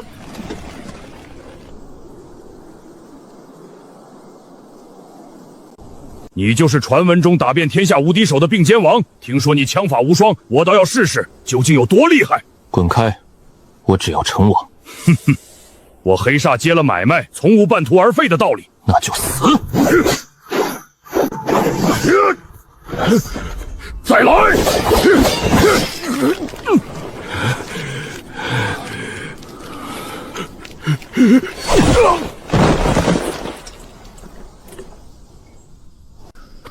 不可能，这不可能！他是天下传奇杀手，他传奇杀手不堪一击。如果我不是想看他还有没有后手，他连出第2招的机会都没有。楚萧，饶命！求你饶命！我再也不敢与你作对了。求你看在我和陛下是亲兄弟的份上，饶我一命！我成王府里的金银财宝全都给你，你想要什么我都给你，饶命啊！成王，威风凛凛的成王这样痛哭流涕，真是让人不齿。你让人劫杀那几位老大人，欠了他们的命。你这些年横行京城，欺男霸女，草菅人命，欠了多少条命？楚萧，你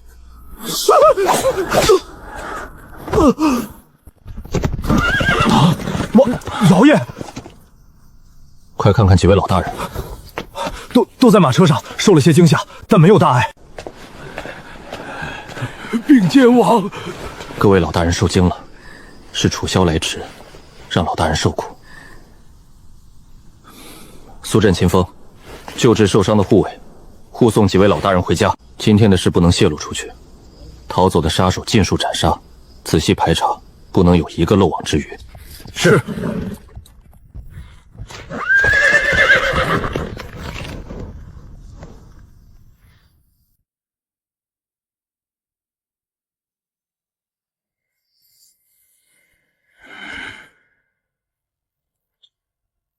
开始吧。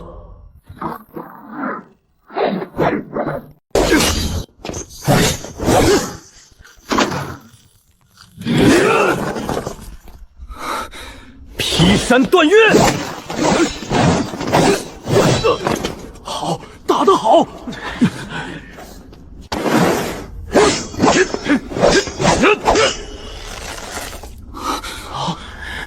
眼神全心里的滚幽狐，卑鄙，暗箭伤人，太无耻了！比武还玩阴的。一把长刀，一把短刀，本就是我武士的本事。你们大前自己不知道他是二刀流，能怪谁？比武前也没说不许用2把兵器，你们自己没问，反倒怪我们，这就是大前的气度。这样都能站起来，倒是有点骨气，可惜还是个废物。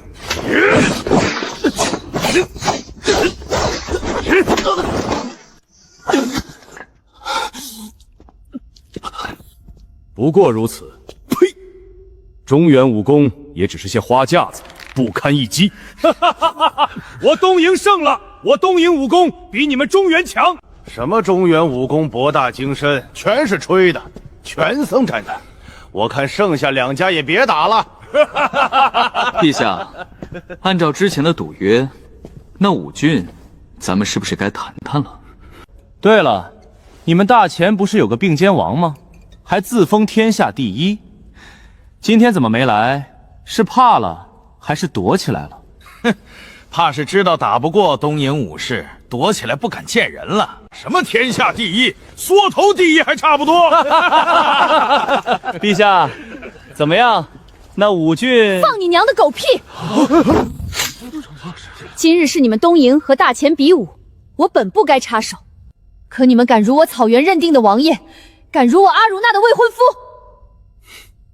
你们再敢说并肩王半个字，我今天就让你们所有人都走不出这紫宸殿！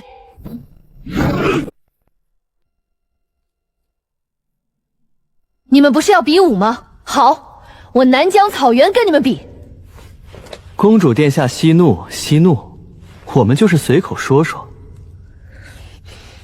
铁烈，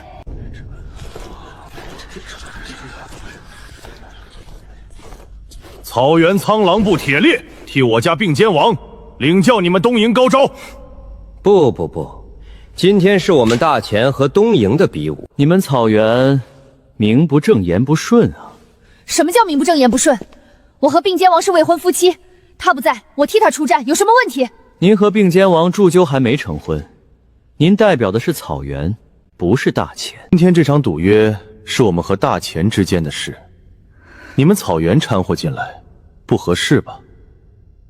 公主殿下要是真想打，改日咱们单独约一场。今天嘛，还是算了吧。陛下，赌约已经兑现，那5郡……李统领，我没有败，大前却如淬火寒铁般没有败。杀了他！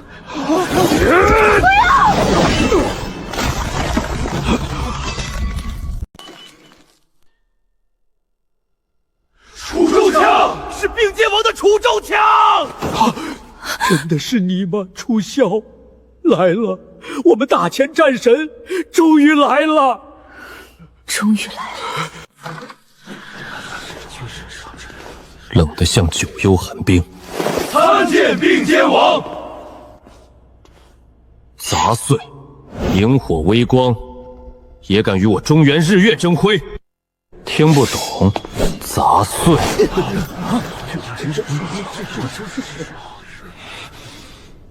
好，我承认你武功高强，可刚才比武是你们输了，按赌约，这州5郡归我们。陛下，您乃一国之君，一言九鼎，今日当着四方使臣的面反悔，日后大前还有何颜面威慑四方？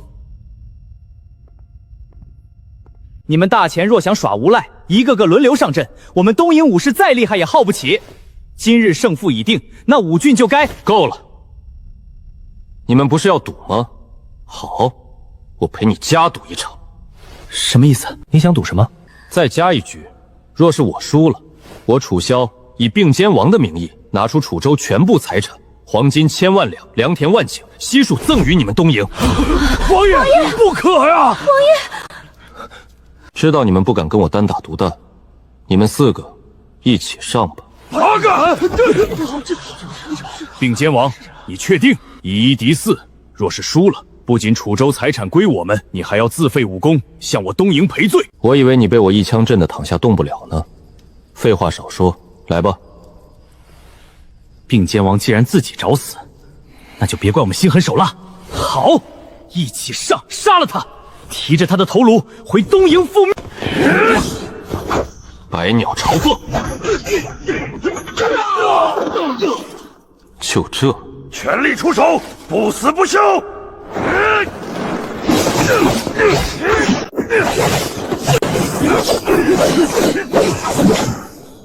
今日我便替你们那个什么狗屁剑圣，教教你们什么叫真正的武功。不堪一击。小心！百鸟朝凤，云点精锐枪法，燎原火。太慢了，砸碎就是砸碎，你们还有能拿出手的吗？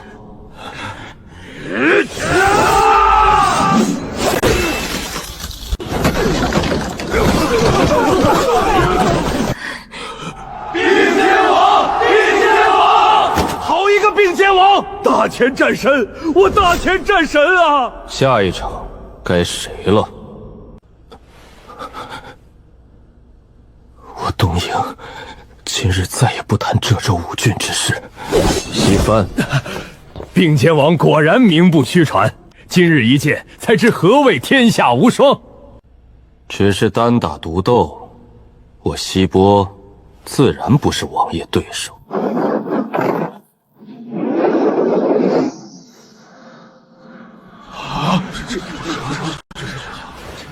并肩王，这12护法僧是我西波镇国之力，从小一同练，一齐搏，一同出手，心意相通，配合无暂。12人齐上，千军万马都冲不散。不知王爷敢不敢会一会我这12护法僧？有何不敢？来吧。宫崎一点11人齐援，好阵。凤点头，风展翅，急旋，枪影如扇面般展开，左右开肩，顺势下压，凤穿云。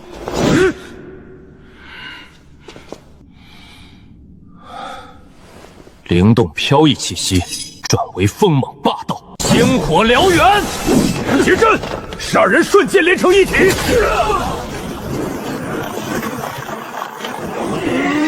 吩咐，燎原火，烈火燎原。好力气。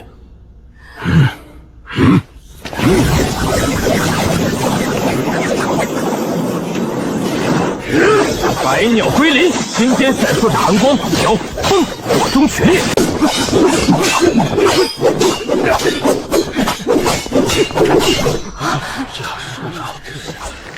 连乌列台都不是他的对手，这天下再没人能近他半分。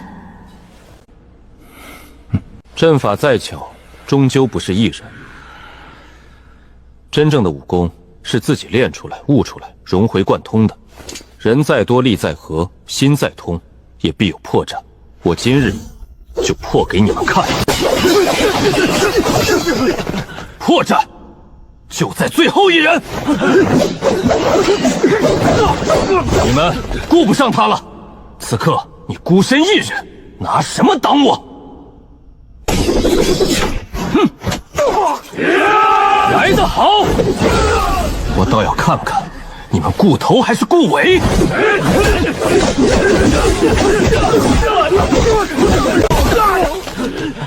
不要散开，合力进攻，一起锁死他！结阵，同生共死！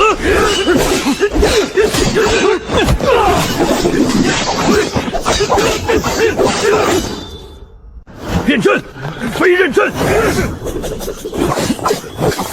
第2轮、第2轮、第3轮，最后1轮，全力出手！既然要比，不如一起吧。无耻卑鄙！王爷，你们无耻！这里是紫宸殿，是大乾皇宫，容不得你们撒野！公主殿下，3场比试又没说非要一场一场进行，并肩王天下无双，我相信他不会拒绝的吧？铁链，带人上！站住！王爷，交给我吧，一帮杂碎！圣山？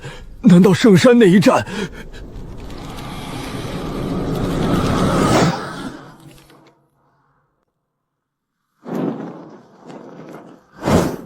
风、火、呼吸都在脚底窜上头顶。放箭，给我射死他！封死他！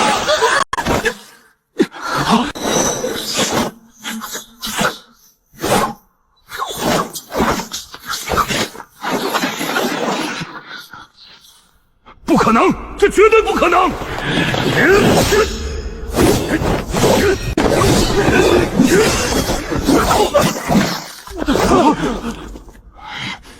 再放，连射，不要停！12僧给我死攻，把他困死在剑与刀网里！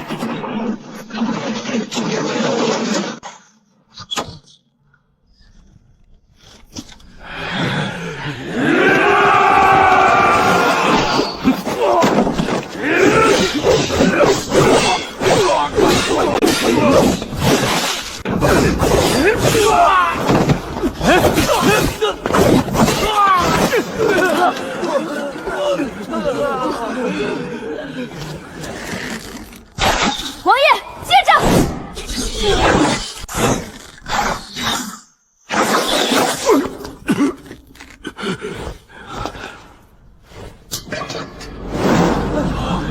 还有谁想上来赐教？并肩王！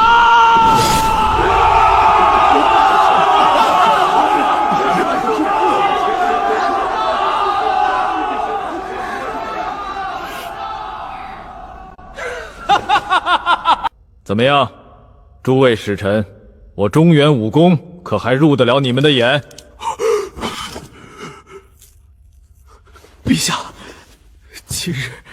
今日我东瀛再不提半分领土之事，西番也是再不提了，北境也是。好，今日公主方辰不醉不归。陛下，我等不胜酒力，先告退了。并肩王，朕敬你一杯。今日你扬我大乾国威，朕心甚慰，满饮此杯。好酒量！敬并肩王，敬大乾战神。陛下，臣还有事在身，先告退了。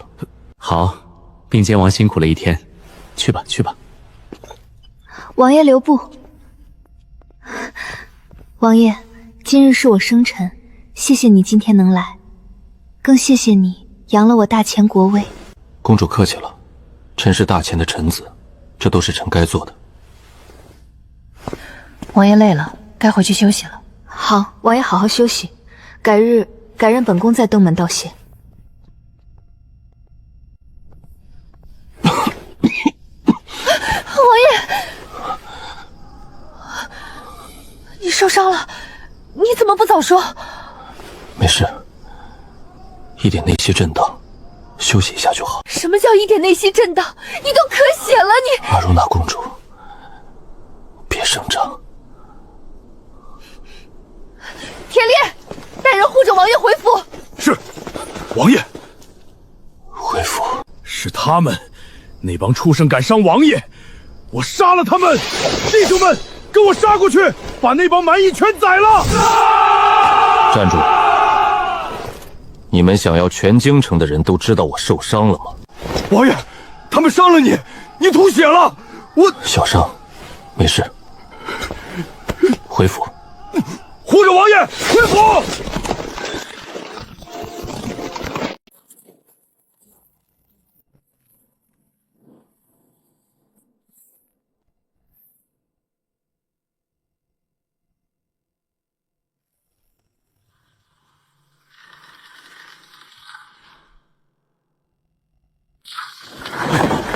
林姑娘，快来！别大惊小怪，我没什么事。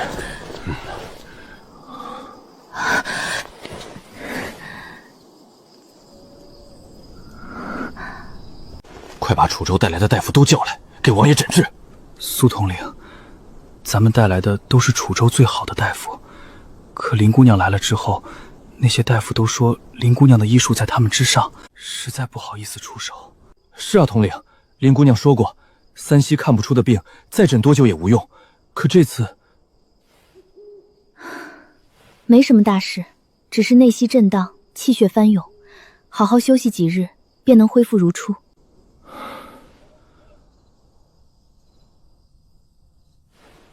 你们都下去吧。王爷，下去。是。阿若娜公主，进来喝杯茶吧。林姑娘，有话但说无妨。阿如娜公主不是外人，我楚州与草原早已是密不可分的一体，她都可以说。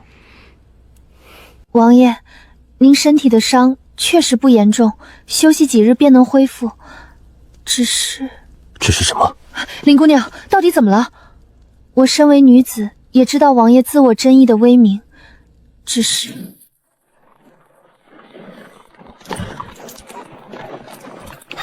妹妹啊，你说你，如今已是堂堂楚州王妃，怎么还这么胡闹？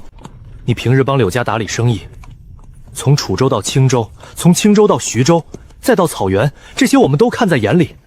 可你这次非要亲自来怀州，万一有什么闪失，我回去怎么跟母亲交代？怎么跟妹夫交代？母亲出行前一宿没合眼，拉着我的手念叨了半宿，说映雪要是磕着碰着，你就永远别回楚州了。你听听，这是当娘的能说的话吗？哥，你唠叨一路了，不累吗？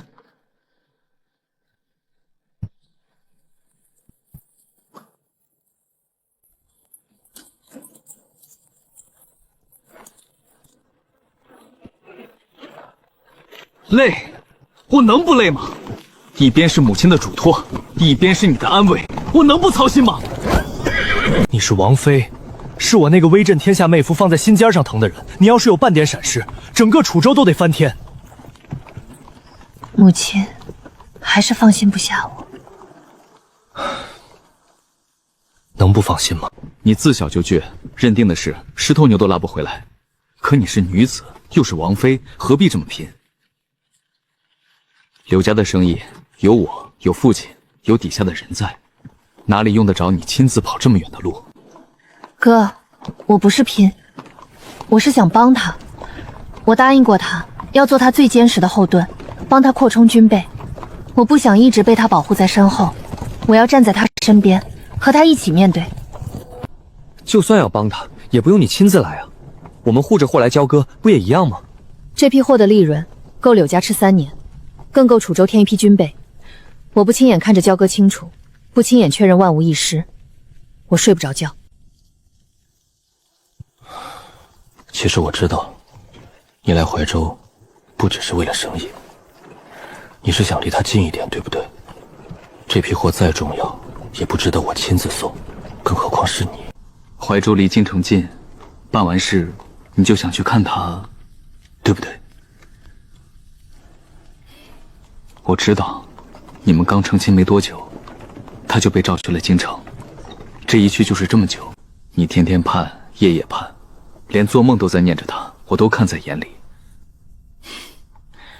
行吧，谁让我是你兄长呢？你想去，咱们就去。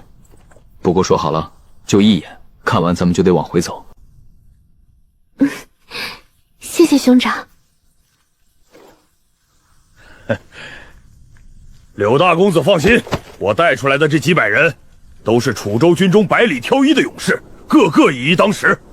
王妃在我这儿，一根头发都不会少。老王爷临行前亲自传信交代我，王妃要是少一根头发，回去就扒我的皮，我可不敢怠慢。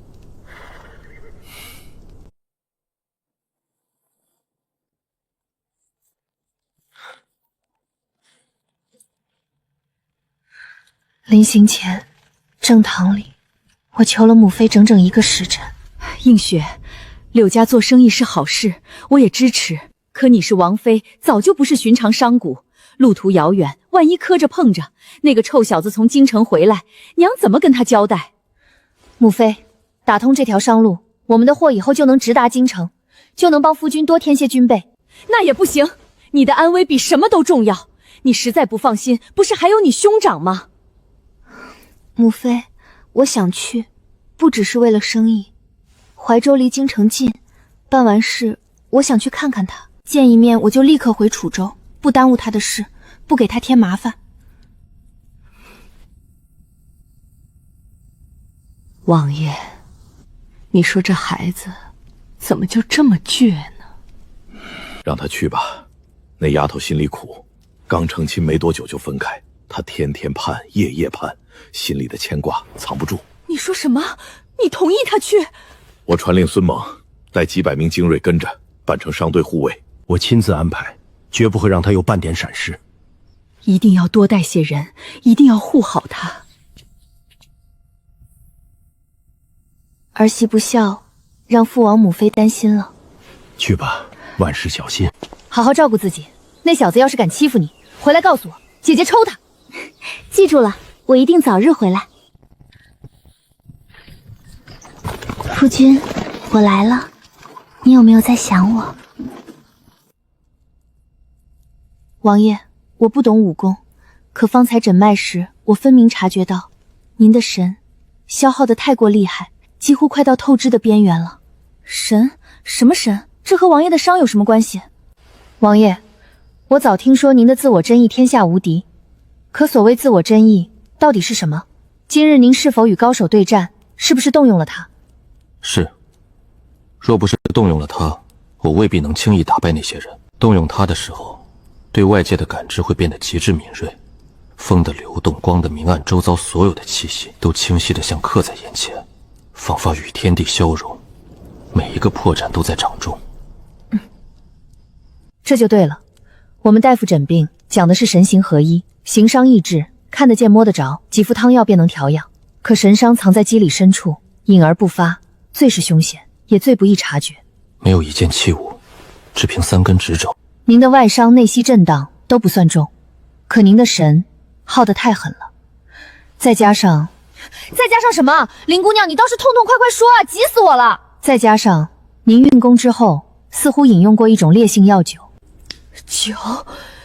是不是皇帝在大殿上亲自端给你的那杯？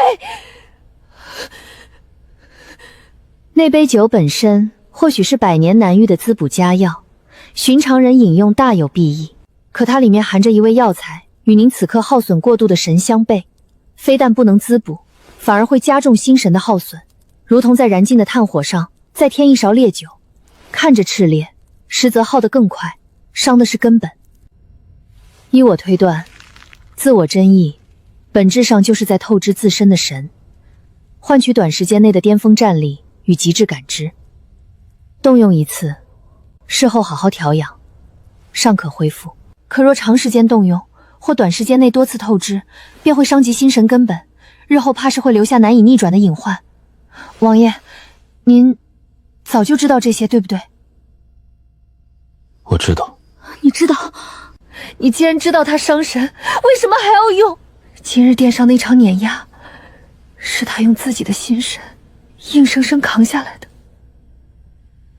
我一开始为什么不肯动用，就是因为清楚他的弊端。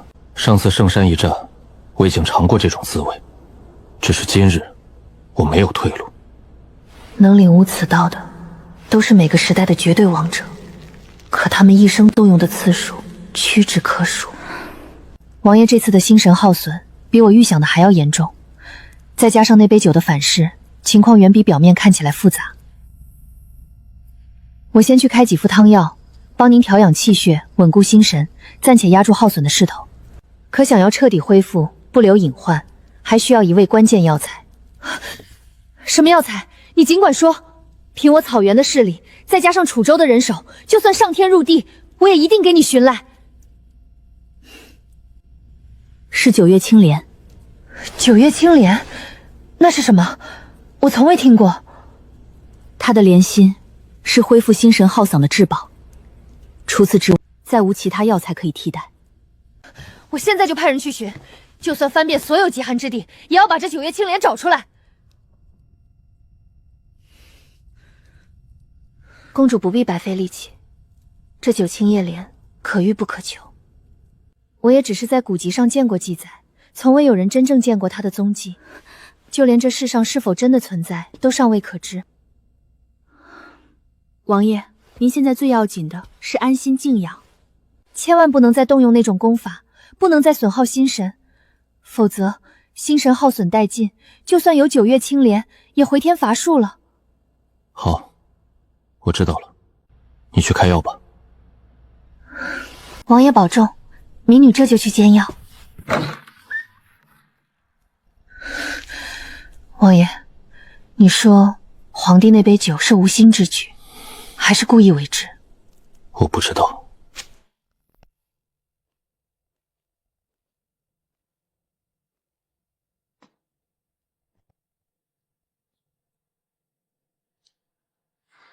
朕敬你一杯。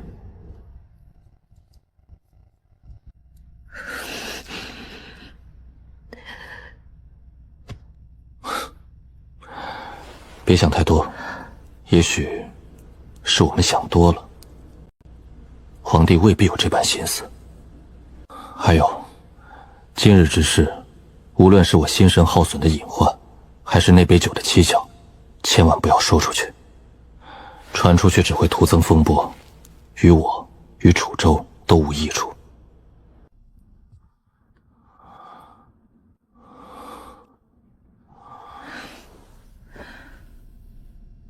我会帮你找到九月青莲的，无论天上地下，我一定会找到。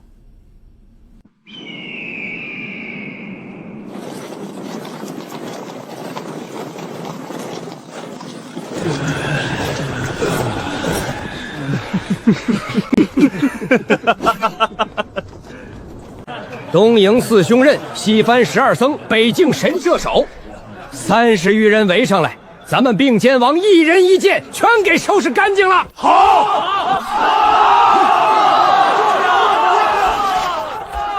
打得好！并肩王就是咱大前的战神，那些外邦蛮夷也敢来大前撒野，痛快，太痛快了！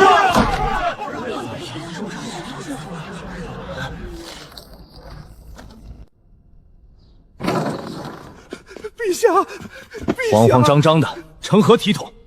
出什么事了？陛下，成王殿下失踪了。你说什么？再说一遍！不只是殿下，王府里的护卫、侍从一个都不剩，府里空荡荡的，连一丝动静都没有。朕的荆棘重地，朕的弟弟竟能凭空消失！陛下，成王殿下昨日一早就带着府中所有护卫出了城，对外说是去城外庄园散心。属下带人搜了那座庄园，空无一人，仿佛从未有人去过。出城，再也没回来。那血是谁的？是他，是并肩王，是他动的手。有什么证据？有什么证据能证明是并肩萧动的手？回陛下，没有活口，成王殿下带出去的人一个都没有回来。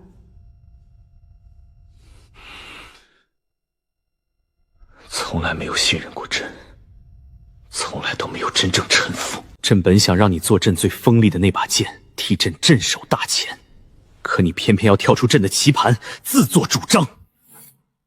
楚萧，希望你不要做朕的敌人，不然你会后悔的。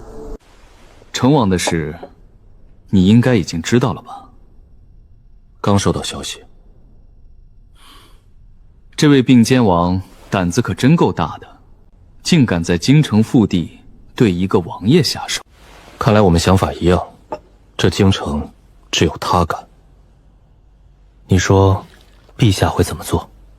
陛下恐不会善罢甘休，他在意的从来不是成王的死活，而是自己的掌控权被挑衅。当然，我们也不是没有准备。成王倒台，对我们未必不是好事。陛下若因此与楚萧反目，正是我们的机会。这些年暗中拉拢的官员掌控的那些兵力，也该派上用场了。公主，您喝点茶吧，天凉了。那些不是楚萧的，我该愤怒的，可我一丝愤怒都提不起来。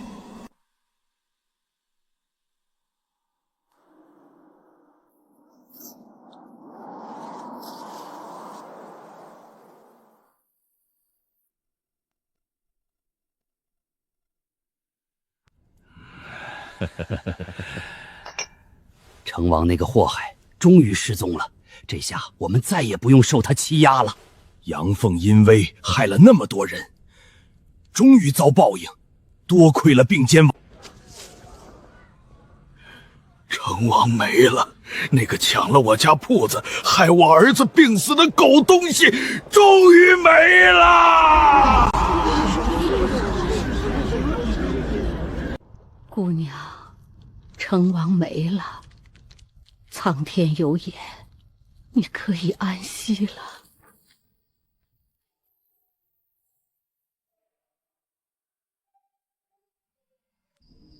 外头都在传，是他杀了成王，我一点都不怕他。王爷，您一定要好起来。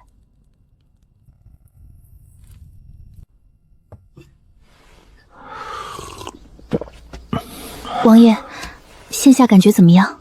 比昨日舒坦多了，你的药很管用。王爷过誉，都是您自身底子厚实。王爷，属下回来了。几位老大人都安全送到安置之处了。是，全都平安抵达。王爷，今日您真的要上朝？为何不去？全京城早已心照不宣，成王的事是您出手。他再怎么不堪，也是皇室宗亲，是陛下的亲弟弟。您这般做，等于扫了皇室的颜面。万一陛下借机发难，后果不堪设想。王爷，咱们回楚州吧，现在就走。趁流言还没坐实，趁陛下还没下明旨，我们几百兄弟护着您一路南下。我就不信他们敢追到楚州去。王爷，苏统领说的对，弟兄们就是拼了这条命，也定会护您周全。眼底极快地掠过一丝不易驾驭的暖意。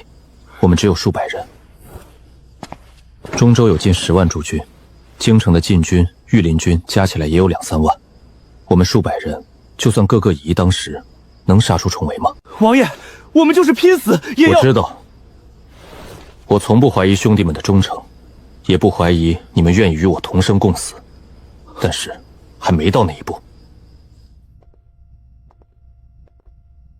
我昨日刚击败3方使团，扬了大前国威，这个时候陛下不可能罚我。他要的是稳民心、立威慑，罚我，对他没有半点好处。况且3方边境我还是不放心。今日上朝，我想提醒陛下。王爷，您的身体真的撑得住吗？吃了你的药，已经好多了，多谢你。不敢当，都是民女应该做的。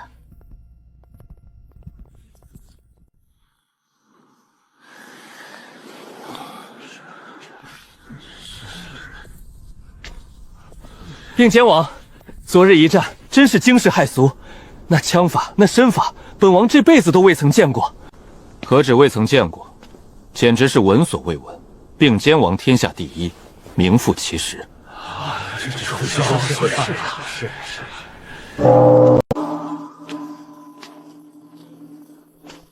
在朕的京城，朕的眼皮底下，悄无声息杀了成王。并肩王来了，昨日辛苦你了，那一战朕看得热血沸腾，有你在，朕这心里踏实多了。陛下过誉，臣不过尽忠职守，为国出力，乃是分内之事。哈哈哈哈哈哈！好一个分内之事！要是满朝文武都有并肩王这份忠心，朕何愁天下不安？陛下，三方使船今日虽落败退走，但其狼子野心绝不会就此消散。还请陛下提早布防，以防外敌而入。并肩王考虑周全，所言极是。朕即刻下旨，浙州、蜀州、幽州三地立刻加强戒备，中州大军即刻加紧操练，绝不给外邦蛮夷可乘之机。对了，有件事，朕要告知众卿。成王昨日派人来奏，说久居京城烦闷，打算离京一段时间，四处游历散心。朕已经准了。朕给足了你体面，朕忍下了杀弟之恨，忍下了你无视皇权的狂妄，你最好识趣，乖乖做朕手里的剑。行了，这事就到这里，不必在意，退朝。并肩王，这一场功，本王要替你庆一庆。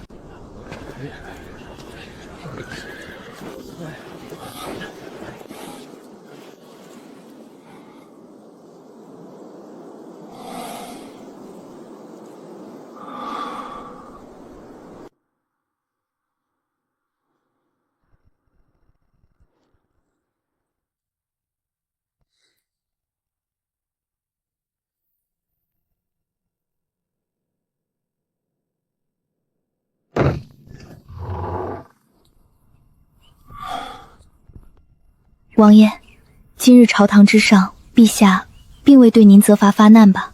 您心神损耗太重，万万不能再受半点波折。浅浅的，放心，陛下非但没有为难，还依我所言即刻下旨，令各州加强边防戒备，一切安稳。王爷快饮下这盏安神茶，好好稳住心神。哈哈哈哈哈哈！参见并肩王。你怎么来了京城？可不是我一个人。别是梦。夫君，映雪，是你，真的是你，我不是在做梦。是我，夫君，我来看你了，我好想你。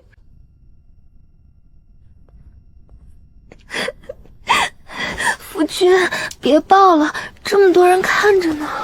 你怎么会来京城？这么远的路，累不累？路上有没有吃苦？有没有人欺负你？夫君，你先听我说完。我求了父王母妃，一路北上，怀州的事办完了，我就想着离你这么近，不来看看你，实在不甘心，所以就来了。傻丫头，这么远的路多危险！有孙将军护着，不危险。末将孙猛参见王爷。孙将军，你也来了。王爷，咱们可想你了。弟兄们天天念叨什么时候能再见着王爷。这次能护送王妃来京城，末将高兴的几手没睡着。好，今晚不醉不归。是，末将遵命。你肯定累了吧？我跟你说，京城有好多好吃的，我让人全拿来，你尝尝。来人，把府里好吃的都拿来，快！京城有一家铺子，点心特别好吃，我这儿正好有，还有他们这边的酱牛肉，跟咱们楚州的不一样，你肯定没吃过。好，都听夫君的。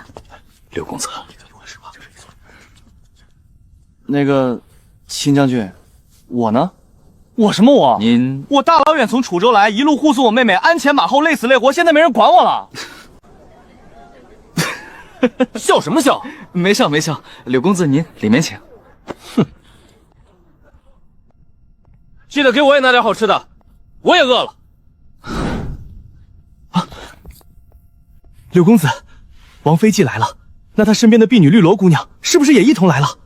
是啊，那丫头在后面收拾行李呢。啊，我去迎迎她。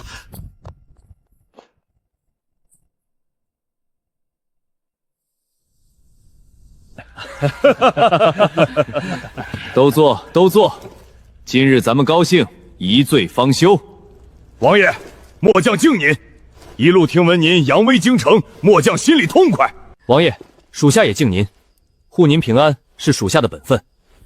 孙将军一路护送我进京，舟车劳顿；苏统领、秦将军在京城寸步不离护卫王爷，劳苦功高。映雪以茶代酒，敬3位一杯。王妃折煞末将了，不敢当，不敢当。护王爷是末将分内之事，何谈辛苦？夫君，我听说这府上还有一位林姑娘，便是那位侯府的千金林青诗姑娘。夫君，我虽远在楚州，却也听闻了你的事。林姑娘是因你才蒙难，咱们断不能怠慢了人家。去，请林姑娘过来一趟，就说我和王爷请她一同用饭。去吧，快请林姑娘。昔日见瑶光公主，只觉人间绝色。民女林青烧见过王爷，见过王妃。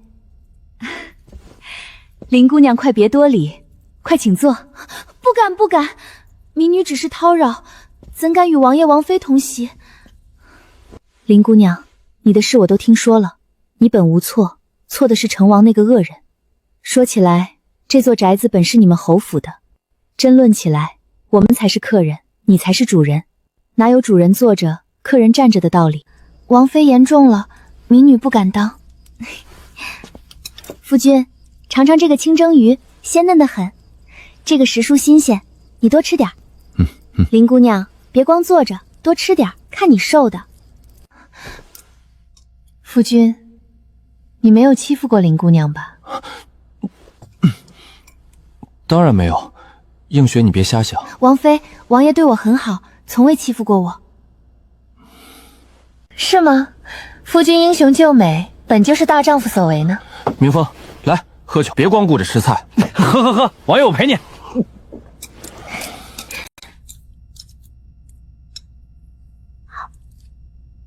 林姑娘，多吃点，别客气。王妃，您真的很好，民女觉得只有您这样的女子才配得上王爷。林姑娘，你也是个好姑娘。来，诸位，再饮一杯，庆祝今日团圆。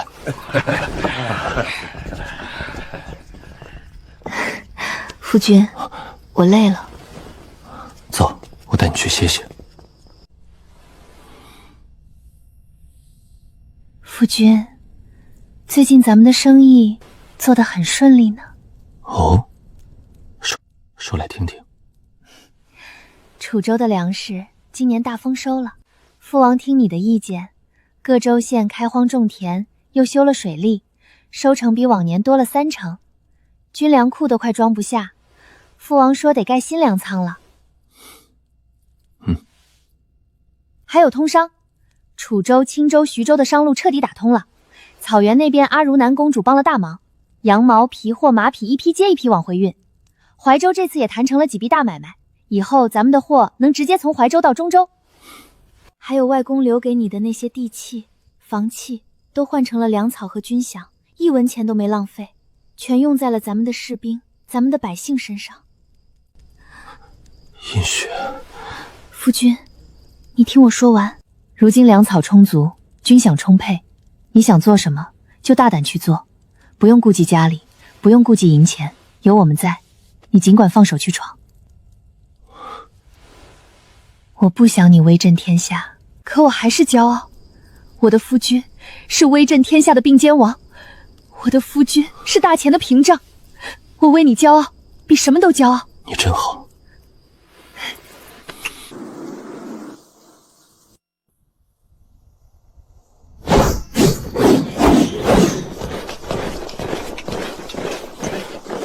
全体转向。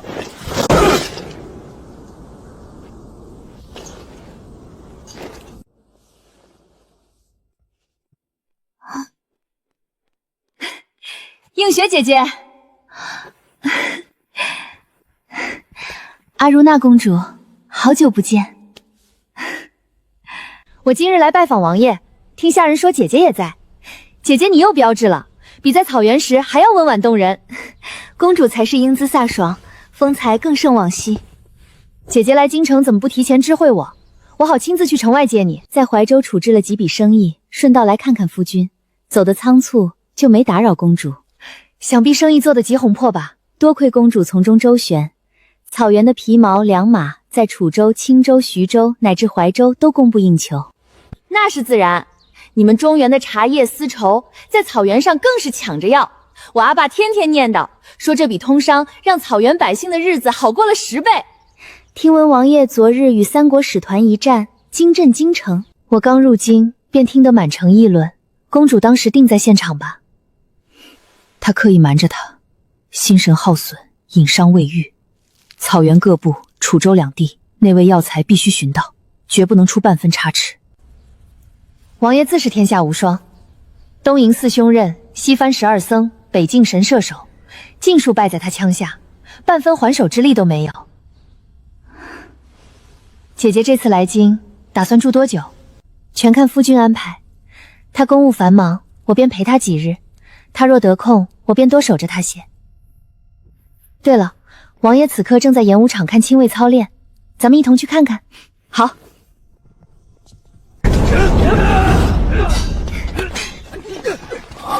王爷，我们来看你了。你们怎么一同过来了？我准备返回草原处理部族事务，特来向王爷辞行。正巧遇上映雪姐姐，便一同来了。夫君，累不累？不过是观阵指点，不累。王爷与王妃恩爱笃深，真是让人艳羡。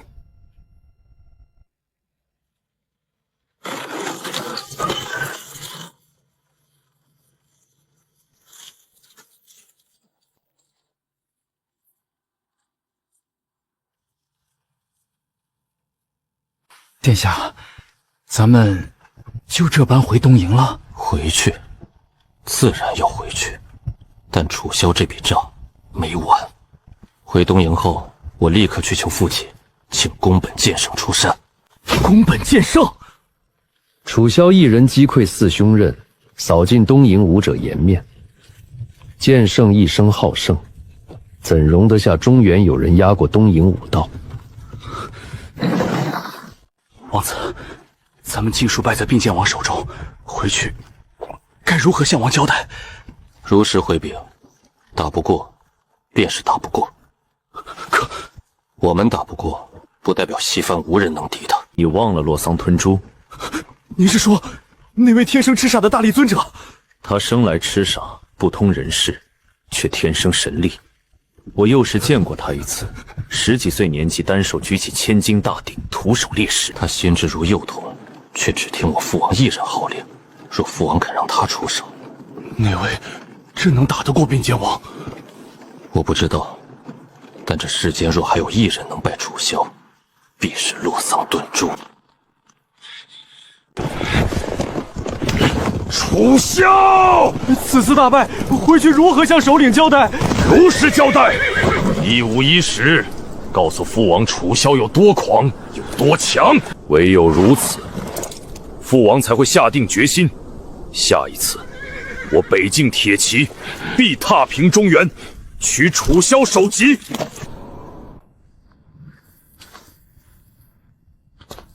好好养伤，别再应征。我回去后会尽快找到9月青莲。辛苦你了，路上小心。草原的部族事务也多劳你奉心。跟我客气什么？映雪姐姐，下次我们再见，定要好好叙叙。公主保重，一路顺遂。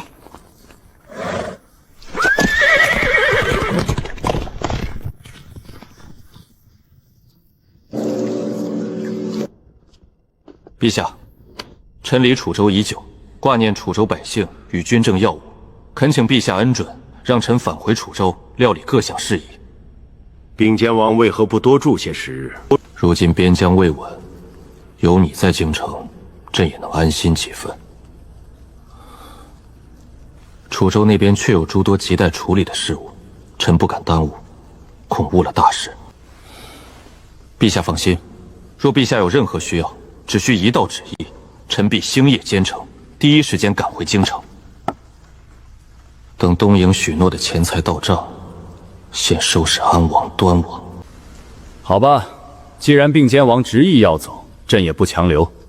不过临行前，朕要好好赏你一番。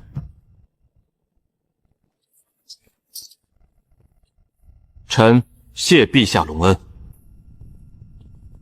并肩王留步，怎么就要走了呢？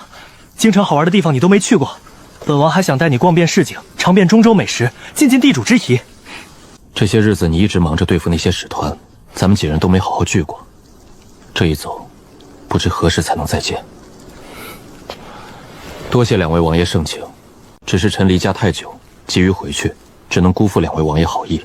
那今天无论如何不能走，去本王府上好好喝一顿，算给你送行。并肩王，就赏我们一个薄面，喝一杯再走也不迟。都出去。并肩王，如今边疆恐怕不安稳，东瀛、西番、北境都对你怀恨在心。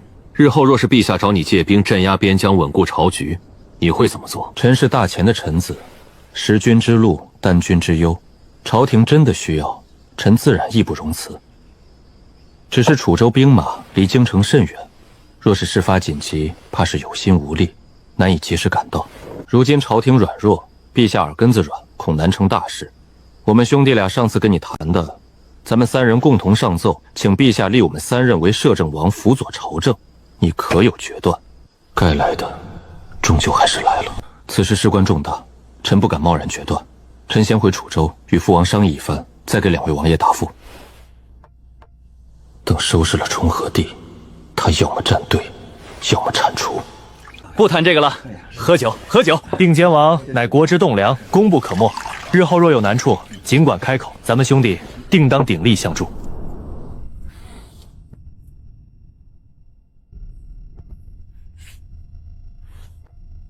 并肩王怎么又来了？可是还有什么未尽之事，或是对朕的赏赐不满意？陛下，臣斗胆，有一事相求，恳请陛下恩准。哦，并肩王有功于朝廷，何事竟需如此郑重？说来听听。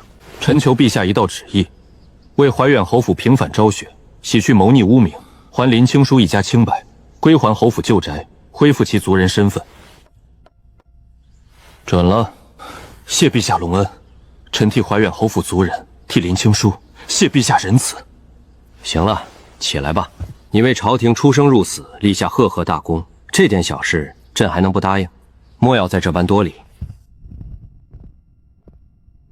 王爷留步。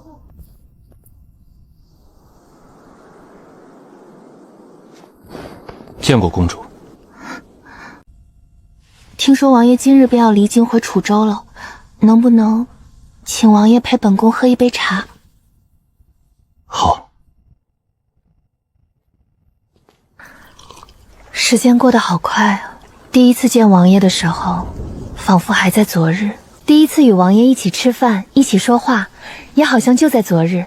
没想到，转眼之间，你就要离京了。或许，公主，都说楚州兵强马壮，民风淳朴，草原更是天高地阔。不知道本宫有没有机会去看看？公主若喜欢，随时可以来。楚州上下还有草原的部族，定会扫榻相迎。哪有那么容易？自从出生，本宫就被困在这京城里，被困在这高高的宫墙之内，像一只关在金丝笼里的雀鸟。有时候本宫在想，如果我是一个寻常百姓家的女子，该有多好，想去哪里就去哪里，可以拥有自己想要的生活，而不是像现在一样。公主羡慕百姓的自在，可天下的女子又何尝不羡慕公主？公主生来锦衣玉食，万人敬仰，不用为生计奔波，不用为安危担忧。宫外无数百姓女子，为了一口吃的，朝不保夕，颠沛流离。这世间从来没有两全之事，怕是全天下的女子没有一个不羡慕公主。全天下的女子都羡慕我，也包括你的王妃刘映雪吗？能给本宫说说她是一个什么样的人吗？映雪是一个很漂亮很好的人，温柔坚韧，也很执着。当初所有人都以为我战死了，尸骨无存，她不顾世人非议，穿着大红嫁衣，嫁给了我的灵位，守着我的空府，从未有过半分动摇，直到我活着回来。果然是世间奇女子，这般深情，这般坚韧，难怪王爷会这般珍恕她。听你这么说，本宫真想见见她。会有机会的。日后公主若有机缘去楚州，我让映雪陪你好好逛逛。公主，有一件事，我一直朝堂之上，因我杀害使团一事，许多人为我求情，陛下一直犹豫不决。可你只走到陛下身边，在他耳边说了几句话，陛下就彻底放弃了追究。我很好奇，你跟陛下说了什么？王爷，此次一别，山高水远，恐怕日后再无相见之日。本宫为你和王妃准备了一些薄礼，算不上贵重，却也是本宫的一片心意。祝你们百年好合，白头偕老，岁岁平安。本宫累了，就不送王爷了。王爷一路保重，莫要忘了京城。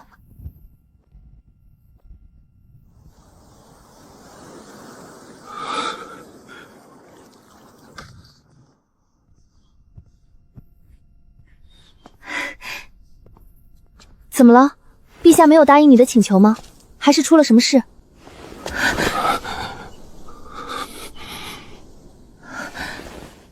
怎么了？是不是受委屈了？有什么事跟我说，好不好？没事，一种很不好的预感。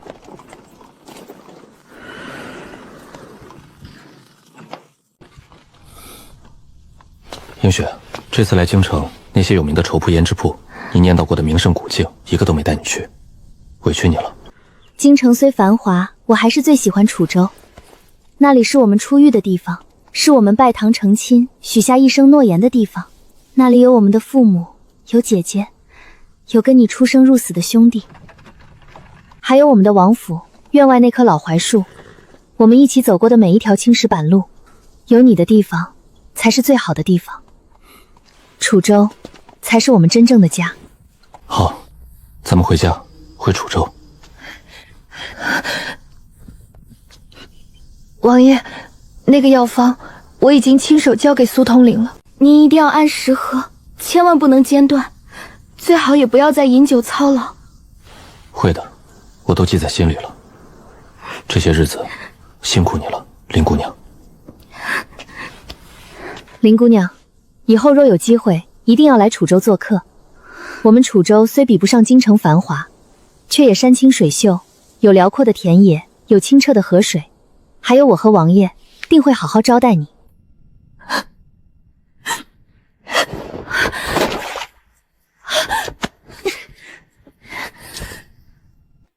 民女林清溪，祝王爷五运昌盛，祝王妃万事顺遂，祝你们百年好合，恩爱一世，生生世世永不分离。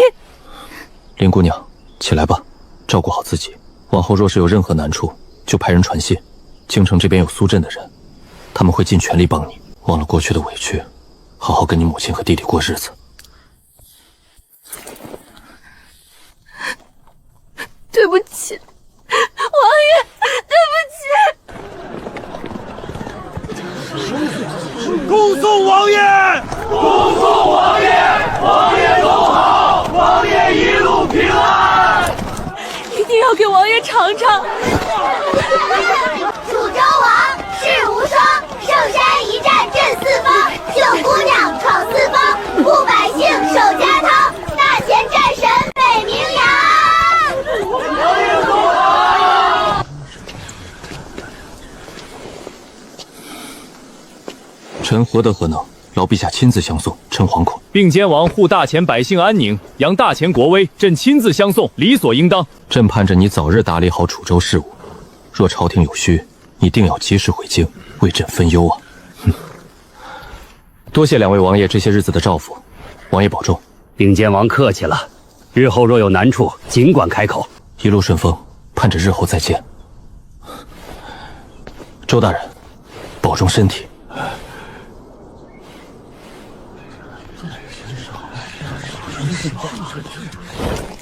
走。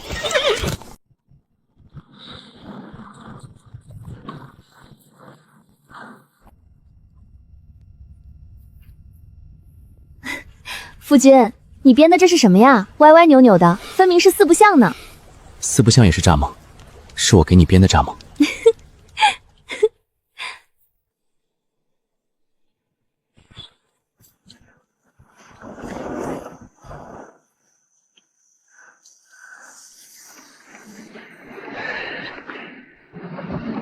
秦哥，你今天怎么老往马车那边瞟？是看路呢，还是看心上人呢？我看路。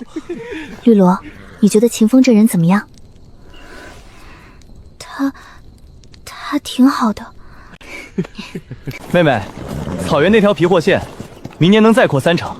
那帮牧民尝到了甜头，现在都把皮货脚攒着，等咱们去收。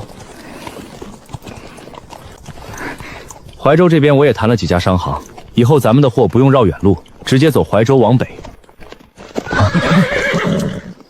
苏震，何事？王爷，京中出大事了。说，浙州临海、宁远、定坡、永昌、新安5郡，陛下亲自下旨，割让给东营了。你再说一遍。东营许给陛下2座银矿，陛下急于扩充军备，便答应了，亲自下旨，把浙州5郡拱手送了出去。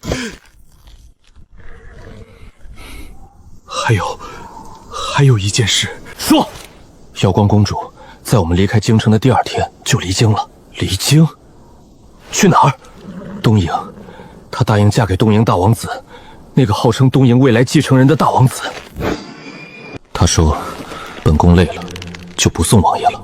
她想起那个结局，尸骨无存。你们加速前进，全速赶回楚州，务必将王妃与柳公子安全送到府邸。苏震，传我命令，命陈通为主将，张成、流氓为副将，加孙猛、秦风一同领兵，立刻征调楚州10万大军，星夜兼程，奔赴浙州。夫君，不可！没有朝廷圣旨，你私自调兵入浙州，就等同于谋反，天下人都会指责你，陛下也绝不会放过你。映雪，我知道。可浙州5郡的百姓怎么办？那些即将被东营残害、流离失所的百姓怎么办？我就是忍得太久了，忍得看着国土被践踏，忍得看着百姓被欺凌，忍得看着一个女子用自己的一生去填补皇权的贪婪。无论天下人怎么看我，无论朝廷准备怎么对我，这场仗我必须打。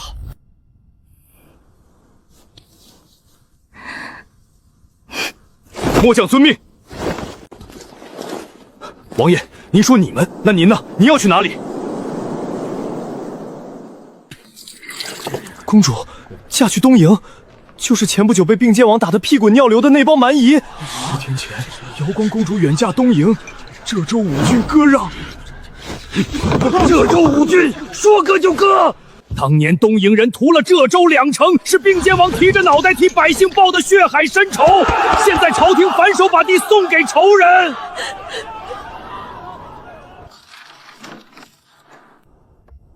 七弟，皇兄这到底是唱的哪一出？还能是哪一出？急着拿银矿养兵，扩充禁军，摆明了是要先对我们下手。用浙州5郡换2座银矿，皇兄这笔买卖打得一手好算吧？我们不能坐以待毙。西番那边我已经派人，北境交给我。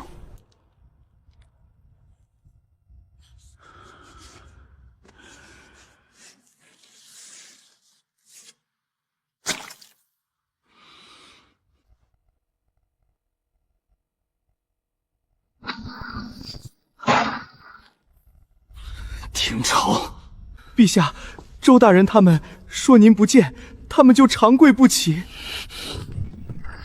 让他们滚！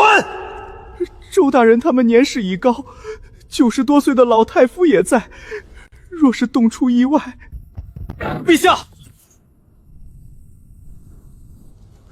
浙州5郡数10万百姓世代耕种的家园，祖祖辈辈的根，就这么送给东营，他们怎么活呀？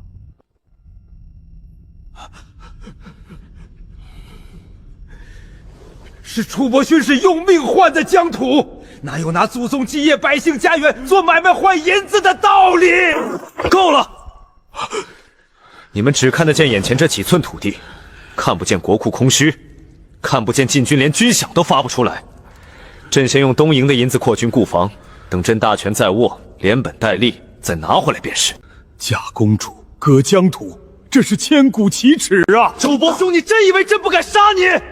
陛下，臣老了，不懂陛下的宏图大略，自觉无力再辅佐陛下。臣请辞。臣等请辞。准了，你们全都给朕滚！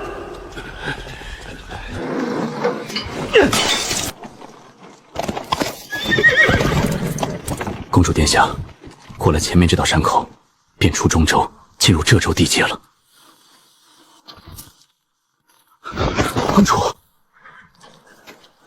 李统领，末将在。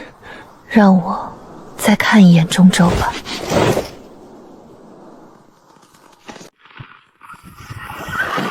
浙州刺史周文广参见公主殿下，下官在此恭候多日。浙州总兵韩勇参见公主殿下。继续前行。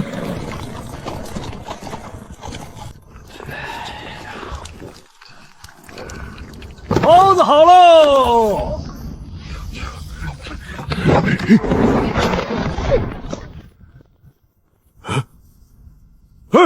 我的包子呢？混蛋，谁他妈偷我包子？那是老子饿了一天的口粮。对不住，急着赶路，借你个包子。你再等会儿，后面有人来，让他们给你结账。你别跑，有种站住！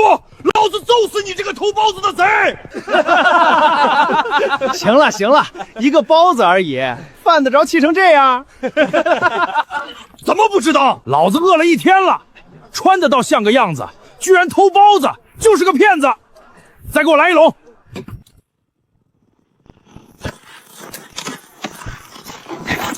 孙振，快，再快点儿！都等1个时辰了，连个人影都没有，果然是个骗子。我真是傻，居然信他的话。小伙子，别气了，你看那人骑的马，那速度，绝对是个贵人。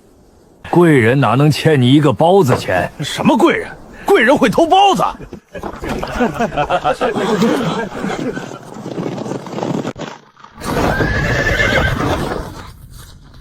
各位，刚才有没有见过一个人骑马经过，穿玄色劲装，骑黑马，跑得特别快？见过，往那边去了，早就没影了。走，全速追！对了，他拿了我的包子还没给钱呢。你看，我说吧，那是贵人，哪能欠你一个包子钱？我刚才还喊着要跟他单挑，那人到底是谁啊？周大人，撤离的事一点都不顺利，百姓们没有一个愿意走的。我们只是传达陛下的旨意，没别的办法。马上东营人就来接手了。周大人，咱们真的就这么走了？您是不是早就盘算好了，带着这些年搜刮的金银去中州享清福，哪管我们这些人和百姓的死活？张衡，你放肆！末将放肆。大人，您看看外面的百姓，再看看您手里的玉图，这是我们的家。给老夫站住！张衡，你站住！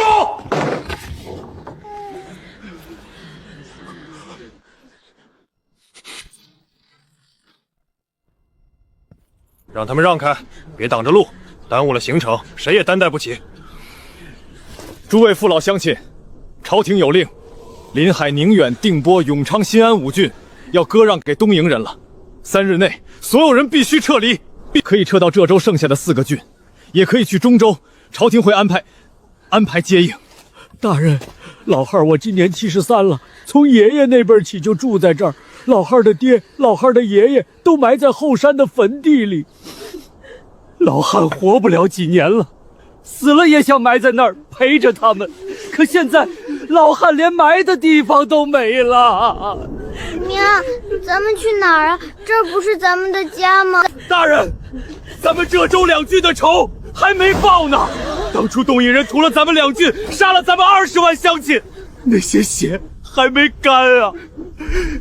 那20万乡亲就白死了吗？咱们这些活着的，就只能眼睁睁看着家被抢。我也不走，我也不走，这是我的家！诸位乡亲，我知道你们难受，我也难受啊！我生在这儿，长在这儿，我的爹娘，我的强娘孩子也都在这儿，我比谁都不想走。可这是朝廷的旨意，我是个军人，不能抗命，我也没有办法呀。活着，活着最重要啊！只要人活着，就还有回来的可能。走吧，都走吧。今日之内，咱们的军兵全部撤离。乡亲们，你们自己看着办吧。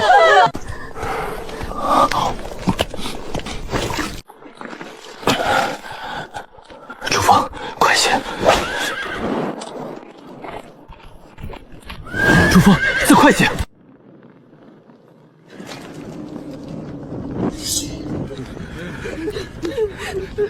诸位大爷，我们走，我们这就走。求你们高抬贵手，让我们收拾点干粮，哪怕1口也行。走，可以，东西留下，粮食留下，所有值钱的都留下。大爷，一点干粮都不带，我们怎么去中州？路上几百里地，有老人，有孩子，会饿死的。那我不管，你们的皇帝已经把这5郡割给我们了，这里的每一粒粮食，每一块石头，都是我们东营的。死在路上，也是你们的命。放开他！放开我媳妇儿！你们这群畜生！这样吧，女的留下，男的滚。留下的或许还能活。军爷，使不得！这些都是我们的妻女，是我们的亲人啊！八嘎！既然不走，那就都别走了，一个不留，全杀了！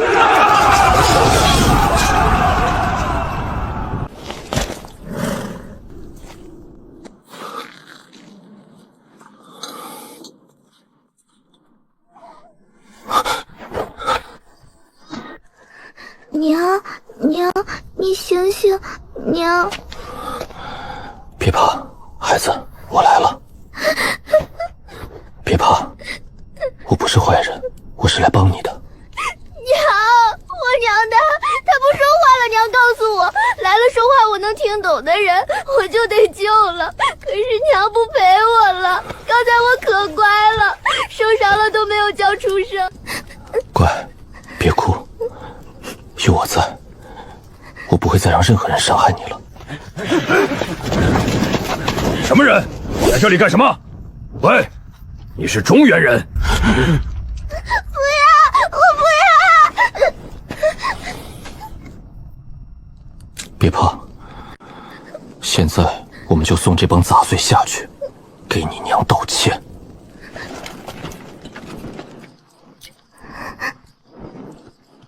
孩子，别睁开眼睛。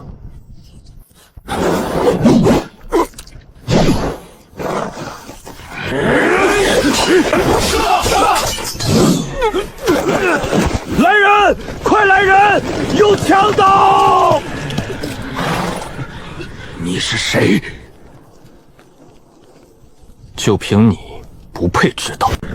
杀了他！谁能取他狗命，重重有赏！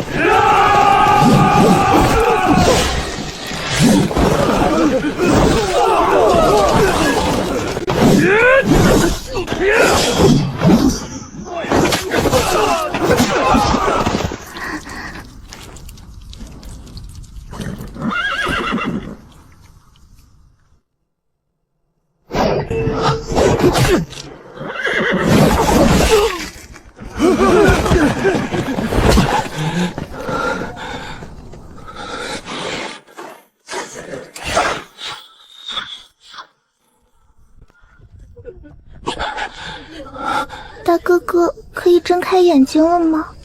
可以了。大哥哥，你怎么了？你受伤了？没事，就是有点累，休息一下就好。大哥哥，你流了好多血。不怕，事，休息一下就好。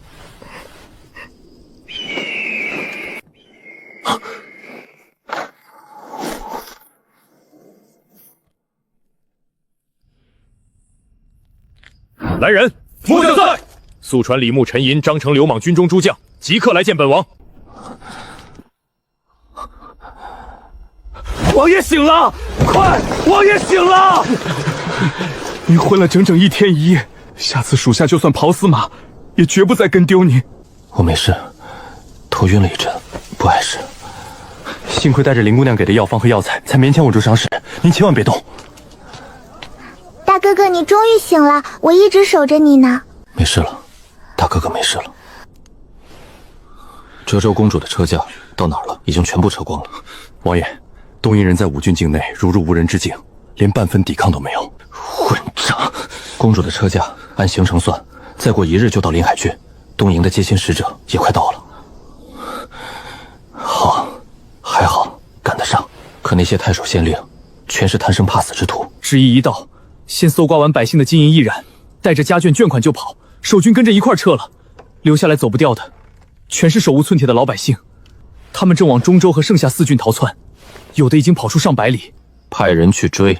王爷，咱们不到200骑，人手本就不足，还要分人去追。我再说一遍，派人去追。他们回不回来是他们的事，可他们带走的每一份金银都是百姓的血汗，必须尽数追回。楚州大军，老王爷收到密信就调兵，最快也要半个月，粮草辎重更慢。眼下实在人手短缺，5郡守军的态度军令如山，他们不敢抗命，大多跟着上官跑了，只有少数几郡有士兵自愿留下，零零散散，成不了规模，挡不住东瀛人。把咱们手上所有的人全部派出去。全部派出去，您身边就没人护着了，您的伤还没好。我需要人护着，我只是累了，并非废了。告诉各地守军，不要放弃抵抗。楚州的援军人马正在路上，愿意留下来并肩守百姓的，就拿起手中的兵器；不愿留的，自行离去，绝不强求。再想尽一切办法通知各村各寨，让百姓先撤，保命要紧。告诉他们，我楚萧发誓，3月之内必破东瀛，驱尽蛮夷，还这5郡百姓一个太平家园。属下遵令，定不辱使命。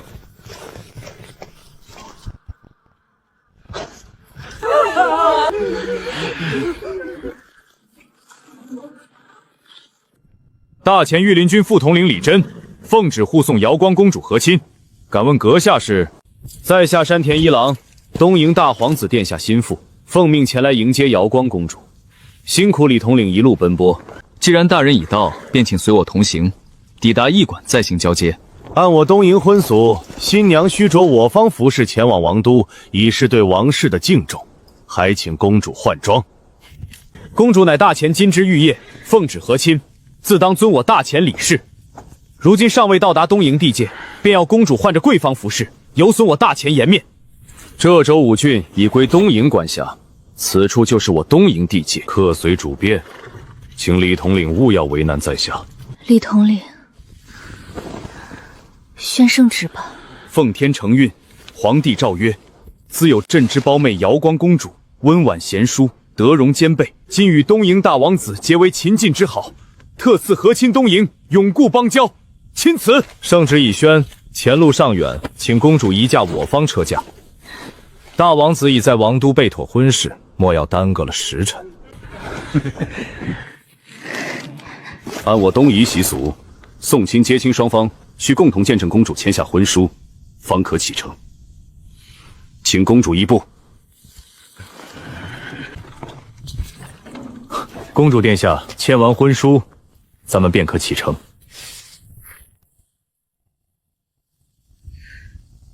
这是怎么回事？此事乃我东瀛皇室的决定，非在下所能做主。原本拟封公主为正妃，可陛下认为中原与东瀛血脉有别，后代恐难服众，故而暂封侧妃。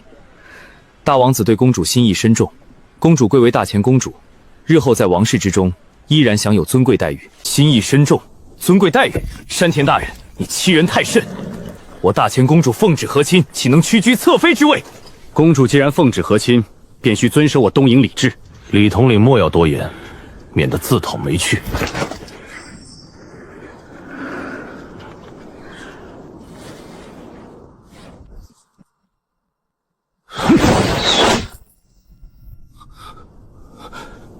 八个，哪门的人，带着你的东西，滚回东瀛！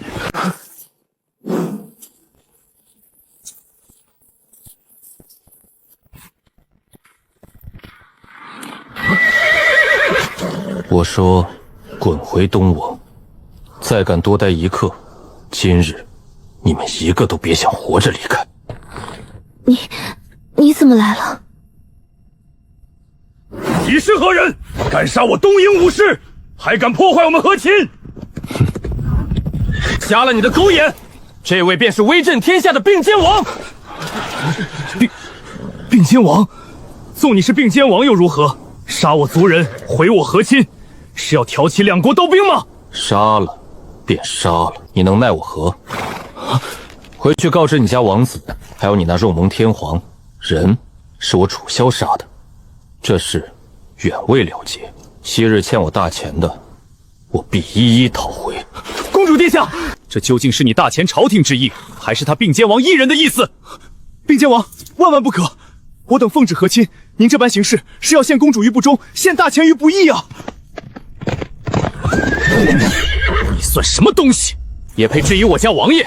昔日在京城，就是你率御林军押我家王爷上朝受审吧？今日又敢拦路，你若不服，便来与我战上几招。公主殿下，您快说句话呀！为什么？东瀛狼子野心昭然若揭，就算你以一生幸福为祭，也换不回真正的和平。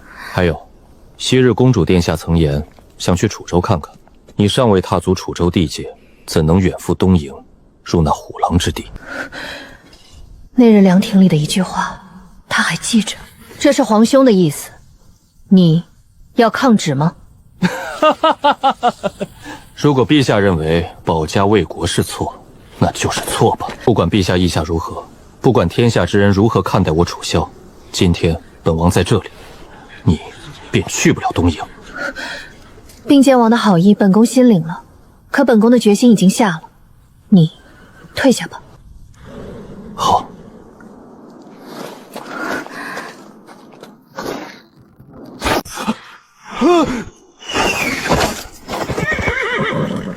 八个，杀了他，为山田大人报仇！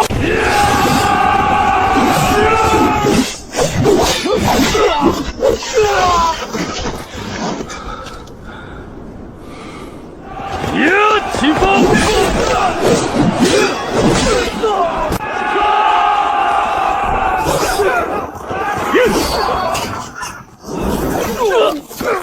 啊！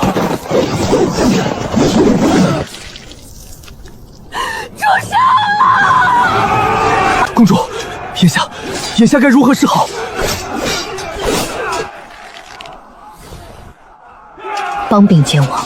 公主，帮并肩王！弟兄们，杀光给我上这帮狗娘养的东西！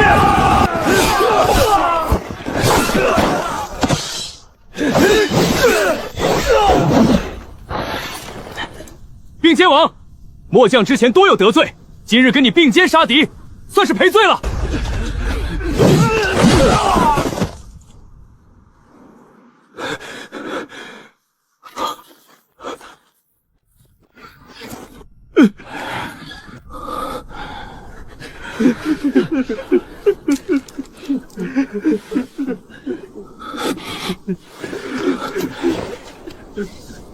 把弟兄们的尸体收好，好好安葬。还有，记下他们每个人的名字，家中父母妻儿皆由我楚州赡养。属下遵令。好了，已经没有退路了。王爷，咱们接下来怎么办？消息用不了多久就会传回东瀛，到时候他们必定亲兵来犯。先去浙州安远郡，那里是刺史治所，消息最灵，也能聚拢撤退的守军。到了那儿，再议后续对策。先前我已派亲卫去通知附近村民撤离，人手不够，李统领，劳你多派些人，火速赶往其他郡的村落传令，务必让百姓尽快撤离。末将遵命。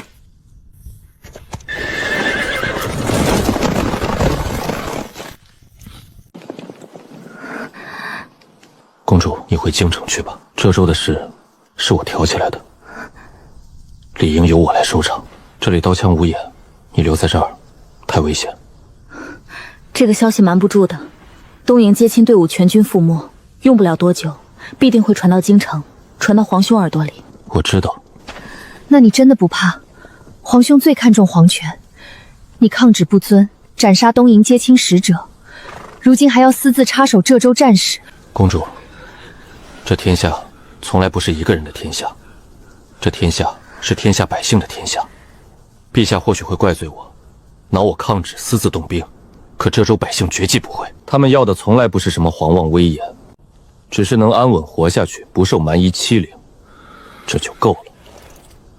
我已传令楚州调兵入浙州，赶来支援。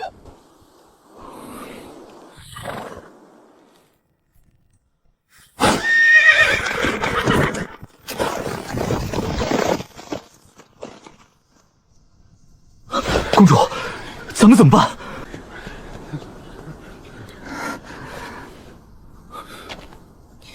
给京城传信，就说东营使者在接亲途中故意羞辱本宫，本宫为了大前尊严，不得不撕毁和亲婚约。公主，然后和东营接亲的队伍起了冲突，东营使者率先动手，我们被迫反击，所有罪责都由我一力承担。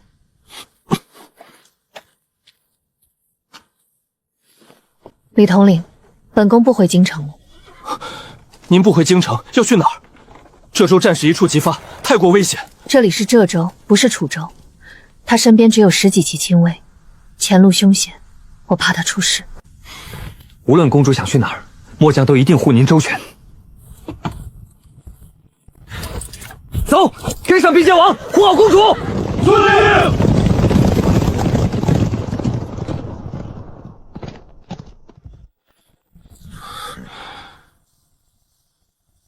王爷，您在愁什么？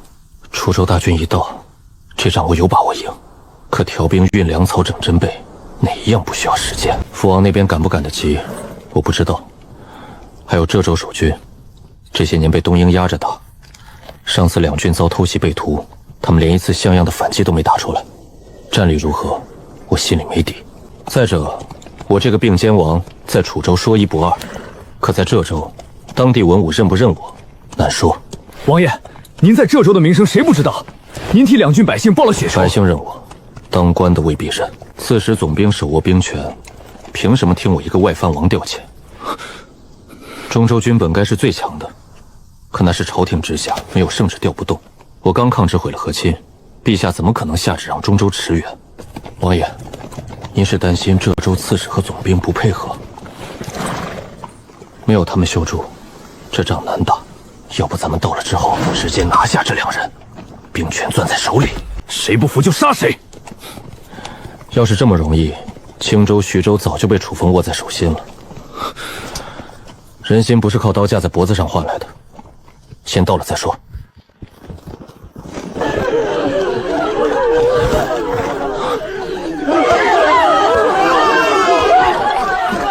城已经满了，你们去别的郡。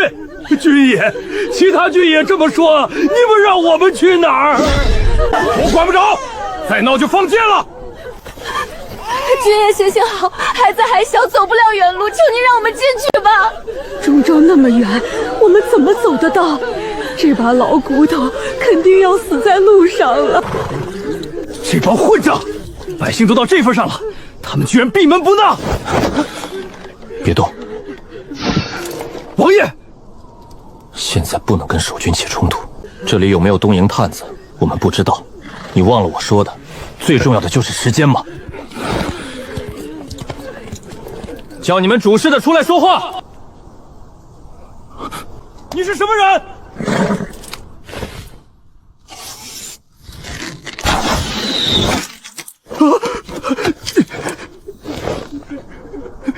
你稍等，小人马上去禀报总兵大人。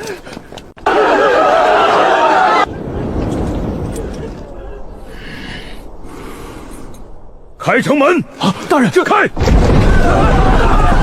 大人请。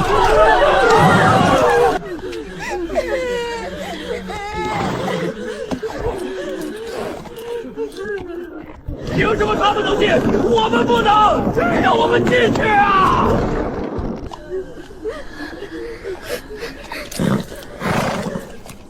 末将韩勇参见并肩王。刺史何在？王爷，请随末将前来。并肩王来此是帮本宫的，你还有什么想问的？并肩王威震天下，此番是本宫邀他随行送亲，可是谁料东瀛人根本无半分和亲诚意，反倒当众侮辱本宫，为保大前颜面，本宫不得已下令出手。你还有什么不清楚的？公主殿下，和亲失败了。不仅失败了，东瀛的接亲队伍已被我们尽数斩杀，用不了1天，东瀛那边必能收到消息。眼下你们只需听并肩王的，尽快送百姓撤离，整顿兵马，准备迎战。开战！陛下知道此事吗？我已派人快马传讯给皇兄。现在最重要的是整顿部队，做好迎战东瀛的准备，莫要让浙州百姓再遭屠戮。他要把和亲失败斩杀使团的罪责一起揽下。你在质疑本宫？下官不敢，下官绝不敢质疑公主殿下。中州那边，我会亲自写信给魏忠诚和赵郡守，让他们接应百姓。你只管放心去做，不必顾虑中州那边的阻拦。银钱粮草的事，本宫做担保，楚州必定如数补上，绝不会让浙州为难。国库空虚，人尽皆知。公主之尊加楚州信誉，才打得住他们的心。下官遵命。韩总兵，即刻安排人手，按公主和王爷的吩咐去做，护送百姓前往中州，同时传令其他3郡，让他们也同样安排人护送百姓，做好准备。末将遵命。王爷、公主，接下来咱们该如何部署兵力？目前，浙州能调动的兵马有多少？请公主、王爷恕罪，安远郡能随时调动的兵马大约15000人，其他3郡每郡大概1、2千，最多不过3000，再加上从贝土2郡撤下来的溃散守军，满打满算，浙州全境能集结的兵力，恐怕不到3万。3万？周刺史，你上报朝廷的不是说浙州有10万大军吗？怎么现在只剩下3万？公主殿下，您有所不知，京城那边已经1年多没给浙州发过粮饷了，兵卒吃不饱穿不暖，谁肯来当兵？这3万兵马还是靠本地粮草勉强维持才留住的人啊！现在不是追究这个的时候，先解决眼前的战事要紧。安远郡的15000人立刻集结待命，随时准备迎战。另外，派人快马传令其他3郡郡守和校尉，以最快的速度赶来安远郡，商议部署战事。还有，派出所有可用的探子，全方位探查东瀛动向，兵力、粮草、进军路线，任何风吹草动，第一时间回报，不得有半分延误。末将遵令。公主殿下，东瀛战力凶悍，咱们这3万兵马怕是难以抵挡，不知朝廷那边后续可有援兵安排？我已在信中详述浙州局势，恳请皇兄派援兵支援。放心，用不了多久，朝廷的援兵就会到。这公主骗人的本事倒是不俗，援兵是有，得从楚州来。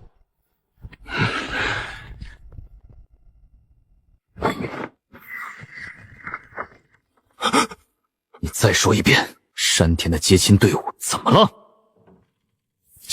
启禀大公子，山田大人的接亲队伍全军覆没，无一生还。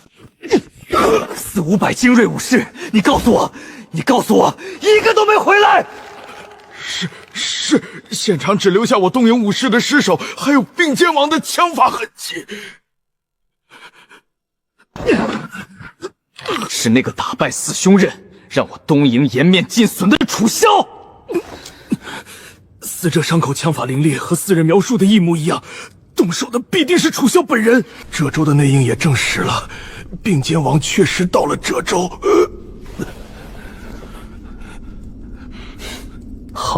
好得很，敢动我东瀛的人坏我的事。瑶光那个女人呢？据报，瑶光公主跟着楚萧进了浙州安远郡。本王子屈尊降告要娶她为妃，是给她脸。她放着大王子妃不当，跟着别的男人跑了。传令下去，集结兵马，打进这州。本王子要亲手活捉楚萧，要让那个不知天高地厚的女人跪在老子面前伺候。大王子，我等请战。你们4个上次被楚雄打得落花流水，丢尽我东营脸面，现在还敢去送死？上次是我等轻敌。这段时间，宫本剑圣亲自指点，传授了一套4人合击剑术，专克楚萧的枪法。此番4人联手，定斩下他的头颅，报血血仇。宫本剑圣亲传的合击之术，此话当真？千真万确，我等日夜苦练，早已炉火纯青，对付楚萧绰绰有余。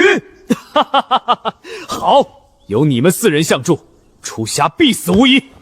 随我入宫，请旨伐浙。你要亲自领兵讨伐浙州？儿臣请旨。楚萧杀我东营使者，辱我东营颜面，瑶光公主不识抬举，儿臣愿率5万大军踏平浙州，活捉楚萧与瑶光，带回京都。楚萧此人不简单，4兄任联手都不是他的对手，你万不可轻敌。儿臣已请4回任随行，他们须得宫本剑圣亲传的合击之术，专门对付楚萧。再者，浙州兵力薄弱，不过3万残兵，儿臣5万大军踏平浙州，易如反掌。要不朕派德川辅助你，他用兵如神，从无败绩，有他在，可保你万无一失。父王不必费心，一个小小的浙州，一群残兵弱将，儿臣亲自前往足够了。下个月便是儿臣与藤原家小姐的大婚，儿臣定能赶在大婚之前平定浙州，凯旋归来。罢了，准你所请，记住万事小心。儿臣遵旨。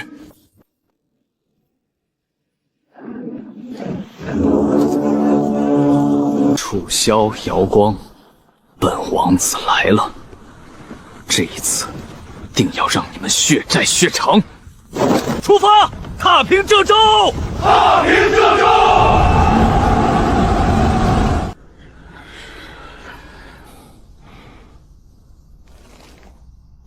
诸位，这5个郡已经彻底落入东瀛人手中，他们的先头部队站稳了脚跟，主力大军正在赶来的路上。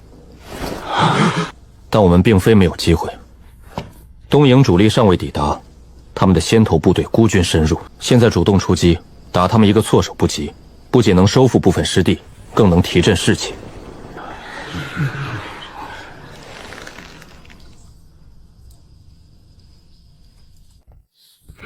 王爷，咱们现在只有3万兵马，大多没有见过血，士气低落，守城都尚且吃力，主动出击，是不是太冒险了？万一失利，连安远郡都守不住啊！是啊，王爷，东瀛人素来凶悍，下手狠辣，咱们根本不是对手。朝廷的援兵还没到，再等等，等援兵到了再出兵也不迟啊！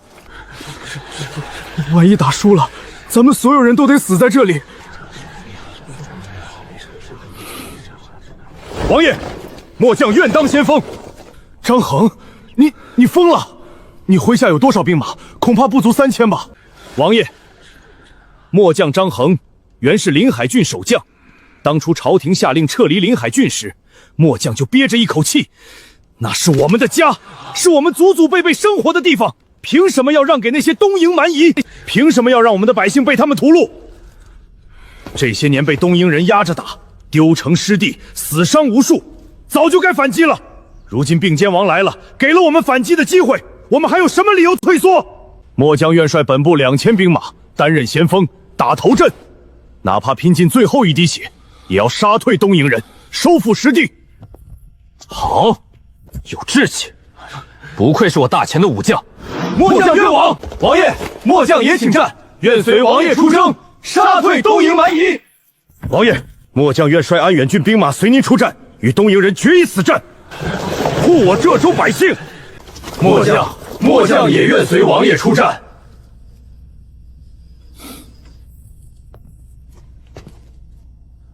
浙州的兵士气低落，这第一仗只能赢，不能输。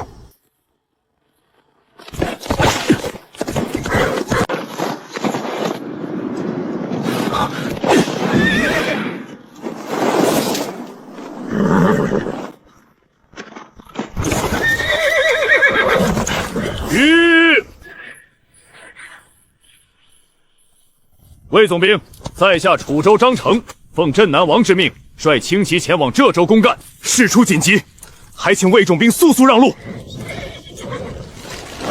张将军，非本族兵故意刁难，楚州兵马未经朝廷圣旨，擅自踏入怀州地界，乃是越界之举。本总兵职责所在，不得不拦。本总兵是朝廷命官，守的是朝廷的疆土，讲的是朝廷的规矩。没有陛下圣你们擅自调兵，这是想要谋反吗？魏总兵，我们实是10万火急，哪有时间请旨？你知我楚州兵马的实力，真要撕破脸，你怀州守军根本不够看。魏总兵，耽误了我们的大事，这个罪责，你我都承担不起。我们并非要为难你，只求借道通行，事后定当向朝廷禀明一切，绝不会让你难做。楚州铁骑踏遍过草原，杀穿过敌阵，真动起手来，我没有信心。张将军、苏将军，本组不知晓楚州铁骑的厉害，绝非有意与楚州为敌，可职责所在，身不由己。无朝廷圣旨，楚州兵马绝不能踏入怀州半步。就算楚雄老王爷追走，本总兵也有话说。还请2位将军要么原路返回，要么出示圣旨，否则休怪本总兵阻拦。魏总兵，你别给脸不要脸，别拿朝廷当挡箭牌，真要逼急了我们，就算是硬闯也得过去。魏总兵，再给你最后一次机会，让还是不让？别等我们真的动手，到时候你就算有朝廷撑腰，也护不住你。之前你们楚州在边界示威，5万铁骑日夜操练，喊杀声震天，那事儿我忍了。如今大军过境，还要我让路，真当我怀州是泥捏的？2位将军，对不住了，无旨，绝不让路。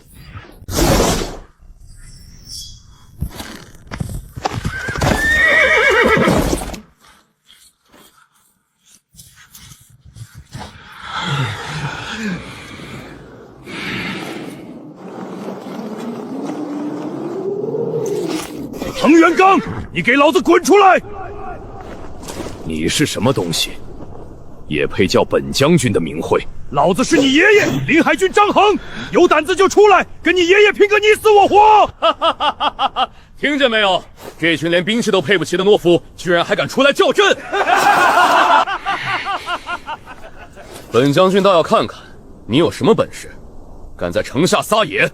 开城门！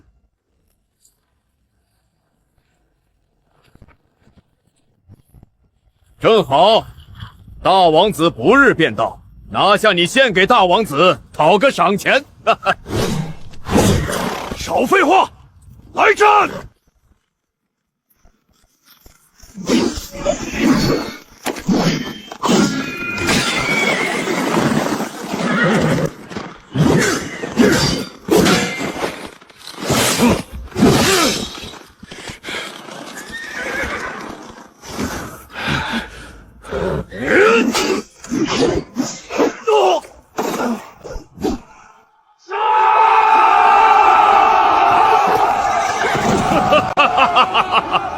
就这点本事，也敢来送死？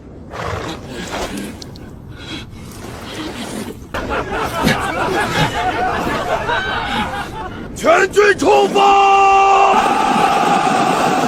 哼，一群乌合之众！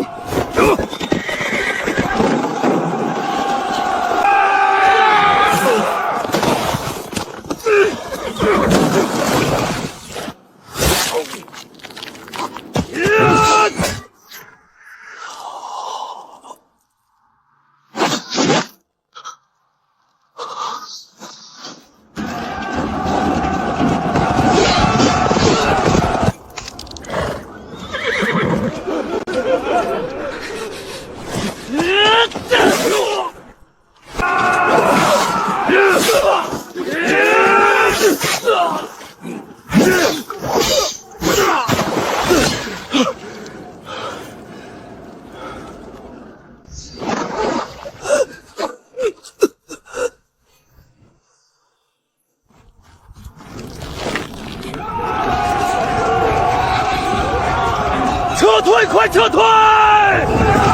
追，一个不留！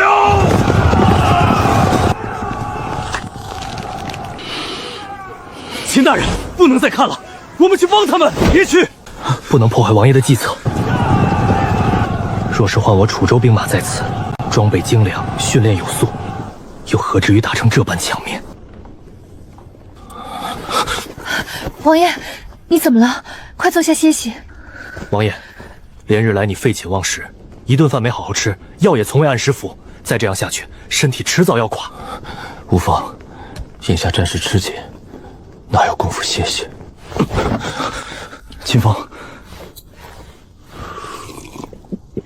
王爷，属下已安排人四下打探，东营大军主力还未抵达，你务必好好休息，养足精神，才能统筹全局。休息不必了，传令下去，按计划行事。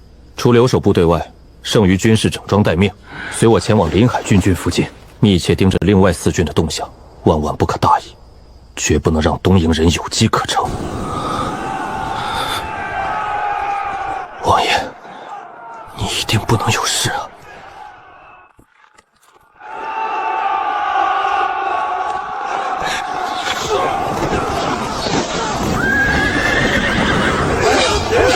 兄弟们，快，再快一点！进了黑风谷，咱们就有救了！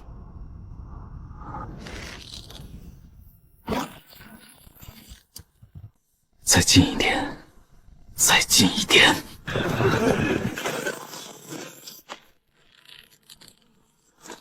来了！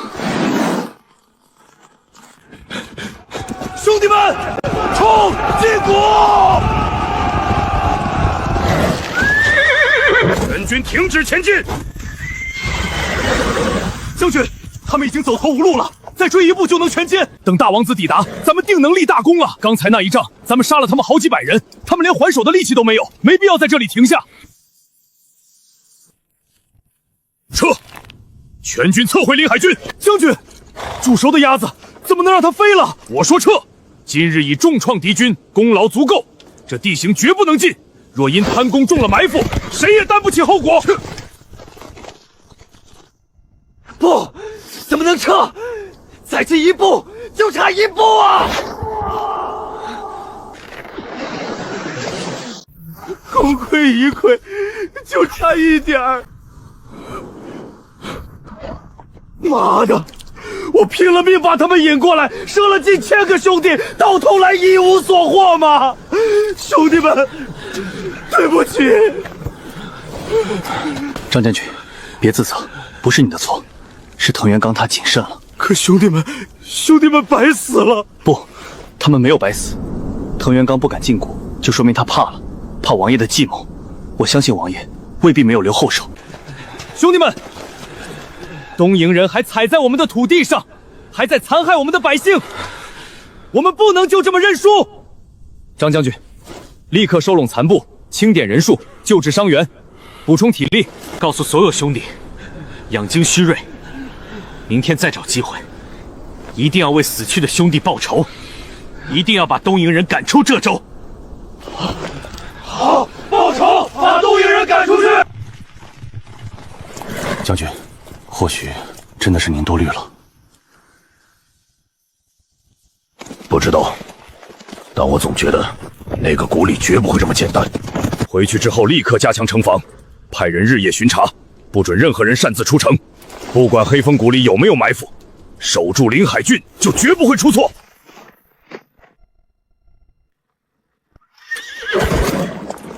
开城门！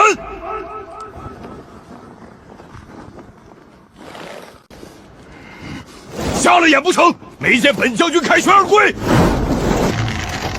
放箭！有埋伏，快撤！全军撤退！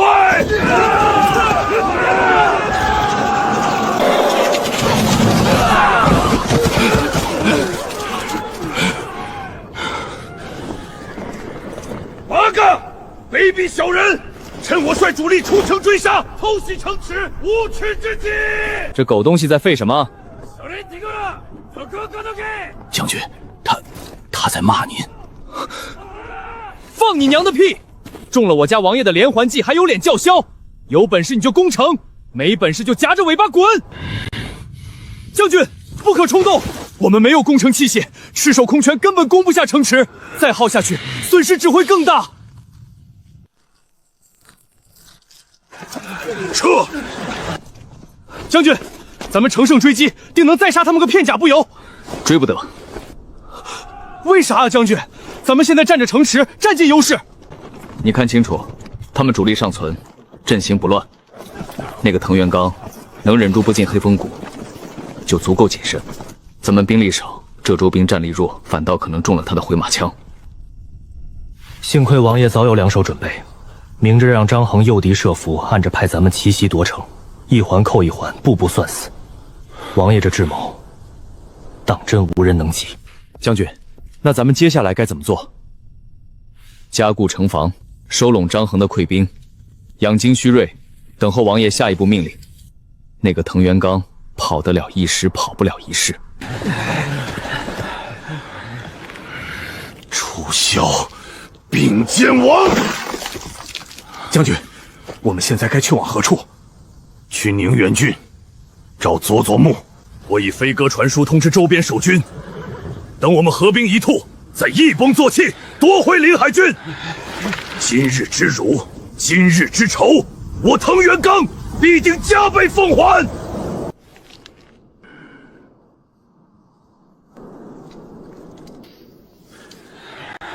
韩总兵，秦风、张衡他们真能把东原人引过来？这要是出了岔子，咱们这18000人可就成了笑话。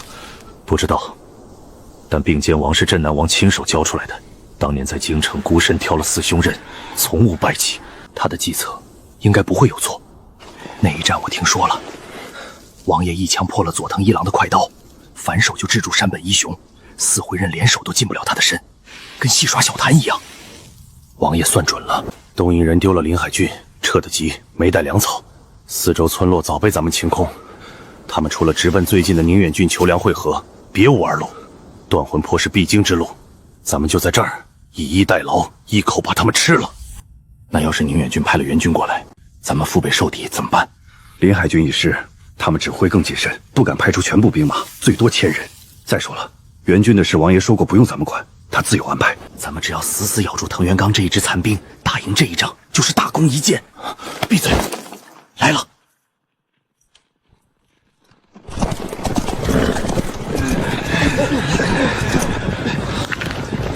成了，王爷的计策成了。传下去，弦上箭，刀出鞘，听我号令放箭。杀！放箭！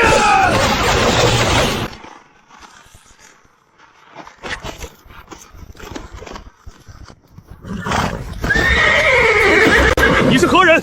竟敢拦我大军去路！哼！此乃我大前并肩王楚萧。将军，天赐良机，他孤身一人，咱们1000精锐一拥而上，斩下他的首级就是不世之功。蠢货，你懂什么？他是大前并肩王，手握重兵，身居高位，你觉得他会疯到孤身来挡我1000精锐？此事必有诈，那林子里必定藏着重兵，就等咱们贸然上前，一网打尽。佐佐木，你麾下1000余人，个个披甲带刃，却连我一个人都不敢来杀，难不成你们东瀛人都是只会躲在后面的缩头乌龟？找死！放箭！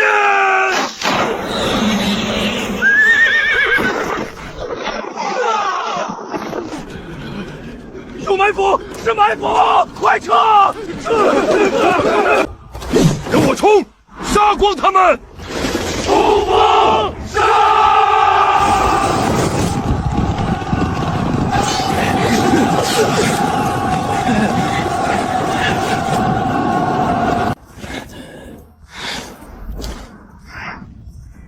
列阵，跟他们拼了！就算死，也要拉上一群垫背的！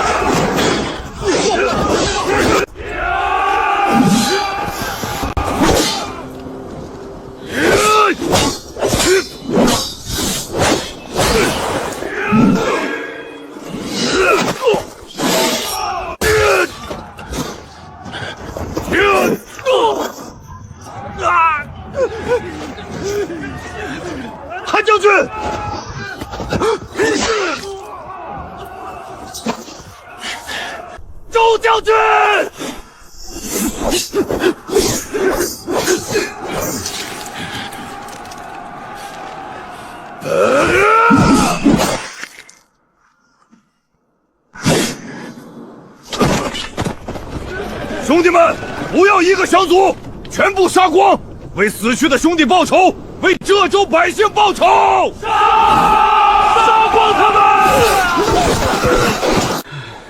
赢了！我们终于赢了一次！娘，我为你报仇了，终于回家能在家里扬眉吐气一回了。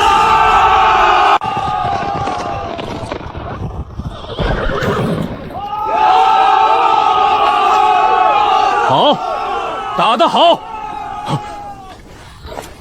末将韩勇参见并肩王。参见并肩王。起来吧，这一战不是我一个人的功劳，是你们每一个人的功劳。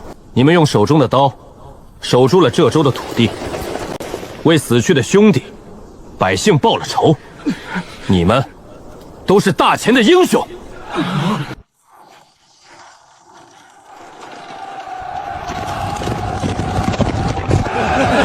你不知道，我一刀砍翻了2个东营兵。最后那个跪地求饶的，我没留情，直接砍了，解气。多少年了，咱们终于扬眉吐气了，这一战值了！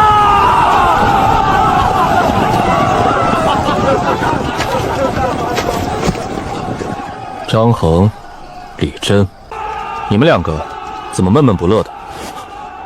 王爷，是属下无能。黑风谷伏击时，属下没能成功引藤原刚入谷，还折损了近1000兄弟。王爷，不怪张将军，属下也有错。胡说什么？没有你张衡，我们就不可能把藤原刚的残兵引到断魂坡。没有你的先锋部队，秦风也拿不下临海郡。这一战，你大功一件。你在黑风谷的埋伏布置得很周密，若不是藤原刚太过谨慎，他早已全军覆没。真要说错，错的是我。我本来就没有把握他一定进黑风谷，所以才做了多手准备。打仗本就有变数，牺牲在所难免，你们不必过分自责。能打赢这场仗，收回临海郡，你们都是功臣。好好休息，养精蓄锐。接下来还有硬仗要打。王爷，大军打了大胜仗，全城都在欢呼，怎么看你好像一点都不开心？这只是第一场胜利，不值得太过欢喜。为了拿下临海郡，我们几乎派空了浙州所有兵力，2万多人先后参战，伤亡接近2000，战尽天时地利人和，战损却将近1比1。打仗难免有牺牲，能打赢已经很不容易了。可接下来更难，还有4郡没有收复。东营人看到我们拿下临海郡，必定会吸取教训，加强剩下4郡的防守，不肯轻易出战。那4郡美军守军虽只有几千，可若强行攻城，只会损失惨重，到时候就算拿下城池，我们也没有兵力再守住。我已经给皇兄送信了，说明了浙州的情况，请求中州派援军过来。只是，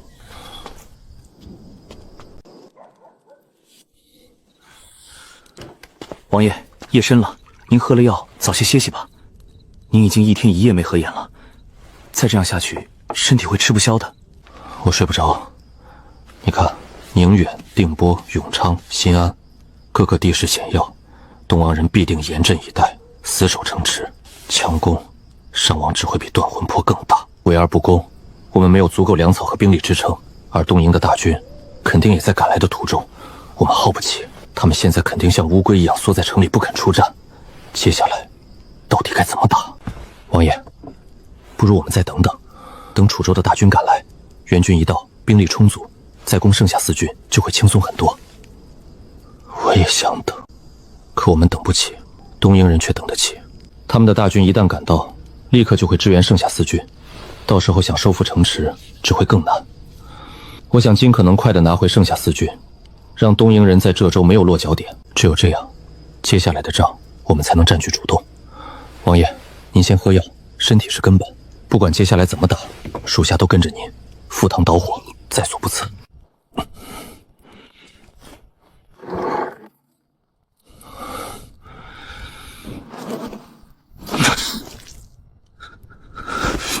并肩王竟有伤在身，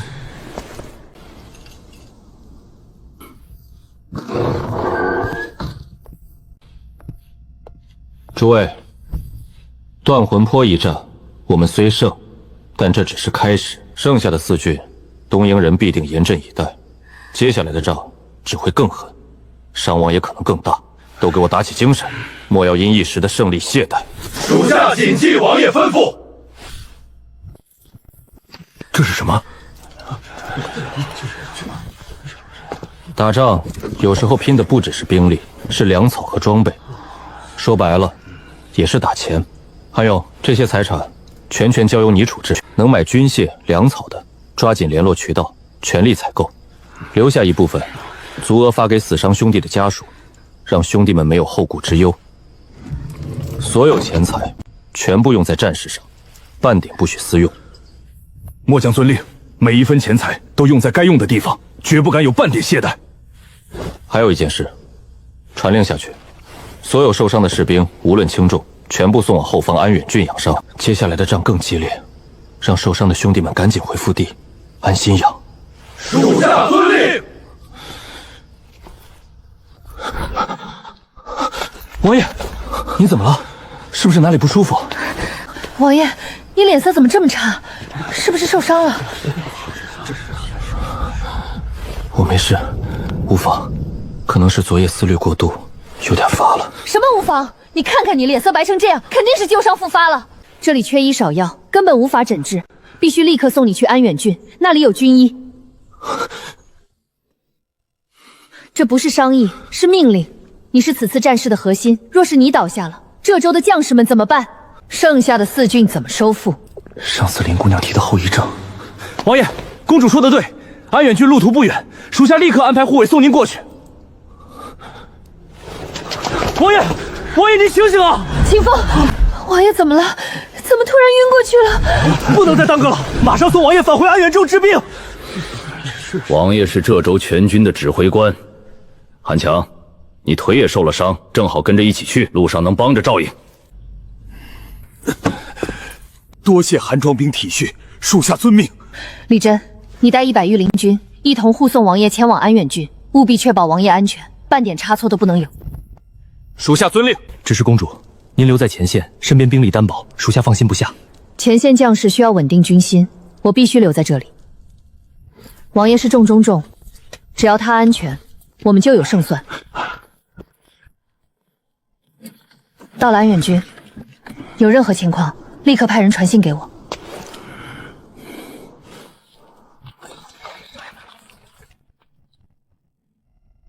诸位，王爷暂时离去，接下来我们必须稳住心神，按王爷之前的部署，抓紧采购装备，收拢兵力，守好临海郡，等王爷归来。属下遵令。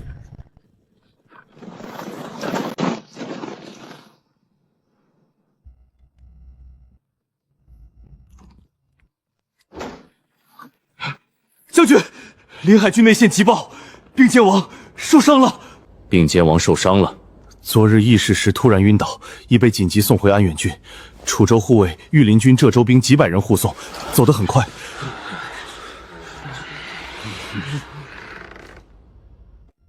消息当真，是那位影子传来的。没错，就是他。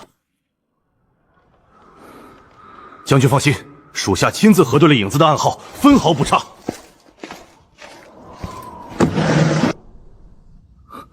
那杆枪快得吓人，这样的人会在这个时候倒下。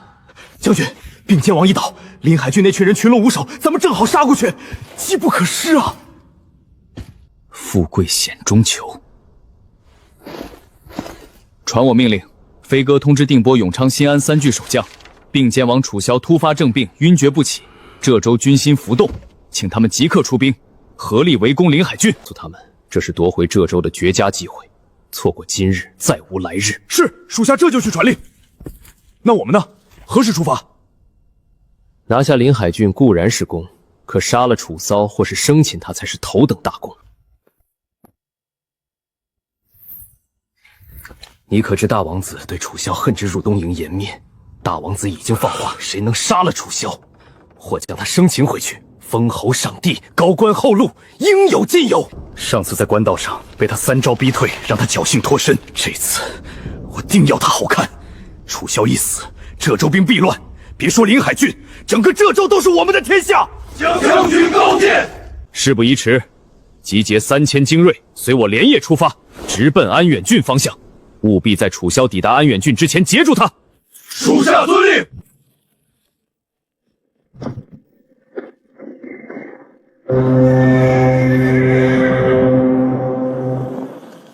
楚萧，上次那份屈辱，今日100倍奉还。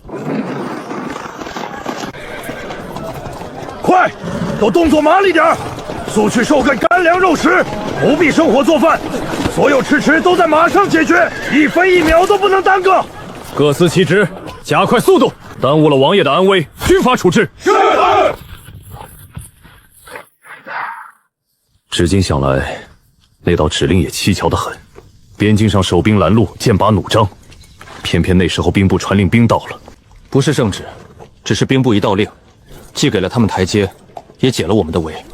你说，这到底是陛下的意思，还是安王、端王他们暗中授意？管他是谁的意思，眼下王爷身陷险境，浙州战事告急，咱们唯有以最快的速度赶过去，支援王爷，守住浙州才是重中之重。其余的，等击退东瀛人，再慢慢追查。说得对，王爷待我们恩重如山，此刻正是他需要我们的时候，绝不能有半点耽搁。兄弟们，加速前进，驰援王爷！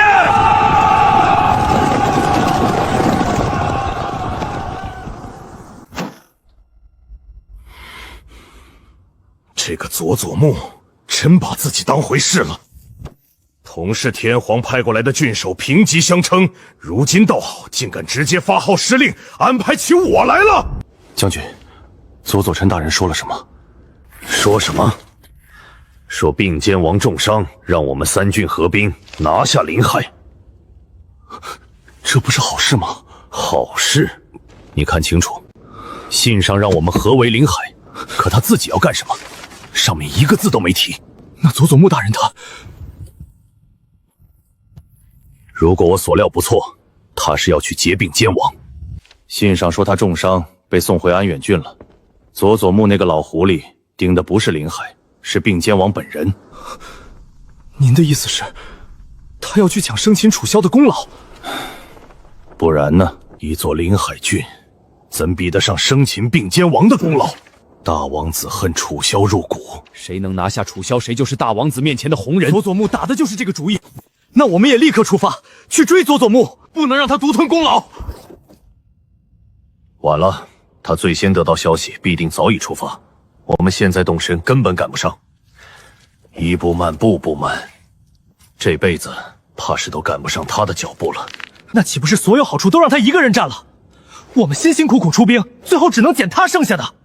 那咱们去不去攻打临海郡了？去，不去的话，连口汤我们都喝不上了。等大王子过来，他参咱们一本，够咱们喝一壶的。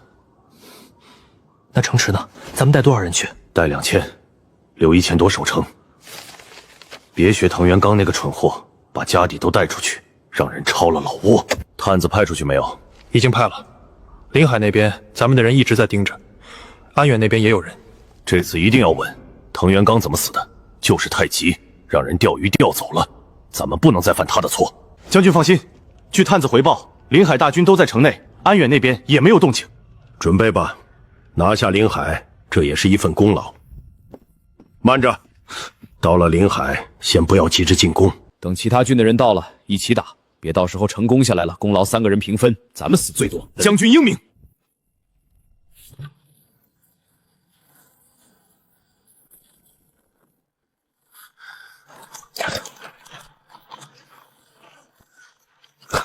怎么样？王爷这伤怕颠，越颠越不容易好。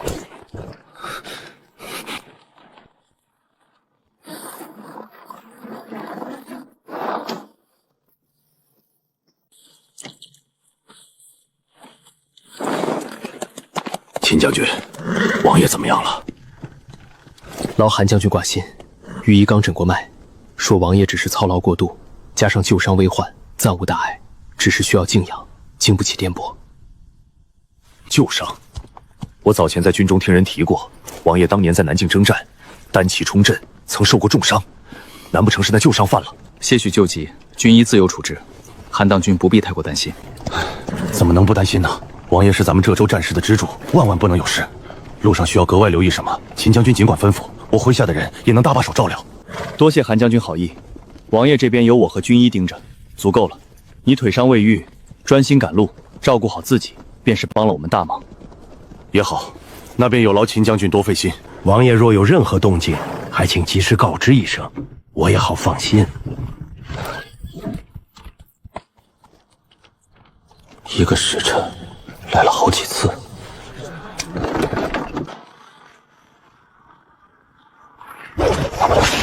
都给我再快！务必赶在楚萧抵达落风峡之前拦住他，谁也不许耽搁。谁敢掉队，谁敢放慢半分速度，就地斩首！哪怕累死战马，也要接住楚萧！截住他，我保你们升官发财！误了大，你们个个给我陪葬！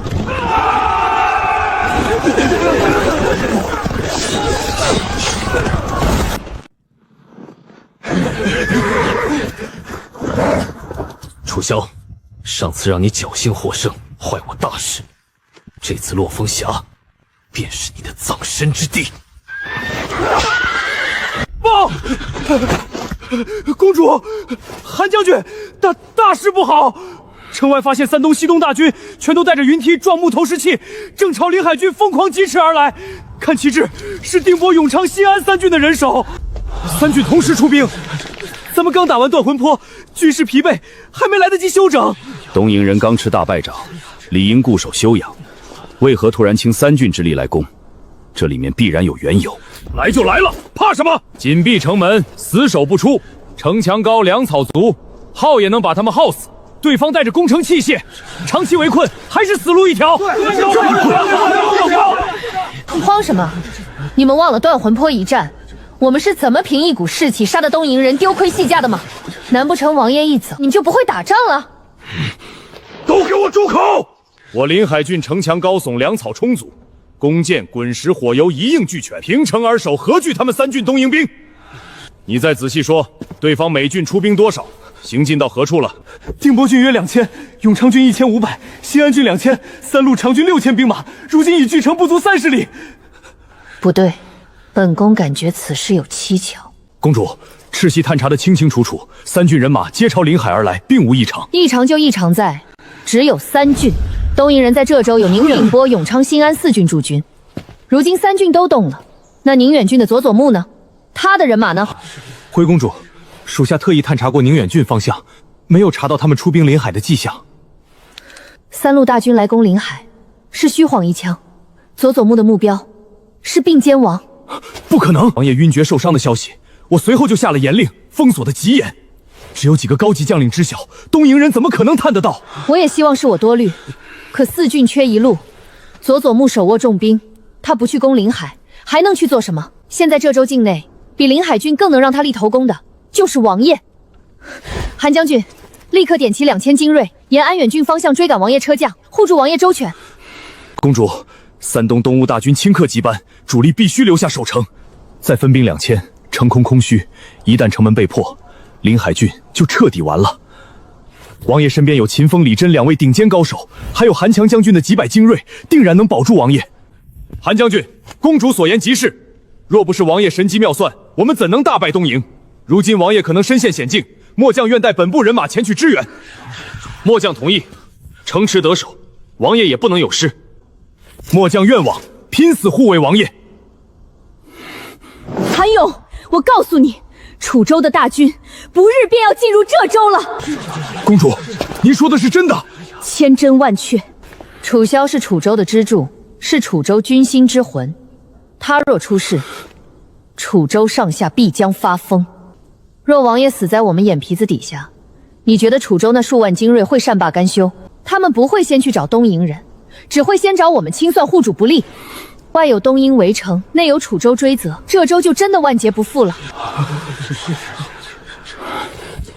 末将遵令，点齐2000精锐，轻装简行，不带重型兵器，只带弓箭短刀，即刻出城，沿安远郡方向追赶王爷车驾，不惜一切代价保住王爷。王爷若有半点损伤，击头来见。公主，临海郡已不安全，您还是先撤往安远郡吧，既能远离战火，也能就近照看王爷。这里交给末将。我不走。本宫是大前皇室公主，是当今陛下的亲妹妹。若是连我都弃城而走，将士们会怎么想？本宫不走了，就在这临海郡陪着你们。本宫会站在城楼上，看着你们浴血奋战，你们每一份功劳，本宫都一一记下，战后亲自上报朝廷，传令三军。本公主在此，与临海郡共存亡，与诸位将士共进退。传令吧，此事本宫已决定，任何人无需再劝。末将遵令，传公主令。公主与临海郡共存亡，与诸位将士共进退。愿随公主死守临海者，奋勇杀敌；为敌退缩者，军法处置。誓死保卫临海，誓死跟随公主，与临海共存亡。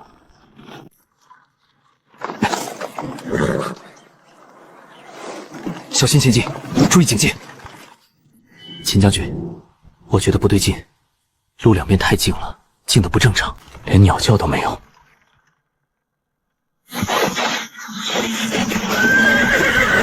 军鞭，护好王爷车驾，护好王爷车驾。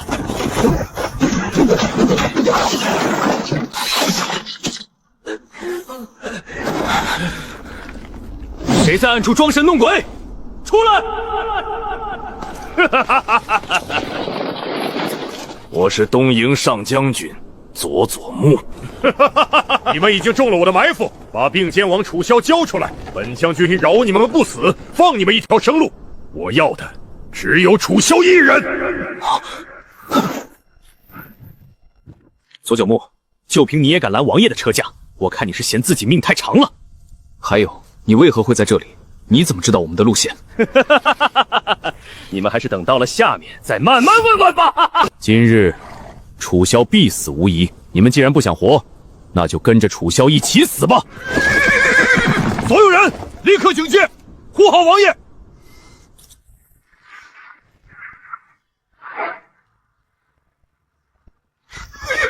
列阵待命，等候另外2郡的人马，不许擅自行动，不许擅自行动！小野君来得挺早啊，怎么不敢先攻城，怕折损兵力？我看啊，小野君是心里没底吧？哼，咱们这点人手想攻下临海郡，确实难如登天。说起来，佐佐木那家伙倒是精明，放着攻城的苦差事留给我们，自己带着人去捡生擒楚玄的头功了。少废话，眼下最要紧的是，我们加起来只有5000多人，临海郡守城兵力至少1万多，城高池深，粮草充足，这个仗怎么打？硬攻就是送死。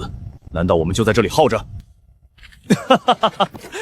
小野君，看来你还没接到消息啊。什么消息？我只接到佐佐木的传令，让我们3郡合围临海，没其他消息。什么？竟然是这样！难怪佐佐木敢放心让我们来攻城，原来早有后手。是啊，不然你以为就凭我们这5000多人，敢来硬汉临海郡？好，就按佐佐木说的来。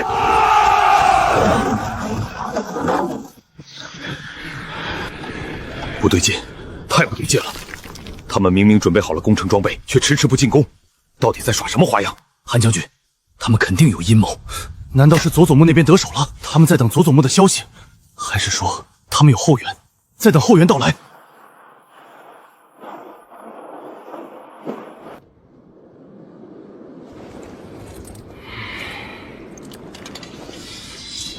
全军冲锋，目标车驾！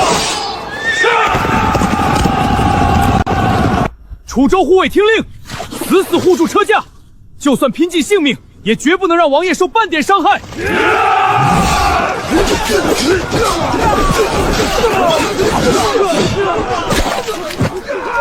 楚萧，你这次必死无疑。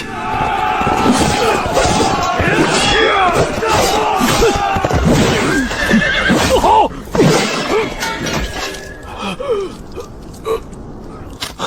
此人当初分明输给东营四兄刃。山田，缠住他！所有人都给我上，耗死他！佐佐木，今日我便替王爷取你狗命！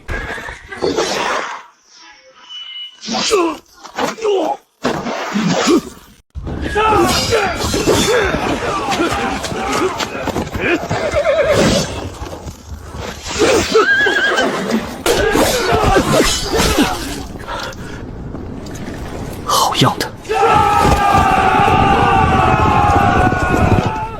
楚州护卫听令，留下10人死守车架，不许任何人靠近。其余人支援李将军、御林军和浙州军。杀！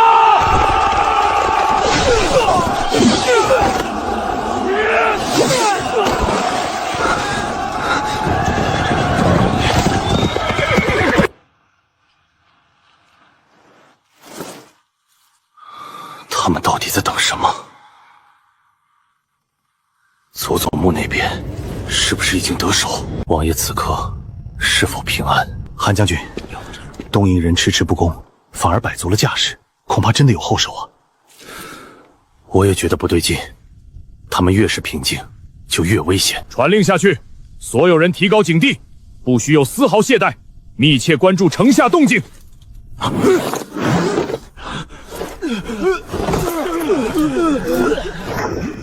廖成，你醒醒，到底怎么了？是不是生病了？头晕，天旋地转，还有点恶心。这么多人同时发病，症状一模一样。下药，他们被下药了。怎么可能？这里的所有人都是我们大前的将士，都是自己人，怎么会被下药？守军到了，城头就空了。韩勇，看到了吗？我们的药起作用了，起作用了！你们以为我们迟迟不攻城是怕了你们？真是愚蠢！卑鄙小人，竟敢用如此下三滥的手段，有种就光明正大的来攻城！光明正大？哼，打仗讲究的是胜败，只要能拿下临海郡，能杀死你们，用什么手段又何妨？弟兄们，药效已发。城头守军已是强弩之末，随我攻城，拿下临海郡，生擒瑶光公主，重重有赏！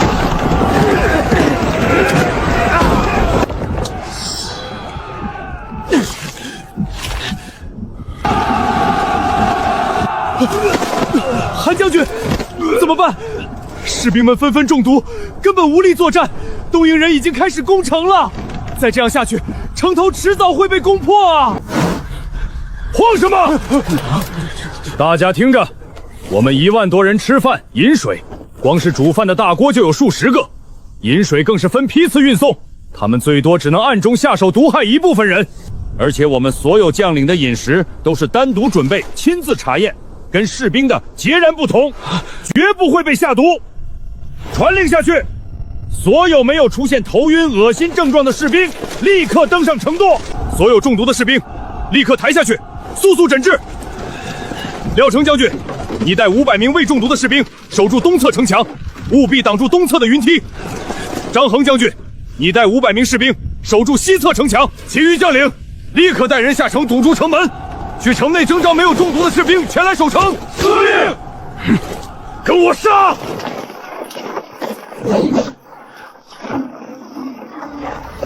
弟兄们，公主就在身后看着我们，跟他们拼了！拼了！跟他们拼了！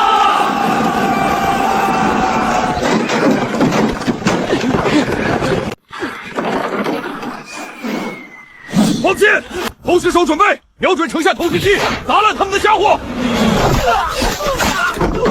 弓箭手还击，盾牌兵上前和投石机！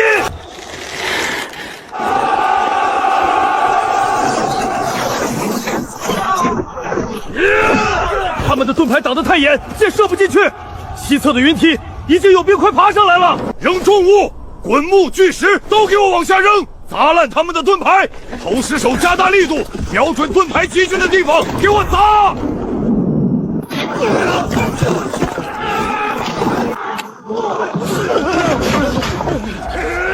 废物，都给我稳住！盾牌兵重新列队，护住云梯和投石机。撞门队跟上，给我撞开城门！登城队加快速度，只要爬上城头，就能撕开防线。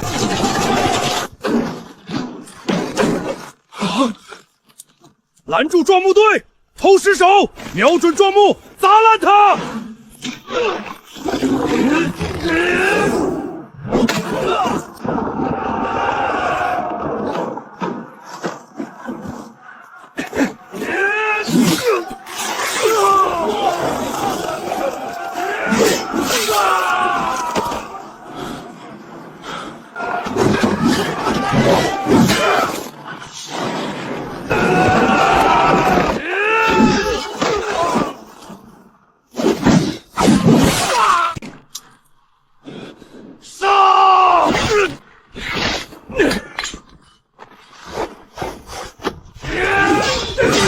兄弟们，守住啊！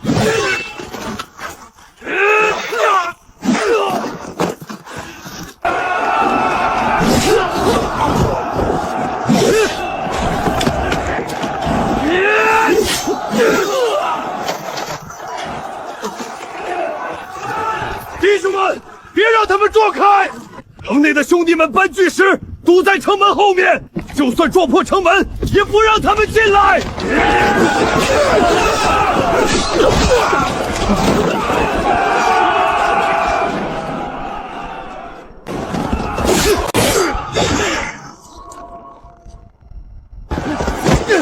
去你娘的！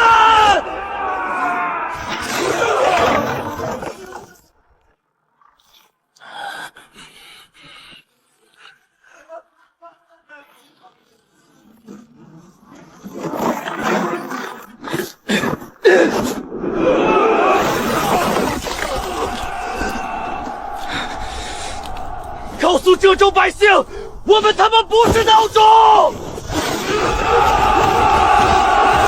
不要啊，弟兄们！将军，把我的军饷给俺娘。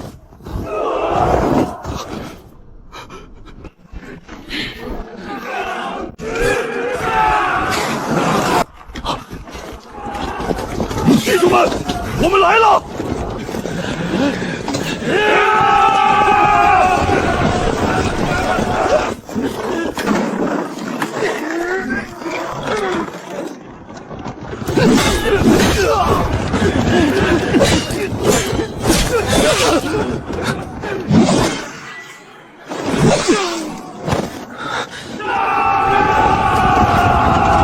李真，撑住，还撑得住吗？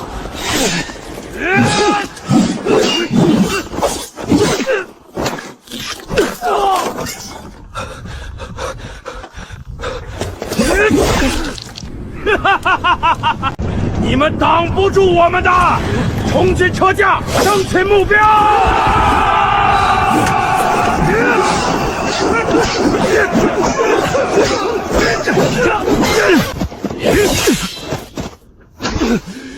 你不行了，放弃吧，你挡不住我们的。楚萧迟早是我们的。我就算是死，也绝不会让你们得逞！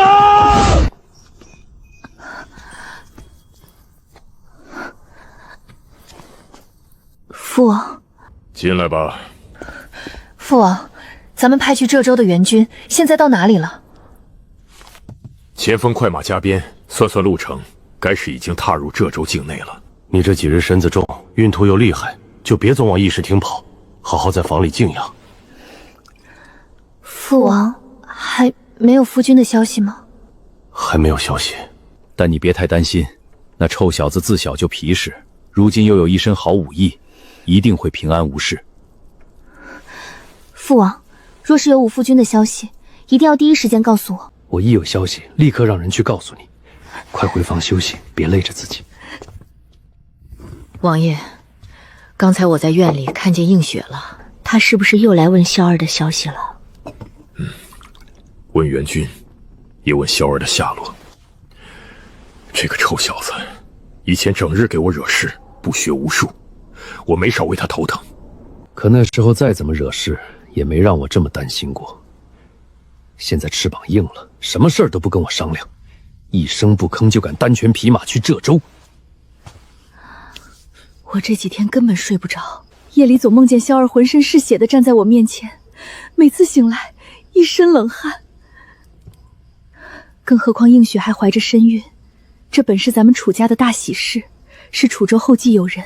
可萧儿不在身边，他整日忧心忡忡，茶不思饭不想，再这样下去，身子怎么撑得住？我已经让人去叫青儿了，让他多去陪陪映雪，陪着说话解闷。还是你想的周到。只盼萧儿快点平安回来，咱们一家人好好吃一顿团圆饭，好好看看楚家的小孙孙。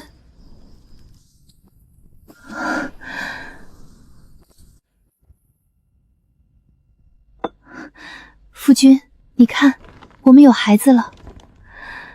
他很乖，很听话，你一定要快点回来，陪着我们，看着他长大，好不好？我一个人有点撑不住了。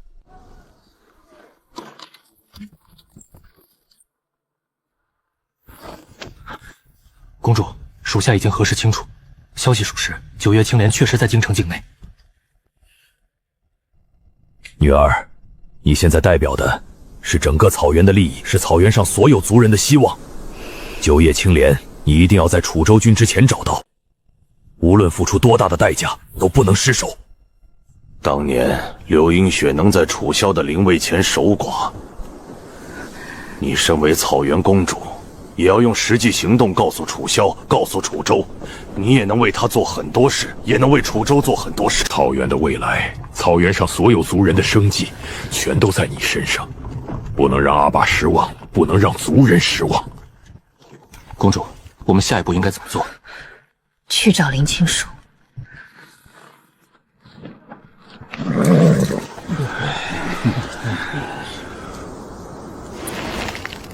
探子还没回来吗？有王爷的消息了没？将军，王爷领着浙州军已经打败了藤原刚的部队，现在应该在临海郡。临海郡处境危急，数千东营士兵正在疯狂攻打临海郡。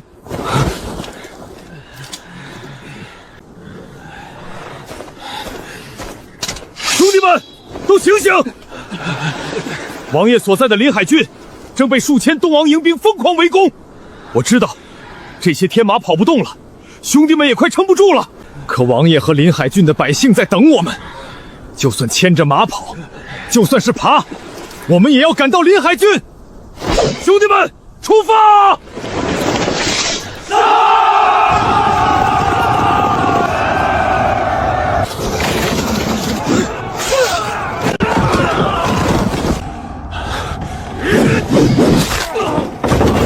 右边，快跑右边！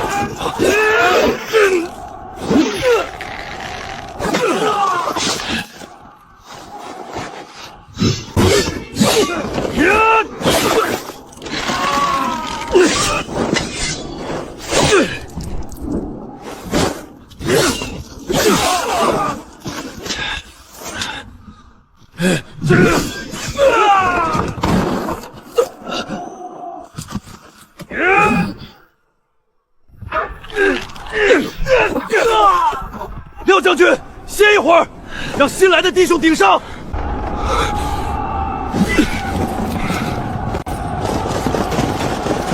新来的弟兄们，都冲前面来！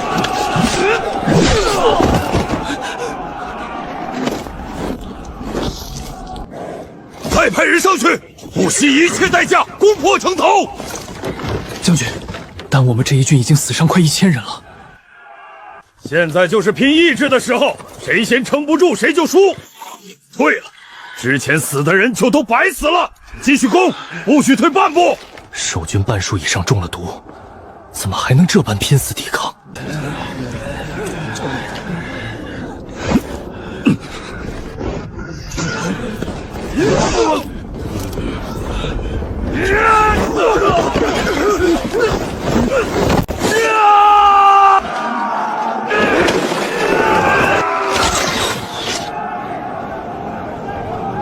再上，所有人都上，不许退，谁退就斩谁！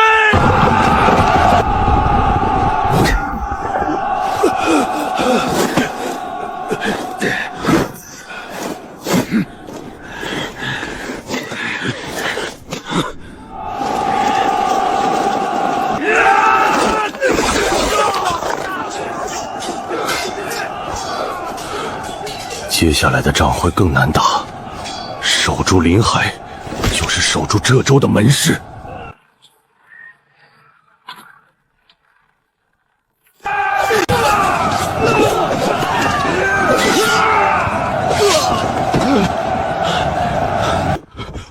看，快看远方，那是什么？是尘土，是大军！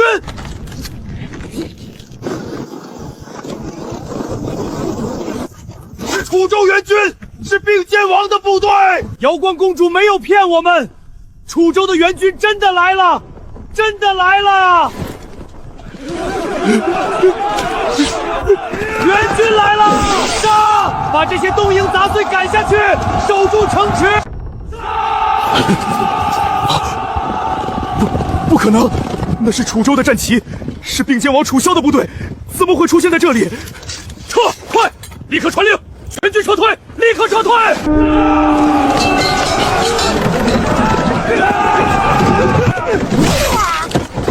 全面反击，一个都别放跑！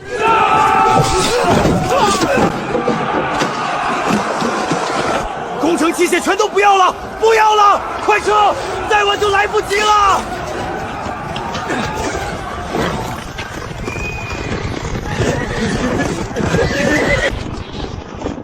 杀！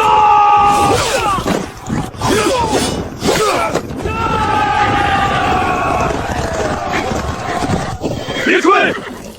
连日奔袭，战马早已力竭，士兵们也精疲力尽。苏将军说的对，眼下最重要的是找到王爷。我家王爷呢？并肩王殿下在哪里？公主，公主，公主！好消息，楚州的援军来了，来了！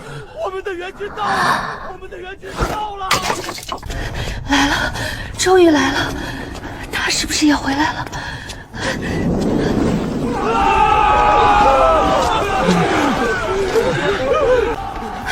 我家王爷呢？王爷在哪里？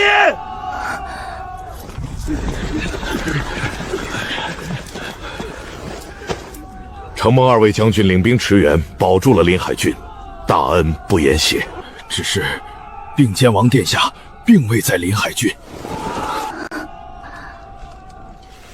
你再说一遍，王爷不在临海郡，那他在哪里？缠住他们！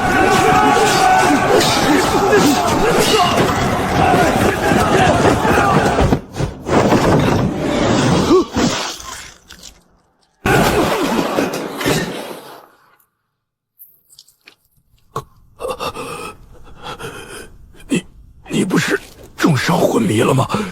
怎么会？王爷！王爷！王爷没事！我亲眼看见他晕倒，脸白的像纸。你们中计了，今日一个都别想跑！撤退！快撤退！王爷，您没受伤吗？您怎么样？王爷，咱们赶紧走，找大夫诊治，不能再耽搁了。不行，他们能在这里截杀我，就说明咱们内部有东瀛的内应。临海军此刻必岌岌可危，他们一定会趁机攻城。只要东瀛人看到我活着回到临海郡，就会以为我重伤昏迷是故意放出去的计策。他们摸不清我的虚实，攻城的势头自然会减弱，临海之围或可解开。王爷，您的身体根本撑不住啊！这是命令，此事没得商量。走。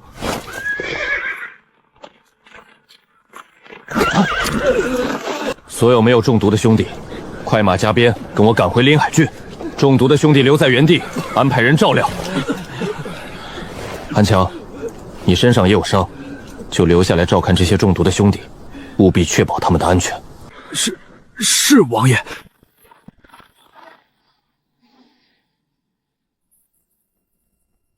王爷不在临海郡，那他在哪里？王爷受了重伤，已经被送往安远郡静养。快看，那好像是并肩王，是王爷回来了。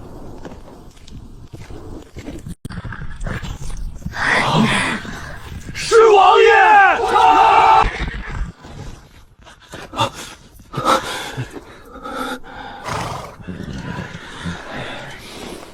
辛苦你们了。王爷言重了，末将等无能，还是来晚了一步，让临海郡陷入苦战，让王爷身陷险境，实在有负老王爷所托。若我们能再快一日，那么多浙州弟兄就不会战死，你也不会受伤。这份罪责，我们难辞其归。不必自责，你们日夜兼程赶来，借临海之危，已是大功一件。说实话，在来之前，我一直认为浙州军战力不强，训练不足，装备简陋，被老百姓骂作废兵。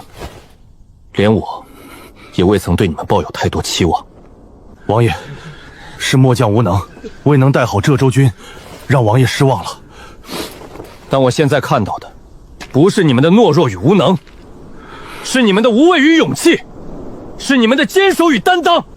看看我们身边那些奋勇战死的弟兄，他们用生命守住了这座城，用鲜血捍卫了大钱的土地。今天这一战，我看到了不一样的浙州军。你们不是老百姓口中的废兵，你们是铁骨铮铮的汉子，是敢于直面强敌、保家卫国的勇士。这一战，你们让我看到了你们的勇气，哪怕身受重伤，也从未退缩半步。这一战，你们让浙州百姓看到了你们的力量，让他们知道你们值得信赖，值得托付。这一战，你们让全天下看到了你们的无勇，让所有轻视你们的人都为之震撼。你们是大钱最精锐的部队，你们每一个人都是大钱的英雄。保卫大钱，保卫浙州，保家卫国，万死不辞。如今我楚州先锋已至，东营兵大败而逃，狼狈不堪。接下来就是我们全面反击的时候，该让他们知道，进了大钱的门就别想活着出去。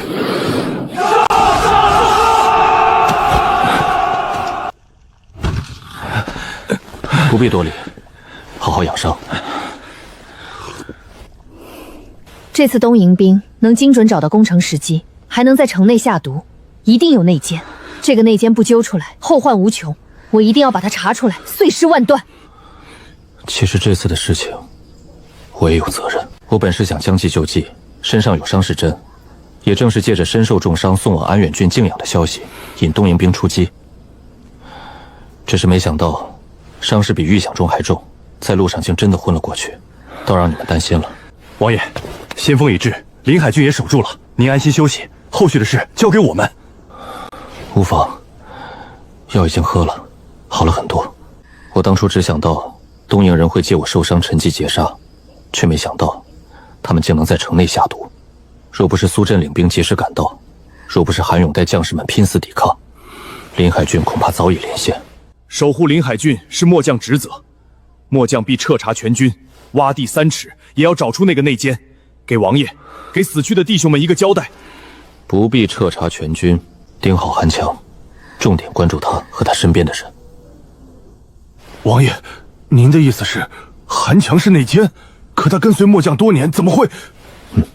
那晚我试着进入自我真意，感官得到加强，虽只有一阵，却清晰地感受到有人在我门外徘徊。那人的气息我记得清清楚楚，就是韩强。暂时不要打草惊蛇，也不要杀他，说不定到时候他还有用，能帮我们引出更多隐藏的内奸，摸清东营人的底细。末将明白，末将立刻安排人手，死死盯紧他的一举一动。你们2人立刻安排人手，探查东营兵逃跑的路线和残余势力的落脚点，务必摸清动向。另外，密切关注东营援军的消息。算算时间，他们的后续援军也快到了，一定要提前做好防备。末将领命。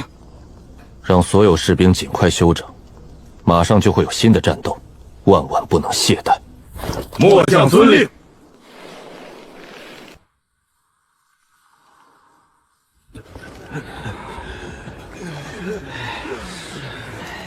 怎么办？我们就剩下这么点人了，回去之后，大王子一定会处死我们的。慌什么？事到如今，慌也没用，我们必须想个办法保住自己的性命。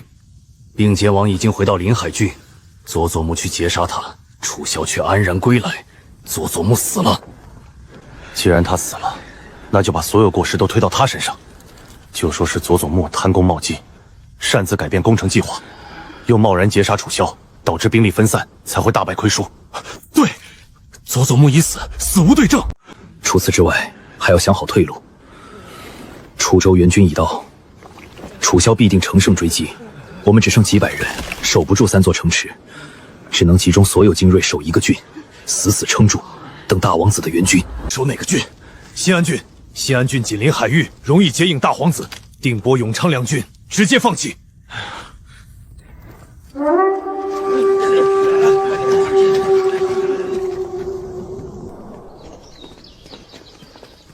传令下去，全军休整1日，明日一早强攻新安郡，彻底肃清浙州境内的东瀛残部。遵命。王爷，东瀛大广子袁赖康率领5万大军，已抵达浙州边境，正向新安郡赶来。皇子殿下，我军在浙州的5郡已丢了4郡，只剩新安郡还在小野世平3人手中。藤原刚大人和佐佐木大人均已战死沙场。废物，一群废物！派他们来浙州，是要他们拿下浙州，开拓疆土，不是让他们丢城折将。5郡丢了4郡，2大将领战死，他们还有脸活着？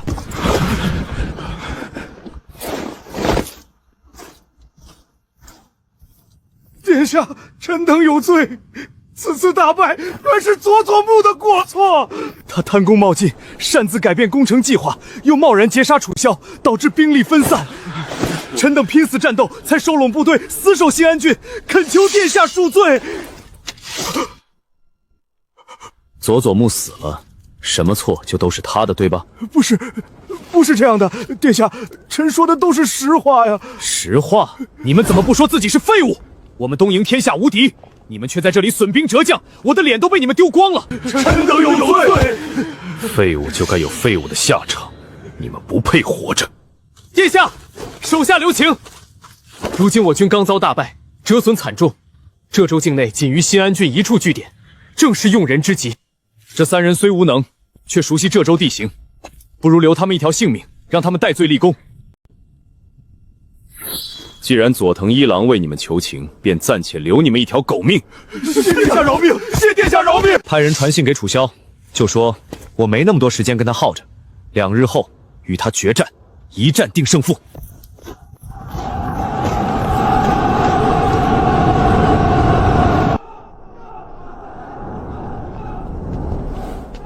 王爷，您的伤势尚未痊愈，之前在路上还昏了过去，不如再休养几日，后续事宜交给我们便可。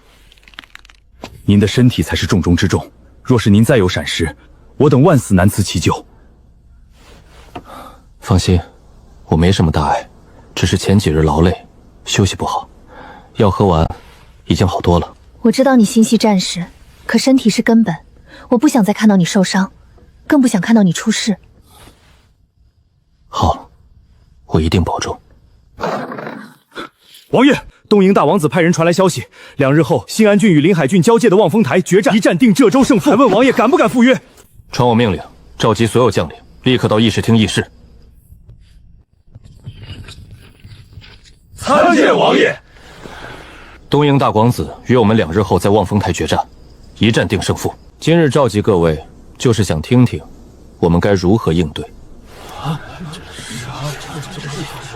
东瀛大王子带来5万大军，我们没有必胜的把握，不如暂避锋芒，等他们来攻。不行，我们刚收复4郡，士气正盛，若是避战，只会让他们更加嚣张。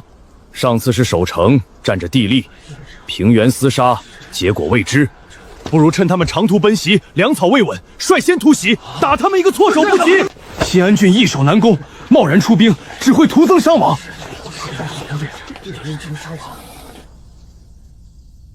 韩将军，你怎么看？王爷，末将没什么意见，一切都听王爷安排。王爷说怎么做，我就怎么做。苏将军，你说。楚州后续大军正在星夜兼程赶来，用不了几日便能抵达。届时兵力充足，对付那5万大军万无一失。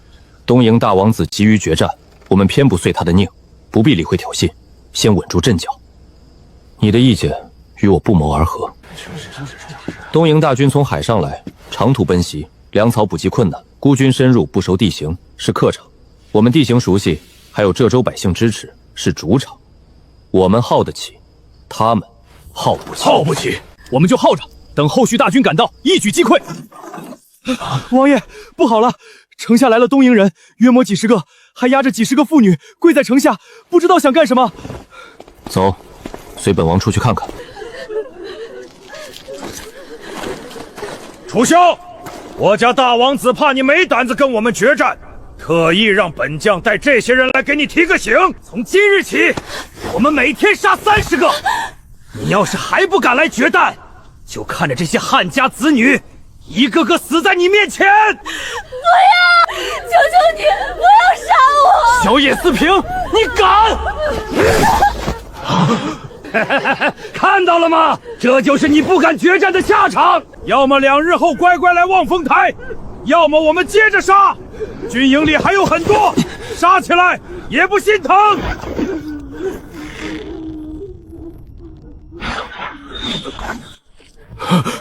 告诉你们大王子，本王答应了，2日后望风台一战定胜负。本王赢了，你们放了所有被关押的妇女；本王输了，任凭你们处置。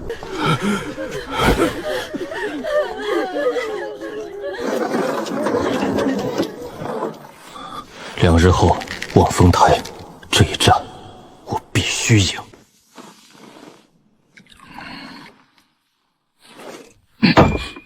2日后望风台决战，那个楚萧就交给你们4人了。属下遵令，定取楚萧首级，献于殿下。这一战，我要楚萧的狗命，洗刷东瀛大军在浙州的耻辱，让大田人的威严不容侵犯。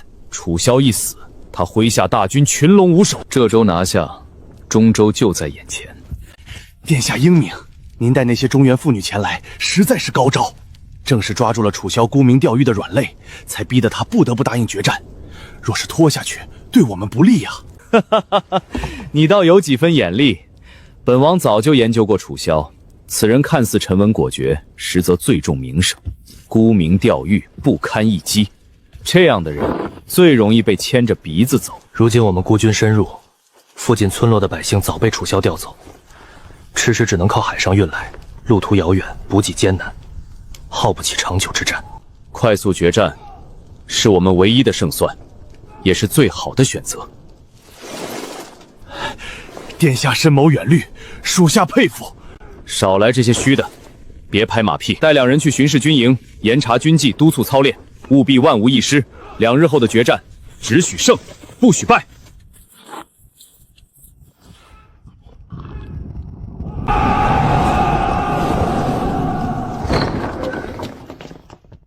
2日后望风台决战，关乎浙州生死，关乎万千百姓，也关乎我大钱的颜面。这一战，我们必须赢。已经清点过，浙州军除守城必备兵力之外，调解2万，楚州先锋2万，总计4万大军。愿随王爷奋勇杀敌。望风台是开阔地，无险可守，无处藏兵，任何迂回计策都派不上用场。这一战说白了，就是2方将士实打实的厮杀，拼兵力，拼士气，拼将士的血性。东瀛大军本就是一个整体，彼此熟悉，配合默契。我们的部队，楚州军加浙州各郡，来自不同营地，彼此并不熟悉，时间紧迫，没有磨合的余地，只能扬长避短，把骑兵和步兵的优势用到极致。楚州军多为轻骑，擅长奔袭冲阵，此战由楚州军主攻。苏震、张成，你2人率1万楚州轻骑为先锋，用速度撕开东瀛阵型，打乱他们的部署，尽可能牵制住主力，为后续进攻铺路。末将领命。秦风，你率5000楚州轻骑，配合韩勇、张衡统领的5000浙州步军，驻守正面阵脚。浙州步军擅长列阵防守，核心任务就是顶住东瀛的反扑，为先锋保驾护航，接应后续进攻。记住，无论敌军攻势多猛，都不可弃阵，不让他们突破分毫。末将领命。廖成、赵山，你2人率其余浙州步军，分看望风台东西2翼，一是防范东营从2侧迂回包抄，护住正面主力的侧翼；二是另组一支2000人的精锐小队，由廖成亲自率领，一旦战局占优，立刻冲进去，解救所有被困的汉家妇女，一个都不能少。末将领命，定不辱使命。韩强，还有其余诸位将领，马上安排补给与物资转运，驻靠望风台后方官道，调集后方所有弓箭、盾牌、长矛、粮草，不分昼夜运往前线。决战前必须全部到位。若是物资出了问题，唯你们是问。遵令，定当全力以赴，确保物资准时运到前线。2日后的决战，务必同心协力。楚州轻骑发挥奔袭，浙州步军守住阵脚，侧翼把握时机，后援保障补给。我要让东营人知道，我大前将士个个都是铁血汉子，他们既然敢来，就别想走了。下地，保卫浙州，保卫大前。今日各自回去整顿部队，安抚士兵，让将士们养足精神。2日后，望风台，我们一战定乾坤。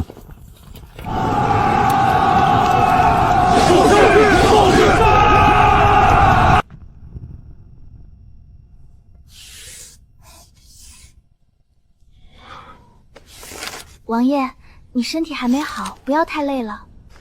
我没事，只是再推演一遍战局，确保万无一失。公主，天已经这么晚了，你怎么还没休息？看着你们整日忙碌，将士们枕戈待旦，王爷你更是废寝忘食，本宫却什么都做不了，心里又急又慌，怎么睡得着？本宫身为公主，本该为百姓、为将士们做些什么，可到头来只能眼睁睁看着大家拼命，自己却束手无措。公主此言差矣。之前临海血战，城破即至，是你亲自去伤病房，守着那些中毒的士兵，安抚他们。若不是你，许多将士恐怕早已没了支撑下去的勇气。这份功劳功不可没，怎么能说自己没用？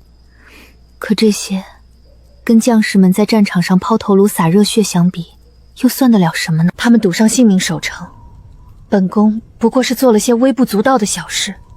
王爷你威震天下，世人都说你天下无敌，本宫本不该担心，可你的身体，我总怕你勉强自己再受重伤。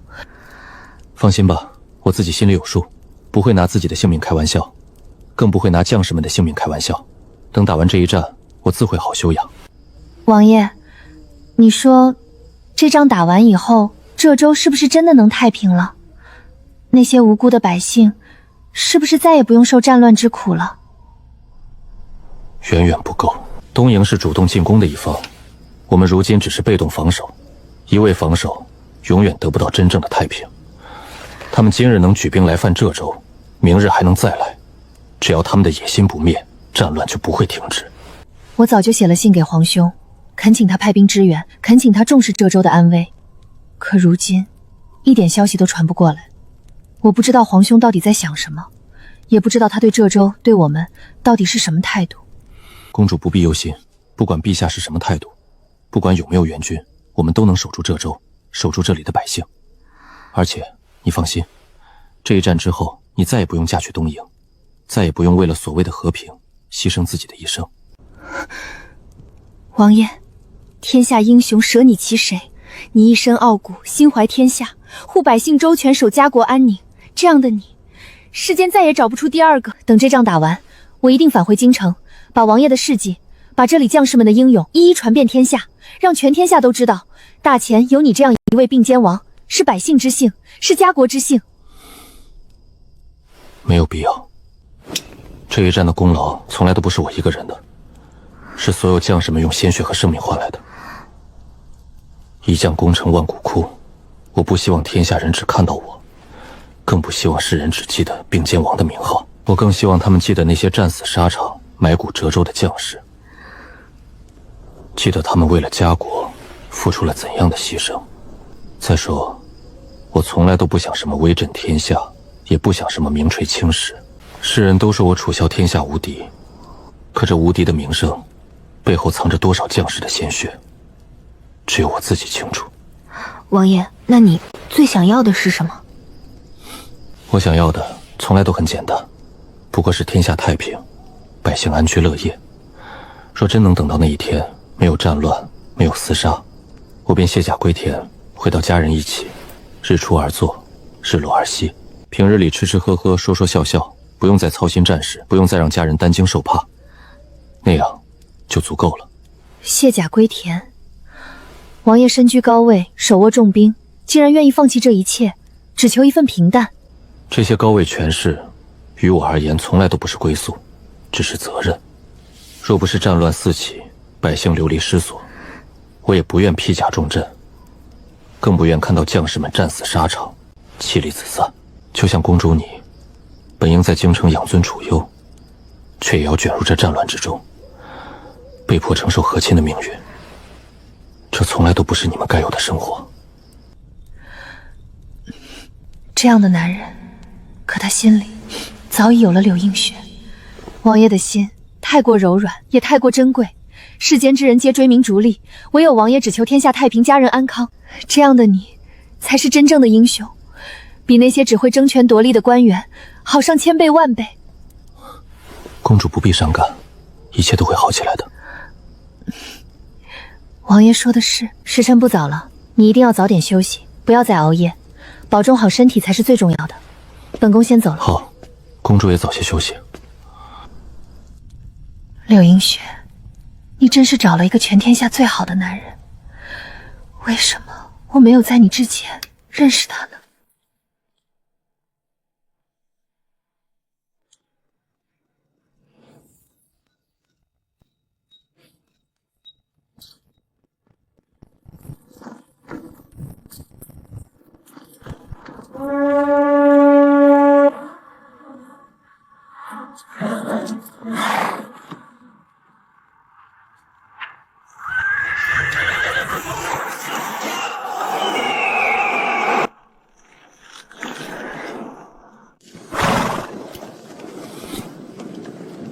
？5万人，装备齐全，进退有位。这个大王子不是草套。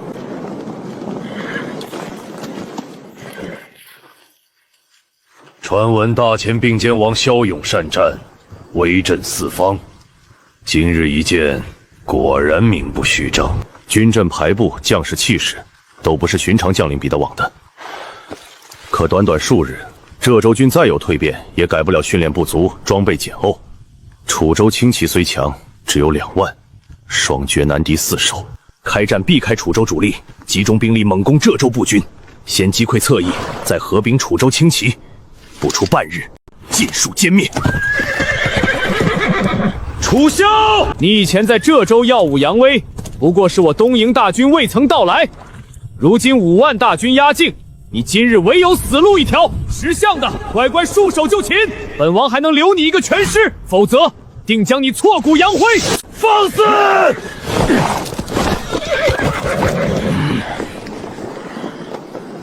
将士们，今日一战，关乎浙州存亡，关乎百姓安危。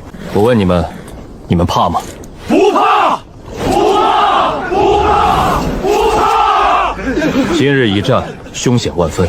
你们池中，或许有很多人再也回不去了，再也见不到自己的妻子、孩子，也见不到自己的家人。但我向你们保证，你们的牺牲不会白费，大前会记住你们，天下百姓会记住你们，你们的英名会永垂青史。你们的妻子、家人，还有你们的后辈子孙，会骄傲地告诉所有人，我的家人在那年的望风台，为了守护家国，血染沙场，为国捐躯。这中若有人不幸战死，你们的家人就是我楚萧的家人。我以并肩王的名义担保，护他们一世周全，让他们衣食无忧，不受半分欺凌。将士们，告诉我，我们脚下的这片土地是哪里？大前！大前！东营贼子跨洋而来，烧杀抢掠，无恶不作。临海郡的世袭，被掳走的百姓，击死的10万冤魂，此刻就在天上看着我们。我们的父母妻儿、家乡百姓就在身后望着我们。告诉我，面对这些冤魂，面对身后的百姓家人，你们要怎么办？报仇！报仇！报仇！啊！将士们，金钱、美女，还有大片的土地，所有一切都在你们的武器之下。杀进大前狗，拿下浙州，建功立业，荣华富贵，唾手可得。杀！